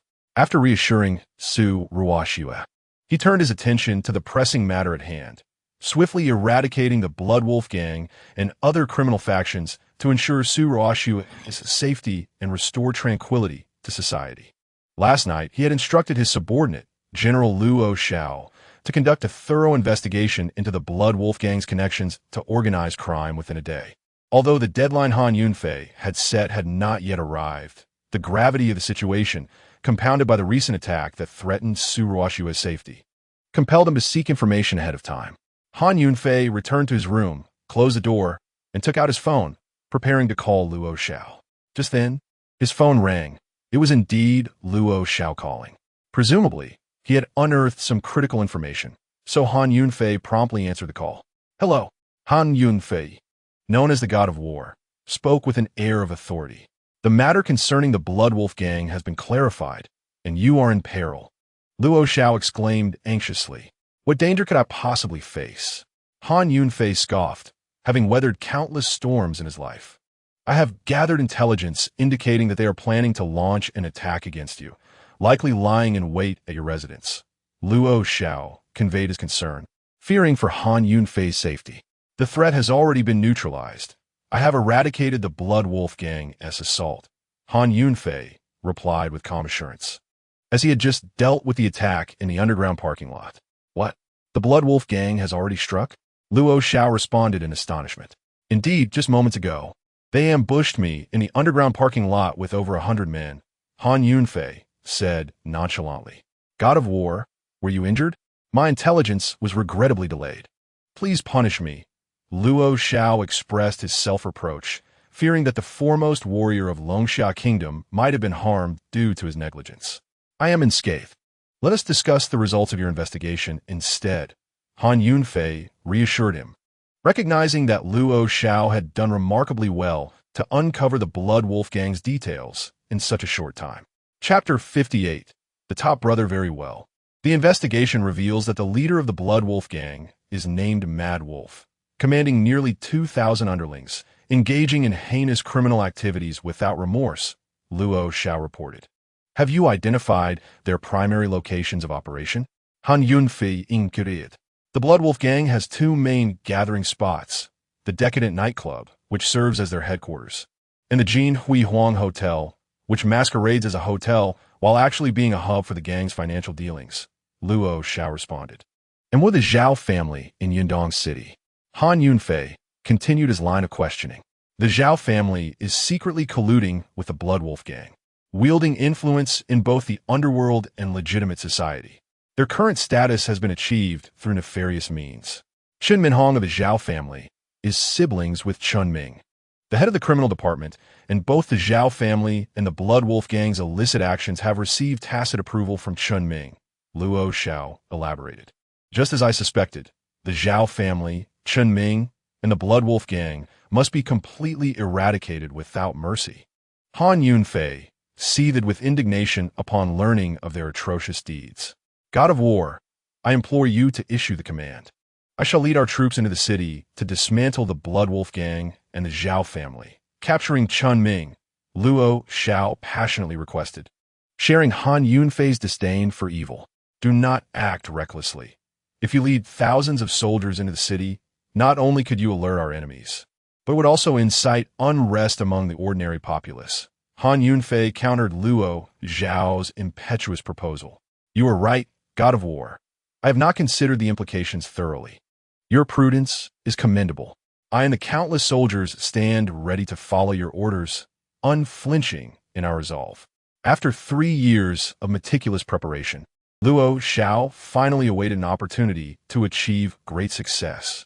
You are to lead the soldiers into the city in discreet batches, ensuring that we do not alarm the enemy or disturb the innocent populace. Once inside, proceed directly to the underground garage of my residence to eliminate any traces of my encounters with the Blood Wolf gang. Subsequently, monitor the movements of the Zhao family and the Blood Wolf gang in secrecy and report any developments to me without delay, awaiting my command to eradicate both the Zhao family and the Blood Wolf gang. Han Yunfei issued his directives to Luo Xiao, who acknowledged his orders. After concluding the call, Han Yunfei exited the room. In the living room, aside from Su Ruoxue, he noticed another beautiful woman, whose face bore an expression of deep concern. This woman was Lin Xiaoming, Su Ruoxue's closest friend, who had arrived while Han Yunfei was on the phone. Observing Lin Xiaoming's distracted demeanor, Su Ruoxue, as her best friend, inquired with genuine concern, "Xiaoming, what troubles you? You appear quite unhappy, which is unlike your usual cheerful self." Lin Xiaoming indeed harbored worries. Uncertain of how to navigate her predicament, she sought solace in her dear friend, Su Ruoxue. "It's about the top supporter in my live stream. He wants to meet me for dinner, and I'm not inclined to go," she confessed, revealing the source of her discontent. "Simply refuse him outright.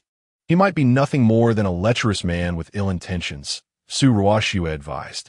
"I've turned him down many times, but this time, it seems I have no choice," Lin Xiaoming replied, exuding a sense of helplessness. "Why? How can he compel you? Is there no law left?" Su Ruoxue exclaimed, her indignation palpable. "He claims to be part of some wolf gang, with 200 or 300 followers. If I don't agree to meet him, he threatens to abduct me. I've heard of several female streamers who were invited out by him. When they declined, they simply vanished. Ruoxue, what should I do?" Lin Xiaoming revealed the grim truth behind her plight. The mention of the Blood Wolf gang sent a chill through Han Yunfei. The gang's depravity knew no bounds, even extending its malicious grasp to Lin Xiaoming. "Do not worry. I will accompany you along with Han Yunfei. Surely, he would not dare to act against us," Su Ruoxue assured her. As Su Ruoxue considered that the groceries she and Han Yunfei had purchased were already crushed in the underground garage, rendering them useless for a meal, she decided to accompany Lin Xiaoming to the dinner. If the situation turned perilous, Han Yunfei would be there to deal with it. Having witnessed Han Yunfei's prowess, she felt confident in his ability to handle any unruly behavior. "Ruoxue, are you out of your mind? Bringing along Han Yunfei, that useless fellow, serves no purpose. If anything happens, both of us, as delicate flowers, might end up in danger." Lin Xiaoming expressed her apprehensions regarding Han Yunfei as potential ineffectiveness. Han Yunfei, perplexed, thought to himself, here he was, the foremost warrior of Longxia, capable of vanquishing thousands single-handedly, yet he was being regarded as an encumbrance. Having undergone rigorous military training, he was more than a match for ordinary criminals. Rest assured, Su Ruoxue reassured Lin Xiaoming, citing Han Yunfei's military background to bolster her confidence. Even though Han Yunfei had served in the military and could take on 2 or 3 individuals, how could he possibly contend with a gang of 200 or 300? It would be akin to attempting to manage 200 pigs simultaneously. Lin Xiaoming found the notion of Han Yunfei facing such odds to be utterly absurd. Han Yunfei, however, remained silent with a smile. To him, those 200 or 300 ruffians were nothing more than a swarm of ants, easily swept aside with a mere gesture. Should any disturbance arise, he would merely need to hold them off while the others made their escape. There was no need for concern. In her quest to persuade Lin Xiaoming, Su Ruoxue had sacrificed Han Yunfei. Reluctantly, Lin Xiaoming agreed that there was no other option but to take Han Yunfei along. Following their agreement, Su Ruoxue and Lin Xiaoming brought Han Yunfei with them to the lavish Golden Radiance Hotel. Han Yunfei wished to shield Su Ruoxue and Lin Xiaoming from the gruesome scene in the underground garage, which would await the arrival of Luo Xiao to address. He instructed Su Ruoxue and Lin Xiaoming to wait outside while he fetched the Lamborghini himself. When Han Yunfei emerged from the garage, the gleaming Lamborghini parked beside them. He rolled down the window and beckoned for them to enter the vehicle. It was then that Lin Xiaoming realized the truth, exclaiming, "Ruoxue, this is truly your car? I had no idea I had a wealthy friend. This customized Lamborghini is worth over 10 million. I could never afford it. It was a gift from Han Yunfei." Su Ruoxue responded, "What? Han Yunfei gifted this to you?" Lin Xiaoming's eyes widened in disbelief. How could someone perceived as impoverished possibly present Su Ruoxue with a Lamborghini? Her understanding of Han Yunfei's identity grew increasingly perplexing. Throughout the journey to the Golden Radiance Hotel, Lin Xiaoming remained in disbelief. Upon their arrival, Han Yunfei, Su Ruoxue, and Lin Xiaoming ascended directly to the top floor as per the arrangement with the esteemed leader. As the elevator doors opened, Su Ruoxue and Lin Xiaoming were taken aback by the sight that greeted them. Along the 20-meter corridor, sturdy men clad in black stood every meter, all sporting buzz cuts and dark sunglasses, their arms crossed before them. Under the lights, the wolf head tattoos on their right arms glinted ominously. Su Ruoxue and Lin Xiaoming instinctively recoiled, swallowing hard in fear. Han Yunfei, standing behind them, scrutinized the tattoos, recognizing them as identical to those of the ruthless Tu Tianba. It was evident they had entered the den of wolves. "Since we are here, we might as well make the most of it," Han Yunfei reassured, gently patting Su Ruoxue and Lin Xiaoming on the shoulders.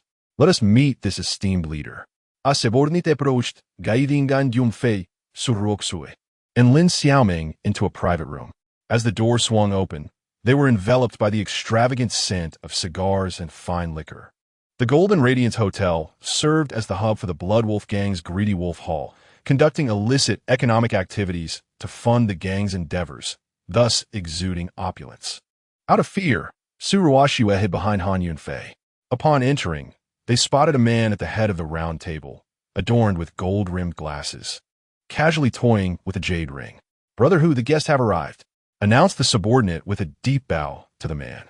The man in question is Yang Tianhu, the leader of the Greedy Wolf Hall of the Blood Wolf Gang. Despite his seemingly refined exterior, he is, in truth, avaricious and lecherous, a ruthless villain, a disgrace to the cultured world. "All right, leave now. No matter what sounds you hear, do not enter unless I call for you," Yang Tianhu thought maliciously to himself, wishing to avoid any disturbances. "Understood, Tiger Brother." The lackey retreated a few steps, closing the door behind him. "Xiaoming, that's more like it. Come, sit beside Tiger Brother." Upon seeing Lin Xiaoming, Yang Tianhu grinned lewdly. Soon his gaze fell upon Han Yunfei, and his smile instantly froze. "Who is this person? Why has he brought a man along?" "He is my driver," Lin Xiaoming replied, her voice trembling, caught off guard by the situation. "What right does a driver have to enter this private room? Get out." "Yang Tianhu barked sharply. "He is my assistant and driver," Lin Xiaoming quickly clarified, anxious about what would happen to her, and Su Ruoxue if Han Yunfei were to be expelled. Yang Tianhu's gaze flickered past Han Yunfei, landing on Su Ruoxue behind him. His eyes widened in delight, a lewd grin spreading across his face. "You brought a beauty as well? Excellent, excellent. Let her sit beside Tiger Brother." Having never encountered such a stunning woman, Yang Tianhu was drooling, completely disregarding Han Yunfei.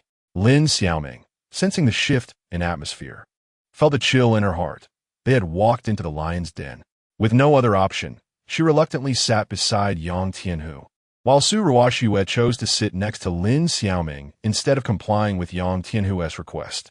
Han Yunfei took a seat beside Su Ruoxue. Yang Tianhu, noticing that Su Ruoxue had not settled next to him, felt a tinge of displeasure without her beside him. He lacked the sensation of having both a beauty on either side. With Su Ruoxue present, Lin Xiaoming's allure diminished in Yang Tianhu's eyes as he fixated entirely upon Su Ruoxue. "Beauty, don't be shy. Come pour a drink for Tiger Brother." Yang Tianhu sought to use Su Ruoxue's proximity to his advantage, attempting to take liberties with her, a tactic he often employed. "I don't drink. I'll pour my own," Su Ruoxue retorted, having come to stand up for Lin Xiaoming, feeling emboldened with Han Yunfei present, no longer needing to appease Yang Tianhu. "Refusing to show respect, are we?" Yang Tianhu's expression darkened, No one had ever dared to decline him. "Tiger brother, my best friend, doesn't he drink? So I will pour for you." Lin Xiaoming interjected hastily, fearing that Yang Tianhu might turn violent against them, especially since they were in his territory. "You need not concern yourselves with him. He has hands and feet and is not disabled. Why must you help him pour a drink?" Han Yunfei reasoned, determined to extinguish the Blood Wolf gang, feeling no need to be courteous. Lin Xiaoming's face turned pale with fear. Was Han Yunfei foolish? She had just managed to ease the tense atmosphere, and now he was stoking the flames. Didn't he notice the gangsters waiting outside? If Yang Tianhu lost his temper, would their lives still be safe? Lin Xiaoming glared at Han Yunfei, desperately signaling him to reconsider. "How can you speak like that? Are you seeking death? Do you not understand the gravity of the situation? Do you know where you are? Do you know who I am? Yang Tianhu Fumet. He is the leader of the Blood Wolf gang's Greedy Wolf Hall, and he has yet to encounter anyone audacious enough to address him in such a manner. If someone did, it would undoubtedly be due to their ignorance of his true identity. Are you the one who is unaware of the situation? Do you even know who I am?" Han Yunfei retorted. Han Yunfei, the foremost war god of Longxia Kingdom, holds a prestigious identity, while this Yang Tianhu's status pales in comparison. "How bold of you to speak to me, Yang Tianhu, the leader of the Greedy Wolf Hall, in such a way. It seems you are courting death." Yang Tianhu erupted in fury, slamming his palm on the table and pointing at Han Yunfei as he berated him. Lin Xiaoming broke out in a cold sweat. Was this a gang? Were they all part of the underworld? It seemed they would not be leaving this place alive today. Why had they brought along Han Yunfei, this useless fool? He had led them to ruin. Su Ruoxue felt a chill run down her spine. Having just escaped the tiger's den, they had now stumbled into the wolf's lair. After narrowly escaping with her life in the underground parking lot, they had now unwittingly entered a gang hideout. Han Yunfei, no matter how formidable you are, this is their territory. Could you not exercise a little restraint? The lackeys in the hallway, upon hearing the commotion at the table, did not grow vigilant. Instead, they exchanged lewd smiles, thinking that brother who had struck gold again and was about to execute someone on the spot. "How does your capability measure against 2 Tianba of the Bloodfang Hall?" Han Yunfei scoffed. The leader of the Bloodfang Hall, 2 Tianba, had brought dozens of men only to be utterly defeated by Han Yunfei. What was a mere leader of the Greedy Wolf Hall, engaging in illicit activities and showering gifts to deceive female streamers, truly worth? "Who are you exactly?" Yang Tianhu asked, his face etched with shock. He pondered. How does he know about 2 Tianba, the leader of the Bloodfang Hall? His words clearly hinted at the demise of 2, a matter that only those within the gang could possibly know. Han Yunfei. Han Yunfei enunciated his name with deliberate clarity. Yang Tianhu's eyes widened in disbelief. He leapt up, his chair toppling behind him. The gang leader had just convened a meeting to send people to kill Han Yunfei. How could he be here? Yang Tianhu quickly regained his composure, drawing a gun and aiming it at Han Yunfei. Su Ruoxue and Lin Xiaoming screamed in terror. They had never witnessed someone being threatened with a gun. It seemed they were truly doomed, with even divine intervention unable to save them. Han Yunfei's foolishness had led them all to this perilous end. The lackeys outside remained oblivious, hearing the women's cries and assuming Yang Tianhu had achieved a double kill, wondering if they might also be rewarded with a turn once brother who grew bored. In the very instant Yang Tianhu pulled the trigger, Han Yunfei had already shifted to his side, his speed so swift that no one present could perceive it. Yang Tianhu's expression suddenly froze. No matter how he pressed the trigger, the gun remained immobile. Upon a glance, he realized a finger was caught in the trigger guard, and it dawned on him that Han Yunfei was now beside him. To dare point a gun at the foremost war god of Longxia Kingdom was an act of audacious folly, deserving of the gravest punishment. Han Yunfei seized the gun from Yang Tianhu and delivered a swift kick to his knee, causing Yang Tianhu to lose his balance and collapse beneath the table. Bang! Bang! Han Yunfei fired twice, shattering Yang Tianhu's legs. Yang Tianhu let out a lamentation, more agonizing than the cries of a slaughtered pig, daring to flaunt his weapon before the foremost battle god of Longxia Kingdom. Truly a case of folly in the presence of mastery. However, His cries were abruptly silenced as Han Yunfei pressed the gun against his temple. Chapter 60. You all should leave. Do not concern yourselves with me. Han Yunfei aimed his firearm at Yang Tianhu, coercing him. Do as I say, and if you dare to make a sound, I shall ensure your head blossoms. Han Yunfei was intent on preventing Yang Tianhu from attracting the ruffians lurking in the corridor. It was not that he feared the Blood Wolf gang, but rather that Su Ruoxue and Lin Xiaoming were still present, and any ensuing chaos would complicate matters. He kicked Yang Tianhu under the table before firing, deliberately shielding Su Ruoxue and Lin Xiaoming from the gruesome scene. Han Yunfei's intention was to escort Su Ruoxue and Lin Xiaoming to safety before unleashing his wrath. Su Ruoxue and Lin Xiaoming were left in utter astonishment by Han Yunfei's prowess. Su Ruoxue was aware of Han Yunfei's formidable capabilities. Yet during the skirmish in the underground parking lot, she had kept her eyes shut, never witnessing his skills firsthand. To her surprise, Han Yunfei was not only adept at laundry and cooking, but also an exceptional combatant. Lin Xiaoming's eyes nearly bulged from their sockets, her jaw dropping in disbelief. Was this truly the inept Han Yunfei she had known?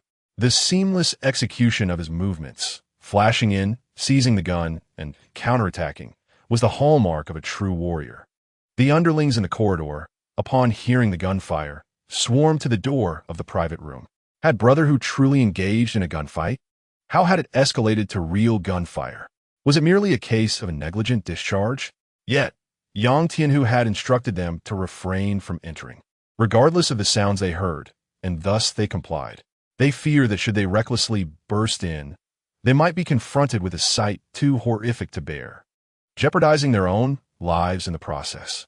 Consequently, they pressed their ears against the door to glean the situation. Han Yunfei had already threatened Yang Tianhu into silence, and the corridor's underlings heard nothing. However, apprehensive of potential repercussions, one of them lightly tapped on the door and cautiously inquired, "Brother Hu, are you enjoying yourself? Would you like us to bring in a couple more dishes?" Upon hearing the underling's call, Yang Tianhu was on the verge of calling for help, but a firm nudge of the gun against his head from Han Yunfei quelled his intentions.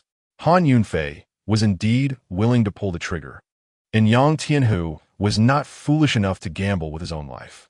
Inform your underlings that these two girls must leave first, and they are not to impede their exit. Otherwise, I will not merely target your legs, Han Yunfei asserted, determined to ensure the safe passage of Su Ruoxue and Lin Xiaoming. Yang Tianhu dared not play tricks. He complied without hesitation. Those who are most vicious often cling to their lives, while only the righteous possess an untroubled heart. The two girls must leave.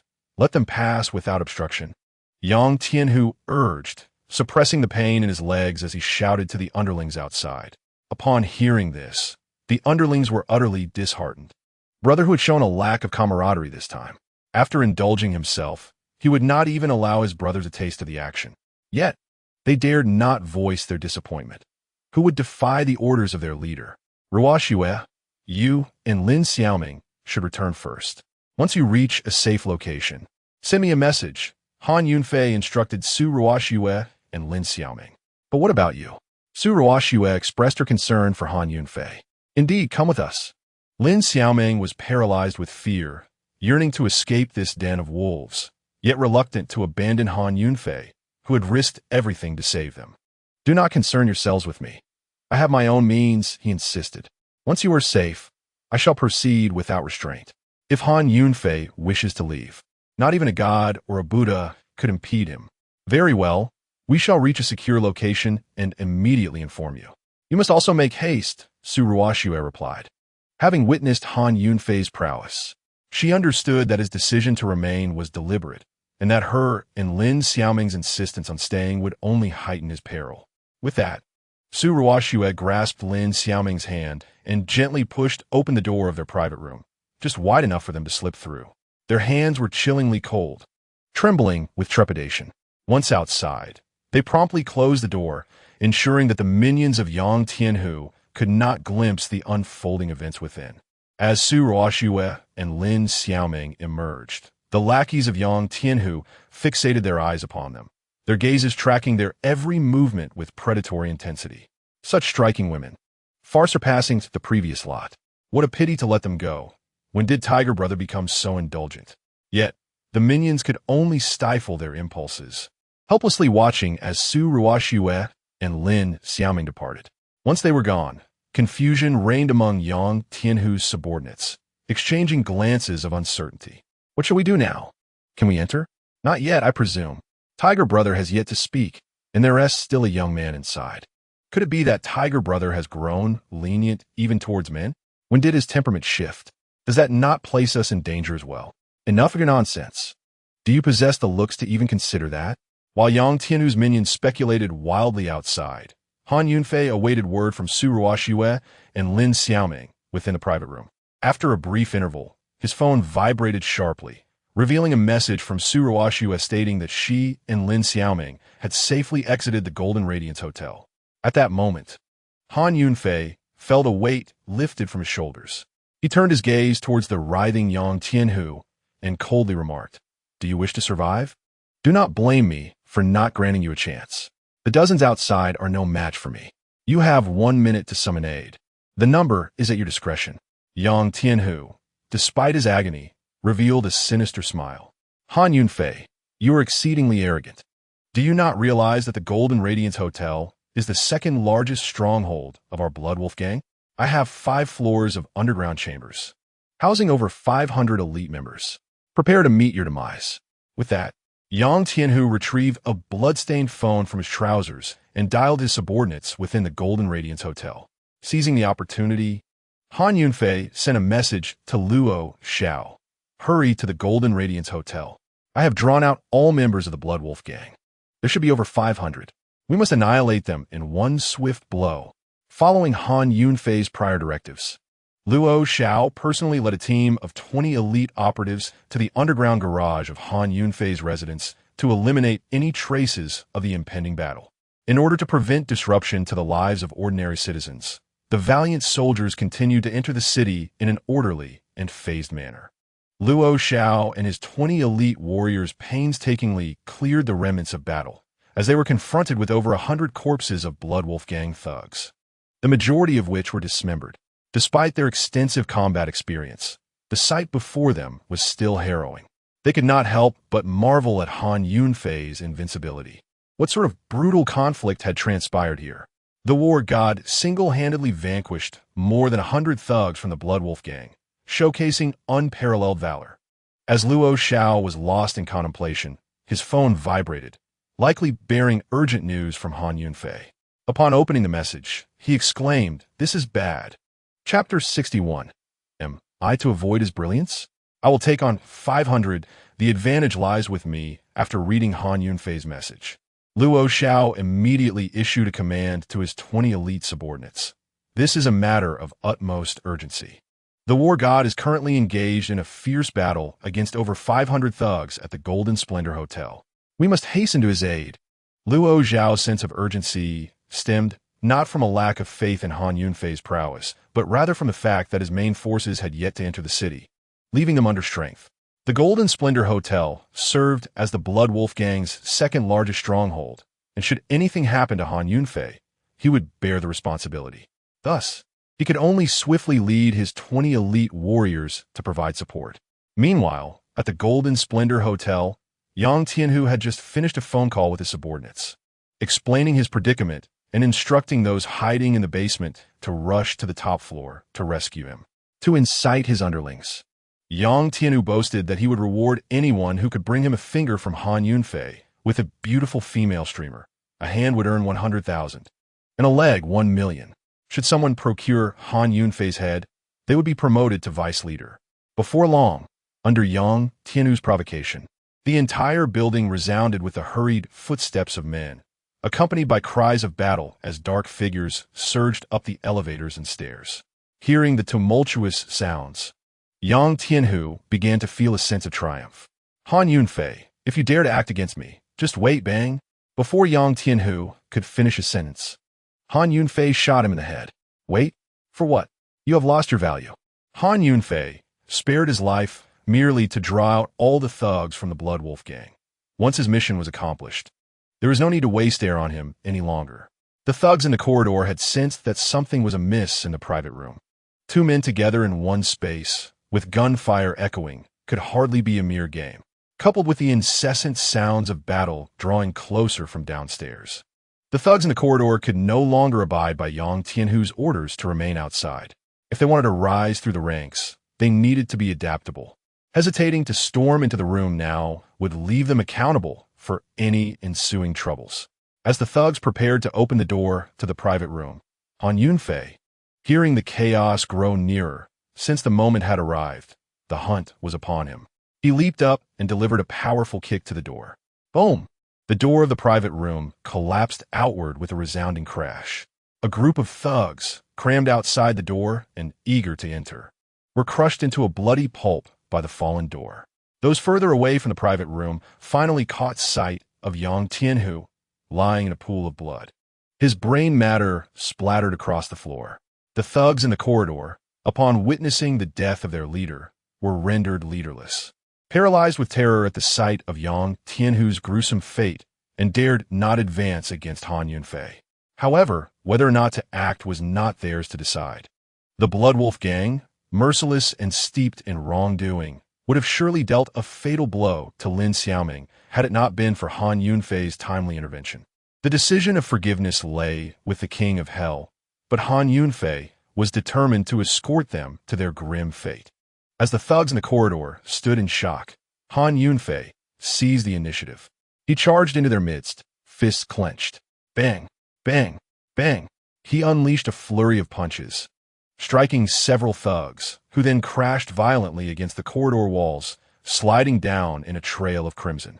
The remaining thugs, realizing that their survival depended on action rather than inaction, shouted and surged toward Han Yunfei. With a swift kick, Han Yunfei sent the foremost thug flying, causing a domino effect that toppled many others in the narrow corridor, creating chaos and cries of despair. Reinforcements poured in, congesting the elevator, stairwell, and corridor. Each thug yearned to eliminate Han Yunfei, vying for the position of deputy leader. Even if they could not kill him, injuring him would promise rich rewards. The fastest group rushed in unarmed, while those wielding knives were left behind. In the cramped corridor, Han Yunfei utilized the confined space to his advantage, becoming an impenetrable force. Quick-witted thugs dashed to the armory for firearms, but they arrived last, stymied by the crowd of knife-wielders blocking the elevator and stairwell, while the corridor brimmed with unarmed thugs. The armed thugs shouted from the elevator and stairs, urging their knife-wielding counterparts to let them through to deal with Han Yunfei. Conversely, the knife-wielders demanded passage through the corridor, eager to strike. The unarmed thugs at the front found themselves trapped, unable to retreat, like lambs awaiting slaughter, as Han Yunfei rained down blows upon them, their wails echoing in despair. Realizing the pace was too slow, with hundreds more waiting in line for their demise, Han Yunfei sought to move to a more open space to unleash his full prowess. Thus, he systematically toppled the thugs in the corridor, casting them aside as he advanced step by step toward the elevator. It mattered not that the knife-wielders were unable to reach him. Han Yunfei would make his way to them. Before long, he had reached the elevator entrance, and, as the thugs inside attempted to charge out, he forcefully pushed them back. Seizing the opportunity, he stepped into the elevator just as its doors closed, locking him inside with 20 armed thugs. The struggle of trapped beasts began. The elevator descended floor by floor, its eerie wails reverberating throughout the resplendent Golden Splendor Hotel. Those outside the elevator were even more alarmed than those within. The thugs concealed in the basement of the hotel rushed to crowd the lobby on the first floor. The thugs near the elevator, trembling with fear, listened as the anguished cries echoed in the shaft. They fixated on the decreasing floor number displayed, their hearts racing with trepidation.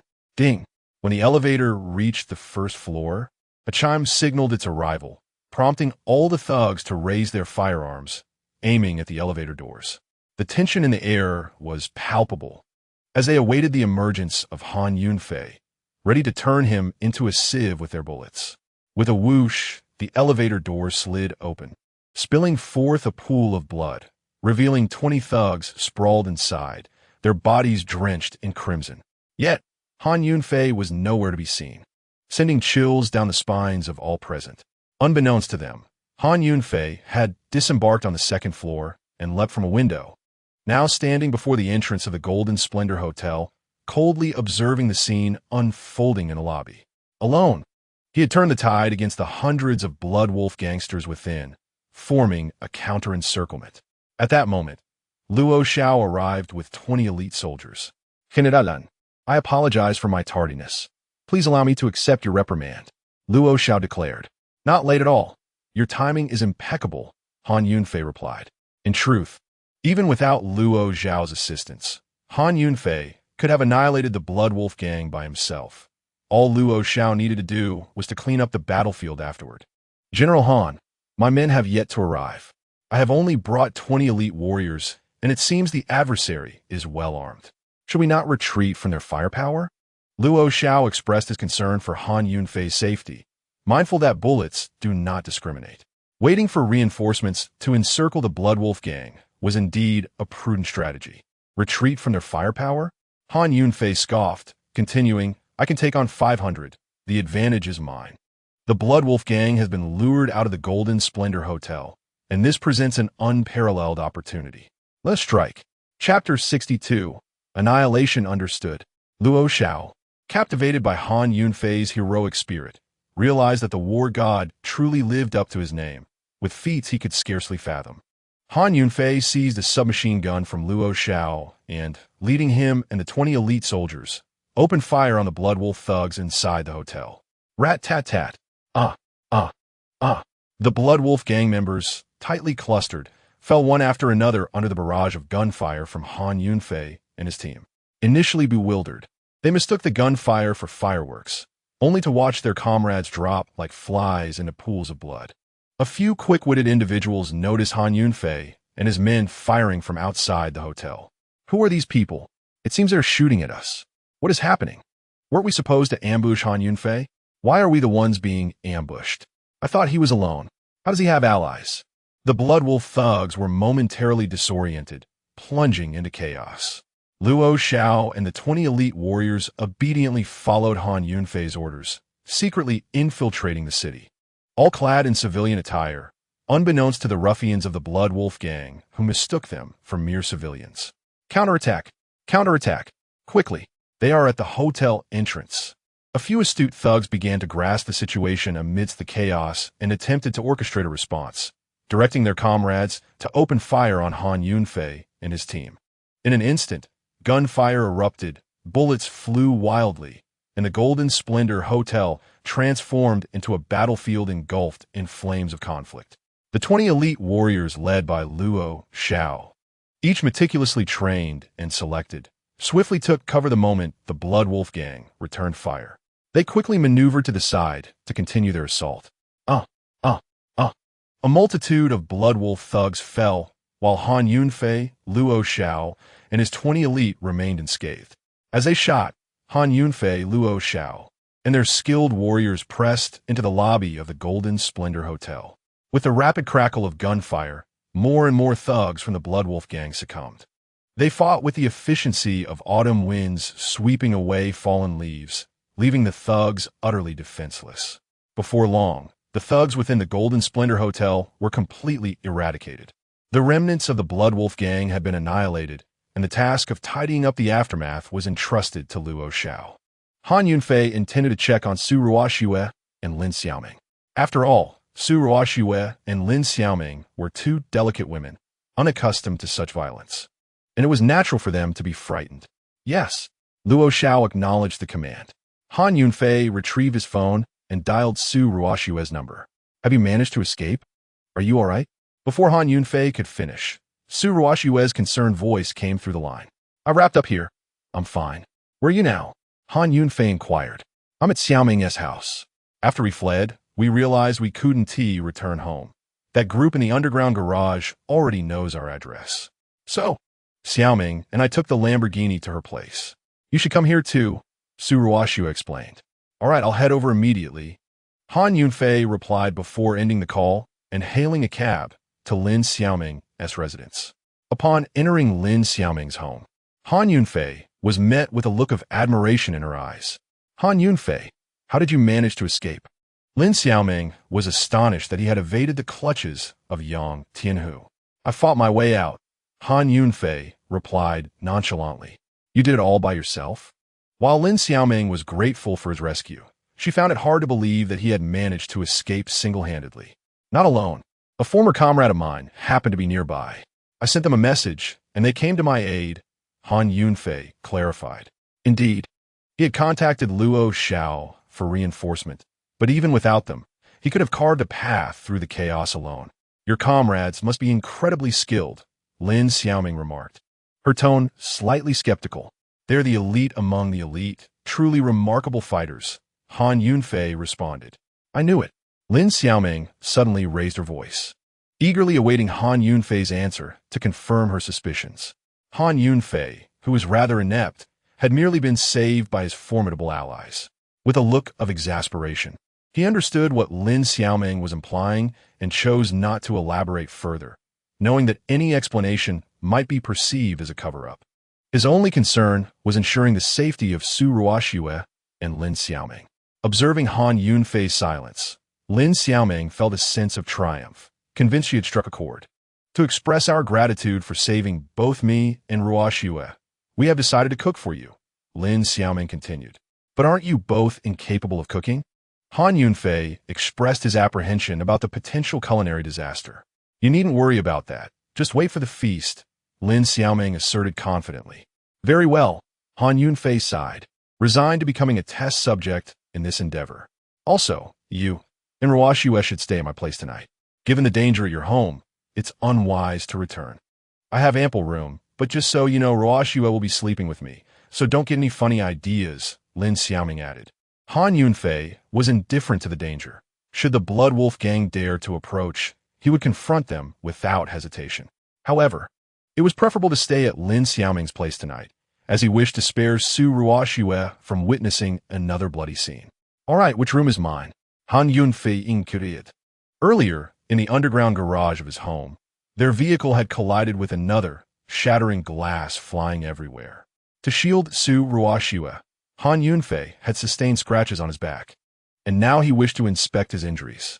This room on the left is yours, and the one on the right is my bedroom, where Ruoxue will sleep tonight. You mustn't sneak in during the night, Lin Xiaoming explained, concerned that Han Yunfei might mistakenly enter the wrong room. What do you take me for? Han Yunfei retorted, clearly displeased by her implication. He entered the room Lin Xiaoming designated and closed the door behind him. Stripping off his shirt, he began to examine his back, finding it quite inconvenient to tend to the wounds due to their location, and it took him considerable time.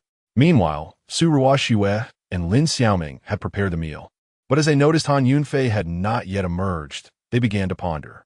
Hasn't he been in there for quite a while? What could he possibly be doing? Who knows? Boys can be so unpredictable, hiding in their rooms without a clue. The meal is ready. We should go in and call him out. If we wait any longer, the food will get cold. All right, Su Ruoxue and Lin Xiaoming agreed, deciding to fetch Han Yunfei for dinner. They gently pushed open the door to his room. In the next moment, both Su Ruoxue and Lin Xiaoming screamed in unison. Chapter 63. Are you being rude? Standing before them was Han Yunfei, bare-chested, his muscular physique and graceful contours causing both Su Ruoxue and Lin Xiaoming to blush deeply. Instinctively, they covered their eyes.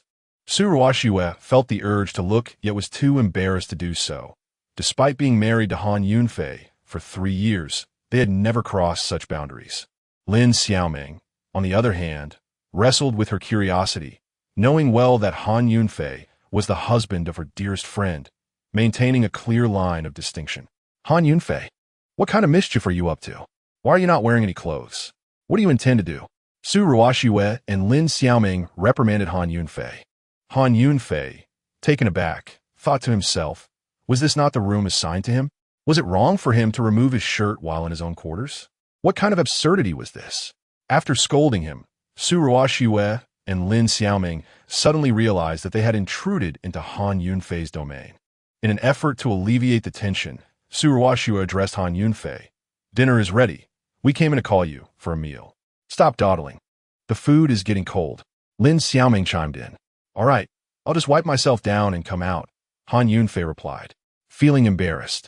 Su Ruoxue and Lin Xiaoming stepped out to wait for him at the dining table.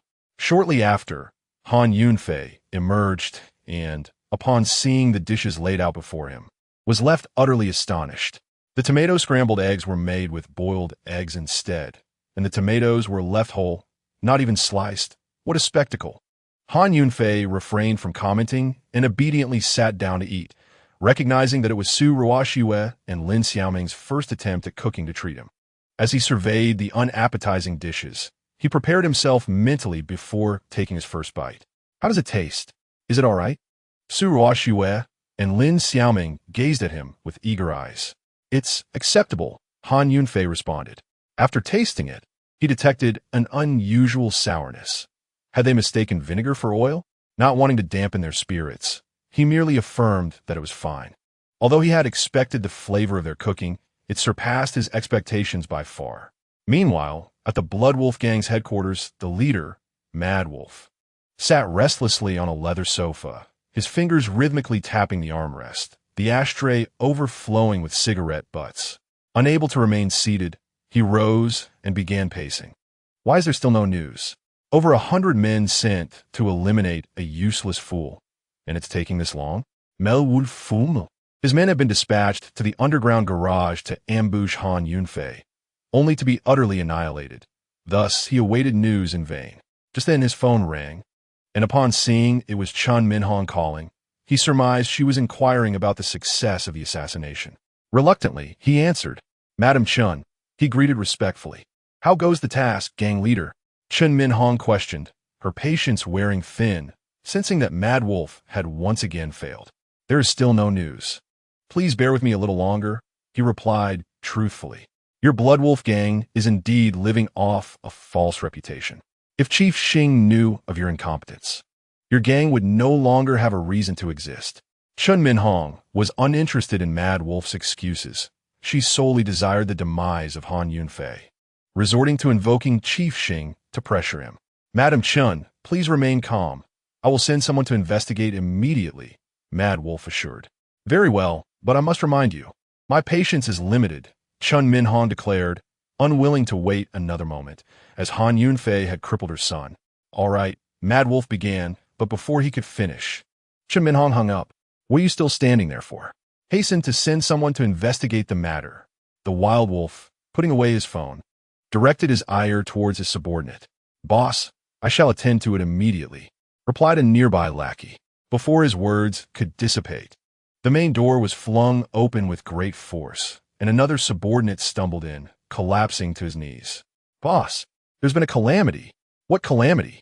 Do not exaggerate, the Wild Wolf inquired. The men we dispatched to eliminate Han Yunfei, they have all perished. The subordinate stammered. What? The Wild Wolf seized the subordinate by his collar, lifting him off the ground. Speak again. The lackey, pale as a ghost, quivered as he articulated. All our men were vanquished by Han Yunfei. The Wild Wolf stood thunderstruck. As if struck by lightning, his grip slackened, causing the subordinate to tumble to the floor. How could this be? Over 100 of us defeated by a mere coward? His eyes bulged in disbelief at the shocking news. Just then, another subordinate careened through the door. Boss, trouble is afoot, this new arrival exclaimed, his voice cracking with fear. What now? The Wild Wolf, still reeling from the previous shock, braced for more bad tidings. At the Golden Radiance Hotel, our entire Greedy Wolf Hall has been annihilated, and the leader of the Yantian Tiger Hall has also perished. How could my Greedy Wolf Hall, with over 500 members and countless firearms, be obliterated? Who is responsible? The Wild Wolf bellowed, his voice hoarse with rage.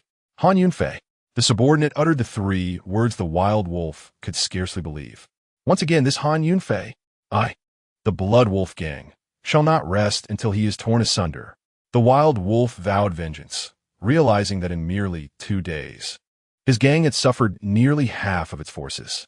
His fury was matched only by the dawning realization that Han Yunfei was likely not the pushover he had been presumed to be, for such a heavy toll could not have been exacted by a mere fool. In order to discern the true nature of Han Yunfei, The wild wolf felt compelled to relay the unfortunate news of their failed assassination attempt to Chen Minhong. He dialed her number. "How goes the mission?" Chen Minhong inquired. "We have failed. Han Yunfei yet lives. Not only did my 100 men meet their demise, but he has also eradicated my entire greedy wolf haul." The wild wolf recounted the details to Chen Minhong. "What? Han Yunfei is still alive?" Chen Minhong seethed with rage, internally berating the wild wolf's incompetence, yet recognizing the necessity of leveraging the Blood Wolf gang and refraining from overtly expressing her ire. "Who exactly is Han Yunfei? I'm certain he is no mere coward, as the tale suggests. At the Golden Radiance Hotel, he possessed armed associates who opened fire on my men." The wild wolf had paid a steep price and could no longer afford to underestimate his adversary. Upon hearing that Han Yunfei had accomplices and firearms, Chen Minhong regained her composure, re-evaluating Han Yunfei's identity. Those who wield firearms could either belong to the underworld or be individuals from law enforcement or the military. If he were part of the underworld, the wild wolf would have surely heard of him, thereby ruling that out. As for law enforcement, the possibility was equally implausible. If he were from there, how could the chief be unaware? Could it be that Han Yunfei is of military origin? Chen Minhong pondered, her thoughts growing increasingly unsettling. Chapter 64. New opportunities. It appears that Han Yunfei should not be underestimated. We can no longer act recklessly. Tomorrow is Captain Xing's birthday, and he has arranged a banquet at his home. We shall convene there to discuss our strategies. Chen Minhong recognizes that relying solely on the Blood Wolf gang to deal with Han Yunfei is futile. "It seems we must enlist Captain Xing's personal involvement." "Very well," replied Quanlong. After hanging up the phone, Quanlong immediately instructed his subordinates to prepare a birthday gift for Captain Xing, planning to visit his residence the following day to strategize. The next day at Lin Xiaoming's home, Han Yunfei rose early to prepare breakfast, as he was quite weary of the culinary experiments concocted by Su Ruoxue and Lin Xiaoming. After finishing breakfast, the two women prepared to head to work. "I'm off to work now. What are your plans?" Lin Xiaoming inquired. "I'm not sure. I can't return home, as the Su family's business has been seized by Zhao Jiahao. I have no job now. I can't just lounge around your house indefinitely." Su Ruoxue replied. "My company, Xingchen Technology, is hiring a supervisor. Would you like to give a try?" Lin Xiaoming suggested, introducing Su Ruoxue to the opportunity. Upon hearing this, Lin Xiaoming realized that the Su family's enterprise had indeed been taken over by Zhao Jiahao. Su Ruoxue had previously vented her frustrations about Zhao Jiahao, and it was fortunate that she had not married him. Even marrying the seemingly inept Han Yunfei was preferable to enduring the torment from Zhao Jiahao. "Really? Then I will give it a shot. After all, I am currently unemployed." Su Ruoxue expressed her desire to apply for the supervisory position at Xingchen Technology. If she succeeded, she would be able to commute to and from work with Lin Xiaoming. Han Yunfei, upon hearing this, realized that Xingchen Technology belonged to him. How could he allow her to take on such a minor role? Even the position of president at Xingchen Technology could be bestowed upon Su Ruoxue. However, relinquishing the presidency to Su Ruoxue outright presented a challenge in terms of explanation. At this critical juncture in the effort to eliminate the Blood Wolf gang and the Zhao family, it was imperative to keep his identity concealed to protect Su Ruoxue from danger. Therefore, Han Yunfei preferred to have Su Ruoxue start as a project manager at Xingchen Technology, with the presidency available to her at a later date. Considering this, Han Yunfei remarked, "That sounds like a splendid idea. I shall accompany you both to Xingchen Technology." Indeed, Han Yunfei had his own matters to attend to at Xingchen Technology. On the night of the promotional event, he had encountered an attack by a swarm of drones outside the Yundong City Stadium. Han Yunfei had brought back one of the drones, intending to present it to the general manager of Xingchen Technology, Ma Huayun, for research. Moreover, Han Yunfei had previously agreed to Ma Huayun's proposal to establish an artificial intelligence team for research, claiming it could be applied to military weaponry. He was eager to assess the progress of that research. Today presented the perfect opportunity to address these matters. "All right, let us go," Su Ruoxue and Lin Xiaoming replied in unison. Today, Han Yunfei took on the role of driver. Cruising in a Lamborghini to deliver Su Ruoxue and Lin Xiaoming to Xingchen Technology. Upon arriving at the entrance of Xingchen Technology, Han Yunfei parked the Lamborghini and followed Su Ruoxue and Lin Xiaoming inside. As they stepped through the door, Lin Xiaoming sensed something amiss and turned to Han Yunfei, saying, "Han Yunfei, you can leave now. Why are you coming in with us?" Lin Xiaoming pondered that Han Yunfei's presence would be of little assistance. With a male companion nearby, discussing intimate topics among her close friends would be rather awkward. Therefore, she decided to send Han Yunfei away. "I'm going to find a friend. He works here too," she said. Han Yunfei did not explicitly mention that he was seeking the general manager of Xingchen Technology, as doing so would only lead to complications in his explanation. "Does your friend have more fans than I do? Can he assist Ruoxue in securing a position through recruitment?" Lin Xiaoming inquired. "Perhaps he doesn't have as many fans as you, but he can definitely help Ruoxue secure a managerial role or even a project manager position," Han Yunfei replied. Here he goes again, posturing as if he has influential connections. How could a good-for-nothing like him possibly have any reputable friends? Lin Xiaoming was not inclined to believe Han Yunfei's fanciful claims. If he truly had such formidable acquaintances, he would not be living off others' fortunes daily. "Don't listen to his nonsense. Let us go," Lin Xiaoming urged Su Ruoxue as they headed to the Human Resources Department for the interview. Han Yunfei, feeling somewhat speechless, knew his words were entirely truthful. Yet Lin Xiaoming's dismissal did not concern him, as long as his identity as the president of Xingchen Technology remained undisclosed. Once Su Ruoxue and Lin Xiaoming entered the elevator, he proceeded to the adjacent elevator, ascending directly to the top floor to the presidential office.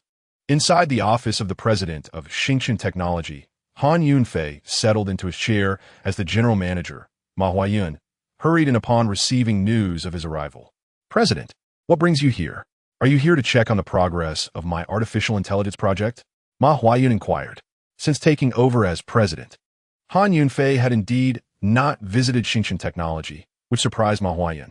It was apparent that Ma Huayun was engrossed in his technical pursuits, as his first words revolved around the artificial intelligence research he was conducting. "Indeed, how is the formation of the artificial intelligence team progressing?" Han Yunfei asked. "It has taken shape, but we still require a project manager and will continue recruiting senior technical personnel," Ma Huayun responded. "Very well. I have a recommendation for a project manager. My wife, Su Ruoxue, is currently interviewing for a supervisory position in the Human Resources Department. The role of artificial intelligence project manager would suit her much better. Please see to this matter," Han Yunfei instructed. The Artificial Intelligence Project was a newly established initiative at Xingchen Technology, and Han Yunfei envisioned Su Ruoxue succeeding him as president in the future, making the project manager position a fitting transitional role. "Understood. I shall attend to it immediately." Ma Huayun, being a straightforward individual, recognized that Han Yunfei's recommendation was made for sound reasons. After acknowledging Han Yunfei's suggestion, he promptly departed for the Human Resources Department. In the Human Resources Department of Xingchen Technology, the waiting area was bustling with applicants, as the project manager position demanded high qualifications. And these candidates were vying for supervisory roles. "Xiaoming, why didn't you tell me sooner? This position is so sought after, and there are so many people. What if I can't get the job?" Su Ruoxue expressed her apprehension upon witnessing the fierce competition. This project is newly established, supposedly in the realm of artificial intelligence, though I'm not entirely sure about the details. "Since we're here, let us give it a try," Lin Xiaoming reassured her. At that moment, Lin Xiaoming spotted General Manager Ma Huayun hastily entering. "Behold, the bespectacled gentleman who appears somewhat aloof is none other than our General Manager. It seems today's recruitment has caught his attention," Lin Xiaoming remarked as she introduced Su Ruoxue to Ma Huayun, the general manager of Xingchen Technology. Following Lin Xiaoming's gesture, Su Ruoxue observed a man clad in a checkered shirt, his hair in disarray. "He certainly seems like a tech enthusiast," Su Ruoxue commented. "Indeed, your observation is astute," Lin Xiaoming replied. At that moment, a recruitment officer emerged from the interview room, calling out Su Ruoxue's name. With a flutter of nerves, she stepped inside, only to be taken aback by the sight of the interviewer, Ma Huayun himself. Before she could even introduce herself, he bluntly stated, "Miss Su, You are not suited for this position. Excuse me? Su Ruoshiwe's heart sank. Had she truly been eliminated without uttering a word? However, we have an artificial intelligence project manager position that would be a better fit for you. What are your thoughts on that? Ma Huayun, indeed a true tech aficionado, had made a decisive choice regarding Su Ruoshiwe without pretense. Am I mistaken? Su Ruoshiwe felt as though she were on an emotional roller coaster. You haven't heard? Welcome to Xingqian Technology, Ma Huayun added. Excellent. That is splendid news, Su Ruoshiwe replied with enthusiasm, as she truly needed this job. Upon exiting the interview room, she wore a bewildered expression. Lin Xiaoming, misinterpreting the look, quickly offered words of comfort. Do not worry. They simply lack vision. Exceptional talent is common, but discerning eyes are rare. No, I got the job, and it was personally offered to me by the general manager of Xingqian Technology as a project manager. Su Ruoshiwe struggled to grasp the reality of the situation. What? Lin Xiaoming exclaimed in disbelief. Could it be that Han Yunfei's friend intervened on your behalf? Su Ruoshiwe recalled Han Yunfei's earlier words. Certainly not. Han Yunfei is just rambling. Do not overthink it. You earned this through your own merit, Lin Xiaoming insisted. Unable to fathom that Han Yunfei, whom she deemed incompetent, could have facilitated this. Ruoshiwe, this is fantastic. We can commute to work together now. Reminiscent of our days in class. Let me show you around the environment, and afterward, you can observe how I conduct my live streams. Once the streaming concludes, we can leave together, Lin Xiaoming exclaimed with excitement as she embraced Su Ruoshiwe. All right, Su Ruoshiwe replied, intrigued to witness Lin Xiaoming's streaming process, providing the perfect opportunity to explore the backstage. Meanwhile, after finalizing Su Ruoshiwe's employment, Ma Huayun returned to his office. Sir, the arrangements have been made, he stated directly. Good. I have another matter to discuss today. Previously, I was attacked by a swarm of drones, and I have brought one back with me. I intend to present it to you for analysis to see if you can develop a new model of weaponry suitable for battlefield superiority, Han Yunfei revealed, outlining another objective of his visit. Upon hearing this, Ma Huayun's eyes sparkled with enthusiasm, his gaze suddenly clear. He adjusted his glasses and remarked, drones combined with artificial intelligence present intriguing possibilities. I believe this could be promising. Excellent. I shall retrieve the drone immediately. Pursue your work freely, and should you require personnel or funding, do not hesitate to inform me, Han Yunfei assured him. Very well, President, Ma Huayun replied. I shall exert my utmost effort. The research of this technology is indeed my passion. The drone brought back by Han Yunfei was still at home. He drove his Lamborghini to retrieve it. By the time Han Yunfei returned to Xingqian Technology, Ma Huayun was already waiting in the lobby. Han Yunfei handed the drone to Ma Huayun, and, as he was leaving, Lin Xiaoming had just finished her live broadcast, descending in the elevator with Su Ruoshiwe to the first-floor lobby. Han Yunfei unexpectedly encountered Su Ruoshiwe and Lin Xiaoming. Ma Huayun recalled the last meeting at Tongfei Group, where Han Yunfei had advised him to keep his identity as president secret. Knowing he was not adept at deceit, Ma Huayun hurriedly slipped into another elevator to avoid them. Han Yunfei took the initiative to approach them, feigning ignorance as he inquired, how did the interview go? Was it smooth sailing? I passed the interview, but it's not for a supervisory position. It's for project manager, Su Ruoshiwe joyfully informed Han Yunfei. Lin Xiaoming had already noticed, having seen Han Yunfei in conversation with Ma Huayun. Half-jokingly, she teased, Han Yunfei, you said your friend would help Ruoshiwe land the project manager role. Where's this friend? Could it possibly be the general manager of Xingqian Technology? Han Yunfei, unable to maintain the pretense, confessed, indeed, my friend is the general manager of Xingqian Technology, and I am the president. Ruoshiwe's appointment as project manager is also my arrangement. Su Ruoshiwe and Lin Xiaoming were momentarily taken aback, enveloped in silence. Suddenly, Lin Xiaoming burst into hearty laughter. Han Yunfei, are you trying to kill me with laughter? What a tale you weave. By your logic, does that not make me your subordinate? She found it too amusing to continue mocking Han Yunfei, treating his declaration as a mere joke, utterly ridiculous. Han Yunfei, can you please act your age? Who would believe such words? Su Ruoxue also perceived Han Yunfei's claims as mere fabrications, an attempt to embellish his own image.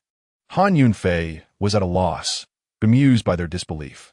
If revealing the truth led to skepticism, perhaps it was for the best, as it allowed him to keep his identity concealed. Stop jesting. Let us discuss something serious. We can't return home now. I fear the people from the underground garage may come after us again. Yet, we cannot indefinitely stay at Xiaoming's place. What do you propose we do? Su Ruoxue asked. Over the past 3 years, Han Yunfei had only managed laundry and cooking at home, while Su Ruoxue took charge of all matters. Now, her unconscious inclination to consult with Han Yunfei indicated her acceptance of his role as the head of the household. Han Yunfei had already contemplated a change of residence, not out of fear of the Blood Wolf gang, but to find a place unknown to them, sparing Su Ruoxue from further anxiety. I have made up my mind. We shall move to a new house, providing you with a true home, Han Yunfei said earnestly. The current residence, purchased through Su Ruoxue's tireless efforts, was rather modest, and over the past 3 years, she had endured much. Han Yunfei wished to compensate her generously. He recalled a few days prior when Steward Zhang had approached him, stating that he had already secured a luxurious villa in the Dihao community, ready for immediate occupancy. Now is the perfect moment to move in. Han Yunfei, you are a penniless wretch, relying on Ruoxue for support. What gives you the audacity to claim you can provide her with a home? Is it your charm, or merely your luck? Lin Xiaoming was incensed. She detested men who merely spoke grandly, yet acted irresponsibly. With my luck, why not? You need to concern yourselves. I have my own methods. Just follow me, Han Yunfei replied, unwilling to elaborate further as he knew explanations would be futile. Having said that, Han Yunfei drove his Lamborghini, accompanied by Su Ruoxue and Lin Xiaoming, towards the luxurious Dihao villa. Naturally, Su Ruoxue and Lin Xiaoming were skeptical of Han Yunfei's lofty promises. They merely wished to witness how he intended to rely on luck to provide Su Ruoxue with a home. While waiting at a traffic light, Han Yunfei seized the opportunity to message Butler Zhang. I intend to move into the Dihao villa, but it must remain undisclosed that I purchased it. Please coordinate a promotional event with the sales center, offering a lottery for a 1 yuan stay in a mansion, feigning that I won it by chance. Understood. I will take care of it immediately, Butler Zhang replied. Before long, Han Yunfei, Su Ruoxue, and Lin Xiaoming arrived at the sales center of the Dihao luxury villas. Upon disembarking, Su Ruoxue and Lin Xiaoming were left utterly speechless. Han Yunfei, this is a high-end villa. You think merely changing houses means switching to a luxury residence? What a foolish notion. Su Ruoxue was exasperated by Han Yunfei's unrealistic aspirations. Do you even know how much a toilet costs here? And you fantasize about purchasing a luxury villa. Lin Xiaoming found Han Yunfei's dreams absurd. I am here merely to ascertain whether my luck can actually secure me a grand villa, Han Yunfei declared, pointing to the enormous banner hanging before the sales center. Su Ruoxue and Lin Xiaoming followed his gaze, where the banner boldly proclaimed, "A 1 yuan stay in a mansion is not a dream. Good luck might win you a villa." Such a stroke of fortune seems too good to be true. This must be a scam. Su Ruoxue voiced her skepticism. No one receives such windfalls without effort. It is undoubtedly a marketing ploy, Lin Xiaoming insisted. I refuse to believe it. Let us go inside and investigate, she urged, eager to see for themselves. Without delay, Lin Xiaoming and Su Ruoxue entered the sales center. Hey, why are you two in such a hurry? Han Yunfei called out from behind, following them inside. Welcome. The sales attendant greeted them. What does the banner outside about a 1 yuan stay in a mansion mean? Lin Xiaoming, leading the charge, inquired. This is a new promotion we just launched. For just 1 yuan, you can enter a lottery for a chance to win a free Dihao luxury villa. The sales attendant explained. Is that true? You want tea back out if someone wins, will you? Lin Xiaoming asked, still dubious. Absolutely true. Our Dihao Realty has a prestigious reputation and would never engage in deception, the sales attendant assured her. Very well. I'll spend 100 yuan to enter 100 times. Let us see if you go bankrupt, Lin Xiaoming declared, pulling a 100 yuan note from her pocket and handing it to the sales attendant. All right, this way, please. The saleswoman led them to a colossal screen. where a pedestal stood with a button atop it, facing a camera that appeared to be recording the lottery draw. You can draw 100 times. Simply press this button to begin, the saleswoman continued. With great anticipation, Lin Xiaoming pressed the lottery button, her thoughts drifting to the prospect of selling her current home and moving into a grand villa. The patterns on the screen spun rapidly before gradually coming to a halt, finally settling on a message that read, "Thank you for your patronage. Unfortunately, you did not win. You still have 99 chances," the saleswoman announced. I refused to believe it. Lin Xiaoming pressed the button again. The result was still "Thank you for your patronage." After attempting 100 times without success, she sighed. "It seems I am not destined for a villa after all." At that moment, the composed Su Ruoxue sensed something amiss. She turned to the saleswoman and inquired, "What is the probability of winning this lottery?" 1 in 100 million, the saleswoman replied. "What?" Lin Xiaoming exclaimed. "Why didn't you say so earlier? My $100 have gone to waste. This is utterly impossible to win. How is this any different from deception?" Su Ruoxue questioned skeptically. The saleswoman was rendered speechless, as she was also unclear about the specifics of the event, which had only been announced moments before Su Ruoxue and the others arrived. This was her first time conducting such an event, and she was uncertain if there were any ulterior motives involved. Han Yunfei, recognizing the potential fallout, quickly interjected, "Let me try drawing once. The winning probability is 1 in 100 million. If I didn't win after 100 tries, how could you?" Lin Xiaoming doubted that a change in participants would yield a different outcome. "Sir, each attempt costs $1, the saleswoman reminded him. Han Yunfei rummaged through his pockets, only to find them empty. He chuckled awkwardly. "I forgot to bring cash. I can pay via mobile." He pulled out his phone to scan the payment code provided by the saleswoman. Beep. Han Yunfei's expression turned blank as his phone displayed insufficient balance. Seeing his reaction, Su Ruoxue had already inferred the situation. "Sigh." She sighed, retrieving $1 and handing it to the saleswoman, no longer inclined to comment. "I forgot to recharge." Han Yunfei chocolate okultieken.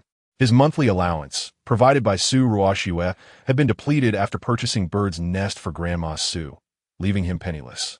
"The lottery is now available for you, sir," the saleswoman prompted, pointing to the lottery button.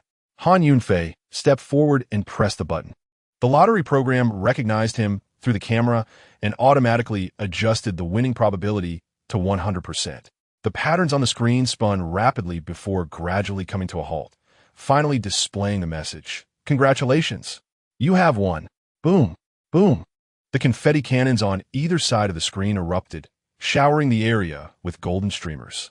In an instant, the entire sales center erupted in excitement, with everyone rushing towards Han Yunfei. Wow, he won a luxurious villa. What extraordinary fortune this must be, considering the odds of winning are but 1 in 100 million. Such serendipity must surely indicate a stirring of ancestral spirits. This opulent villa, valued at 1.8 billion, left Su Ruoxue utterly astounded, rendering her speechless. It truly seemed as if fortune had rained down from the heavens. What incredible luck had Han Yunfei stumbled upon? Lin Xiaoming was equally taken aback. Han Yunfei had, against all odds, secured a magnificent villa. This seemingly hapless individual had indeed been blessed with good fortune. How remarkable that even a man living off the generosity of others could win the heart of the most beautiful woman in Yundong City and draw a luxury villa from a mere dollar ticket. "Keep it low-key. Keep it low-key. It's merely a standard procedure," Han Yunfei said nonchalantly, keeping his extraordinary abilities under wraps. "Sir, congratulations on winning one of our luxurious villas. Please follow me to complete the check-in process," the saleswoman announced. Han Yunfei intended to gift this splendid villa to Su Ruoxue. He turned to her and said, "You purchased the lottery ticket, so this villa rightfully belongs to you." Still in disbelief, Su Ruoxue recalled that Han Yunfei had just gifted her a Lamborghini worth over 10 million, and now he was presenting her with an 18 billion villa. Coupled with the substantial loan from Hongdao Bank and the 90 million in her bank account, Su Ruoxue had undeniably transformed into a wealthy woman. "Miss, this way, please. Let us proceed with the check-in," the saleswoman gently reminded the astonished Su Ruoxue. "All right," she replied, following the saleswoman to complete the necessary paperwork.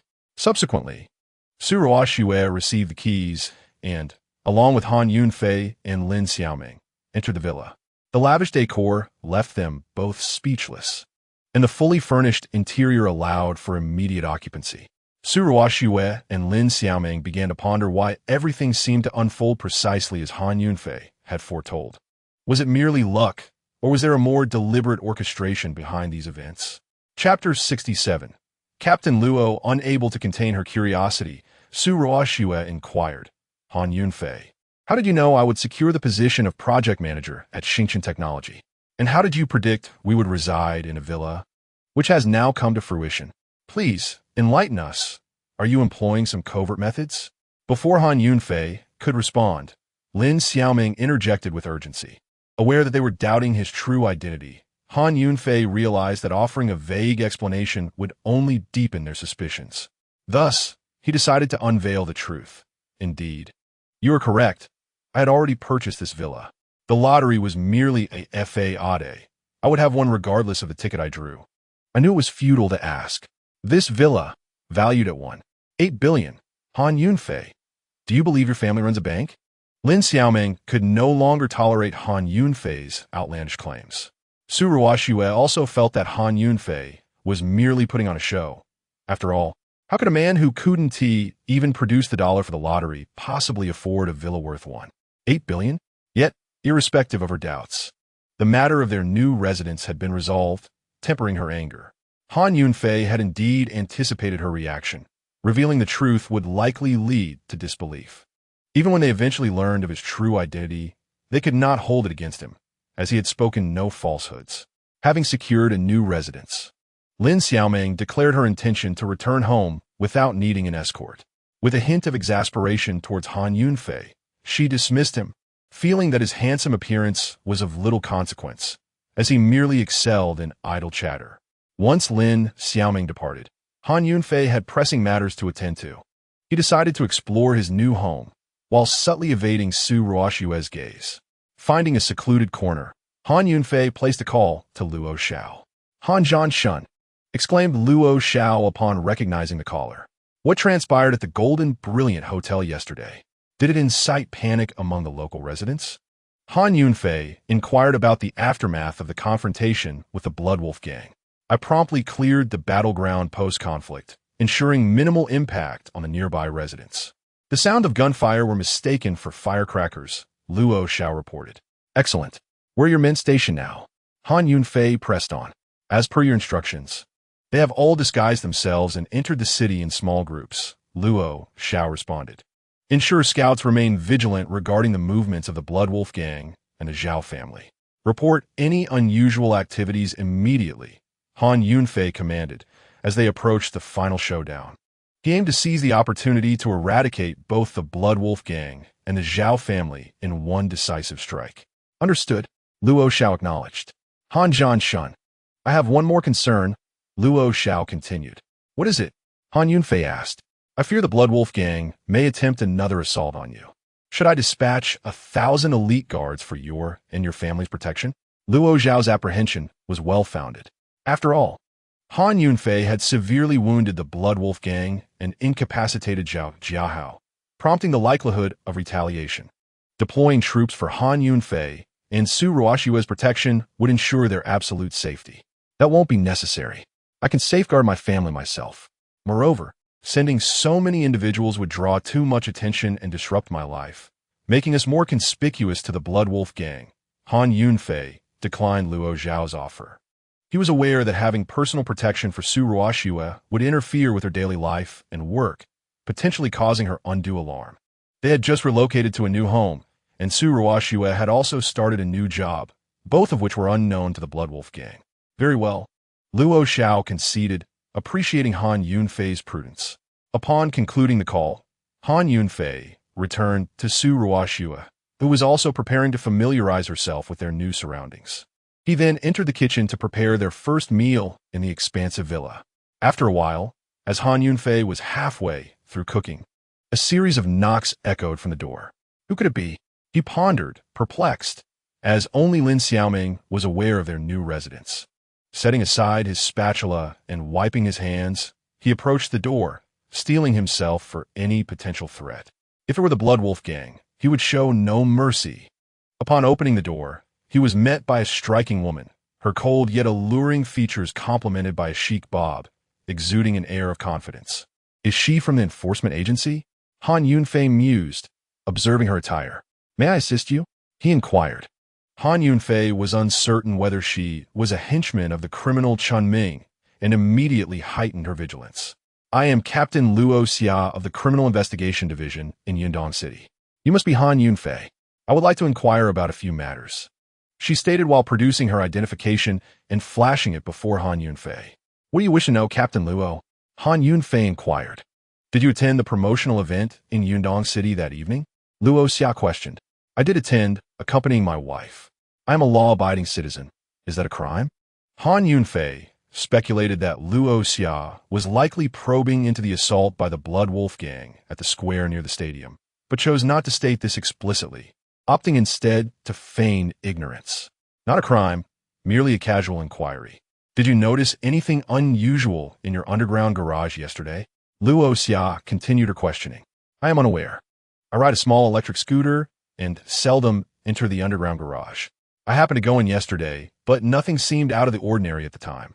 Later, I heard some unusual noises. Han Yunfei refrained from disclosing that he had dispatched over 100 thugs in that garage.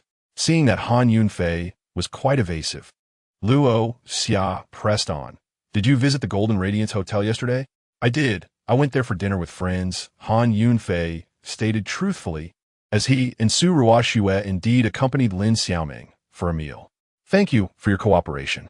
I will reach out if I require further information, Luo Xia concluded, sensing she had gleaned little from the conversation.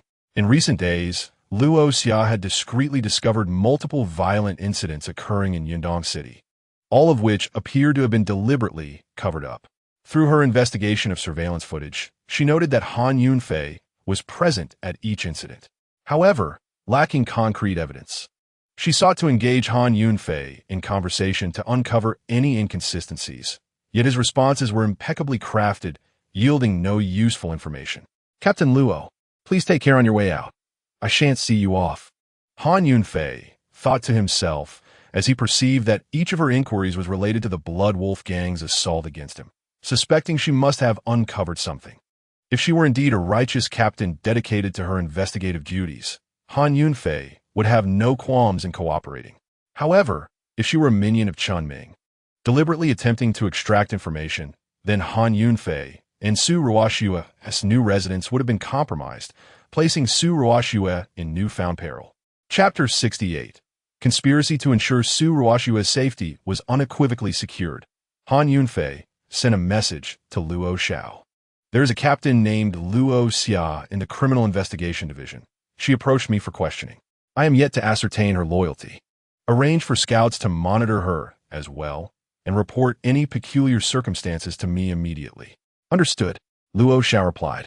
Regardless of the circumstances, anyone daring to endanger the wife of the foremost warrior of Longxia Nation would face Han Yunfei's wrath, and his legion of soldiers would also not show mercy. Han Yunfei closed the door and returned inside. Su Ruoxue had already explored the villa and upon returning, noticed Han Yunfei deep in thought. She inquired with concern. What is the matter? I thought I heard you speaking with someone.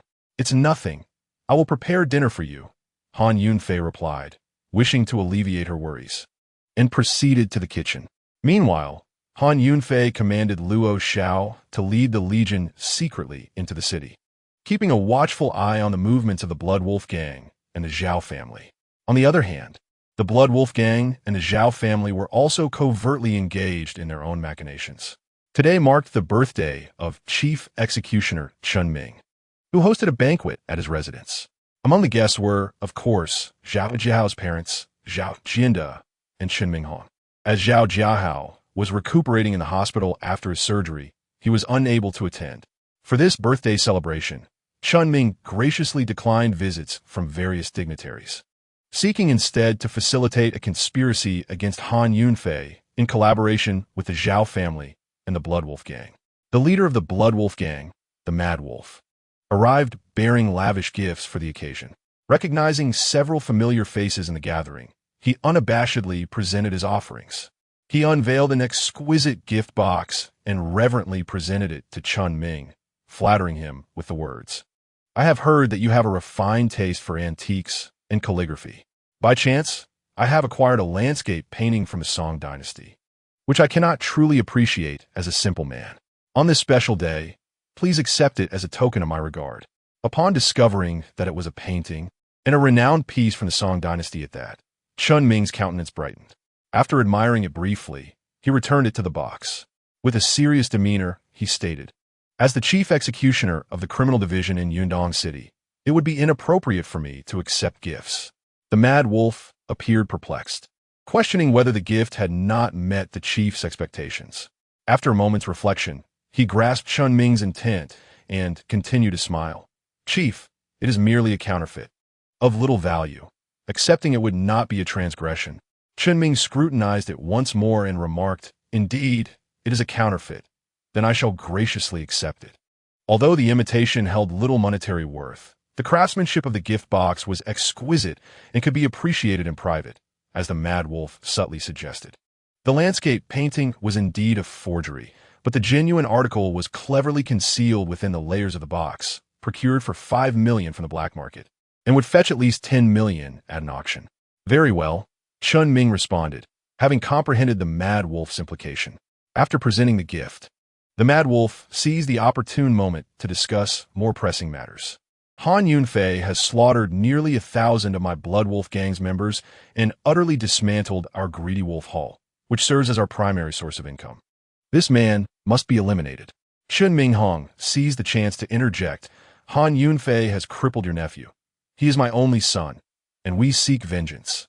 Zhao Jinda added, "Our Zhao family has only one heir for 3 generations. Han Yunfei has harmed my son. I cannot rest until retribution is served."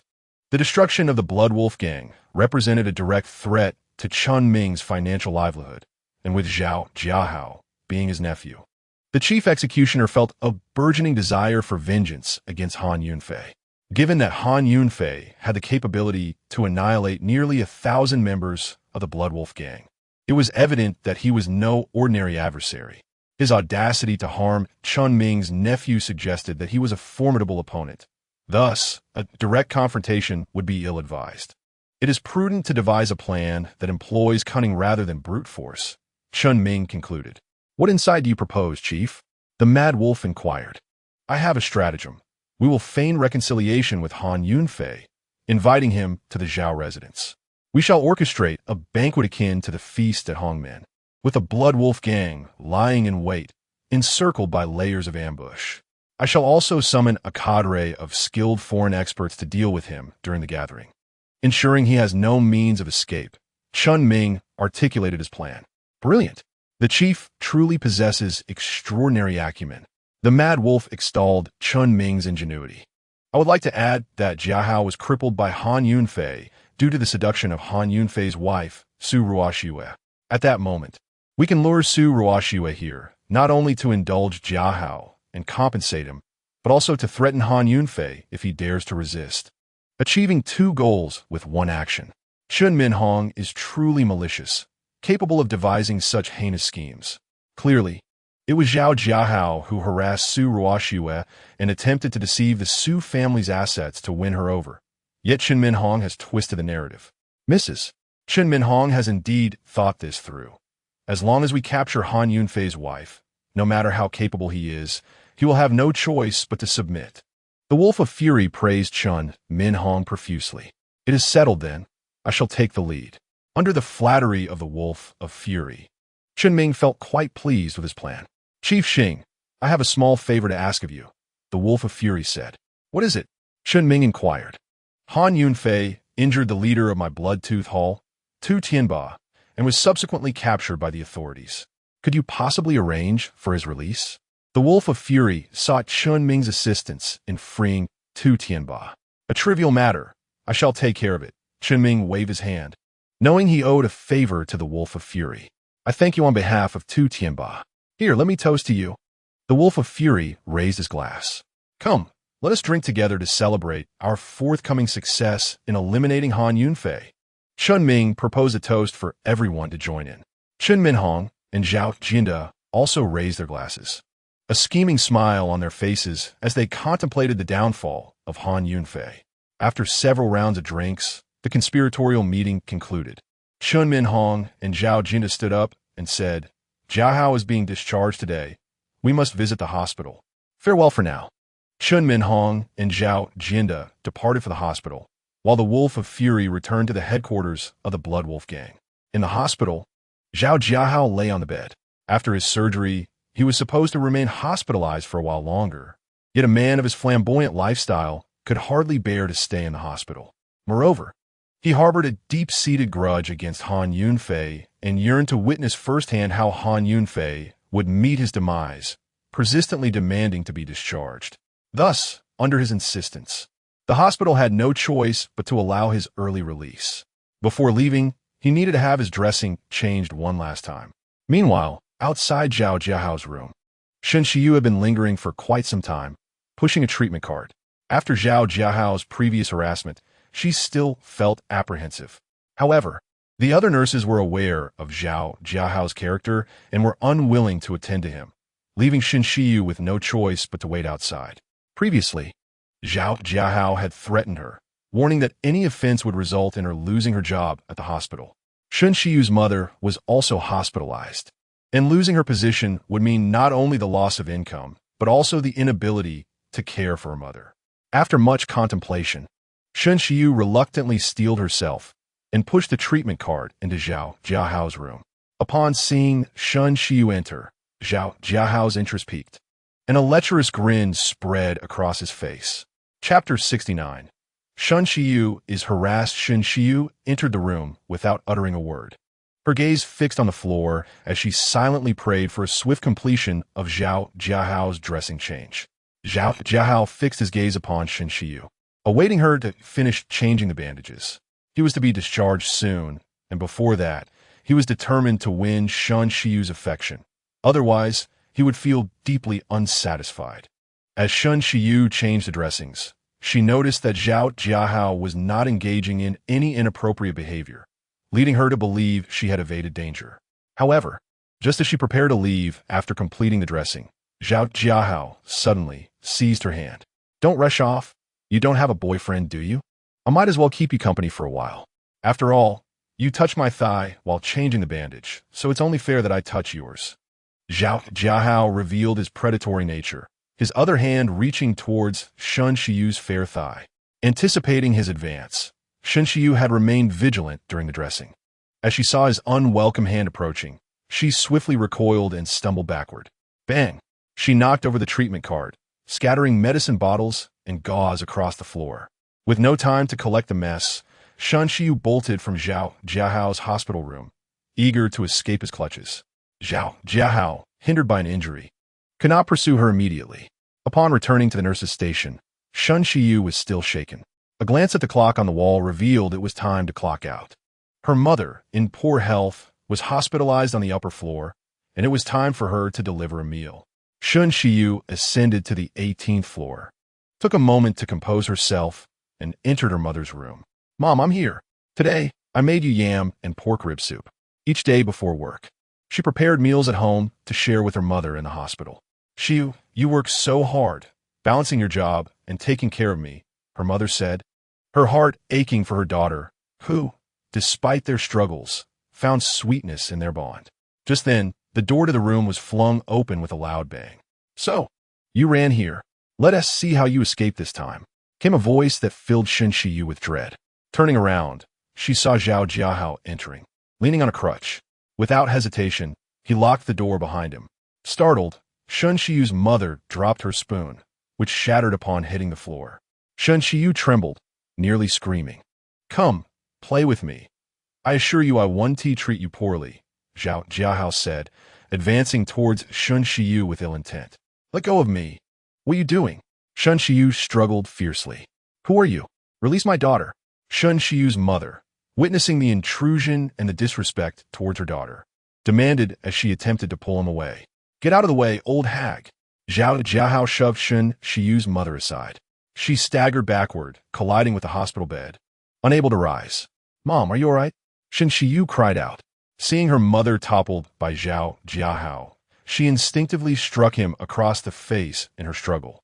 Momentarily stunned, Zhao Jiahao did not expect Shen Shiyu to retaliate, but fury quickly overcame him. Slap! He retaliated with a backhand strike to Shen Shiyu. You wretched girl. You spoil my fun. With someone like you, I could easily spend a little money and have a line of eager girls waiting to entertain me. Zhao Jiahao humiliated Shen Shiyu. I disdain you, Zhao Jiahao. I would rather die than allow you to tarnish my dignity. Upon seeing him, Shen Shiyu felt a wave of nausea. Though fragile, she possessed her own sense of honor. Is that so? Why don't you die and show me? Zhao Jiahao taunted, advancing towards her. Despite his leg injury, Shen Shiyu, a mere woman, could not match his strength and found herself retreating step by step. As she backed away, her back pressed against the window, leaving her nowhere to escape. Do not come any closer. If you do, I will scream. Shen Shiyu warned. Go ahead. Scream all you want. It will be of no use. Zhao Jiahao had locked the door upon entering, and given the late hour, there was no one around to rescue her. Abandon all hope. If you dare approach me again, I will jump out of this window. In her desperation, Shen Shiyu pointed towards the window, threatening to take her life. Jump if you dare. If you're too afraid, I shall assist you. Zhao Jiahao cared little for her life. Even if she were to leap to her death, his connections would shield him from any consequences. Peering out the window, Shen Shiyu was struck by the terrifying height of the 18th floor. Any rational person would hesitate to jump. Moreover, she realized that she and her mother were each other's only support. If she were to perish, who would care for her mother? It would be more meaningful to confront Zhao Jiahao, to resist with her life. If you dare approach again, I will fight you. Shen Shiyu could no longer contain her fury. To her surprise, Zhao Jiahao laughed, finding her defiance amusing, disregarding her words entirely. The more you resist, the more exhilarated I become. Come on, let me enjoy myself. Zhao Jiahao again made his move toward her. A scream erupted from Zhao Jiahao, akin to that of a slaughtered pig, as Shen Shiyu, in her struggle, kicked his injured leg. You wretched girl, you're courting death. In a fit of anger, he lifted her legs and thrust her towards the window. A resounding thud echoed moments later, followed by the blaring alarms of a car below. Shen Shiyu plummeted from the building, landing on a car beneath. My daughter, Shen's mother, witnessing the horrific scene, fainted from shock. I've killed someone. I've killed someone. Zhao Jiahao's eyes bulged in horror as he stared at his trembling hands, murmuring to himself. Though he was accustomed to evil deeds, they were always carried out by his gang. The act of killing someone with his own hands terrified him. Those below, witnessing Shen Shiyu's tragic fate, screamed in terror. Once they regained their composure, they reported the incident to the authorities. Luo Xia had been investigating several recent violent incidents and happened to be near the hospital when she heard the call from headquarters. She rushed to the hospital immediately. Inside Shen's mother's room, she apprehended the still-shaken Zhao Jiahao. Although Shen's mother had regained consciousness, her grief over the loss of her daughter left her in tears. After offering some words of comfort, Luo Xia learned the circumstances from a brief conversation with Shen's mother. Zhao Jiahao would not escape justice. She cuffed Zhao Jiahao, preparing to take him back to the authorities for detention. Mother Shen was required to return to the Criminal Investigation Department to provide her testimony, while Luo Xia, with one hand restraining Zhao Jiahao and the other supporting Mother Shen, descended the stairs.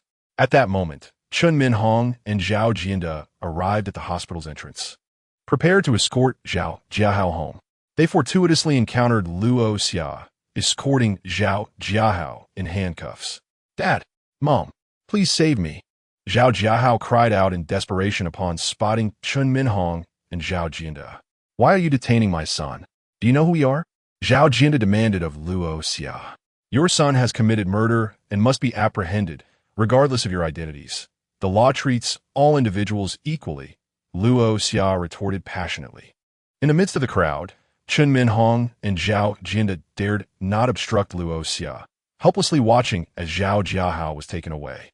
Unable to remain passive while witnessing her son's arrest, Chun Minhong promptly retrieved her phone and called Chun Ming to explain the situation. Chun Ming immediately ended his birthday leave and rushed back to the Criminal Investigation Department. Following protocol, Luo Xia began interrogating Zhao Jiahao and recording Mother Shin's statement. Zhao Jiahao, having regained some composure, was confident that Chun Min Hong and Chun Ming would rescue him. Thus, during the interrogation, he vehemently denied any involvement in the murder of Shin Shiyu. However, his plea of innocence held little significance. The evidence was irrefutable, and he would surely be convicted. Recalling how Zhao Jianda had arrogantly attempted to leverage his status against her at the hospital, Luo Xia, driven by her sense of justice, was determined to explore the depths of Zhao Jiahao's background. She commenced a thorough investigation into all relevant information pertaining to him. To her surprise, the situation was far more complex than she had anticipated. Luo Xia discovered from the criminal records that Zhao Jiahao was supposed to be in custody. What had allowed him to roam freely? Who had facilitated his release? Upon investigating Zhao Jiahao's social connections and movements, Luo Xia found evidence of his ties to the Blood Wolf gang. Furthermore, she uncovered that Zhao Jiahao's leg injury was linked to Han Yunfei, and several recent violent incidents she had been probing were also associated with Han Yunfei. As she began to connect the dots, a clearer picture emerged. Just as Luo Xia was on the verge of unraveling the entirety of these events, her office was invaded by two individuals, Jiang Zhe, the leader of the Special Operations Team, and his deputy, Lu Yan. This case that transpired at the hospital is now under our jurisdiction, Jiang Zhe announced, presenting Luo Xia with a transfer document signed by Chief Chun Ming. According to protocol, she was obligated to relinquish the case to them. After Jiang Zhe and Lu Yan escorted Zhao Jiahao away, Luo Xia experienced a moment of clarity. Could it be that Chief Chun Ming was behind Zhao Jiahao's release? Doubts began to take root in her mind. Yet, as a team leader in the Criminal Investigation Department, she understood that cases must be grounded in evidence. Given that Chun Ming held a higher rank, Luo Xia lacked the authority to access his records and could only seek the truth through discreet investigation. Moreover, it has validated Luo Xia's conjecture. Shun's mother is indeed the pivotal figure in this case. The Special Operations Unit has taken over the investigation, yet they have not apprehended Shun's mother. Their apparent focus lies solely on Zhao Jiahao. Luo Xia exited the office and entered the lounge, where Shun's mother sat vacantly, her eyes devoid of spirit, with traces of tears at the corners. You may return home now. Is there anyone else in your family? Have them come to collect you, Luo Xia stated, having personally brought Shun's mother back, and given her age, she wished to complete the final arrangements. You must ensure that the murderer faces severe punishment. Sure, you died, such a tragic death, and she was so young. Shun's mother wept uncontrollably once more. The perpetrator has already been transferred to another department, and is no longer under my jurisdiction. Please notify your family to come and take you home, Luo Xia replied. I have no family left. Shiryu's father left when she was very young, and for over a decade, it has just been the two of us relying on each other. Shiryu recently graduated from university and became a nurse, and we thought we could finally have a good life. But now, I have lost my child and have no relatives left in this world. Upon hearing this, even the iron-faced Luo Xia could not conceal her emotions. Where do you live? Allow me to escort you home, she offered, feeling deep sympathy for Shun's mother. Luo Xia personally drove Shun's mother home. After ensuring her safety, she promptly returned to the Criminal Investigation Division. Zhao Jiahao is indeed a beast, causing such immense suffering to both Shun's mother and Shin Shiryu. Furthermore, Zhao Jiahao is entangled with the Blood Wolf gang and other significant issues regarding corruption within the department. Luo Xia cannot allow Zhao Jiahao to evade justice. Regardless of his status, if he has committed a crime, he must be held accountable. Upon returning to the Criminal Investigation Division as dusk descended, she found the office deserted. Instead of returning to her own office, she stealthily entered the Special Operations Unit. Despite her thorough search of the materials within, she found no records of Zhao Jiahao's detention or interrogation, confirming her suspicions of foul play regarding his return. Just then, a sudden crackle. The lights in the Special Operations Unit flickered to life. Luo Xia glanced towards the switch and saw the unit's leader, Jiang Zhe, returning. Captain Luo, What brings you to our Special Operations Unit, and why is it so dimly lit? Jiangze inquired with a meaningful tone. I want to check on the status of Jiahao's interrogation, but I found you all absent. Luo Xia deflected. As I mentioned, this case is now under the jurisdiction of our Special Operations Unit, so your inquiries are unnecessary, Jiangze asserted. Then I shall not disturb you any further. Luo Xia replied, hastily exiting the unit. Once she left, Jiangze's expression darkened, a glint of malice flashing in his eyes. Their conversation, though seemingly placid on the surface, revealed their mutual understanding as fellow investigators. Jiangze pulled out his phone and called Chief Chunming, reporting Luo Xia's recent actions. Chunming provided instructions over the call. Understood, I will attend to it immediately, Jiangze responded before hanging up and stepping out. At Shun Shiyu's home, Mother Shun stood in the kitchen, staring at the running water from the faucet, its sound cascading yet remaining motionless. She recalled her daughter, having forgotten to wash the vegetables. It had been quite some time since she last cooked at home. Ever since her hospitalization, it was Shun Shiyu who prepared meals and brought them to her. Mother Shun had not ingested a single grain of rice during her stay in the hospital. Her body was famished, yet she could not bring herself to eat, merely instinctively engaging in the act of cooking. Ding-dong! The doorbell rang abruptly. Who could it be? The sudden noise startled Mother Shun. She and Shun Shiyu relied solely on each other, and very few people visited them. It was unusual for anyone to come at this hour. Moreover, the memory of Jiahao's attack on Shun Shiyu at the hospital lingered vividly in her mind, causing her heart to race with trepidation. We are from the Criminal Investigation Department. We need to inquire about the situation. A man's voice called from outside. Mother Shun hesitated to open the door. She peered through the peephole and saw two men dressed in law enforcement uniforms standing outside. Only upon confirming their identity did she feel a sense of relief. Mother Shun recalled Captain Luo mentioning that the case had been transferred to another department, so it was reasonable for the Criminal Investigation Department to send personnel to gather information. She brushed her hands dry on her clothing and opened the door. The two men entered, one of them concealing his right hand behind his back. Bang!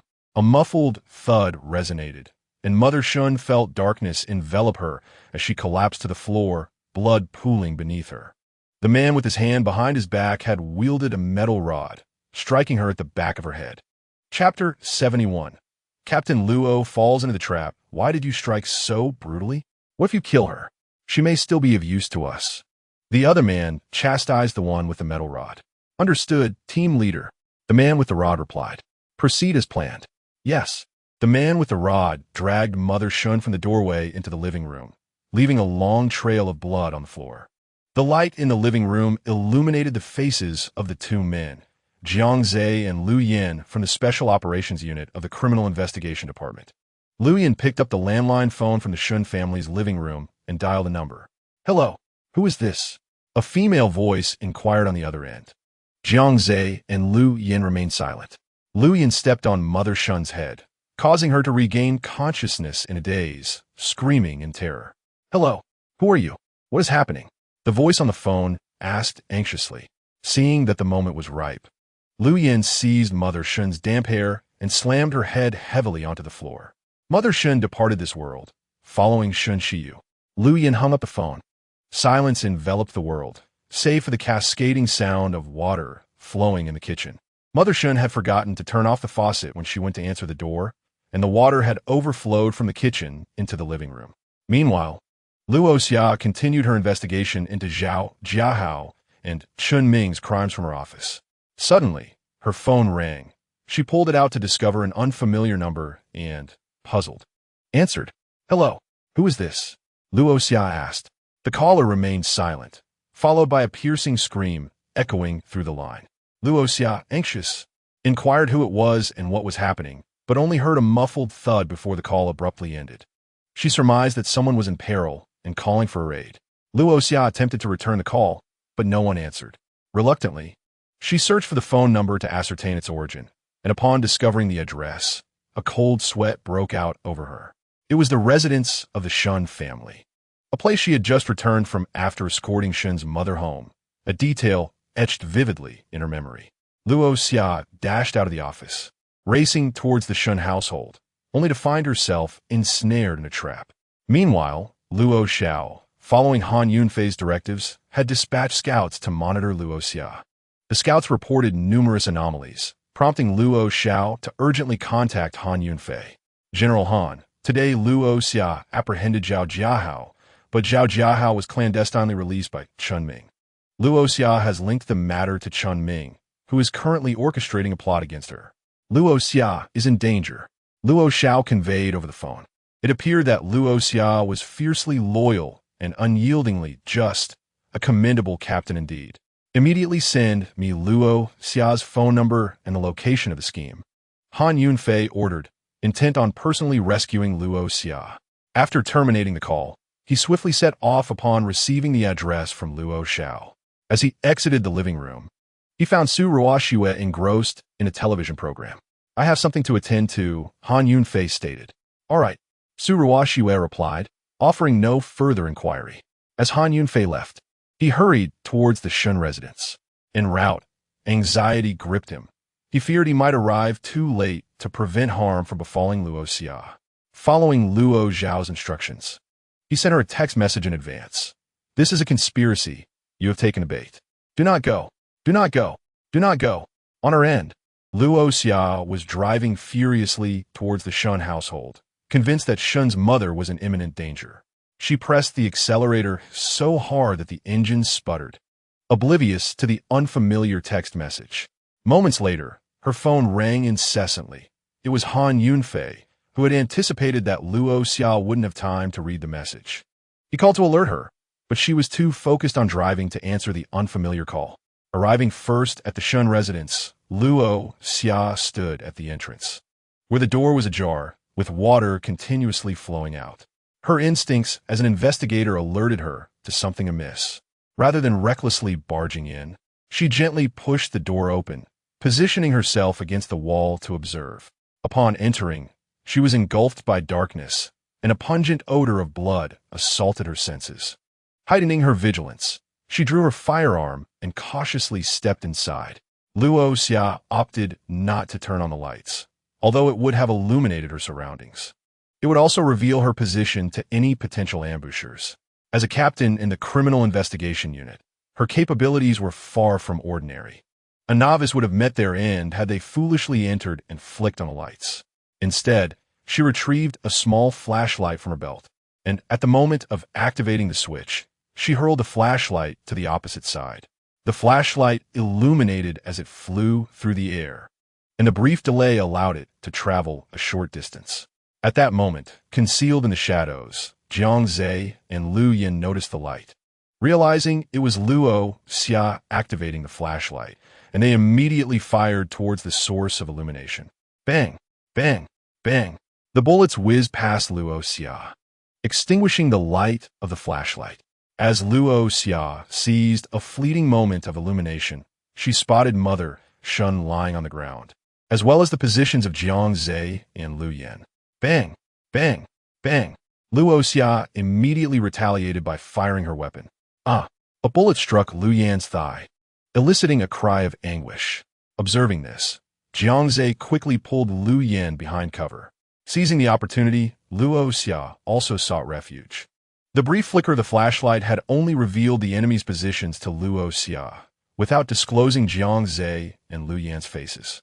However, from their initial skirmish, she discerned that their techniques mirrored her own, both stemming from the Academy of Criminal Justice. Given that they were also graduates of the Academy, it confirmed that they were traitors from her own ranks.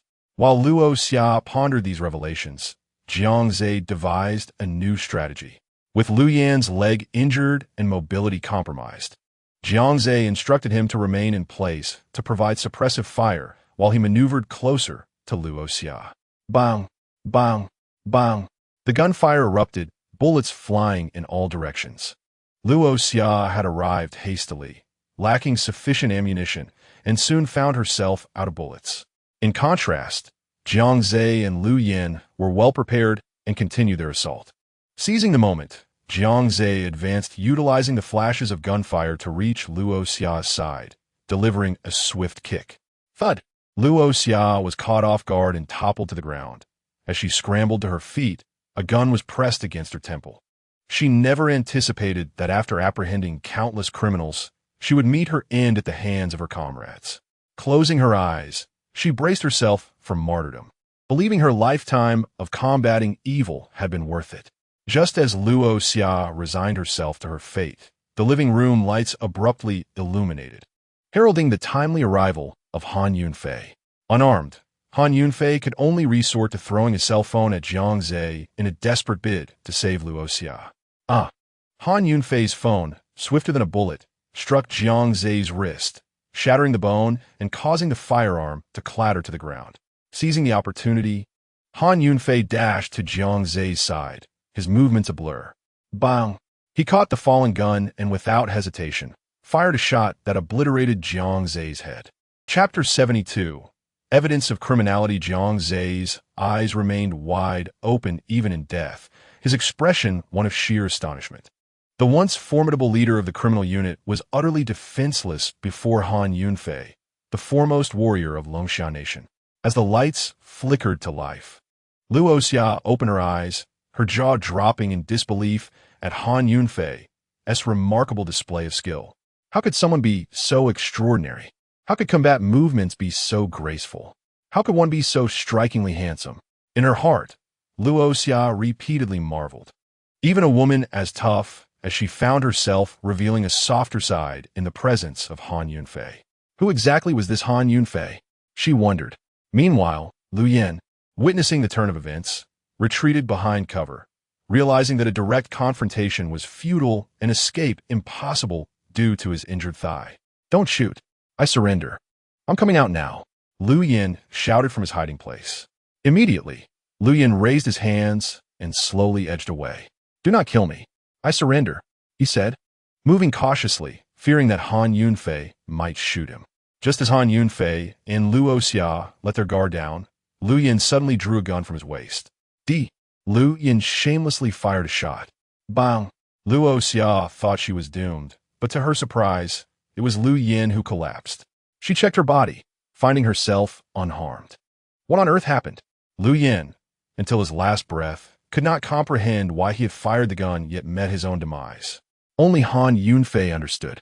After Lu Yin fired, he aimed at Lu Yin's bullet and, with lightning speed, fired 2 shots, one to deflect Lu Yin's bullet and the other to send Lu Yin to meet Jiang Zhe, ensuring they had company in the afterlife. From the moment Han Yunfei appeared, Luo Xiao's attention had remained fixated on him, right until the battle concluded. It was then that she realized the 2 ambushers were none other than Jiang Zhe and Lu Yin from the Special Operations Team. Without needing to guess, Luo Xia knew they aimed to silence her, further confirming her suspicions that Jiang Zhe and Lu Yin were likely under Chen Ming's orders. All evidence pointed towards the ruthless Chen Ming, and Luo Xia now required only more direct proof. However, her greatest perplexity lay in why Han Yunfei was aware of the events unfolding here. Why are you here? Luo Xia inquired, voicing her most pressing curiosity. Han Yunfei was momentarily taken aback by her question. He had arrived in haste and had yet to concoct a plausible explanation. Surely, he could not reveal that he was the foremost warrior of Longshan Nation, engaged in a battle against the Blood Wolf Gang, the Zhao family, and Chen Ming. Han Yunfei pretended not to hear her, picking up the phone from the ground and finding the screen dark. He initially thought it was broken from hitting Jiang Zhe, but after a gentle pat, it miraculously lit up. Such resilience was commendable for a budget mobile phone. Han Yunfei was not incapable of using a smartphone. Rather, his 3 years in the Su family had left him impoverished, forcing him to rely on a cheap mobile. Seeing that Han Yunfei ignored her, Luo Xia pressed on. Who are you really? How do you know what is happening here? Han Yunfei, unskilled in lying, found himself momentarily speechless. You reside in a mansion worth over 100 million, yet you use a phone that costs merely a few hundred, if you continue to feign ignorance. I shall have to take you back for interrogation. Luo Xia's investigative prowess was indeed formidable. How could someone living in such luxury afford to skimp on a smartphone? She resolved to leverage Han Yunfei's apprehension to compel him to answer. I just saved your life, and you wish to apprehend me? Do you have no conscience? Han Yunfei protested, invoking the notion that saving a life is worth more than constructing a grand pagoda. Yet, Luo Xia remained unyielding, separating sentiment from duty. The law is the law. I suspect your involvement in several heinous incidents related to Yundong City. If you do not cooperate, I will have no choice but to proceed with official matters. With no alternative, Han Yunfei decided to shift the blame onto Luo Xiao. It was the senior warrior Luo Xiao who sent me. He and I are comrades. He provided me with this intelligence and is also investigating the Bloodwolf gang, the Zhao family, and Chun Ming, Han Yunfei stated. Han Yunfei's assertions hold merit. It was indeed Luo Xiao who informed him of Luo Xia's whereabouts, prompting his arrival. Observing Luo Xia's lingering skepticism, Han Yunfei presented her with the message recently sent by Luo Xiao, which contained her phone number and the address of the Shin family. Convinced by this evidence, Luo Xia's doubts dissipated. Although she belonged to the criminal division and operated within a different system than Luo Xiao, she had heard of his formidable reputation as he was stationed in Yundong City. Moreover, upon seeing the alerts from Han Yunfei on her phone, warning her of impending danger, she felt a sense of indebtedness that precluded her from detaining him. Once Han Yunfei noted that Luo Xia no longer questioned his identity, he proceeded to address the matter at hand. Are you seeking to uncover direct evidence of Chun Ming's crimes? He inquired. Indeed, based on my investigation, Chief Chun Ming is the mastermind behind the scenes. However, I have yet to obtain direct proof, Luo Xia replied. That can be arranged, Han Yunfei responded, retrieving Jiang Zhe's phone. Upon accessing the call log, he discovered that the first entry was a report from Jiang Zhe to Chun Ming regarding Luo Xia's actions. Han Yunfei dialed the number, and the call was answered promptly. What is the status? Has Luo Xia been eliminated? Chun Ming asked, under the impression he was conversing with Jiang Zhe. Yes, it has been done. Han Yunfei attempted to alter his voice. That is good to hear. Chun Ming paused before asking, why does your voice sound different? I was too nervous, Han Yunfei replied. You sound scared. Ensure the scene is cleaned up, and I will not treat you unfairly. Chun Ming concluded before hanging up, believing he was speaking to Jiang Zhe, who had merely been startled into a different cadence after committing murder. Throughout this exchange, Han Yunfei had activated the call recording. He handed Jiang Zhe's phone to Luo Xia, stating, I have recorded the incriminating evidence of Chun Ming's intent to murder you. This is now in your hands. Having entrusted the scene's management to Luo Xia, Han Yunfei returned home. At the luxurious Dihao villa, after rescuing Luo Xia, Zhang Huifeng called Su Ruoxue. Aren't you home? I've been knocking for ages with no response. She inquired. Mom, we've moved. We're no longer there, Su Ruoxue replied, having relocated to Dihao villa with Han Yunfei, unbeknownst to the Su family except for Lin Xiaoming. Where have you moved? I need to see you urgently, Zhang Huifeng insisted, her urgency palpable even at such a late hour. To Dihao villa.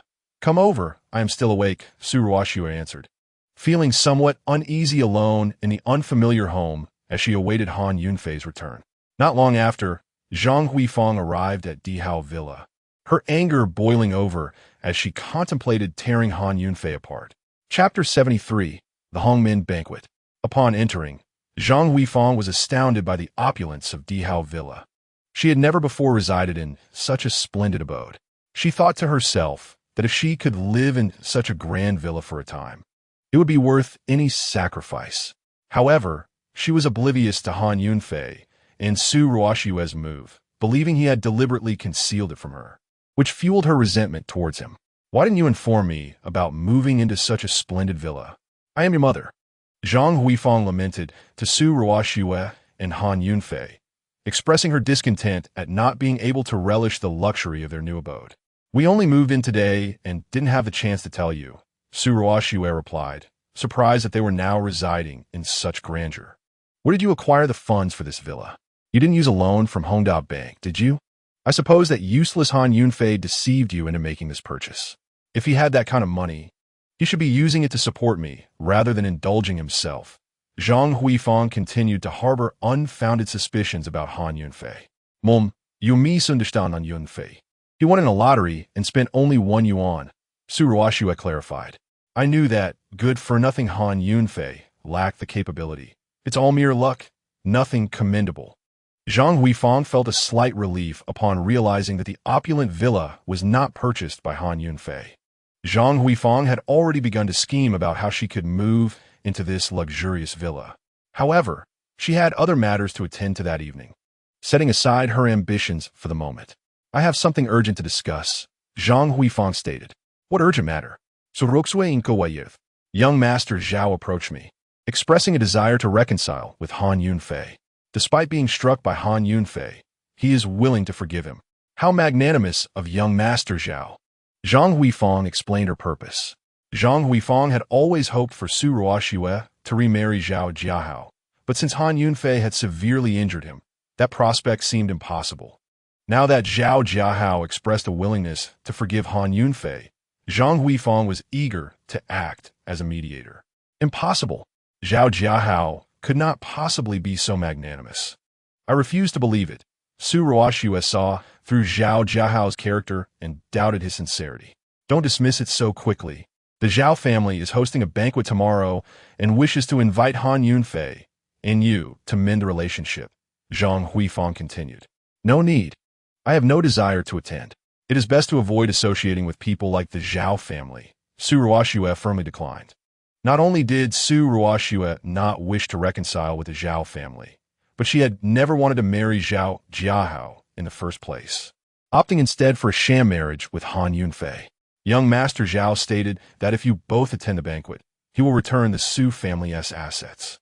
Just consider the sincerity behind his offer, Zhang Huifang relayed Zhao Jiahao's words. Su Ruoxue, who had despised Zhao Jiahao, was initially unwilling to agree, but the prospect of recovering the Su family assets made her hesitate. She sought clarification from Zhang Huifang. If Han Yunfei and I attend the banquet, he will truly reconcile and return our family's assets? Of course. It's merely a dinner at his home. What do you have to worry about? He wants to eat you. Zhang Huifang continued to persuade. All right, I will agree to attend the banquet at his home, Su Ruoxue conceded, motivated by the desire to salvage her family's fortunes. Zhang Huifang's face lit up with delight at Su Ruoxue's agreement. Zhao Jiahao imparted a crucial detail to Zhang Huifang, who continued conversing with Su Ruoxue. Inform Han Yunfei that the Zhao family has exclusively invited him, and it is imperative that you do not mention that both of you are invited. Perplexed, Su Ruoxue inquired why. Zhang Huifang elucidated. Young Master Zhao fears that Han Yunfei might overthink the situation and prevent your attendance, so it is prudent to placate him for now. Once you arrive at the Zhao residence tomorrow, Han Yunfei will have no choice but to acquiesce. She added, I must caution you. Young Master Zhao has stipulated that if you disclose your attendance to Han Yunfei in advance, he will not return the Su family's assets. Very well, Su Ruoxue replied, feeling indifferent about whether she attended the Zhao family gathering with Han Yunfei or separately. Zhang Huifang successfully persuaded Su Ruoxue, unaware that she was unwittingly leading her daughter into a perilous situation orchestrated by Zhao Jiahao. As Zhang Huifang departed the opulent Dihao villa, Han Yunfei was returning home, and they crossed paths at the entrance. Han Yunfei was puzzled by Zhang Huifang's unexpected presence at such an hour, given that they had only just moved in, and few were aware of their arrival. He intended to greet her and clarify the matter, considering Zhang Huifang was his mother-in-law. However, she disregarded him entirely, turning away without a glance. Having crippled Zhao Jiahao and thwarted Zhang Huifang's schemes, Han Yunfei was rendered invisible in her eyes.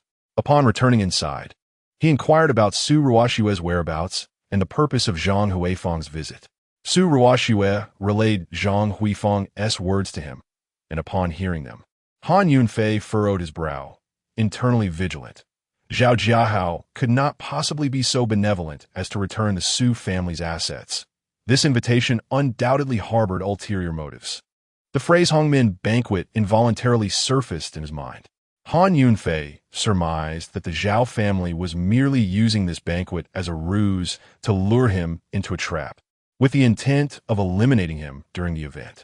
After a moment's contemplation, his expression softened. If the Zhao family aimed to assassinate him at the banquet, all factions would likely be present, with Zhao family members gathered the Blood Wolf gang mobilized, and Chen Ming in attendance, providing an opportunity to capture them all in one fell swoop. As long as Su Ruoxue remained beyond their grasp, he could unleash his full might and eradicate them decisively. To ensure Su Ruoxue's safety, he asked, "Are you certain that the Zhao family has only invited me? You will not be attending, will you?" "I will not go. My mother said the Zhao family invited only you." Su Ruoxue concealed the truth from Han Yunfei in her desire to reclaim the Su family's assets. "That is reassuring," Han Yunfei confirmed, feeling a sense of relief. Su Ruoxue selected a room to serve as her bedroom, and with Han Yunfei back, she felt no fear.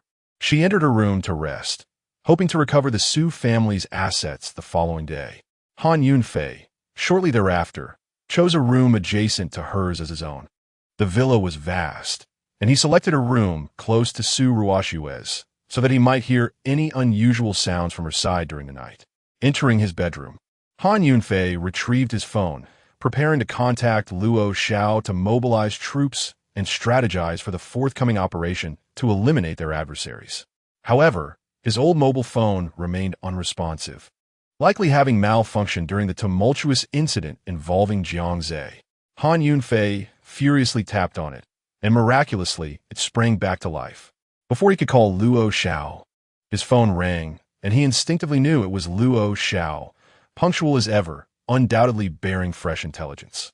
Han Yunfei promptly answered the call. Chapter 74. A single blade at the feast. Han Zhan Shun. I have several pieces of intelligence to report. First, after Luo Xia apprehended Zhao Jiahao, Chen Ming subsequently released him, and now Zhao Jiahao has returned to the Zhao family, Luo Xiao informed him. Secondly, the Blood Wolf gang's Mad Wolf, along with the Chen couple, visited Chen Ming's home today to celebrate a birthday. They might be plotting something, Luo Xiao continued. What else? Han Yunfei inquired. Thirdly, 3 foreign individuals with blonde hair and blue eyes have arrived at the Zhao family, possibly invited foreign experts, Luo Xiao stated. Good. I have an additional piece of intelligence. The Zhao family is feigning reconciliation with me, inviting me to a banquet at their residence tomorrow, Han Yunfei declared. You must not attend, Han Zhan Shun. This is undoubtedly a trap set by the Zhao family, perilous beyond measure, Luo Xiao said, suddenly anxious. It was not that Luo Xiao doubted Han Yunfei's abilities, but with the Zhao family having summoned foreign experts, and if the Blood Wolf gang were joined, the situation would be fraught with danger. Han Yunfei was the pillar of Longshan Nation, a symbol of national pride, and should not risk himself. Do not worry. A few foreign experts summoned by the Zhao family and a gaggle of the Blood Wolf gang do not intimidate me. Only by agreeing to attend the banquet will they all gather, allowing me to ensnare them all at once. Han Yunfei replied nonchalantly. Han Zhan Shun, are you intending to use yourself as bait to draw them out? Luo Xiao realized Han Yunfei's strategy and was awestruck by his resolve. Precisely. While we have uncovered the details of the Blood Wolf gang, the Zhao family, and Chen Ming, employing a strategy of piecemeal assaults risks premature exposure. To prevent their escape, luring them all out at once is the optimal choice, Han Yunfei elucidated. Han Zhan Shun, allow me to bring a few of the elite to protect you closely. Luo Xiao insisted, still concerned for Han Yunfei's safety. That is unnecessary. It would raise suspicion. I shall enter the Zhao family alone. You lead all our soldiers to ambush the perimeter. Do not initiate action yet. Let all members of the Blood Wolf gang enter, and wait for my signal to strike. Han Yunfei outlined the tactical plan. I am at your command. Luo Xiao responded. The following morning, Han Yunfei set out, heading to the banquet unaccompanied. After Han Yunfei departed, Su Ruoxue waited a moment before leaving herself. To save the Su family business. She had believed Zhao Jiahao's words and kept her plans to visit the Zhao family a secret from Han Yunfei. Just as she stepped outside, a voice called out to her, Ruoxue, Mom, what are you doing here? Su Ruoxue was surprised to see Zhang Huifang. I can't trust you to handle matters with Han Yunfei alone. I will accompany you to the Zhao family. Zhang Huifang, believing herself to be the savior of the Su family business, did not want Han Yunfei to claim all the credit, so she decided to follow. She envisioned that after reclaiming the Su family's assets, her position within the family would be unassailable and no one would dare to underestimate her. In the Su family, Her word would be law. Well, Su Ruoxue thought. It was merely a dinner, and Zhang Huifang was, after all, her mother and the intermediary in this matter. So it was acceptable to bring her along. Just as Su Ruoxue and Zhang Huifang were about to leave, a voice called out to her. Ruoxue, startled. Su Ruoxue and Zhang Huifang turned around, taken aback. Zhao Jiahao, they exclaimed in unison. Zhao Jiahao sat in a wheelchair, pushed by a young man, followed by several thugs from the Blood Wolf gang. What are you doing here? Su Ruoxue asked, puzzled. Given that she had already arranged to meet Han Yunfei at the Zhao family, why had Zhao Jiahao come here? Moreover, how did he know the address of her luxurious villa? Because I can hardly wait to have you, my darling. Zhao Jiahao leered, his eyes glinting with desire. Mr. Zhao, what do you mean by that? Wasn't it agreed that we would reconcile and that Su Ruoxue and Han Yunfei would dine at the Zhao family in exchange for the return of the Su family's assets? Zhang Huifang inquired. At your age, how can you still be so naive? Han Yunfei won't survive today. I have set up a banquet of treachery. The moment he arrives, he will be dealt with. I want Su Ruoxue, and I want the Su family's assets. Ha ha. Zhao Jiahao cackled maliciously. Zhang Huifang felt as if she had been struck by lightning, stunned into silence as she realized she had been deceived by Zhao Jiahao. She had been foolish, unwittingly aiding in her own betrayal. Zhao Jiahao, how could you be so ungrateful after all the effort I've put in to help you? Zhang Huifang demanded. Come to think of it, I owe you a debt of gratitude. Thank you for helping me destroy the Su family's clothing samples at the Yundong City Stadium, for luring Han Yunfei into my trap, and for revealing Su Ruoxue's address to me. Haha. Zhao Jiahao recounted her misdeeds, mocking her. It dawned on Zhang Huifang just how foolish her past actions had been. Su Ruoxue then realized that it was her mother who had sabotaged the clothing samples and disclosed their villa's location to Zhao Jiahao. Mom, how could you conceal such actions from us? Su Ruoxue cried out, tears streaming down her face, shocked that the person who had betrayed her was her closest kin. At this point, Zhang Huifang had no words to respond. Don't waste my time. Bring Su Ruoxue to me. Zhao Jiahao commanded, gesturing for the thugs behind him to seize Su Ruoxue. Let me go. Help. Su Ruoxue cried out as two thugs restrained her, rendering her immobile. Mr. Zhao, what shall we do with this old woman? Should we capture her as well? One thug asked, pointing at Zhang Huifang. What use is this old woman? She's aged and faded. Just sever her limbs and toss her into the sea to feed the fish, Zhao Jiahao declared, showing no mercy even to Zhang Huifang. Zhang Huifang knew too much. Keeping her alive would only bring trouble. Don't kill me. Given all the help I've provided you, spare my life. Zhang Huifang pleaded, regretting her choices. Zhao Jiahao, leave my mother alone. You will not escape retribution. Su Ruoxue shouted defiantly. Ignore her. Seize her. Zhao Jiahao showed no concern for Su Ruoxue. He gestured for the other two thugs to seize Zhang Huifang. Zhang Huifang, captured by the thugs, appeared as pale as death. Release my mother, or I shall immediately take my own life, Su Ruoxue threatened, desperate to save Zhang Huifang. No, no, no. If you die, it would be quite dull, Zhao Jiahao retorted. Having finally laid his hands on Su Ruoxue after much effort, his leg rendered useless in the process, yet he had not yet savored the fruits of his victory. He could not allow her to perish so easily. Let her go, he commanded the thugs, indicating Zhang Huifang. To Zhao Jiahao, Zhang Huifang had become of no further use. Her release was inconsequential. He took Su Ruoxue and drove back to the Zhao residence, eagerly anticipating the moment when Han Yunfei would meet his demise, allowing him to relish his conquest. Meanwhile, at the Zhao estate, the Wolf King led the Blood Wolf gang, over 1,000 strong, lying in wait in layers of ambush surrounding the vicinity, determined to eliminate Han Yunfei. Chapter 75. Han Yunfei faces off against foreign experts. Luo Xiao commanded thousands of soldiers, all armed and ready. Upon hearing they would fight alongside the god of war, Han, their spirits soared, and they shouted in excitement. They remained stationed 3 kilometers away from the Zhao residence, biding their time until the Blood Wolf gang infiltrated the area to avoid alarming their foes. Inside the Zhao estate, a grand banquet was underway, with cups raised and clinking in a jubilant atmosphere. They had already begun their feast. This was a trap laid for Han Yunfei, a celebratory banquet to mark his impending demise. Even before Han Yunfei arrived, their arrogance led them to commence their revelry. Come, let's raise a toast. This glass is dedicated to our strategist, whose ingenuity conceived this brilliant plot. The Wolf King extolled, his flattery ringing loud. Indeed, the Wolf King deserves significant credit. Over 1,000 righteous souls from the Blood Wolf gang have gathered, each one capable of drowning Han Yunfei with mere spit, Chun Ming added, seeking to win hearts through praise. It is all due to the strategist's vast influence that he could summon several international experts. A mere waste of a son-in-law should surrender without resistance. The Wolf King continued with his compliments. The two exchanged mutual flattery in a lively manner. To the strategist, I raise a glass in gratitude for your rescue, exclaimed a man holding a cup in his left hand, his upper body bound in bandages, missing his entire right arm. This man was Tu Tianba, the leader of the Bloodtooth Hall, who had lost his arm to Han Yunfei in a previous encounter and was subsequently captured by the strategist. It was only through a bribe from the Wolf King to Chun Ming that he was released.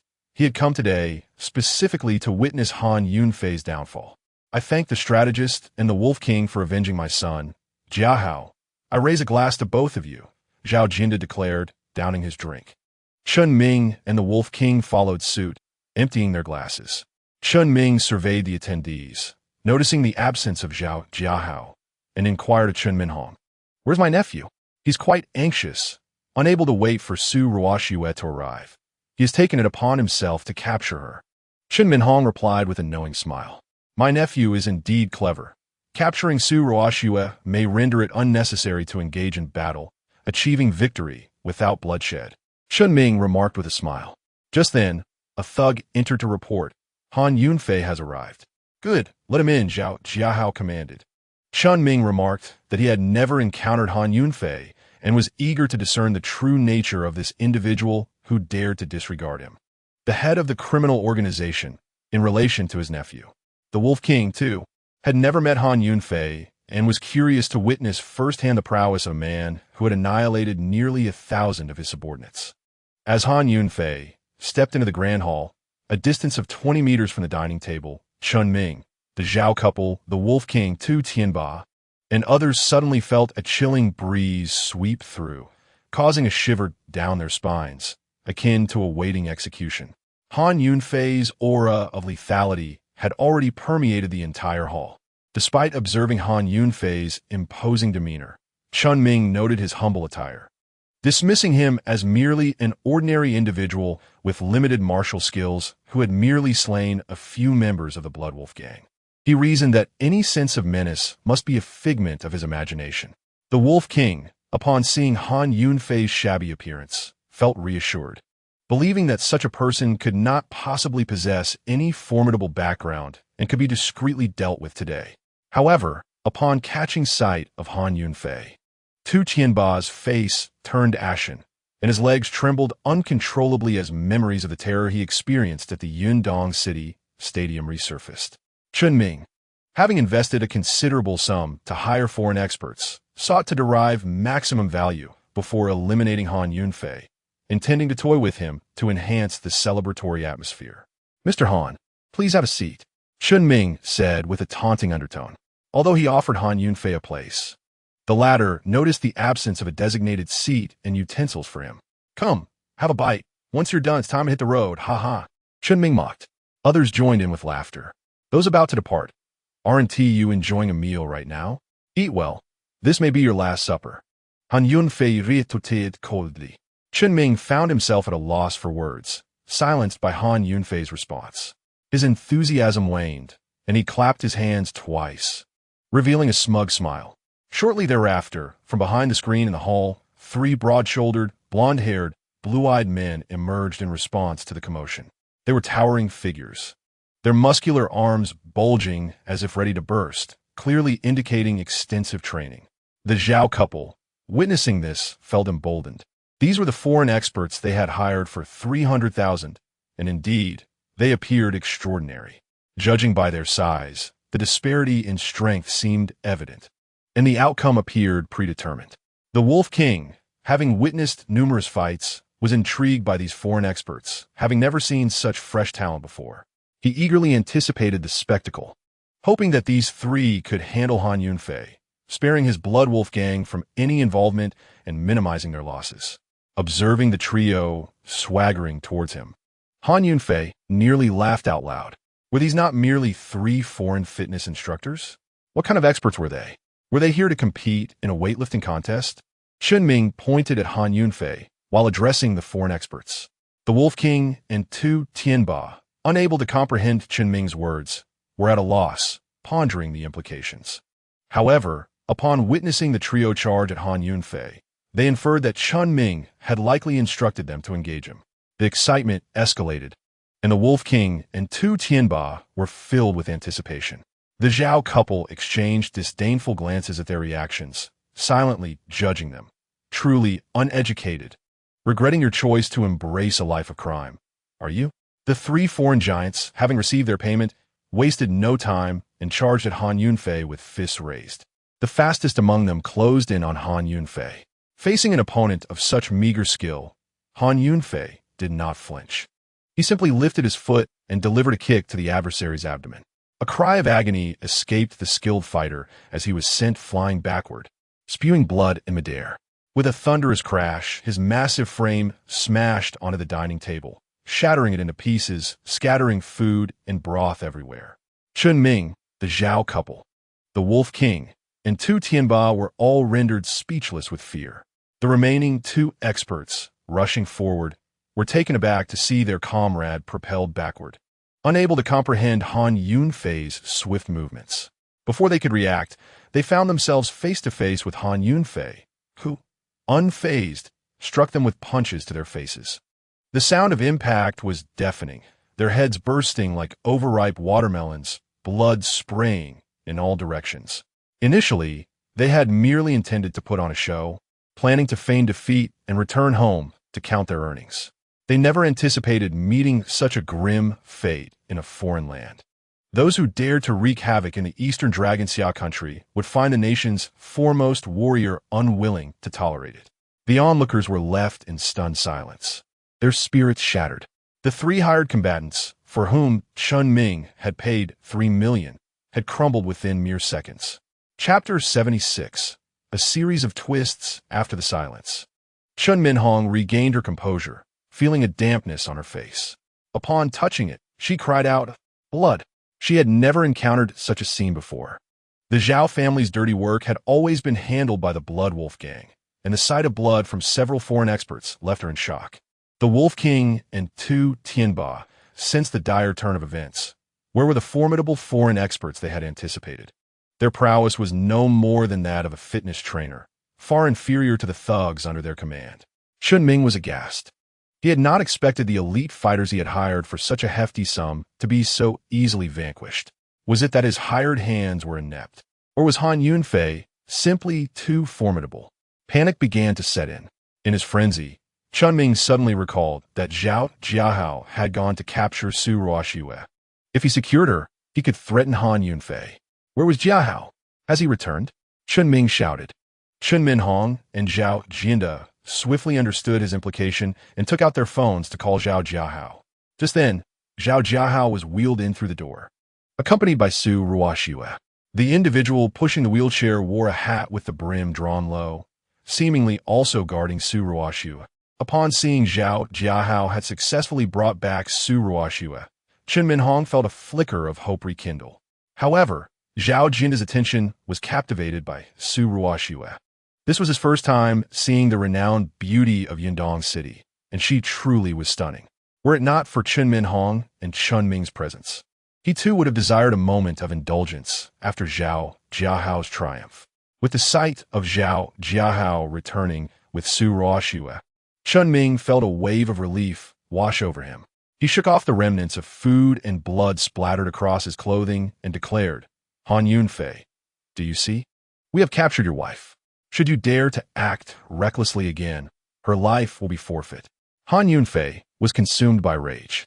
He loathed nothing more than being threatened by others, especially when it involved his wife. This was utterly unforgivable. His fury radiated throughout the hall, enveloping him in an aura of menace that was magnitudes more potent than before. Everyone present felt a chill run down their spines, too fearful to utter a single breath. At that critical moment, the individual pushing Zhao Jiahao's wheelchair removed her hat, revealing her short hair and a strikingly cold visage. She was Luo Xia. The crowd was once again left speechless, utterly bewildered by the unfolding events. Most astonished was Chun Ming, who pondered how it was possible that Luo Xia, whom he thought had been dispatched by Jiang Zhe and Lu Yin the previous day, had seemingly returned from the dead. Was there a ghost in this world? Chun Minhong and Zhao Jianda could hardly believe their eyes. How had Zhao Jiahao, who had set out to capture Su Ruoxue, instead fallen into the clutches of Luo Xia? It turned out that after Han Yunfei rescued Luo Xia from the Shun family the night before, she continued her investigation into the Zhao family and the Blood Wolf gang. She had been lying in wait outside the Zhao residence. This morning, she sensed something amiss as unusual activity stirred within the Zhao family. With a sudden influx of Blood Wolf gang members, and Chun Ming arriving shortly thereafter. What further piqued her suspicion was that while everyone was heading toward the Zhao family, Zhao Jiahao was departing in the opposite direction. Finding this highly dubious, she followed him. To her astonishment, Zhao Jiahao led a group to Han Yunfei's opulent villa. Upon witnessing Zhao Jiahao seize Su Ruoxue, she acted decisively to rescue her. After some inquiry, she learned that Su Ruoxue was Han Yunfei's wife, and that he had been lured into a precarious situation at the Zhao residence. Han Yunfei had recklessly saved Luo Xia the day before, and she, unwilling to owe him a debt of gratitude, sought to assist him in return. Thus, she took Zhao Jiahao back to the Zhao residence, intending to use him as leverage to save Han Yunfei when the time was right. Meanwhile, Su Ruoxue, having been misled by Zhao Jiahao's promises, felt guilt-ridden for putting Han Yunfei in danger, and wished to help him as well. However, Luo Xia deemed Su Ruoxue a fragile woman whose involvement would only hinder rather than help, so she initially left her behind. Yet, upon arriving at the Zhao residence, she was astonished to see Su Ruoxue had taken a taxi there on her own. Unable to leave Su Ruoxue alone at the entrance, where a multitude of Blood Wolf gang thugs lay in ambush, Luo Xia had no choice but to bring her along, disguising them both as members of the gang, making it appear as though Zhao Jiahao had captured Su Ruoxue.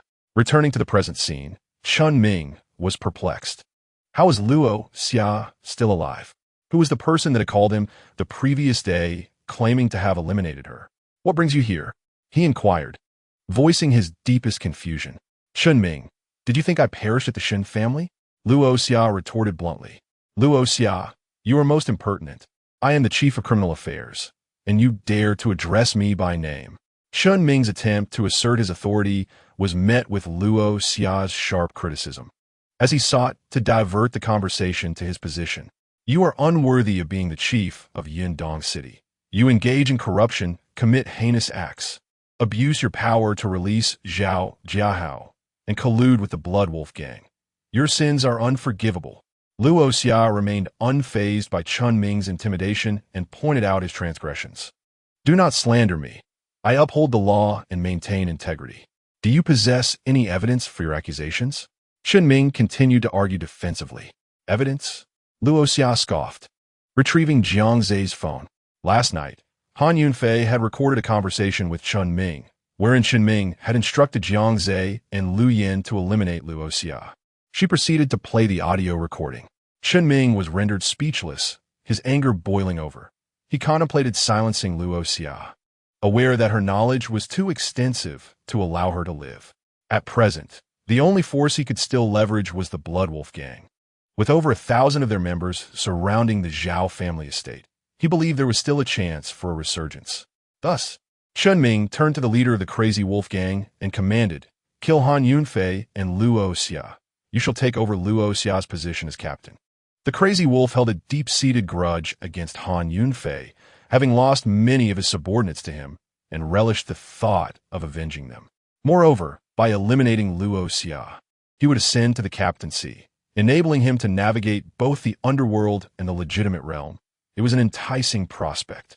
No problem, leave it to me, the crazy wolf declared, pulling out his phone to notify the ambushers from the Blood Wolf gang. In an instant, the air was filled with shouts of battle as over 1,000 members of the Blood Wolf gang surged toward the Zhao family's hall. Zhao Jiahao, upon hearing the commotion, ceased to panic and began to revel in his triumph. Han Yunfei, Luo Xia, prepare to meet your demise for daring to oppose me, Zhao Jiahao proclaimed with arrogance. Crazy Wolf, be sure not to harm Su Ruoxue. It would spoil the fun. And let's capture Luo Xia alive. I wish to savor the moment before her execution. It would be a pity otherwise, Zhao Jiahao leered. No problem, young Master Zhao. This Luo Xia still possesses some charm. It would indeed be a waste to kill her outright. Crazy Wolf replied. Soon, the ruffians of the Blood Wolf gang stormed into the hall, streaming in like a tide. Han Yunfei, Luo Xia, this time you shall find no escape, Chen Ming proclaimed. Chapter 77. The arrival of the soldiers. Although Luo Xia had encountered numerous perilous situations, the intensity of this moment was unlike anything she had faced before. To claim she was untroubled would be a falsehood. With only herself and Han Yunfei capable of combat, while also needing to protect Su Ruoxue, she found herself at a loss for effective strategies and turned her gaze toward Han Yunfei. Su Ruoxue fällt i mänsklighet. In her attempt to salvage the Su family's business, she had fallen victim to Zhao Jiahao's deceit. While she had witnessed Han Yunfei's prowess during the incident in the underground garage, the current clamor of battle was on an entirely different scale. Today's numbers exceeded those from that day by at least tenfold, and she too looked to Han Yunfei for guidance. At that moment, Han Yunfei remained composed. He had weathered countless perilous battles in the north, and he held no fear for the disorganized rabble of the Blood Wolf gang. Luo Xiao had long since prepared his legion of soldiers, and now it was time to signal them to encircle and obliterate the Blood Wolf gang, as well as the Zhao family and Chen Ming. Han Yunfei pulled out his old mobile phone, intending to send a message to Luo Xiao, only to find that the device refused to turn on. Ever since he had smashed Jiang Zhe's phone yesterday, it had been malfunctioning, and now it was utterly inoperable. Luo Xiao waited anxiously, noticing that Han Yunfei had yet to send a signal, growing increasingly worried that something might have gone awry. Should they rashly storm into the Zhao residence without waiting for Han Yunfei's signal, they risk alarming the enemy, potentially jeopardizing not only their mission to annihilate the Blood Wolf gang, but also Han Yunfei himself. However, seasoned by countless battles, Luo Xiao understood the battlefield's ever-shifting nature and the necessity for adaptability. Thus, he promptly commanded his troops to encircle the Zhao family estate. Even in the absence of a direct signal to charge, they could position themselves to strike as soon as the moment arrived. Inside the Zhao residence, the situation was dire. The thugs of the Blood Wolf gang surged like a relentless tide towards Han Yunfei and his companions. With no time to borrow a phone from Su Ruoxue or Luo Xia, Han Yunfei resolved to eliminate the first wave of assailants. He glared defiantly at the oncoming horde. Standing resolute, fall back behind me, he instructed Su Ruoxue and Luo Xia, embodying the protective instinct of a man, a true stalwart of Longshan Nation. As his words echoed, the first line of thugs closed in, brandishing their weapons. Han Yunfei executed a sweeping kick, sending several assailants sprawling. The second line, sensing an opening, aimed their blades at his back. In a swift roll, Han Yunfei seized a nearby knife and sprang up, retaliating with a horizontal slash. A chorus of screams followed as another wave succumbed to his ferocity. With a blade in hand, he plunged into the fray, the conflict escalating to a fever pitch. Surrounded by thugs, he slashed left and right, each strike lethal, as at least 100 foes fell to the ground amidst the cacophony of anguish. However, the sheer number of attackers was overwhelming, and a few managed to exploit a gap, aiming for Han Yunfei's back. In that critical moment, gunfire erupted. Bang! Bang! Bang! The ambushers collapsed, struck down by Luo Xia's timely intervention. Having expended her own ammunition the previous night, she had scavenged weapons and bullets from Jiang Zhe and Lu Yin after their defeat. Without hesitation, Luo Xia tossed a gun to Han Yunfei. With a seamless motion, he caught it and discharged the magazine in one breath, toppling another line of thugs. Uncertain of whether Han Yunfei's weapon still held ammunition, the remaining assailants hesitated to approach. Luo Xia was once again captivated by Han Yunfei's valor. Was he not the very embodiment of a war god? From the onset of the battle, Su Ruoxue had shielded her eyes, unable to bear the sight of such bloodshed. Now, with the chaos momentarily quelled, she dared to open her eyes, and, seeing Han Yunfei unharmed, felt a wave of relief wash over her. Chun Ming, members of the Zhao family, Kuang Lang, and Tu Tianba all wore expressions of pale astonishment, cold sweat beading on their brows. Impossible. How can this waste be so powerful? Can over 1,000 of us not subdue a single man? What manner of monster is this? They marveled in disbelief. Seizing the opportunity, Han Yunfei borrowed Luo Xia's phone and sent a message to Luo Xiao, signaling him to commence the operation. Outside the Zhao residence, Luo Xiao was jolted by the sound of gunfire, his heart racing as he deduced that the battle had commenced. Waiting was no longer an option. Just then, his phone vibrated, revealing a message from a number he had sent to Han Yunfei the previous day. Realizing that Han Yunfei had taken up Luo Xia's phone, he read the message and confirmed that the conflict had begun. Without delay, he rallied his troops and charged toward the Zhao estate. Chun Minghong observed that the ruffians of the Blood Wolf gang no longer dared to approach. He shouted loudly, "Charge! Whoever kills Han Yunfei will be rewarded with 5 million. Under the allure of such a generous reward, the ruffians' assault intensified with fervor. At that moment, armed ruffians entered the hall. However, upon seeing their knife-wielding counterparts at the forefront, they hesitated to fire, fearing friendly fire. Chun Ming, noticing this, urged the Mad Wolf. "Mad Wolf, command your men to shoot, but firing now would injure our brothers in the front line." Mel Wolf protested. "I command you to shoot. Do you hear me?" Chun Ming retorted angrily. "Very well." Mad Wolf reluctantly acquiesced. "Open fire without hesitation." Mad Wolf yelled at the armed ruffians. Initially believing they had misheard, they hesitated, fearing they would harm their own. "Fire now." Mad Wolf shouted again, finally confirming it was indeed Mad Wolf's command. The ruffians raised their weapons and unleashed a barrage of gunfire. Bang! Bang! Bang! A line of ruffians collapsed under the gunfire. An Yunfei, Suruoxue, and Luo Xia found themselves exposed to the enemy's guns, their situation perilous. Chun Minghong, Zhao Jianda, Zhao Jiahao, Mad Wolf, and Tu Tianba all felt triumphant, convinced that Han Yunfei could not escape amid the chaos. Just then, at the critical moment, every window in the hall shattered simultaneously, and dozens of ropes were thrown in. Elite soldiers descended rapidly along the ropes, firing as they came. These proficient fighters, well-trained and accurate, brought down the armed ruffians one after another. Soon, the resonant cries of justice echoed as the ruffians at the entrance fell, revealing that the main force had charged into the Zhao residence. In an instant, gunfire erupted throughout the hall, and the remaining ruffians fell in quick succession. Luo Xia was taken aback, wondering how so many elite fighters had suddenly appeared. Had Han Yunfei brought these warriors when he borrowed her phone moments ago? As the captain of the execution team, she recognized the exceptional prowess of these soldiers. Suruoxue, in shock, felt as though she were witnessing a film shoot. Mad Wolf, sensing the dire turn of events, shouted to the remaining ruffians, "Protect me. Come quickly. I need to escape."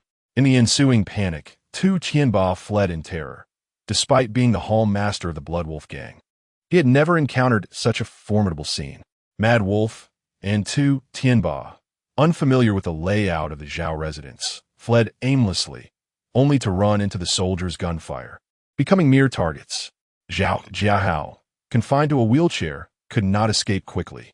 Seeing this, Chun Minghong rushed over, intending to assist Zhao Jiahao in fleeing. But they both fell victim to the chaotic gunfire. In a moment of desperation, Zhao Jianda abandoned his own son, familiar with the house's layout, attempting to escape through the back door. In his haste, he collided with another person and fell, only to discover that it was Chun Ming. Without a moment's hesitation, they both scrambled to their feet and fled towards the back door. Chapter 78. Annihilation and Aftermath. As Chun Ming and Zhao Jianda reached the back door, They believed they could escape.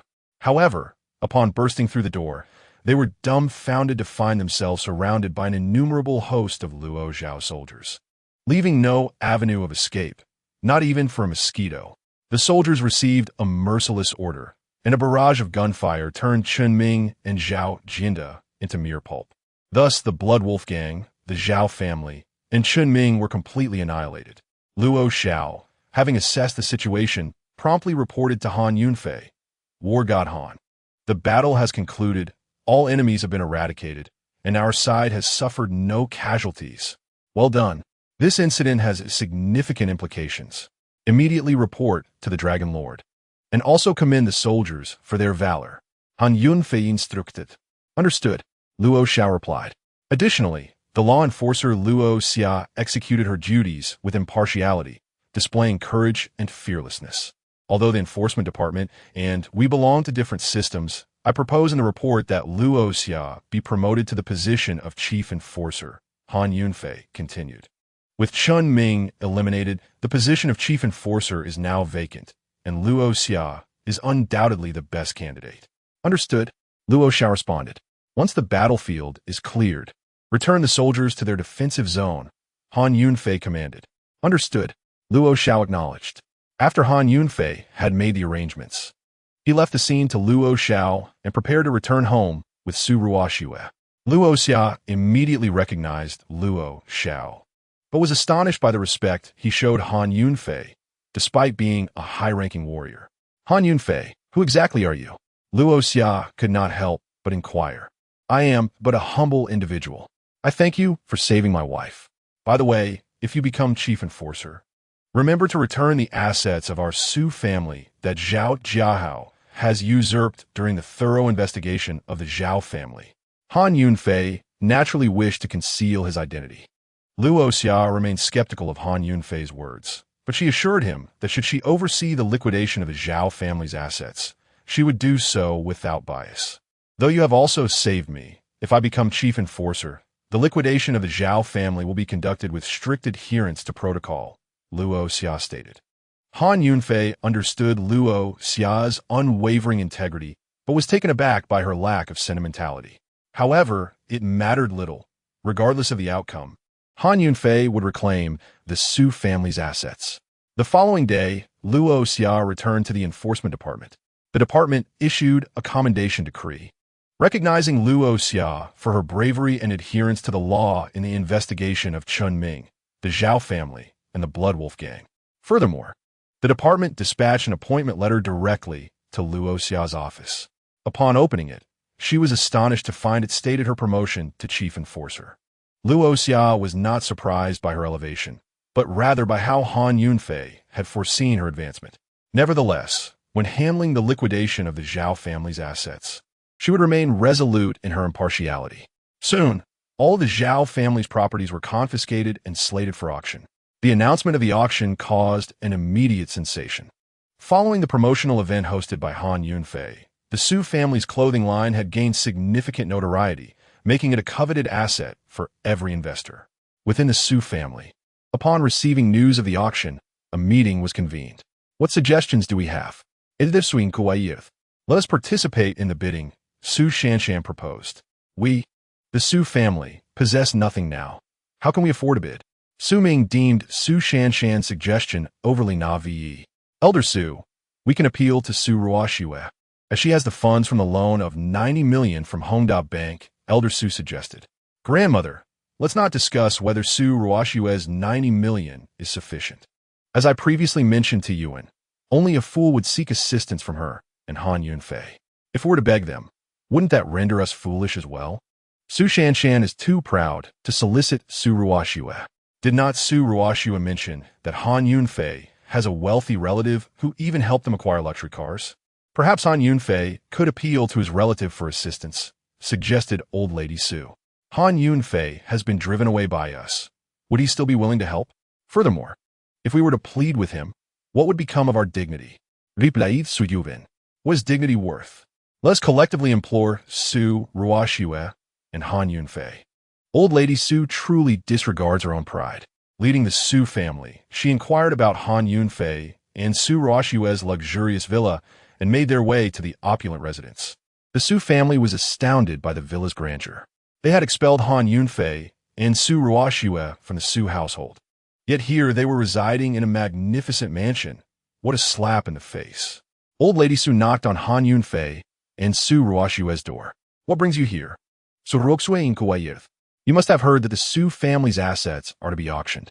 We have come to ask you to bid on our behalf, so we may retain your position within the Su family." Old Lady Su said naively, "We will bid for the Su family's assets ourselves, and we do not require your reminder.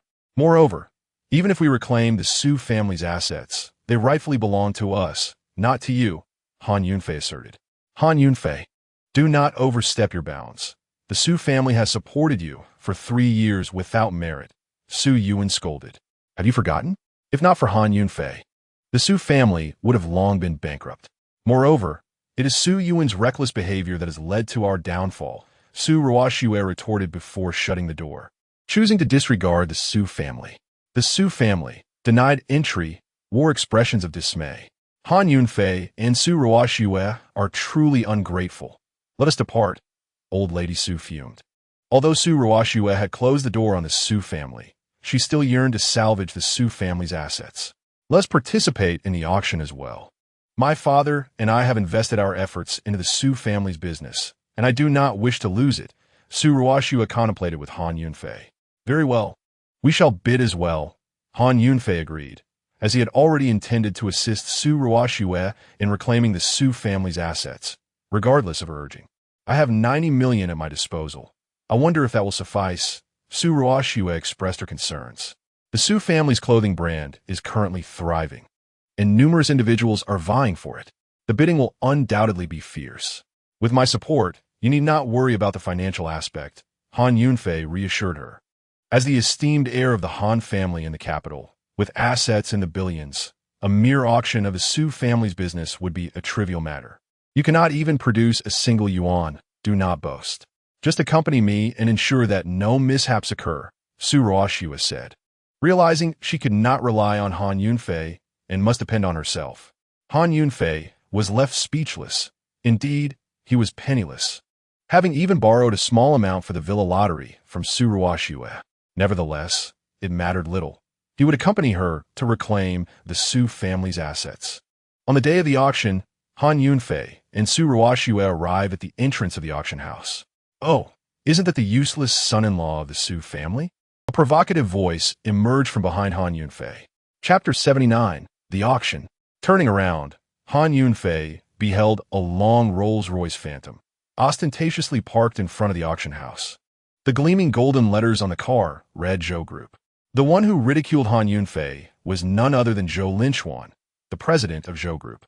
The Zhou Group had seemingly descended upon Yundong City overnight, seemingly targeting the Su family's assets. "A waste can even drive a Lamborghini. It must be rented," Zhou Linchuan remarked, pointing at the Lamborghini driven by Su Ruoxue. "Certainly rented for show, but it won't matter. They are merely here to accompany the race. Today, the Su family's assets will belong to President Zhou," a subordinate of Zhou Linchuan commented. It was evident that Zhou Linchuan had inquired about the Su family and was aware of Han Yunfei's status as a worthless son-in-law. "What dog is barking so early?" Han Yunfei retorted unceremoniously. Unfamiliar with Zhou Linchuan's background, Han Yunfei regarded him as a mere small fry. He also noticed that Zhou Linchuan's subordinate appeared somewhat suspicious, with a severed pinky finger and a demeanor that did not suggest he was a businessman. After speaking, Han Yunfei took Su Ruoxue's hand and entered the auction house. Inside the venue, beneath the golden chandeliers, the room was bustling with people eager to bid on the Su family's assets. "Look, the Su family has arrived. Why send a useless son-in-law? Wouldn't it be better to send a coward? That way, the Su family's assets are mine," murmured the prominent figures present as they noticed Han Yunfei and Su Ruoxue reveling in their misfortune. For the first time, Su Ruoxue felt intimidated by the presence of so many influential individuals from Yundong City. "I didn't expect so many people. Let us sit in the last row," she said, her voice trembling as confidence faded away.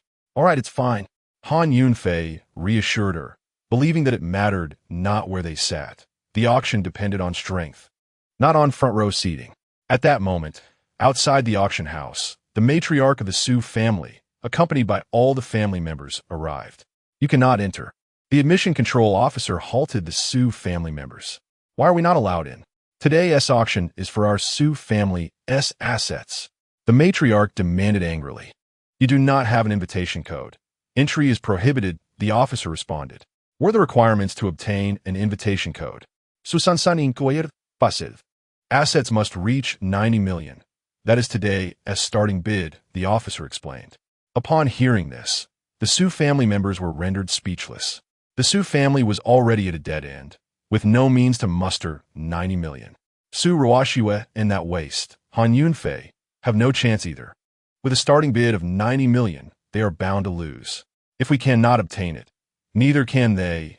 Su Yuan began to take delight in their misfortune, preferring the loss of the Su family's assets rather than allowing Su Ruoxiue to acquire them. We waited outside for the useless Han Yunfei to emerge.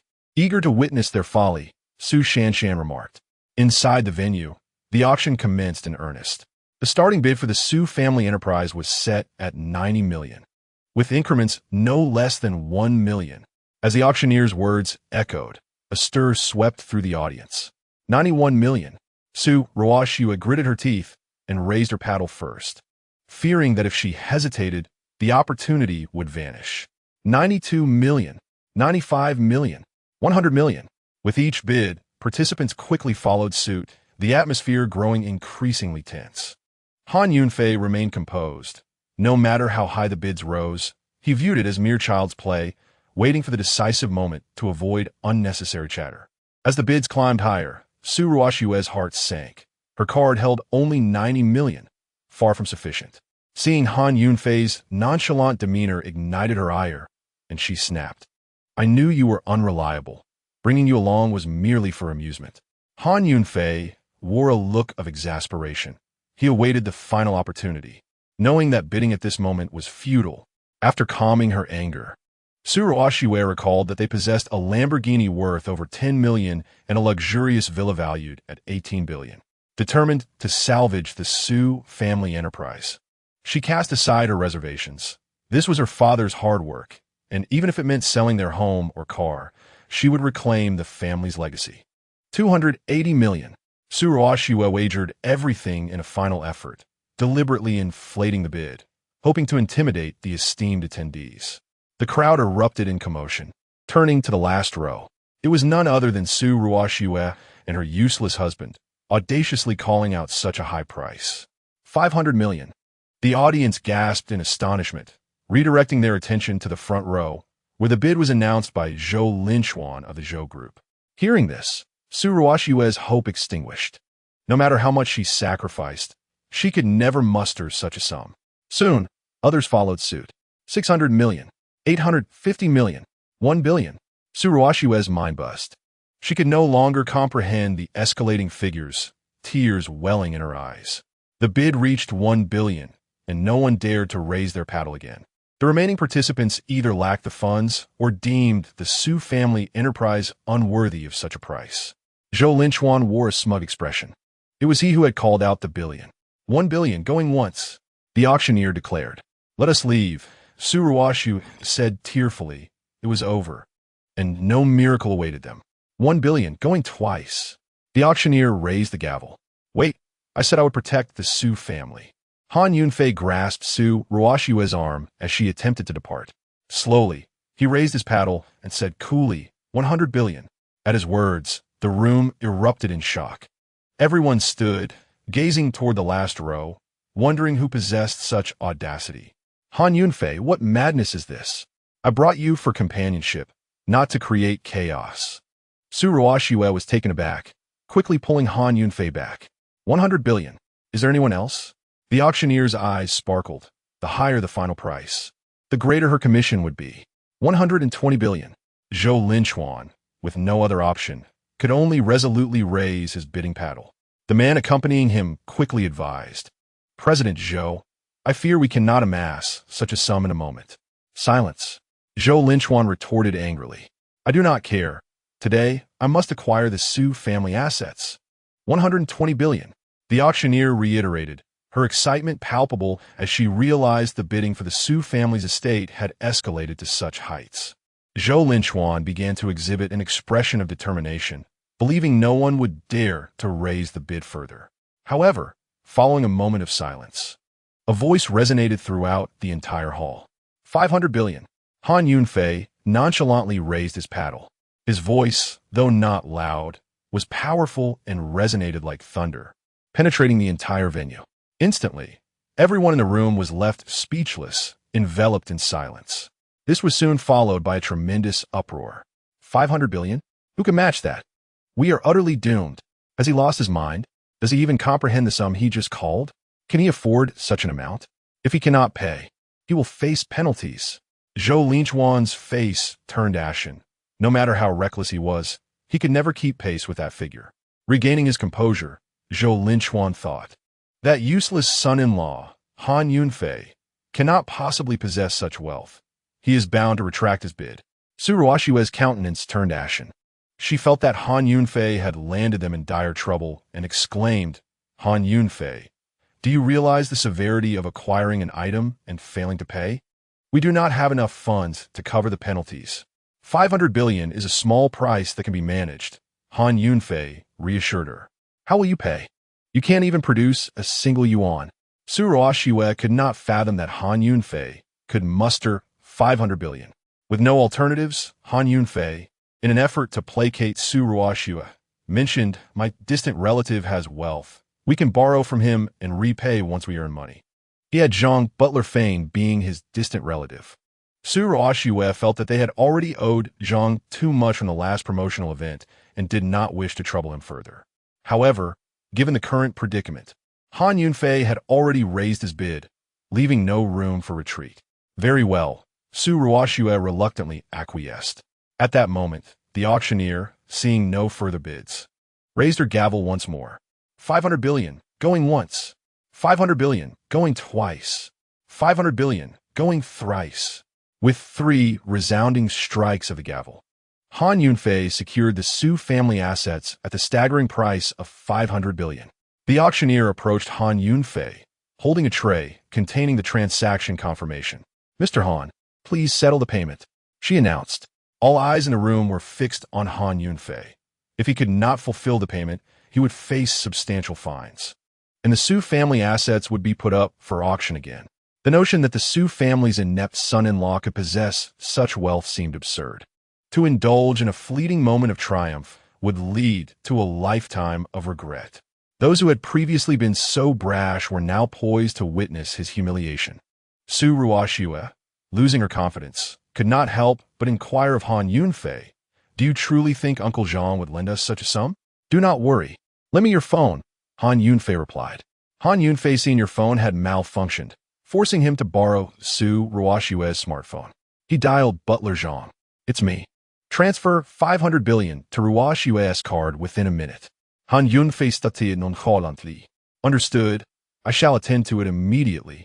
Butler Zhang, aware that 500 billion was no trifling sum, recognized that Han Yunfei must have his reasons for such a request. Previously, Hongda Bank had transferred funds to Su Ruoxue. Thus Zhang had her bank card number. He began to mobilize funds through the Han family's connections with Hongda Bank. Han Yunfei, are you jesting? 500 billion in 1 minute? Even if your family owns a bank, that's impossible. Su Ruoxue was rendered speechless once again. Those present began to mock him, scoffing at the so-called incompetence of the Su family. Prepare for a slap in the face in just a minute. As time ticked away, despair crept into Su Ruoxue's heart. Just when she felt hopeless, her phone vibrated briefly, signaling a new message. She opened it to find a notification regarding her bank balance. To her astonishment, the numbers had transformed into an elongated string, beginning with a 5. She could hardly count the digits that followed. Without hesitation, Su Ruoxue handed her bank card to the auctioneer, who summoned an assistant to finalize the payment. She then signed the transaction confirmation. The Su family's assets were officially restored to her possession. Those present were once again taken aback, utterly bewildered as to how the Su family's seemingly useless son-in-law had managed to procure 500 billion within a minute. Zhou Linchuan's face turned pale with rage as he stormed out of the auction house. Su Ruoxue was once again astonished by Han Yunfei. The entire episode felt surreal, leaving her in a daze. As Han Yunfei and Su Ruoxue exited the auction house, the Su family members converged around them, noticing Su Ruoxue's disheveled appearance. They presumed she and Han Yunfei had failed to secure the bid, launching into a tirade of mockery. Han Yunfei, here to embarrass yourself? The starting price was 90 million. What audacity! Han Yunfei, do you even know your own worth? While the Su family members were engaged in their derision, Su Yao approached Su Ruoxue with concern. What happened? Did you miss the bid? Father, we won. Han Yunfei successfully bid 500 billion for the Su family assets, Su Ruoxue replied. Really? That is splendid, Su Yao exclaimed, nearly jumping for joy. The Su family members were left in shock, disbelief etched on their faces. How could this be possible? 500 billion? Amidst the astonishment, the matriarch of the Su family began a plot. Since we have reclaimed the Su family assets, I shall overlook the past and allow you and Han Yunfei to return to the Su family, where you will still oversee the sales of Su family garments. She hinted at a return to the status quo, implying her continued authority as the head of the Su family. Dream on. The Su family assets were lost by Su Yuan and reclaimed by Han Yunfei and me. I am now the rightful head of the Su family, Su Ruoxue retorted, resolute and unyielding.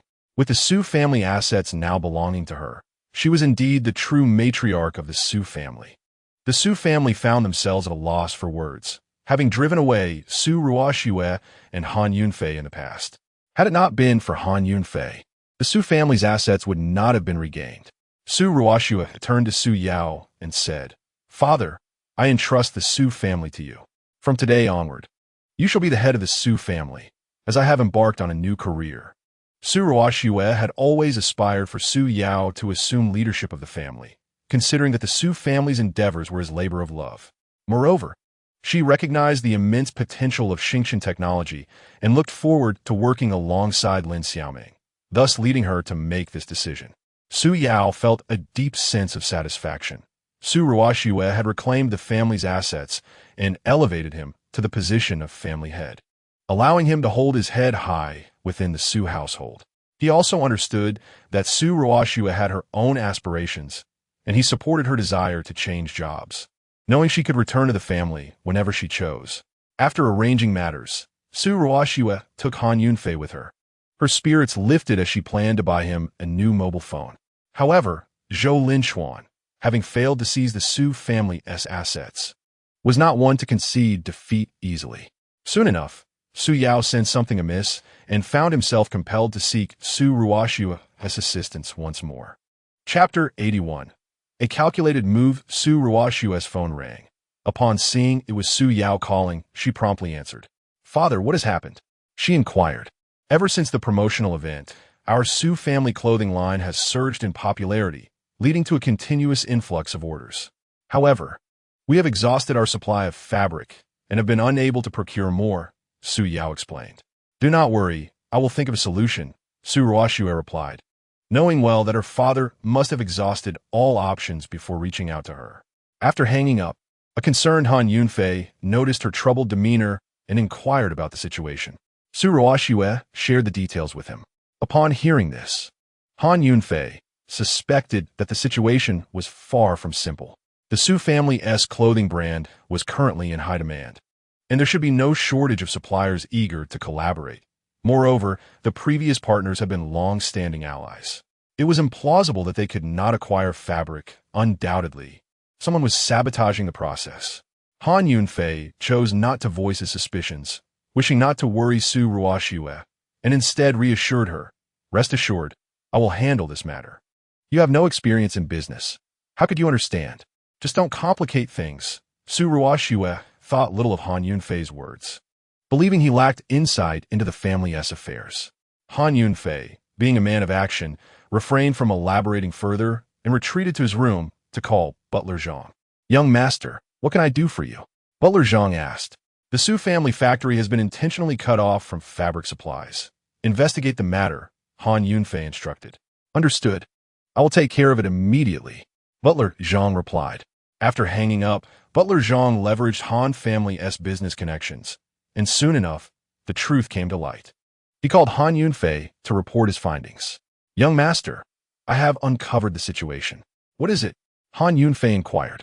"There is a Zhou group that recently arrived in Yundong City, and they have been secretly purchasing all available fabric at inflated prices," Butler Zhang informed him.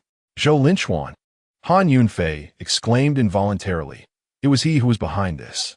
"What shall we do now, young master?" Butler Zhang asked. "In the capital, you procured a substantial quantity of this fabric and arranged for its immediate air transport back to Yundong City." Han Yunfei revealed his audacious plan. "Young master, how much do you intend to acquire?" inquired Steward Zhang. 1,000,000 bolts. Han Yunfei announced a staggering figure. 1,000,000? Young master, given the scale of the Su family's factory, even 100,000 bolts would suffice for a considerable period. What will we do with the excess 900,000? Steward Zhang was taken aback by Han Yunfei's scheme, unable to fathom the purpose behind such a vast purchase of fabric. To sell it. Han Yunfei articulated his intention. Sell to whom? Steward Zhang momentarily faltered. "Whoever wishes to buy, we shall sell," Han Yunfei clarified, noting Steward Zhang's lingering confusion. "Are you suggesting we sell to the Zhou Group? They are currently acquiring this fabric at exorbitant prices." Steward Zhang finally grasped Han Yunfei's implication. "Precisely. We will send 100,000 bolts to the Su family factory, and the remaining 900,000 will be sold to the Zhou Group at tenfold the price. Once sold out, we can replenish from the capital. Let us see how much they can consume," Han Yunfei asserted. "Understood. I shall make arrangements at once." Steward Zhang was convinced by Han Yunfei's strategy. After finalizing the arrangements, Han Yunfei exited the room. To reassure Su Ruoxiu, he fabricated a reason, stating, "Uncle Zhang has acquaintances in the capital who can assist in transporting 100,000 bolts to the Su family factory. This matter is resolved." "Really? That's wonderful," Su Ruoxiu exclaimed, astonished by Han Yunfei's ability to resolve difficulties. Was it Han Yunfei's prowess, or that of his relative, Uncle Zhang? She promptly relayed this news to Su Yao. In the office of the president of the Zhou Group, Zhou Linchuan erupted in anger. "What's going on? Have you ascertained the cause?" Zhou Linchuan intended to deplete the market of this fabric, thereby severing the supply to the Su family factory and forcing it to cease production. Unexpectedly, the more he acquired, the greater the market supply became, driving prices higher and resulting in significant losses for the Zhou Group. "Someone is clandestinely selling this fabric to us at high prices," the secretary timidly reported. "Who is it?" Zhou Linchuan demanded. I'm not sure," the secretary replied. "What useless lot." Zhou Linchuan fumed, realizing that his plan had backfired. Since the auction of Su family's assets, he had sensed that Su Ruoxiu and Han Yunfei were not to be underestimated. More specifically, Su Ruoxiu was formidable, having secured the Su family's asset for 500 billion. While he deemed Han Yunfei merely a feckless individual, not worthy of his concern. "I must investigate Su Ruoxiu further to uncover any hidden strength she possesses. I need to devise a new strategy to bring down the Su family," Zhou Linchuan declared. Soon after, he initiated new actions against the Su family. Han Yunfei entrusted a drone to Ma Huayun for research, which had been underway for several days. Eager to check on the progress at Xingchen Technology, Han Yunfei took the initiative to drive Su Ruoxiu to her workplace. Once she entered Xingchen Technology, Han Yunfei proceeded directly to the office of the general manager. Han Yunfei entered the office and noticed, apart from Ma Huayun, another individual whose presence piqued his recognition. This man bore a distinctive mark, the absence of a little finger on his right hand. Wasn't he the attendant who lingered beside Zhou Linchuan on the day of the auction? What could he possibly be doing here? Han Yunfei pondered silently. He chose to remain discreet, eavesdropping on the conversation between this man and Ma Huayun. The individual seemed particularly invested in the drone and artificial intelligence projects under Ma Huayun's purview, persistently probing for information, avoiding the man's gaze. Han Yunfei waited until he departed before entering Ma Huayun's office. "President, what brings you here?" Ma Huayun inquired. "I came to assess the progress of the project." "Who is the person you were just speaking with?" Han Yunfei asked. "That is our vice president, Tang Lifeng," Ma Huayun replied. "Is there anything suspicious about Tang Lifeng?" Han Yunfei probed. Ma Huayun contemplated for a moment before responding. "There is nothing suspicious. He has been with Xingchen Technology for quite some time and conducts himself normally. Is that so? Han Yunfei mused. The fact that Tang Lifeng was both Zhou Linchuan's attendant and the vice president of Xingchen Technology raised his suspicions. It appeared Ma Huayun remained oblivious to the underlying issues, leaving Han Yunfei to investigate further. His initial intent in visiting Ma Huayun was to understand the drone research, yet he recognized the necessity of addressing this matter first. Shall we discuss the progress of the drone and artificial intelligence research? Han Yunfei suggested. Our research has been progressing smoothly. However, we have encountered a challenge that necessitates recruiting new talent, Ma Huayun explained. Not a problem. Where do you wish to recruit from? Han Yunfei inquired. Yindong University, Ma Huayun answered. I will handle this matter, Han Yunfei declared. Yindong University was the alma mater of Su Ruoxue, making the recruitment process more convenient for Han Yunfei, as he could collaborate with her. Furthermore, having noticed Tang Lifeng's keen interest in the project, Han Yunfei was determined to delve deeper into the man's true intentions. Chapter 82. The captured Tang Lifeng returned to his office. His phone ringing. It was a call from Zhou Linchuan. President Zhou, what are your instructions? Tang Lifeng asked respectfully. The plan to sever the Su family's fabric supply has failed. We must initiate a new course of action, Zhou Linchuan commanded. President Zhou, what is the new plan? Tang Lifeng inquired in a hushed tone. Target several influential streamers from Xingchen Technology. During their broadcasts, tarnish the reputation of the Su family's clothing line. Zhou Linchuan revealed his scheme. Understood. I will take immediate action. As the vice president of Xingchen Technology, executing this task was well within Tang Lifeng's capabilities. He promptly summoned a female streamer named Bobo to his office. Bobo, as you know, the number of female streamers in the company is ever increasing, making it increasingly difficult to attract viewership. I have an opportunity for you. Are you willing to seize it? Tang Lifeng proposed. Vice President, I am willing. I am willing. Bobo quickly responded, fearing that Tang Lifeng might extend the opportunity to someone else. Make sure to cherish this opportunity. Otherwise, I may offer it to another streamer. Tang Lifeng feigen se vions.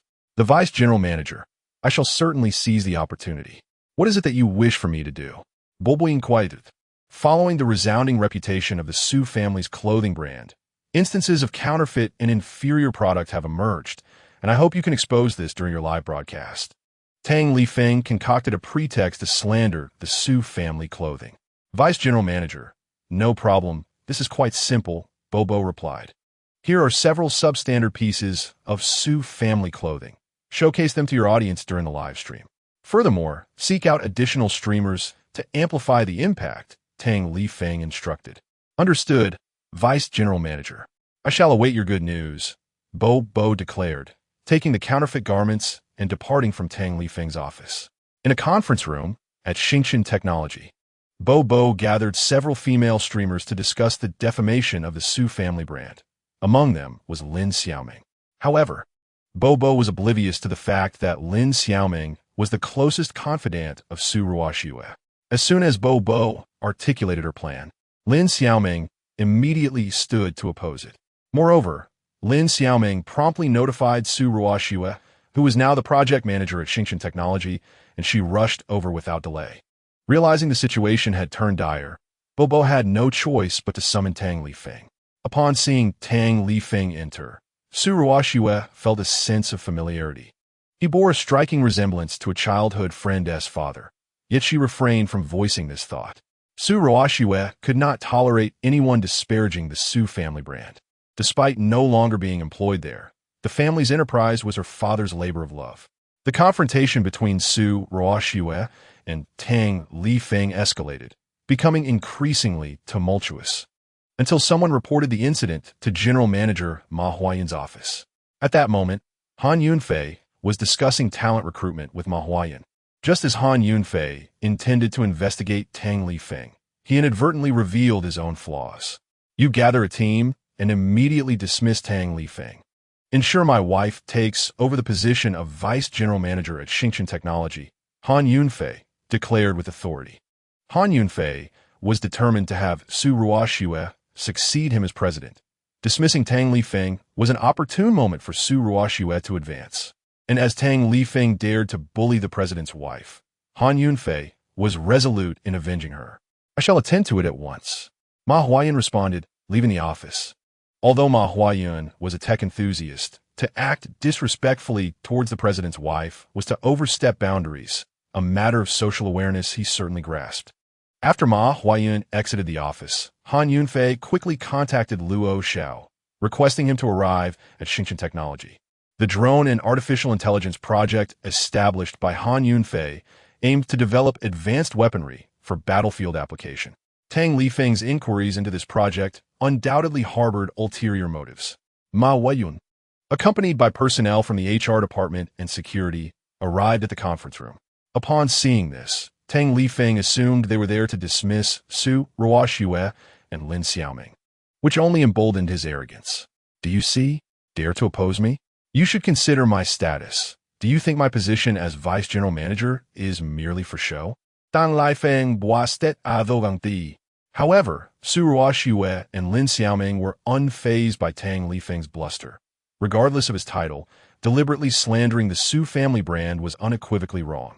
Before Su Ruoxue and Lin Xiaoming could retort, Ma Huayun forcefully threw the dismissal letter at Tang Lifeng's face. What are you so proud of? You are the one being dismissed. You are no longer the deputy general manager of Xingchen Technology. Get out of Xingchen Technology immediately, Ma Huayun declared. The onlookers were left speechless, bewildered by the unfolding events. Tang Lifeng stood frozen, a myriad of questions evident on his face. Just as the crowd struggled to comprehend the situation, Ma Huayun approached Su Ruoxue. Mi Su Ruoxue. It is my honor to formally appoint you as the deputy general manager of Xingchen Technology, Ma Huayun announced. Once again, the audience was taken aback. Tang Lifeng, still in disbelief, was escorted out by security. These streamers are under your jurisdiction. Dispose of them as you see fit, Ma Huayun instructed Su Ruoxue, gesturing towards a group of streamers led by Bobo. With that, Ma Huayun departed. The female streamers felt a deep sense of despair. They had slandered the Su family's clothing line, only for Su Ruoxue to become their superior. You are all dismissed as well. Leave Xingchen Technology at once. Su Ruoxue ordered the group. Regret was futile for Bobo and her companions. Their misdeeds had cost them their jobs. As Tang Lifeng exited Xingchen Technology, Luo Xiao arrived with his men. You must be Tang Lifeng. Come with us, Luo Xiao stated. Upon seeing Luo Xiao's imposing demeanor, Tang Lifeng's legs turned to jelly. Luo Xiao apprehended him and returned to the encampment for interrogation, where Tang Lifeng quickly confessed everything. According to his testimony, he was a spy from the Songlong Nation, dispatched to steal commercial secrets from the Longxia Nation. The Zhou Group was backed by Songlong Capital, aiming to undermine promising companies in Longxia. After the interrogation, Luo Xiao called Han Yunfei to report the findings. General Han, should I immediately send someone to capture Zhou Linchuan? Luo Xiao inquired. Yes, but not just Zhou Linchuan. Anyone infiltrated by Songlong Capital must be apprehended, Han Yunfei responded. General Han, how shall we proceed? Please advise. Despite his high rank, Luo Xiao recognized that Han Yunfei possessed superior strategic insight. The annual Longting Business Forum of Longxia will commence tomorrow in Yundong City. Based on the situation on site, identify and apprehend all individuals connected to the Zhou Group. Han Yunfei outlined his plan. Understood, Luo Xiao replied. The following day, the Longting Business Forum commenced, drawing the elite of various industries to Yundong City. The Su family's clothing brand, renowned nationwide, was among the invited participants. Su Yao, as the head of the Su family, received an invitation, but, due to the factory's busy production schedule, was unable to attend. He entrusted Su Ruoxue and Han Yunfei to represent the family. At the forum, industry leaders mingled and raised their glasses in camaraderie. Outside the venue, Luo Xiao had discreetly gathered his troops, awaiting further orders as per Han Yunfei's instructions. Just as Han Yunfei and Su Ruoxue entered the venue, a provocative voice rang out. The Longting Business Forum is becoming increasingly trivial. Even the most insignificant individuals can attend. As Han Yunfei and Su Ruoxue observed, Zhou Linchuan approached with several business magnates, a mocking smile adorning his face. President Zhou need not worry. From this day forth, without the Zhou Group, I firmly believe the quality of the Longting Business Forum will ascend to new heights. Han Yunfei retorted without reservation. What do you mean by that? Are you insinuating that the Zhou Group has diminished the forum's quality? Zhou Linchuan seethed in rage. Recalling Su Yao's admonition about discussing cooperation, she wished to avoid any conflict between Han Yunfei and others. After perusing the venue, Su Ruoxue and Han Yunfei failed to locate the seating card for the Su family enterprise. Logically, as the Su family had received an invitation, their position should not be absent. Han Yunfei promptly summoned a staff member to clarify the situation. Mr. Hen, Miss Isu, I apologize. But the seating for the Su family enterprise has been revoked, the staff member replied. What? On what grounds have our seats been removed? The Su family was indeed invited. Visibly incensed, Han Yunfei immediately surmised that Zhou Linchuan was intentionally creating obstacles. As expected, Zhou Linchuan approached once more with his entourage. My apologies, Miss Su, but due to limited seating, enterprises like yours, which merely fill space, will have to stand and listen.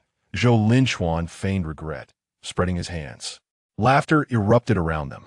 Unfazed by Zhou Linchuan's provocation, Han Yunfei's gaze swept towards the podium at the front, where the president's exclusive seat remained vacant. He boldly strode over and, to the astonishment of all present, pulled out the chair intended for the president and sat down leisurely. The crowd erupted in shock. Those accompanying Zhou Linchuan immediately hurled insults at Han Yunfei.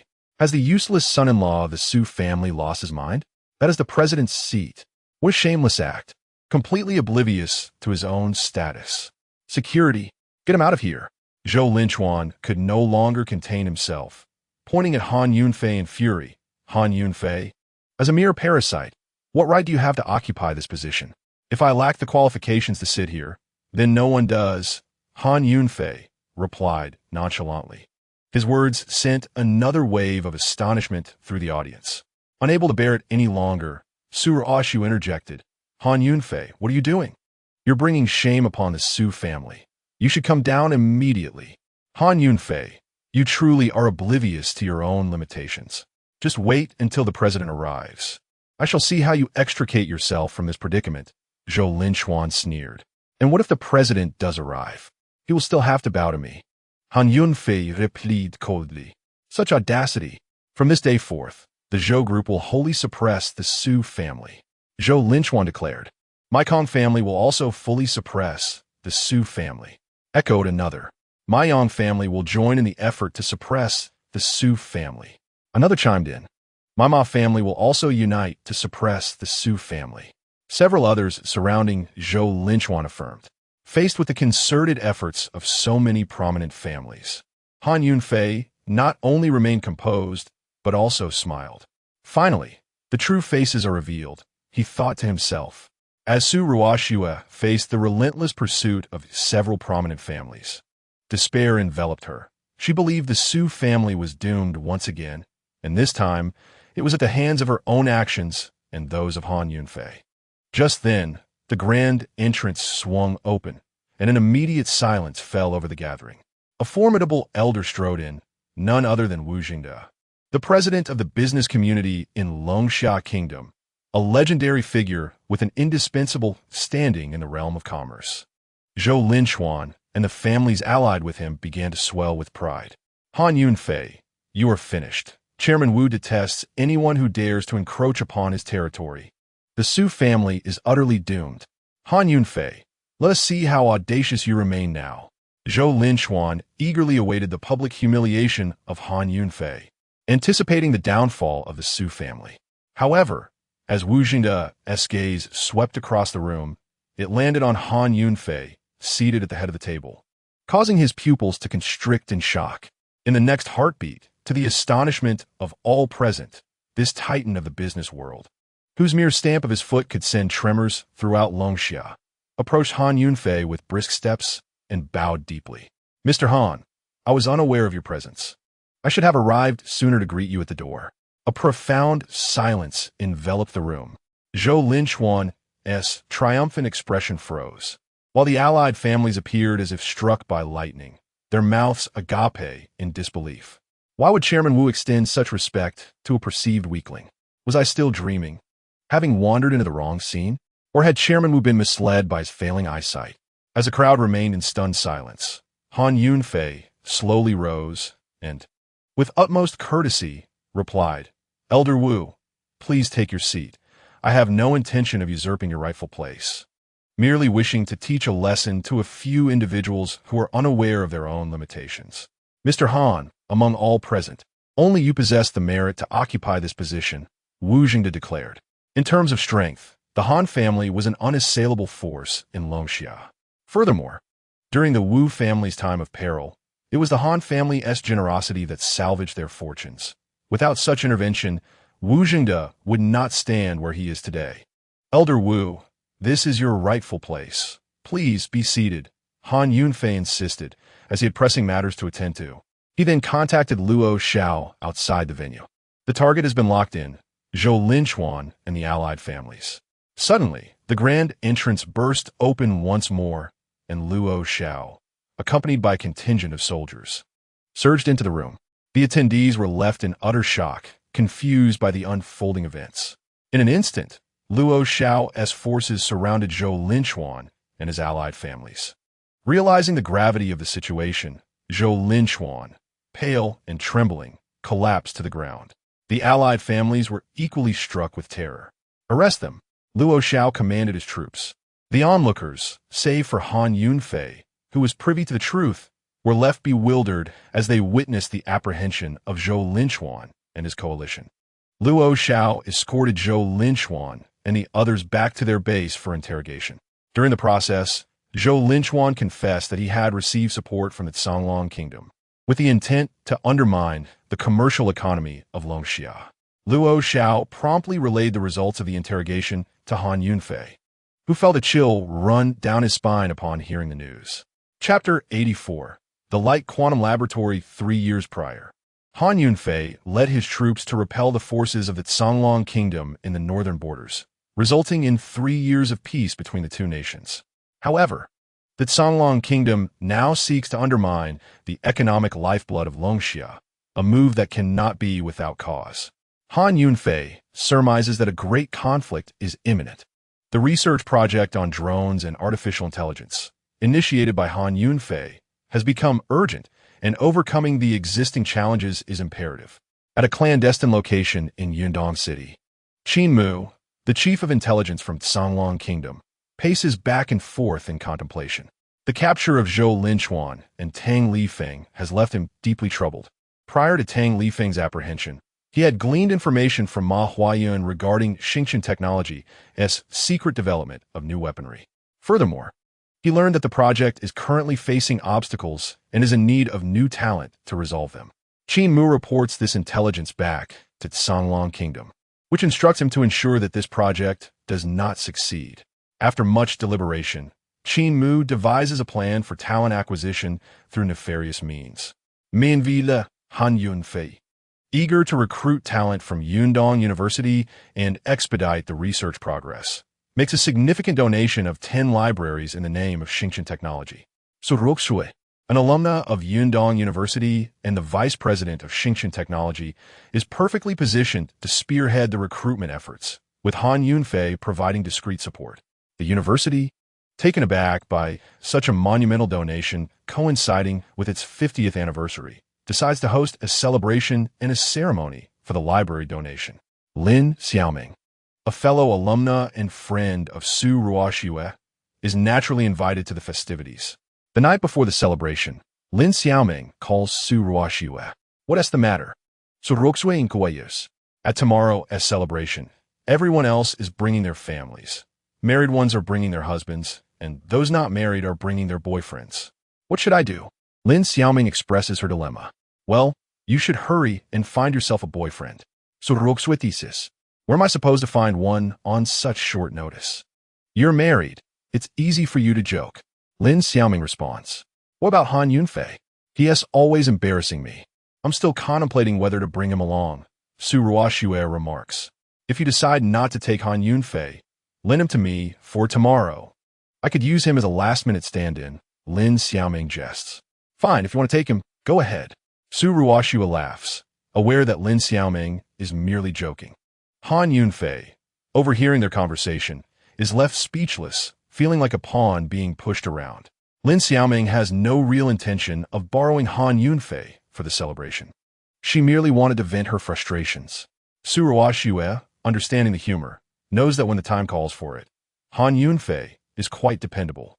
After ending the call, Su Ruoxue turns to Han Yunfei and says, "Tomorrow, my alma mater is hosting a celebration, and my classmates are all bringing dates. You should come with me." All right. Han Yunfei readily agrees. On the day of the Yundong University celebration, the campus is adorned with vibrant decorations, a red carpet laid out, and dignitaries from various fields gather in attendance. Su Ruoxue and Lin Xiaoming are not only alumni, but also representatives of Xingchen Technology. Having completed a generous donation ceremony for the library, the quantum laboratory at Yundong University enjoys a prestigious reputation in the academic community. Su Ruoxue's visit also serves a significant purpose, to engage with the quantum laboratory, with the hope of recruiting them into Xingchen Technology to collaborate on projects involving drones and artificial intelligence.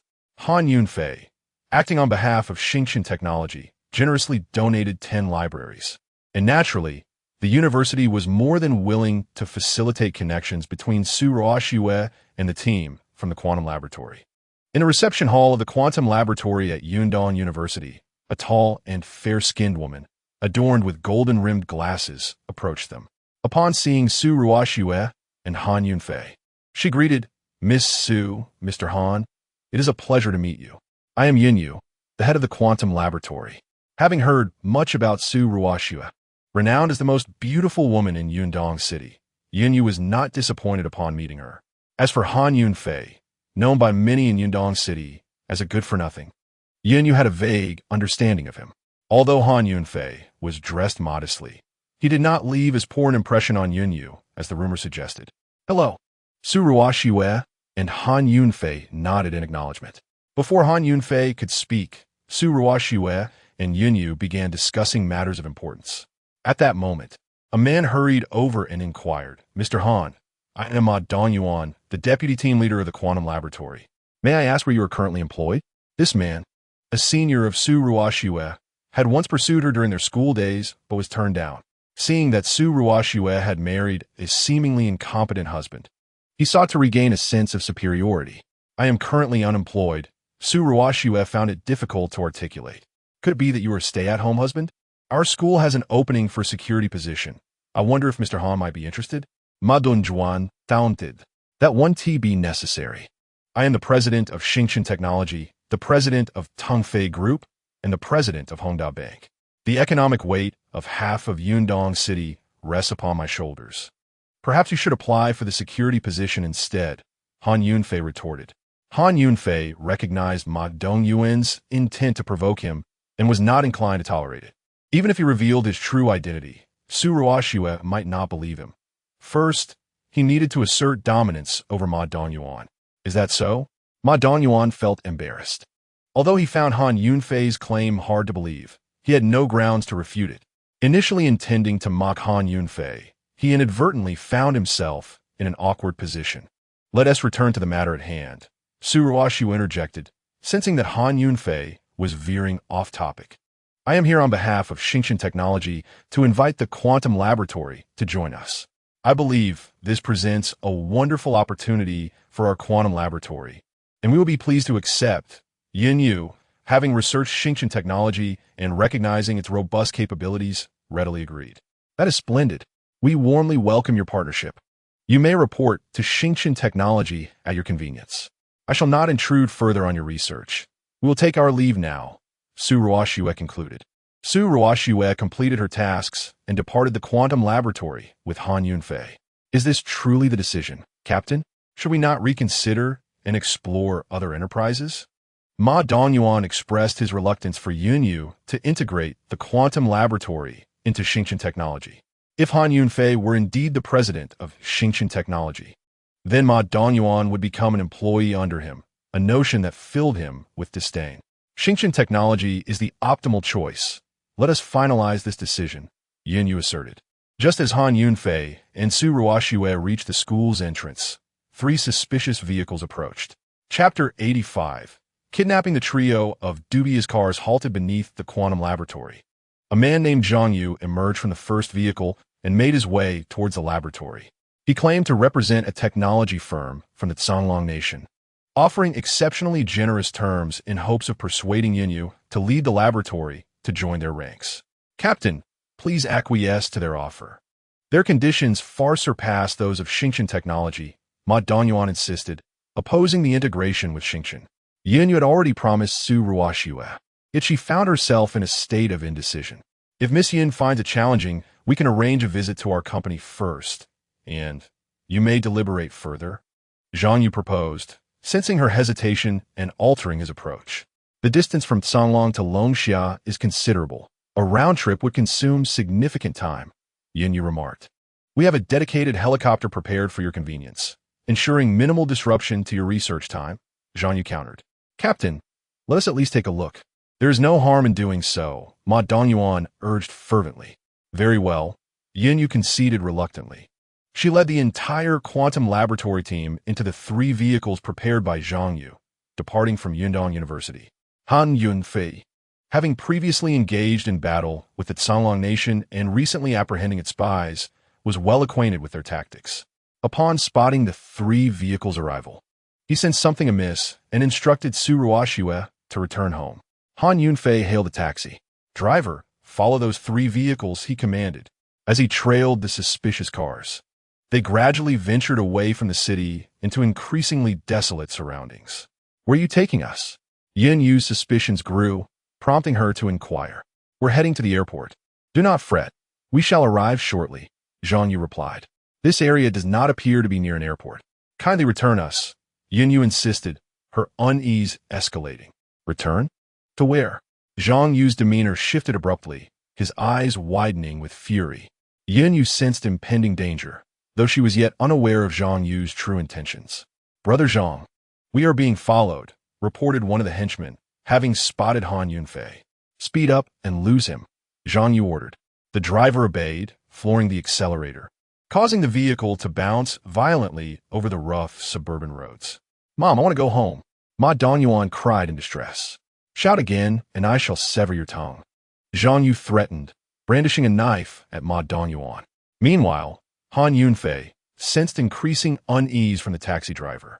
The gentleman hesitated, suggesting that perhaps he would forego the fare if the passenger disembarked. The taxi driver began to feel apprehensive as Han Yunfei's cab pulled away, growing increasingly distant, seemingly beyond reach. Perhaps you should exit the vehicle. I shall purchase your car, Han Yunfei remarked, simultaneously sending the driver's payment QR code to Steward Zhang. Are you jesting? The driver retorted. In the next instant, the driver's phone chimed with a notification. A balance of 5 million yuan had been credited. What on earth is happening? The taxi driver exclaimed, abruptly slamming on the brakes. All right, with the funds in place, we can discuss anything, he declared before exiting the vehicle.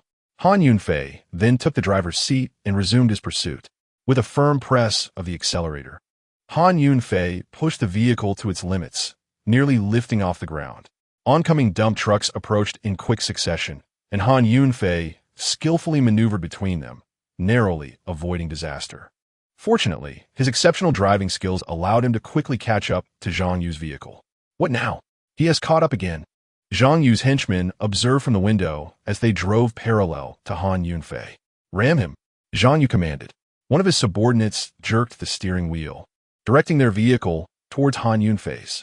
A chorus of screams erupted from the occupants of the car, including Yin Yu and Ma Donyuan from the quantum laboratory.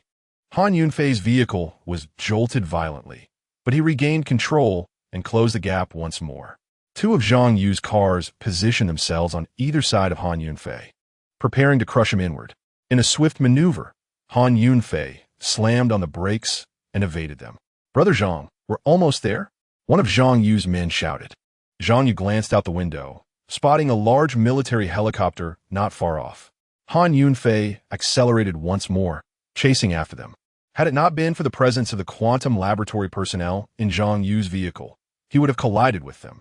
As they approached their destination, Zhang Yu sought to lose Han Yunfei, commanding his men to intensify their assaults on Han Yunfei's car. The taxi, being lighter in build, was ultimately overturned during the final collision, landing on the roadside. The taxi's fuel tank ruptured, igniting a fierce blaze. Zhang Yu and his crew quickly reached the military helicopter. "Everyone out, board the helicopter," Zhang Yu urged. "Who are you? What do you want?" Ma Donyuan cried out in despair. "Less chatter." Several armed soldiers nearby, irritated by Ma Dongyuan's protests, struck him with the butt of their rifles, causing him to collapse. The soldiers then tossed him into the helicopter. Observing this, the other members of the quantum laboratory fell silent, complying and boarding the aircraft. The military helicopter ascended swiftly, leaving Yun Yu and the others from the quantum laboratory feeling despondent. Was this not abduction? Their lives seemed irreparably altered. Ma Donyuan awakened from his unconsciousness, filled with regret for his own reckless decisions. As Zhang Yu watched the helicopter ascend into the sky, he felt a sense of relief. The helicopter climbed higher, and the doors began to close. Suddenly, a figure leaped through the doorway. Han Yunfei! Yin Yu screamed in shock. It turned out that after Han Yunfei's taxi was overturned, he had broken the window and crawled out, escaping the fiery wreckage. Han Yunfei arrived just as the helicopter took off, swiftly climbing onto the landing gear and leaping into the cabin before the door could close. Zhang Yu, the first to react, charged toward him and threw a punch. Han Yunfei deftly sidestepped, evading Zhang Yu's blow, and then delivered a kick to his back. In the final moments before the helicopter door shut, Zhang Yu was sent tumbling out, his screams fading into the distance below. The soldiers on board quickly reacted, raising their submachine guns to fire at Han Yunfei. Unbeknownst to them, he had already infiltrated their ranks, drawing a pistol from one soldier's side. Bang! Bang! Bang! Several soldiers fell, struck by his shots. Observing this chaos, the pilot abandoned his post, causing the helicopter to tilt and plummet. As he exited the cockpit, he drew his gun and aimed at Han Yunfei. "Be careful," Yin Yu warned, her heart racing. Bang! The pilot collapsed at the sound of the gunshot, Han Yunfei having fired first. Meanwhile, the helicopter accelerated in its descent. A chorus of screams erupted from those in the laboratory inside the helicopter. Chapter 86. The plan rather than expressing gratitude for his rescue. Ma Donyuan blamed Han Yunfei for the helicopter's descent. "Han Yunfei, you what? What are you trying to prove? We were merely kidnapped. We didn't have to die. And now look, none of us will survive," he berated. Han Yunfei had no time to respond. Amidst the spiraling descent, he entered the cockpit, determined to regain control of the helicopter and stabilize it. "What do we do?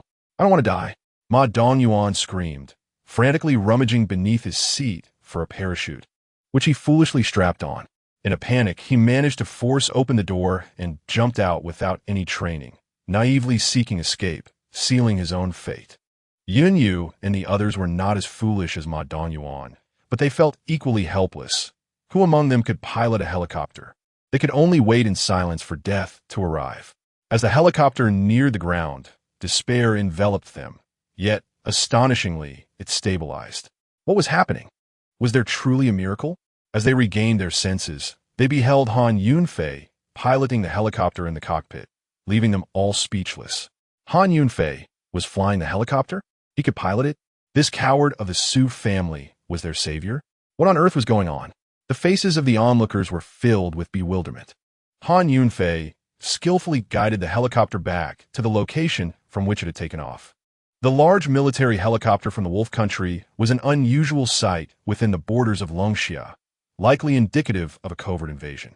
If Han Yunfei were to continue flying the helicopter back to the city, it might be identified as an enemy aircraft by the Dragon Xia Nation's air defense system and attacked. Therefore, Han Yunfei deemed it too risky and decided to land the helicopter, opting instead to drive the personnel from the light measurement laboratory back, which seemed more prudent. After landing, he left from the aircraft and noticed Yun Yu and the others still sitting inside in a daze. He called out, "Come down, everything's fine now." "What on earth is happening?" Yun Yu inquired as she exited the helicopter. They are spies and special forces from the Wolf Country, attempting to abduct you to their land. Han Yunfei explained. Why would they want to abduct us? Yun Yu was perplexed by the intentions of these individuals from the Wolf Country. You from the Light Measurement Laboratory are precisely the individuals they seek, and also those they fear, Han Yunfei replied. Armed with knives and guns, why would they fear us? Who are utterly defenseless? Yun Yu questioned, still confused.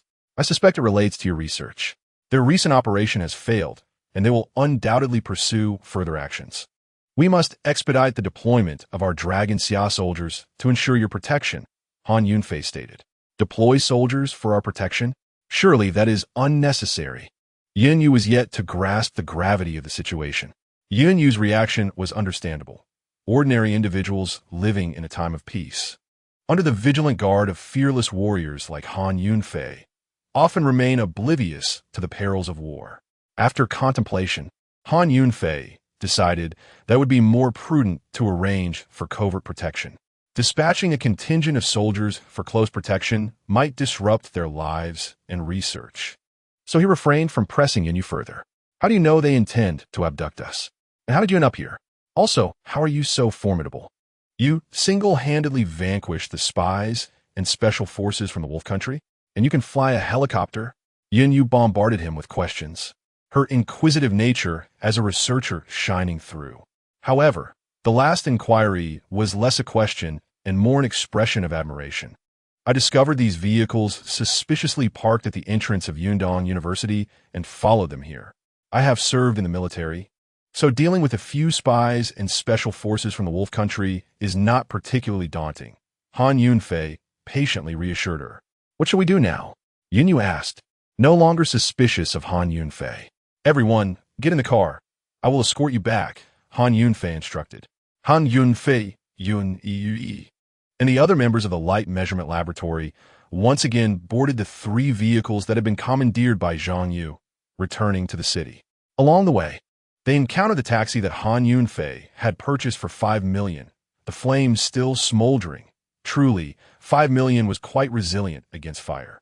Having wealth is indeed extravagant. As they continued, Han Yunfei noticed a familiar figure walking along the roadside. Wasn't that the taxi driver? Han Yunfei immediately brought the vehicle to a halt, beckoning the driver to get in. After all, it would be unreasonable to let him walk back to the city, having earned 5 million and receiving a complimentary ride back. The taxi driver felt a twinge of guilt and reverted to his original role, requesting Han Yunfei to drive the vehicle. Han Yunfei had just finished flying and was now switching to driving. He felt discontent even with the accelerator, so he decided to let the taxi driver take over. As he settled into the passenger seat, he closed his eyes to rest. What about the car I sold you? The taxi driver casually inquired. It's burning. Han Yunfei replied nonchalantly, eyes still shut. Burned? 5 million? Burned? The taxi driver was utterly perplexed. Indeed, the world of the affluent was incomprehensible. Meanwhile, at the secret intelligence location where Qin Mu was stationed, what is the progress? Have the personnel from the Light Quantity Laboratory entered the territory of the Wolf Country? Qin Mu inquired of his subordinate, who was in charge of the current heist plan. The plan involved abducting the personnel from the Light Quantity Laboratory using military helicopters. And once they returned to the Wolf Country, it would be troublesome for Longxia Country to rescue them, as cross-border operations could easily be denounced internationally as an invasion. Director of Intelligence, there is still no news, the subordinate replied. What a bunch of useless fools. It has been too long. According to the plan, they should have already brought the people back to the Wolf Country. Hurry up and investigate. If there's a problem, I'll have you executed. Qin was scolded angrily. I will investigate immediately. The subordinate stammered in fear. After a while, this subordinate reported back, Director, it's bad. The plan has failed. What? Truly useless. What purpose do you serve? Bang! With a furious roar, Qin Mu fired his gun, and the subordinate fell into a pool of blood. Moments later, several individuals entered and dragged the subordinate away. Execute the plan, kill. Qin Mu commanded another subordinate. Yes, the person replied before exiting. On Han Yunfei's side, they quickly returned to the city, waiting at the first traffic light. Han Yunfei, who had been resting with his eyes closed, suddenly felt a tremor in his eyelids. His battlefield experience granted him an extraordinary instinct for danger. He abruptly opened his eyes before the taxi driver could react. Han Yunfei had leapt over to the driver's seat and pressed the accelerator forcefully. "What are you doing? It's a red light." The taxi driver yelled as several vehicles passed perilously close to them. Bang! Bang! Bang! In that instant, 3 deafening crashes erupted from behind. Chapter 87. Escaping death. Han Yunfei glanced in the rearview mirror, witnessing the personnel from the light quantity laboratory being obliterated by 2 heavy trucks. One person was half-hanging from a crushed car frame, blood dripping from their arm onto the ground. Another heavy truck, aimed at Han Yunfei and his companions, ultimately collided with the cement barrier on the roadside, the front crumpling inward. Had Han Yunfei not pressed the accelerator to evade at that critical moment, they too would have been reduced to mere fragments. The taxi driver peered out of the window, witnessing the horrific scene, his face turning ashen. He finally comprehended that if Han Yunfei had not run the red light and maneuvered away, they would have met a gruesome fate. Yin was so terrified by the carnage that she instinctively covered her mouth with her hands, her eyes nearly bulging out, her face frozen in sheer terror. The remaining individuals in the light quantity laboratory, upon witnessing the instantaneous demise of their companion, sat frozen in their seats, their minds a blank canvas. At that moment, Han Yunfei, while waiting at a traffic light, discerned the ominous roar of an approaching truck, instinctively recognizing the impending danger. From the current circumstances, it could be inferred that the plans of the Sunlong Nation to raid had faltered, and they were now intent on delivering a fatal blow to the personnel of the light quantity laboratory. If this were indeed the case, the peril faced by the laboratory's staff was merely beginning. Han Yunfei remained unperturbed by this deliberate vehicular calamity, maintaining vigilance over his surroundings. Indeed, before Yunyu, the taxi driver, and the other members of the light quantity laboratory could fully comprehend the gravity of the situation, and even more terrifying threats surged forth. Han Yunfei, glancing in the rearview mirror, noted that although the traffic light ahead remained red, a line of vehicles barreled toward them at alarming speed, showing no inclination to slow down. Just as he registered this alarming development, a gunshot erupted, shattering the rear window and whizzing through the interior of the vehicle, leaving a spiderweb-like crack on the windshield. "Get down!" Han Yunfei shouted urgently. Simultaneously, he shoved the taxi driver aside, swiftly shifted gears, and pressed the accelerator to the floor, propelling their vehicle forward with great haste. The bodies of Yunyu and the others were thrust backward as they instinctively crouched down at Han Yunfei's command, despite being unaware of the unfolding chaos. Bang! Bang! Bang! A barrage of bullets pierced through their vehicle. In Qin Mu's strategy, the initial step was to mask the massacre of the light quantity laboratory personnel as a mere traffic accident, thereby safeguarding the identities of their spies to the greatest extent possible. However, it appeared that this first step had not been entirely successful, and they could no longer afford to consider such subtleties.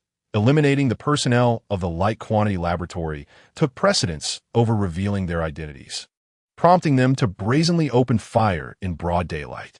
"What on earth is happening?" the taxi driver exclaimed, pushed against the window by Han Yunfei.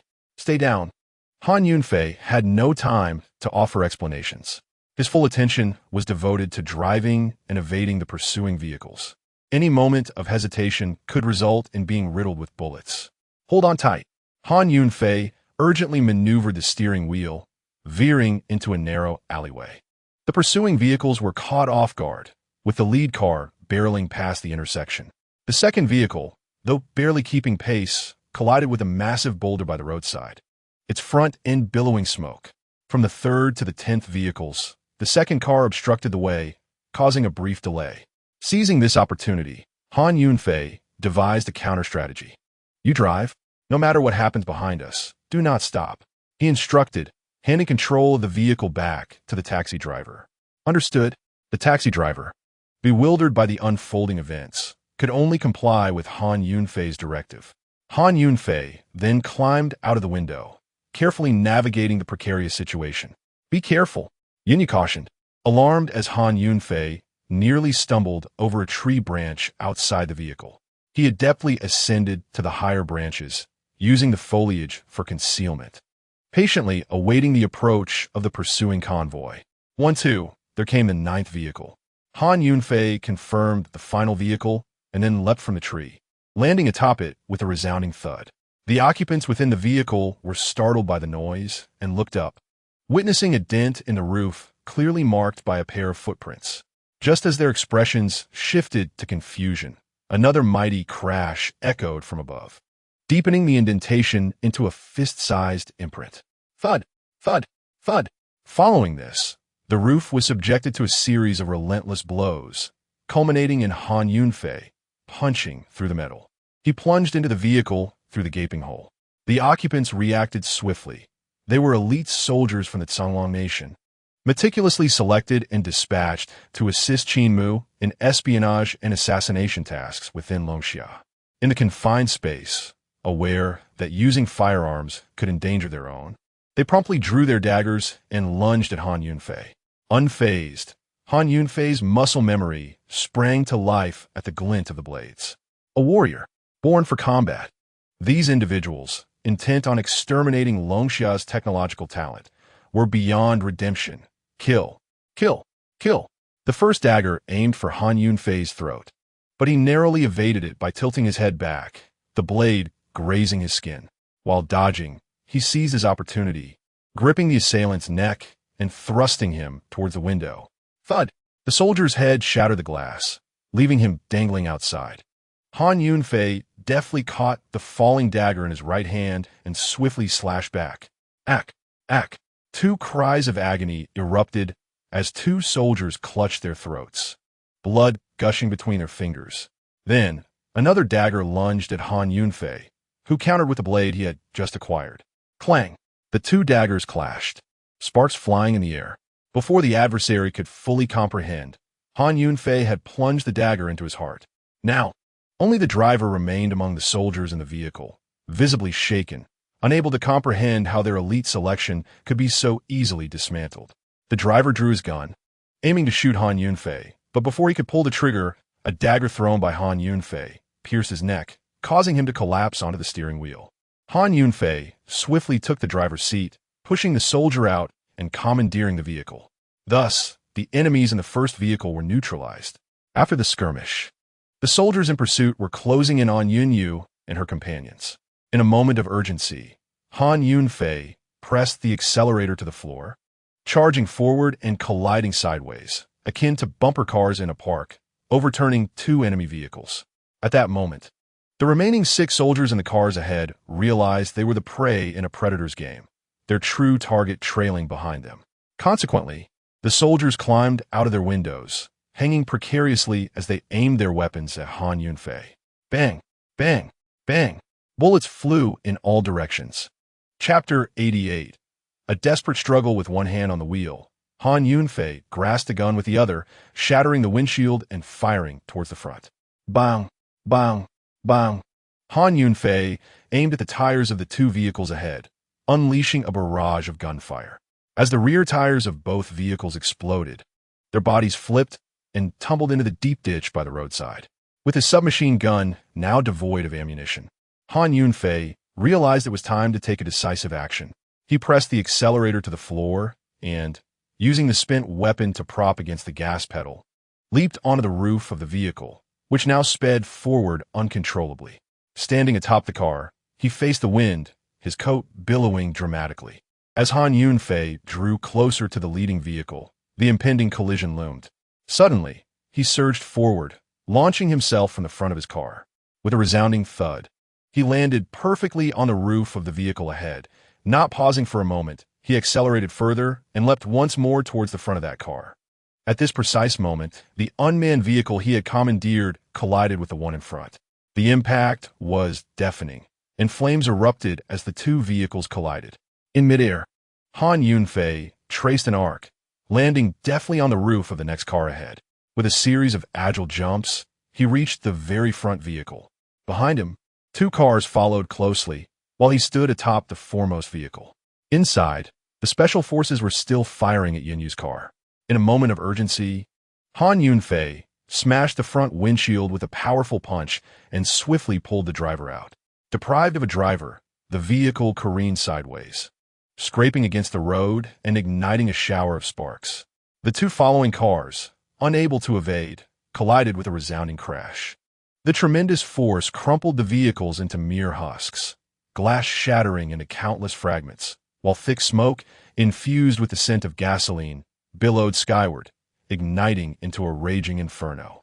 Han Yunfei leaped clear before the collision, coldly observing the chaos that unfolded.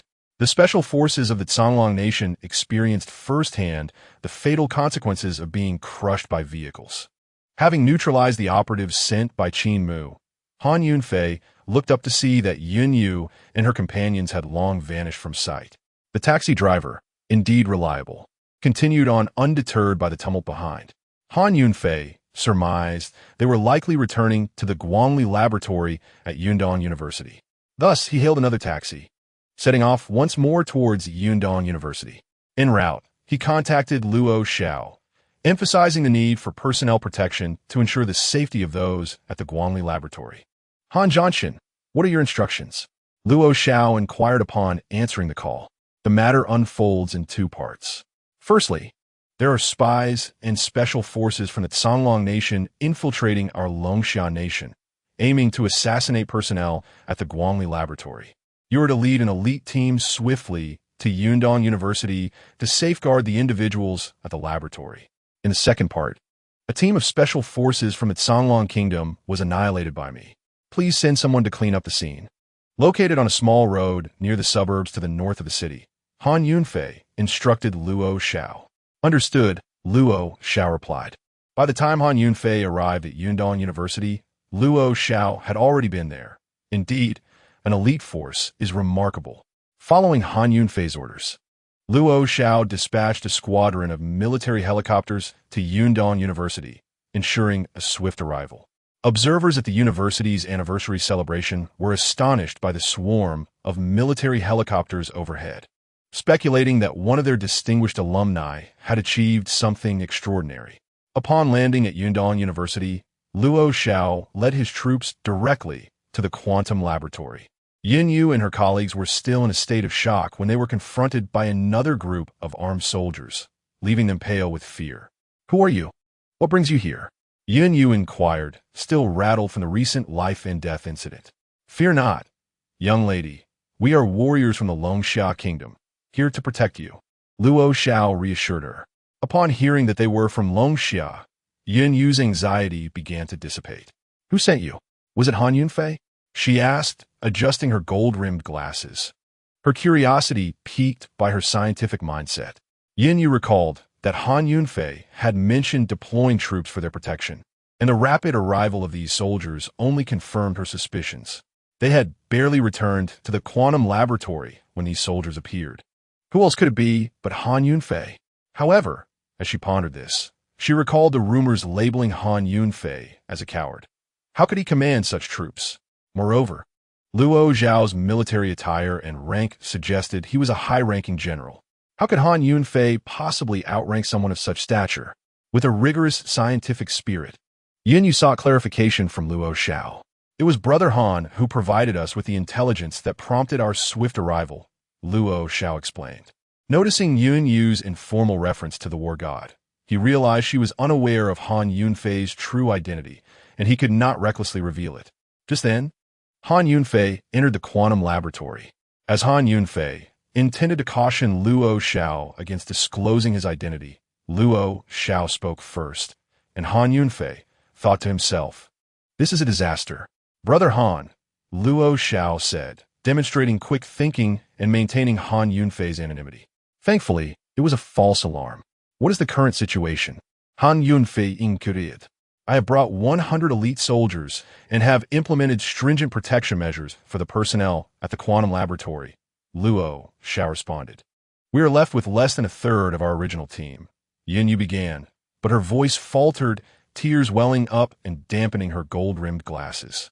2/3 of the quantum laboratory's personnel had tragically perished in a collision with a heavy truck, while a few others were struck by bullets while sharing the same vehicle as Yin Yu. The spies and special forces from the Zhonglong kingdom committed heinous acts, indiscriminately slaughtering the innocent. They must be eradicated completely. What shall we do next? Luo Xiao asked.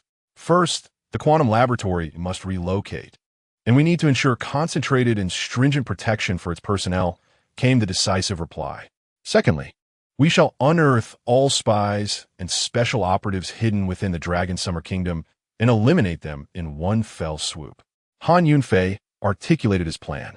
The first point is straightforward, but how shall we draw out all the lurking spies and special forces? Luo Xiao inquired, highlighting the complexity of the matter. Han Yunfei gestured for Luo Xiao to lean closer, indicating that it would be prudent to keep military operations from Yun Yu's knowledge. He whispered into Luo Xiao's ear. Upon hearing this, Luo Xiao's eyes widened in alarm as he exclaimed, "Brother Han, this is unacceptable." He nearly compromised Han Yunfei's identity. Chapter 89. The Baiting Strategy.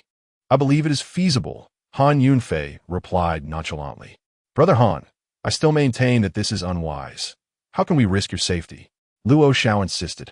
Having disrupted Qin Mu's plans and eliminated numerous special forces from the Wolf Nation, it was certain that Qin Mu would realize Han Yunfei's identity was far from ordinary. Hence, Han Yunfei sought to use himself as bait to lure out all spies and special operatives concealed within the Dragon Summer Kingdom, intending to eradicate them all at once. I do not wish for your opinion. I require my own. This is settled, Han Yunfei declared with an air of authority, recognizing it as the most effective strategy. Very well, Luo Xiao conceded. First, we must relocate the personnel from the quantum laboratory and provide them with a new research facility, Han Yunfei stated. Let us transfer them directly to our military base. It will ensure utmost security, Luo Xiao suggested, noting that his station was fortified with elite soldiers, making it a veritable fortress. Miss Yunyu, what are your thoughts? Han Yunfei inquired. No objections. I will follow your arrangements, Yunyu replied.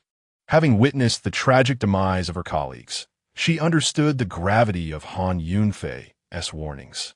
Recognizing that only under the close protection of the Dragon Summer Kingdom as soldiers could she evade the clutches of the Wolf Nation as spies and operatives, Luo Xiao promptly arranged for military helicopters to escort the personnel from the quantum laboratory to the base, while some soldiers subsequently transported the laboratory's equipment.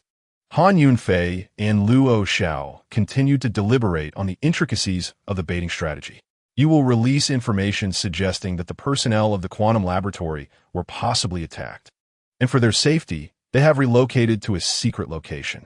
Then, we shall find an empty office building in the northern part of the city, where I will frequently come and go, leading the spies of the Wolf Nation to believe that the quantum laboratory has moved there. Han Yunfei detailed the plan. I will lead elite soldiers to lie in wait in this building, ready to ensnare the prey. Luo Xiao instantly grasped Han Yunfei's intent, anticipating his forthcoming words. Precisely. Han Yunfei smiled with satisfaction. I shall proceed immediately, Luo Xiao affirmed, setting the plan into motion. Once Han Yunfei had finalized the strategy, he hastened back to Star Technology. The Wolf Nation's urgent desire to eliminate the personnel of the quantum laboratory indicated that the drone and artificial intelligence projects he had established were indeed on the right path. The more the enemy feared your endeavors, the more they signified the importance of your pursuits. Upon arriving at Star Technology, Han Yunfei promptly summoned the general manager, Ma Huayan, to apprise him of the current situation, arrange for the personnel of the Starry Sky Technology Project team to liaise with the members of the quantum laboratory, and subsequently reorganize the two teams to expedite the project's research. After Han Yunfei completed his task, a call from Luo Xiao ensued, which he promptly answered. Han Xiangfin. The location has been secured at the Rhino Building in the northern part of the city. The previous enterprises have vacated, and the vicinity is sparsely populated, thereby minimizing the risk of civilian casualties. Indeed, Luo Xiao was swift in his actions, having already identified a concealed ambush site. Let us proceed according to plan, Han Yunfei stated. Understood, replied Luo Xiao before ending the call and mobilizing elite soldiers to lie in wait at the Rhino Building. At the secret intelligence location where Qin Mu was stationed, several Special Forces operatives were dragging a figure from a pool of blood. This individual was the mastermind behind the plan, executed after a failed assassination attempt on the personnel of the quantum laboratory, resulting in Qin Mu's wrathful decision to execute him. What a bunch of imbeciles. It would be easier to rear a herd of swine than to manage you lot. Is it truly so difficult to eliminate a group of defenseless individuals? Qin Mu sided. He could not fathom how a team of elite, fully armed special forces could fail in their mission. Someone must have intervened to save the personnel of the quantum laboratory, a spy responded. Who? Qin Mu glared in fury. It is the reputedly worthless son-in-law of the Su family, the spy replied. A waste can annihilate a squad of our special forces? Are you jesting like a child? This individual must possess an extraordinary identity. Send someone to track him down and uncover the truth, Qin Mu commanded, his instincts leading him to believe that Han Yunfei was far from ordinary.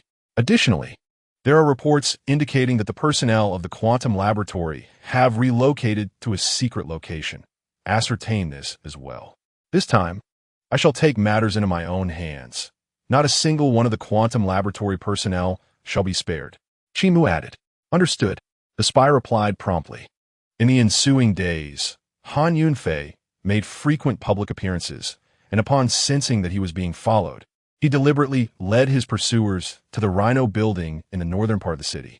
Soon, the spy relayed this information to Qin Mu, Director of Intelligence. We have clarified the situation, the spy reported.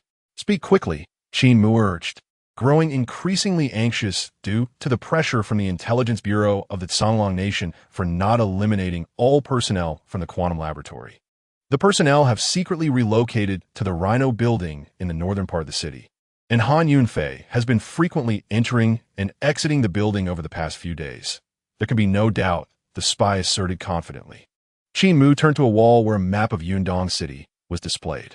Pointing to the location of the Rhino building in the north, he remarked, this site underwent industrial relocation last year, with previous enterprises vacating. The movement of the quantum laboratory personnel here is indeed unexpected. Have you uncovered Han Yunfei's identity? Qin Mu continued his inquiries. Han Yunfei married into the Su family 3 years ago, contributing nothing but his presence. Recently, he nearly faced expulsion from the Su household. He has military experience, having fought against our Songlong Nation in the northern borders 3 years ago. It is likely he employed some nefarious means to orchestrate a collision involving the Special Forces convoy. The spy reported on his investigation into Han Yunfei's background. Indeed, Han Yunfei is a pitiful wretch. Mobilize all forces to encircle the Rhino building, ensuring not a single individual from the Guangliang laboratory escapes. Remember to act only after Han Yunfei has entered the Rhino building to avenge the fallen Special Forces. Even if he is a warrior of unparalleled prowess, his demise is inevitable. Qin Mu issued the command. Subsequently, the spies and special forces of the Songlong Nation, lurking within the Longxia Kingdom, swiftly advanced toward the Rhino building in the northern part of Yundong City. Upon arrival, they concealed themselves in the vicinity of the building, awaiting Han Yunfei's arrival. On the other hand, Luo Xiao had already positioned his troops inside the Rhino building, securing advantageous positions and mounting machine guns, prepared for an ambush. They eagerly anticipated Qin Mu and his cohorts foolishly entering the encirclement, ready to annihilate the enemy. The scouts dispatched by Luo Xiao had reported unusual activity around the perimeter of the Rhino building, noting a considerable number of adversaries. Yet, Qin Mu and his team remained inactive. Luo Xiao, perplexed by the enemy's hesitance, grew anxious as his soldiers yearned for immediate combat to prove their valor. Thus, he contacted Han Yunfei for guidance. War God Han, our scouts have detected that the enemy has reached the perimeter of the Rhino building, yet they have not attacked.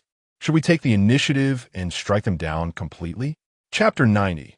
The ambush commences after a moment of contemplation. Han Yunfei declined Luo Xiao's request. It is unwise. The enemy is likely more eager to eliminate the Guangliang laboratory personnel than we are to act. Their delay must be for a reason. Han Yunfei analyzed the situation based on his extensive combat experience. War God Han, your analysis is astute. It was my oversight, Luo Xiao admitted, impressed by Han Yunfei's tactical acumen. Furthermore, charging out from the Rhino building would not effectively encircle the external foes. risking the possibility of allowing some to escape. Han Yunfei continued. Indeed, charging outward would not effectively surround the enemy, leaving room for escapees. War God Han, your insights are profound. I was hasty. Luo Xiao expressed his admiration once again, recognizing the precision of Han Yunfei's assessment. However, after pondering for a while, he still could not fathom why the enemy, so eager to eliminate the Guangliang laboratory personnel, had yet to act. He could only inquire of Han Yunfei. War God Han, what do you believe is preventing them from attacking? I suspect they are waiting for someone, Han Yunfei replied. Who are they waiting for? Luo Xiao was still unable to deduce the answer. Me, Han Yunfei stated calmly. Having eliminated numerous special forces from Songlong Nation and repeatedly thwarted Qin Mu's plans, it was evident that Qin Mu harbored a desire for vengeance against Han Yunfei. Should Qin Mu succeed in killing Han Yunfei, he would have an explanation for the intelligence bureau of Songlong Nation regarding the failures of the previous operations. Moreover, upon vanquishing Han Yunfei, Qin Mu intended to report to the Songlong Nation's intelligence bureau, claiming Han Yunfei was a warrior of Longxia Kingdom, thereby seeking accolades for himself. Are you suggesting that they wish to wait until you have entered the Rhino building to eliminate you together? Luo Xiao finally grasped the implication. Precisely, Han Yunfei confirmed. They are rather naive. Luo Xiao found their plan laughable. Even if the entire might of Longxia Kingdom were to descend, it could not harm a single hair on Han Yunfei, let alone a mere band of spies and special forces. Allow me to lure them into the encirclement. Han Yunfei spoke calmly. What? Han the War God? Absolutely not. Luo Xiao's eyes widened in alarm, displaying a strong reaction. Han Yunfei had initially thought it would be a trivial matter, but he did not anticipate Luo Xiao's intense response. If you must go, at least wear a bulletproof vest, Luo Xiao insisted, knowing that even if he opposed it, Han Yunfei would ultimately proceed. Since he couldn't dissuade him, he could only consider Han Yunfei's safety more carefully. Han Yunfei rolled his eyes. He had never donned a bulletproof vest amidst the hail of gunfire in the northern front, let alone for such a trivial matter today. Are you trying to invite ridicule from thousands of soldiers? He retorted. Enough talk. Prepare for battle. With that, he ended the call. Soon, Han Yunfei arrived at the streets surrounding the Rhino building, instantly feeling the weight of hundreds, if not thousands, of eyes upon him. Undeterred, he strolled confidently towards the Rhino building. Han Yunfei has arrived. Should we engage? A special forces soldier inquired of Qin Mu. Not yet. Let him enter the Rhino building first. We must not alert the people in the optical lab, Qin Mu replied, unwilling to shoot Han Yunfei at this moment and disturb those inside. Han Yunfei casually walked into the Rhino building. Now, Qin Mu commanded, and immediately, dark figures surged from all directions toward the Rhino building. After entering, Han Yunfei ascended to the second floor, standing by the window, coldly observing the unfolding scene. To him, the confident Qin Mu, accompanied by a throng of spies and special forces, appeared no more formidable than a swarm of ants, easily crushable. Han Yunfei instructed Luo Xiao to create a commotion on the top floor, misleading Qin Mu into believing the optical lab personnel were there. Once Qin Mu's forces had fully entered the Rhino building, Han Yunfei seized a submachine gun from a soldier and leaped from the second-floor window, returning to the main entrance of the Rhino building. At this point, the encirclement was complete, and Qin Mu, along with his spies and special forces, found themselves trapped with no chance of escape. As Qin Mu entered the lobby on the first floor, he noticed a statue of a rhinoceros standing in the center. Looking up along the rhino's horn, he saw the atrium of the building, which was hollowed out, stretching from the ground floor up to the ceiling, with a 30-story circular corridor stacked upon itself. The vast emptiness in the center made him feel as if he were in an abyss. Suddenly, Qin Mu sensed a chilling aura, and his instincts as a spy made him wonder if they were ambushed. However, the noise created by Han Yunfei at the top floor soon alleviated his wariness. Charge up there and kill them, Qin Mu shouted. In an instant, cries for blood echoed as they surged upwards. Just as Qin Mu and his men charged recklessly upward, Luo Xiao and the soldiers opened fire, signaling the official commencement of battle. Bang! Bang! Bang! Hot, hot, hot, hot. The gunfire erupted, reverberating throughout the hollow atrium. Luo Xiao and the soldiers, having taken advantageous positions, struck Qin Mu and his men unprepared. Uh, uh, The cacophony of screams mingled with the shattering of glass from bullets continued to echo within the building. It was only then that Qin Mu realized they had fallen into a trap. There is an ambush. Retreat. Qin Mu shouted. In the wake of a fierce assault, the unseasoned spies met their demise, falling prey to Luo Zhao's relentless onslaught. The specially trained commandos, however, exhibited quicker reflexes, instinctively seeking refuge as gunfire erupted. Prompted by Qin Mu, the remaining commandos hastily retreated downstairs, their initial bravado diminished. Upon reaching the ground floor, Qin Mu and the commandos anticipated a fleeting chance of survival, only to discover that this level harbored the greatest peril. The hollow structure of the Rhino building facilitated Luo Zhao's offensive, as he and his soldiers rained grenades down from above. Boom, boom, boom. A cacophony of explosions reverberated through the building, illuminating the spiraling corridors with fiery bursts. Cries of anguish echoed from below. Following this wave of detonations, only Qin Mu and a handful of commandos remain alive, having shielded themselves from the shockwave with the bodies of their fallen comrades. Disregarding their former concerns, they all fled toward the exit. At that moment, Luo Xiao furrowed his brow.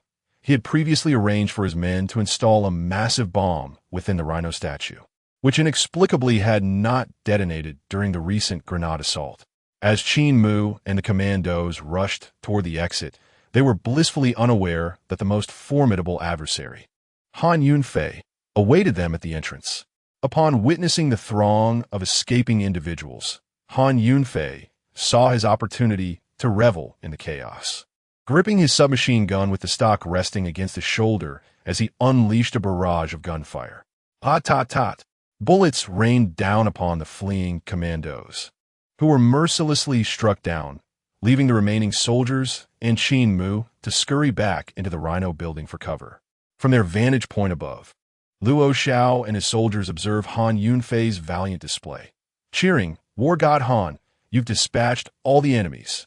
What remains for us to slay? War Guhan, do not steal our kills." Han Yunfei, bemused, retorted silently, grappling with the ongoing battle while they jested. Subsequently, he aimed at the Rhino statue, sending bullets one by one into its core. Chapter 91. The Celestial Matrix Intelligent Combat System. Qin Mu and the commandos exchanged bewildered glances. What was he doing? Why wasn't he shooting at us?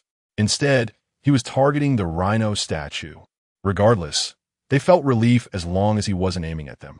Soon, a slender crack appeared on the statue's surface, rapidly spreading like a spider's web. Luo Xiao and his soldiers, witnessing this from above, realized that the massive bomb within the statue was on the brink of detonation, prompting them to seek cover. As Qin Mu and the commandos remained in a state of confusion, the final bullet penetrated the statue, and Han Yunfei swiftly took cover. A blinding flash erupted from within the statue. Boom! A deafening roar ensued as the statue shattered into countless pieces, the shockwave propelling debris outward. Once the shockwave collided with the surrounding walls, it surged upwards into the sky. Qin Mu and his commandos were thrust into the rooftop amidst the explosive force, scattering in all directions. This was the inevitable consequence of their malevolent actions. The spies and commandos lurking in Longxia country thus met their obliteration. Songlong country, the capital. In a palatial edifice, the Wolf King sat at the head of an immense conference table, his demeanor somber, his countenance as dark as the bottom of a cauldron. What a pack of incompetents! What purpose does your intelligence bureau serve? After painstakingly cultivating our intelligence network for 3 years, it has been dismantled in its entirety. You dare to claim it was brought down by a worthless son-in-law? The reputation of our Songlong kingdom has been utterly tarnished. The Wolf King erupted in fury, causing those beneath him to cower, their heads bowed and scarcely daring to draw breath. "Speak," he commanded, slamming his fist upon the table. The head of the Intelligence Bureau, steeling himself, rose with a quivering voice, The worthless son-in-law who obliterated our intelligence system is, in truth, deeply concealed. Our prior investigations into him were woefully inadequate. Enough! The Wolf King interjected, his eyes wide with rage. I am not interested in excuses. What's to be done now? Our Intelligence Bureau has devised a new plan, named the Nightfall Plan. We shall redeploy agents to infiltrate the Longsha Kingdom, ascertain the true background of this worthless son-in-law, and sabotage their development of new weaponry, thus securing intelligence for our next assault on Longsha Kingdom. The head of the Intelligence Bureau said cautiously, fearful of further inciting the Wolf King's wrath. Are the chosen operatives competent? The Wolf King inquired coldly. The individuals previously sent to Longsha Kingdom, Qin Mu, Zhou Linchuan, Tang Lifeng, were each more incompetent than the last, he remarked.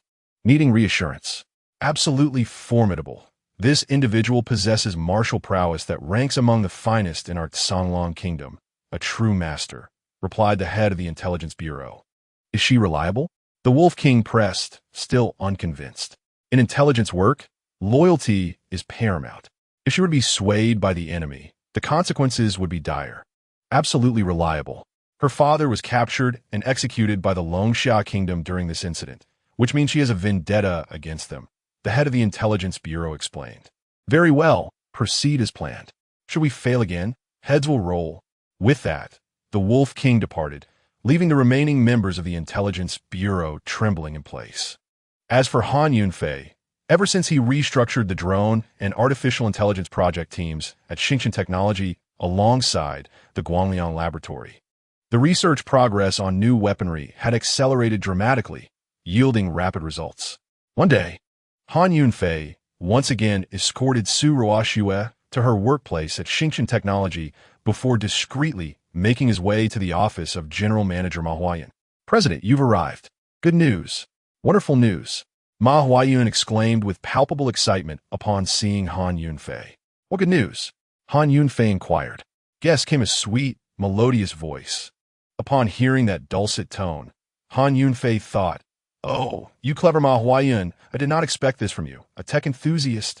Just as he began to entertain such musings, the tall beauty in the office turned to reveal her face. Beneath her golden-rimmed glasses was a visage of exquisite beauty. It was Yin Yu from the Guangliang Laboratory. It seems I have overthought this. A tech enthusiast indeed remains just that. Han Yunfei mused silently. The personnel from the Guangliang Laboratory, upon escorting to Luo Zhao station area, still relied on the protection of Luo Zhao soldiers for any interaction with the staff of Xingchen Technology. Now that Qin Mu and his associates have been vanquished, Yin Yu and her companions no longer harbor concerns for their safety. For the sake of convenience in communication, they have all relocated to Starry Technology. Stop keeping us in suspense, Han Yunfei remarked, a quintessentially straightforward man, wondering how he was expected to guess. It is you who is being secretive. How intriguing, Han Yunfei. To discover that you are, in fact, the president of Starry Technology, Yin Yu responded. Upon hearing this, Han Yunfei shot a glare at Ma Huayun, silently chiding him for exposing his identity. Ma Huayun feigned innocence, asserting, it was not I who revealed it. She deduced it herself. Engaged in scientific research, Yin Yu possessed a keen intellect, capable of piecing together Han Yunfei's identity from subtle clues. After a few more inquiries with Ma Huayun, she uncovered the truth. Noting that Yin Yu seemed only aware of his presidential role and not his identity as a war god, Han Yunfei felt indifferent and redirected the conversation. Let us discuss serious matters. Do we have any good news? The challenges in the research of drones and artificial intelligence have been resolved, thanks to Miss Yin Yu, Ma Huayun announced. Oh, not at all. Manager Ma provided invaluable insights. Yin Yu humbly replied. So, does this mean our research can be applied to the development of new weapons? Han Yunfei confirmed. Absolutely, and we are already in the process. Yin Yu responded. What are the characteristics of this weapon? Han Yunfei continued to inquire. We have named it the Celestial Dome Matrix Intelligent Combat System. It operates on swarm intelligence, with each drone functioning as an independent unit while also sharing collective combat awareness, Yin Yu explained. It also features a Reaper mode, wherein each drone can not only carry out conventional attacks, but also execute suicide missions, Ma Huayan added. It sounds almost invincible. This will redefine the rules of warfare. Han Yunfei remarqued. Indeed, to put it simply, the battlefield may reveal no soldiers, only a swarm of lethal drones obscuring the sky.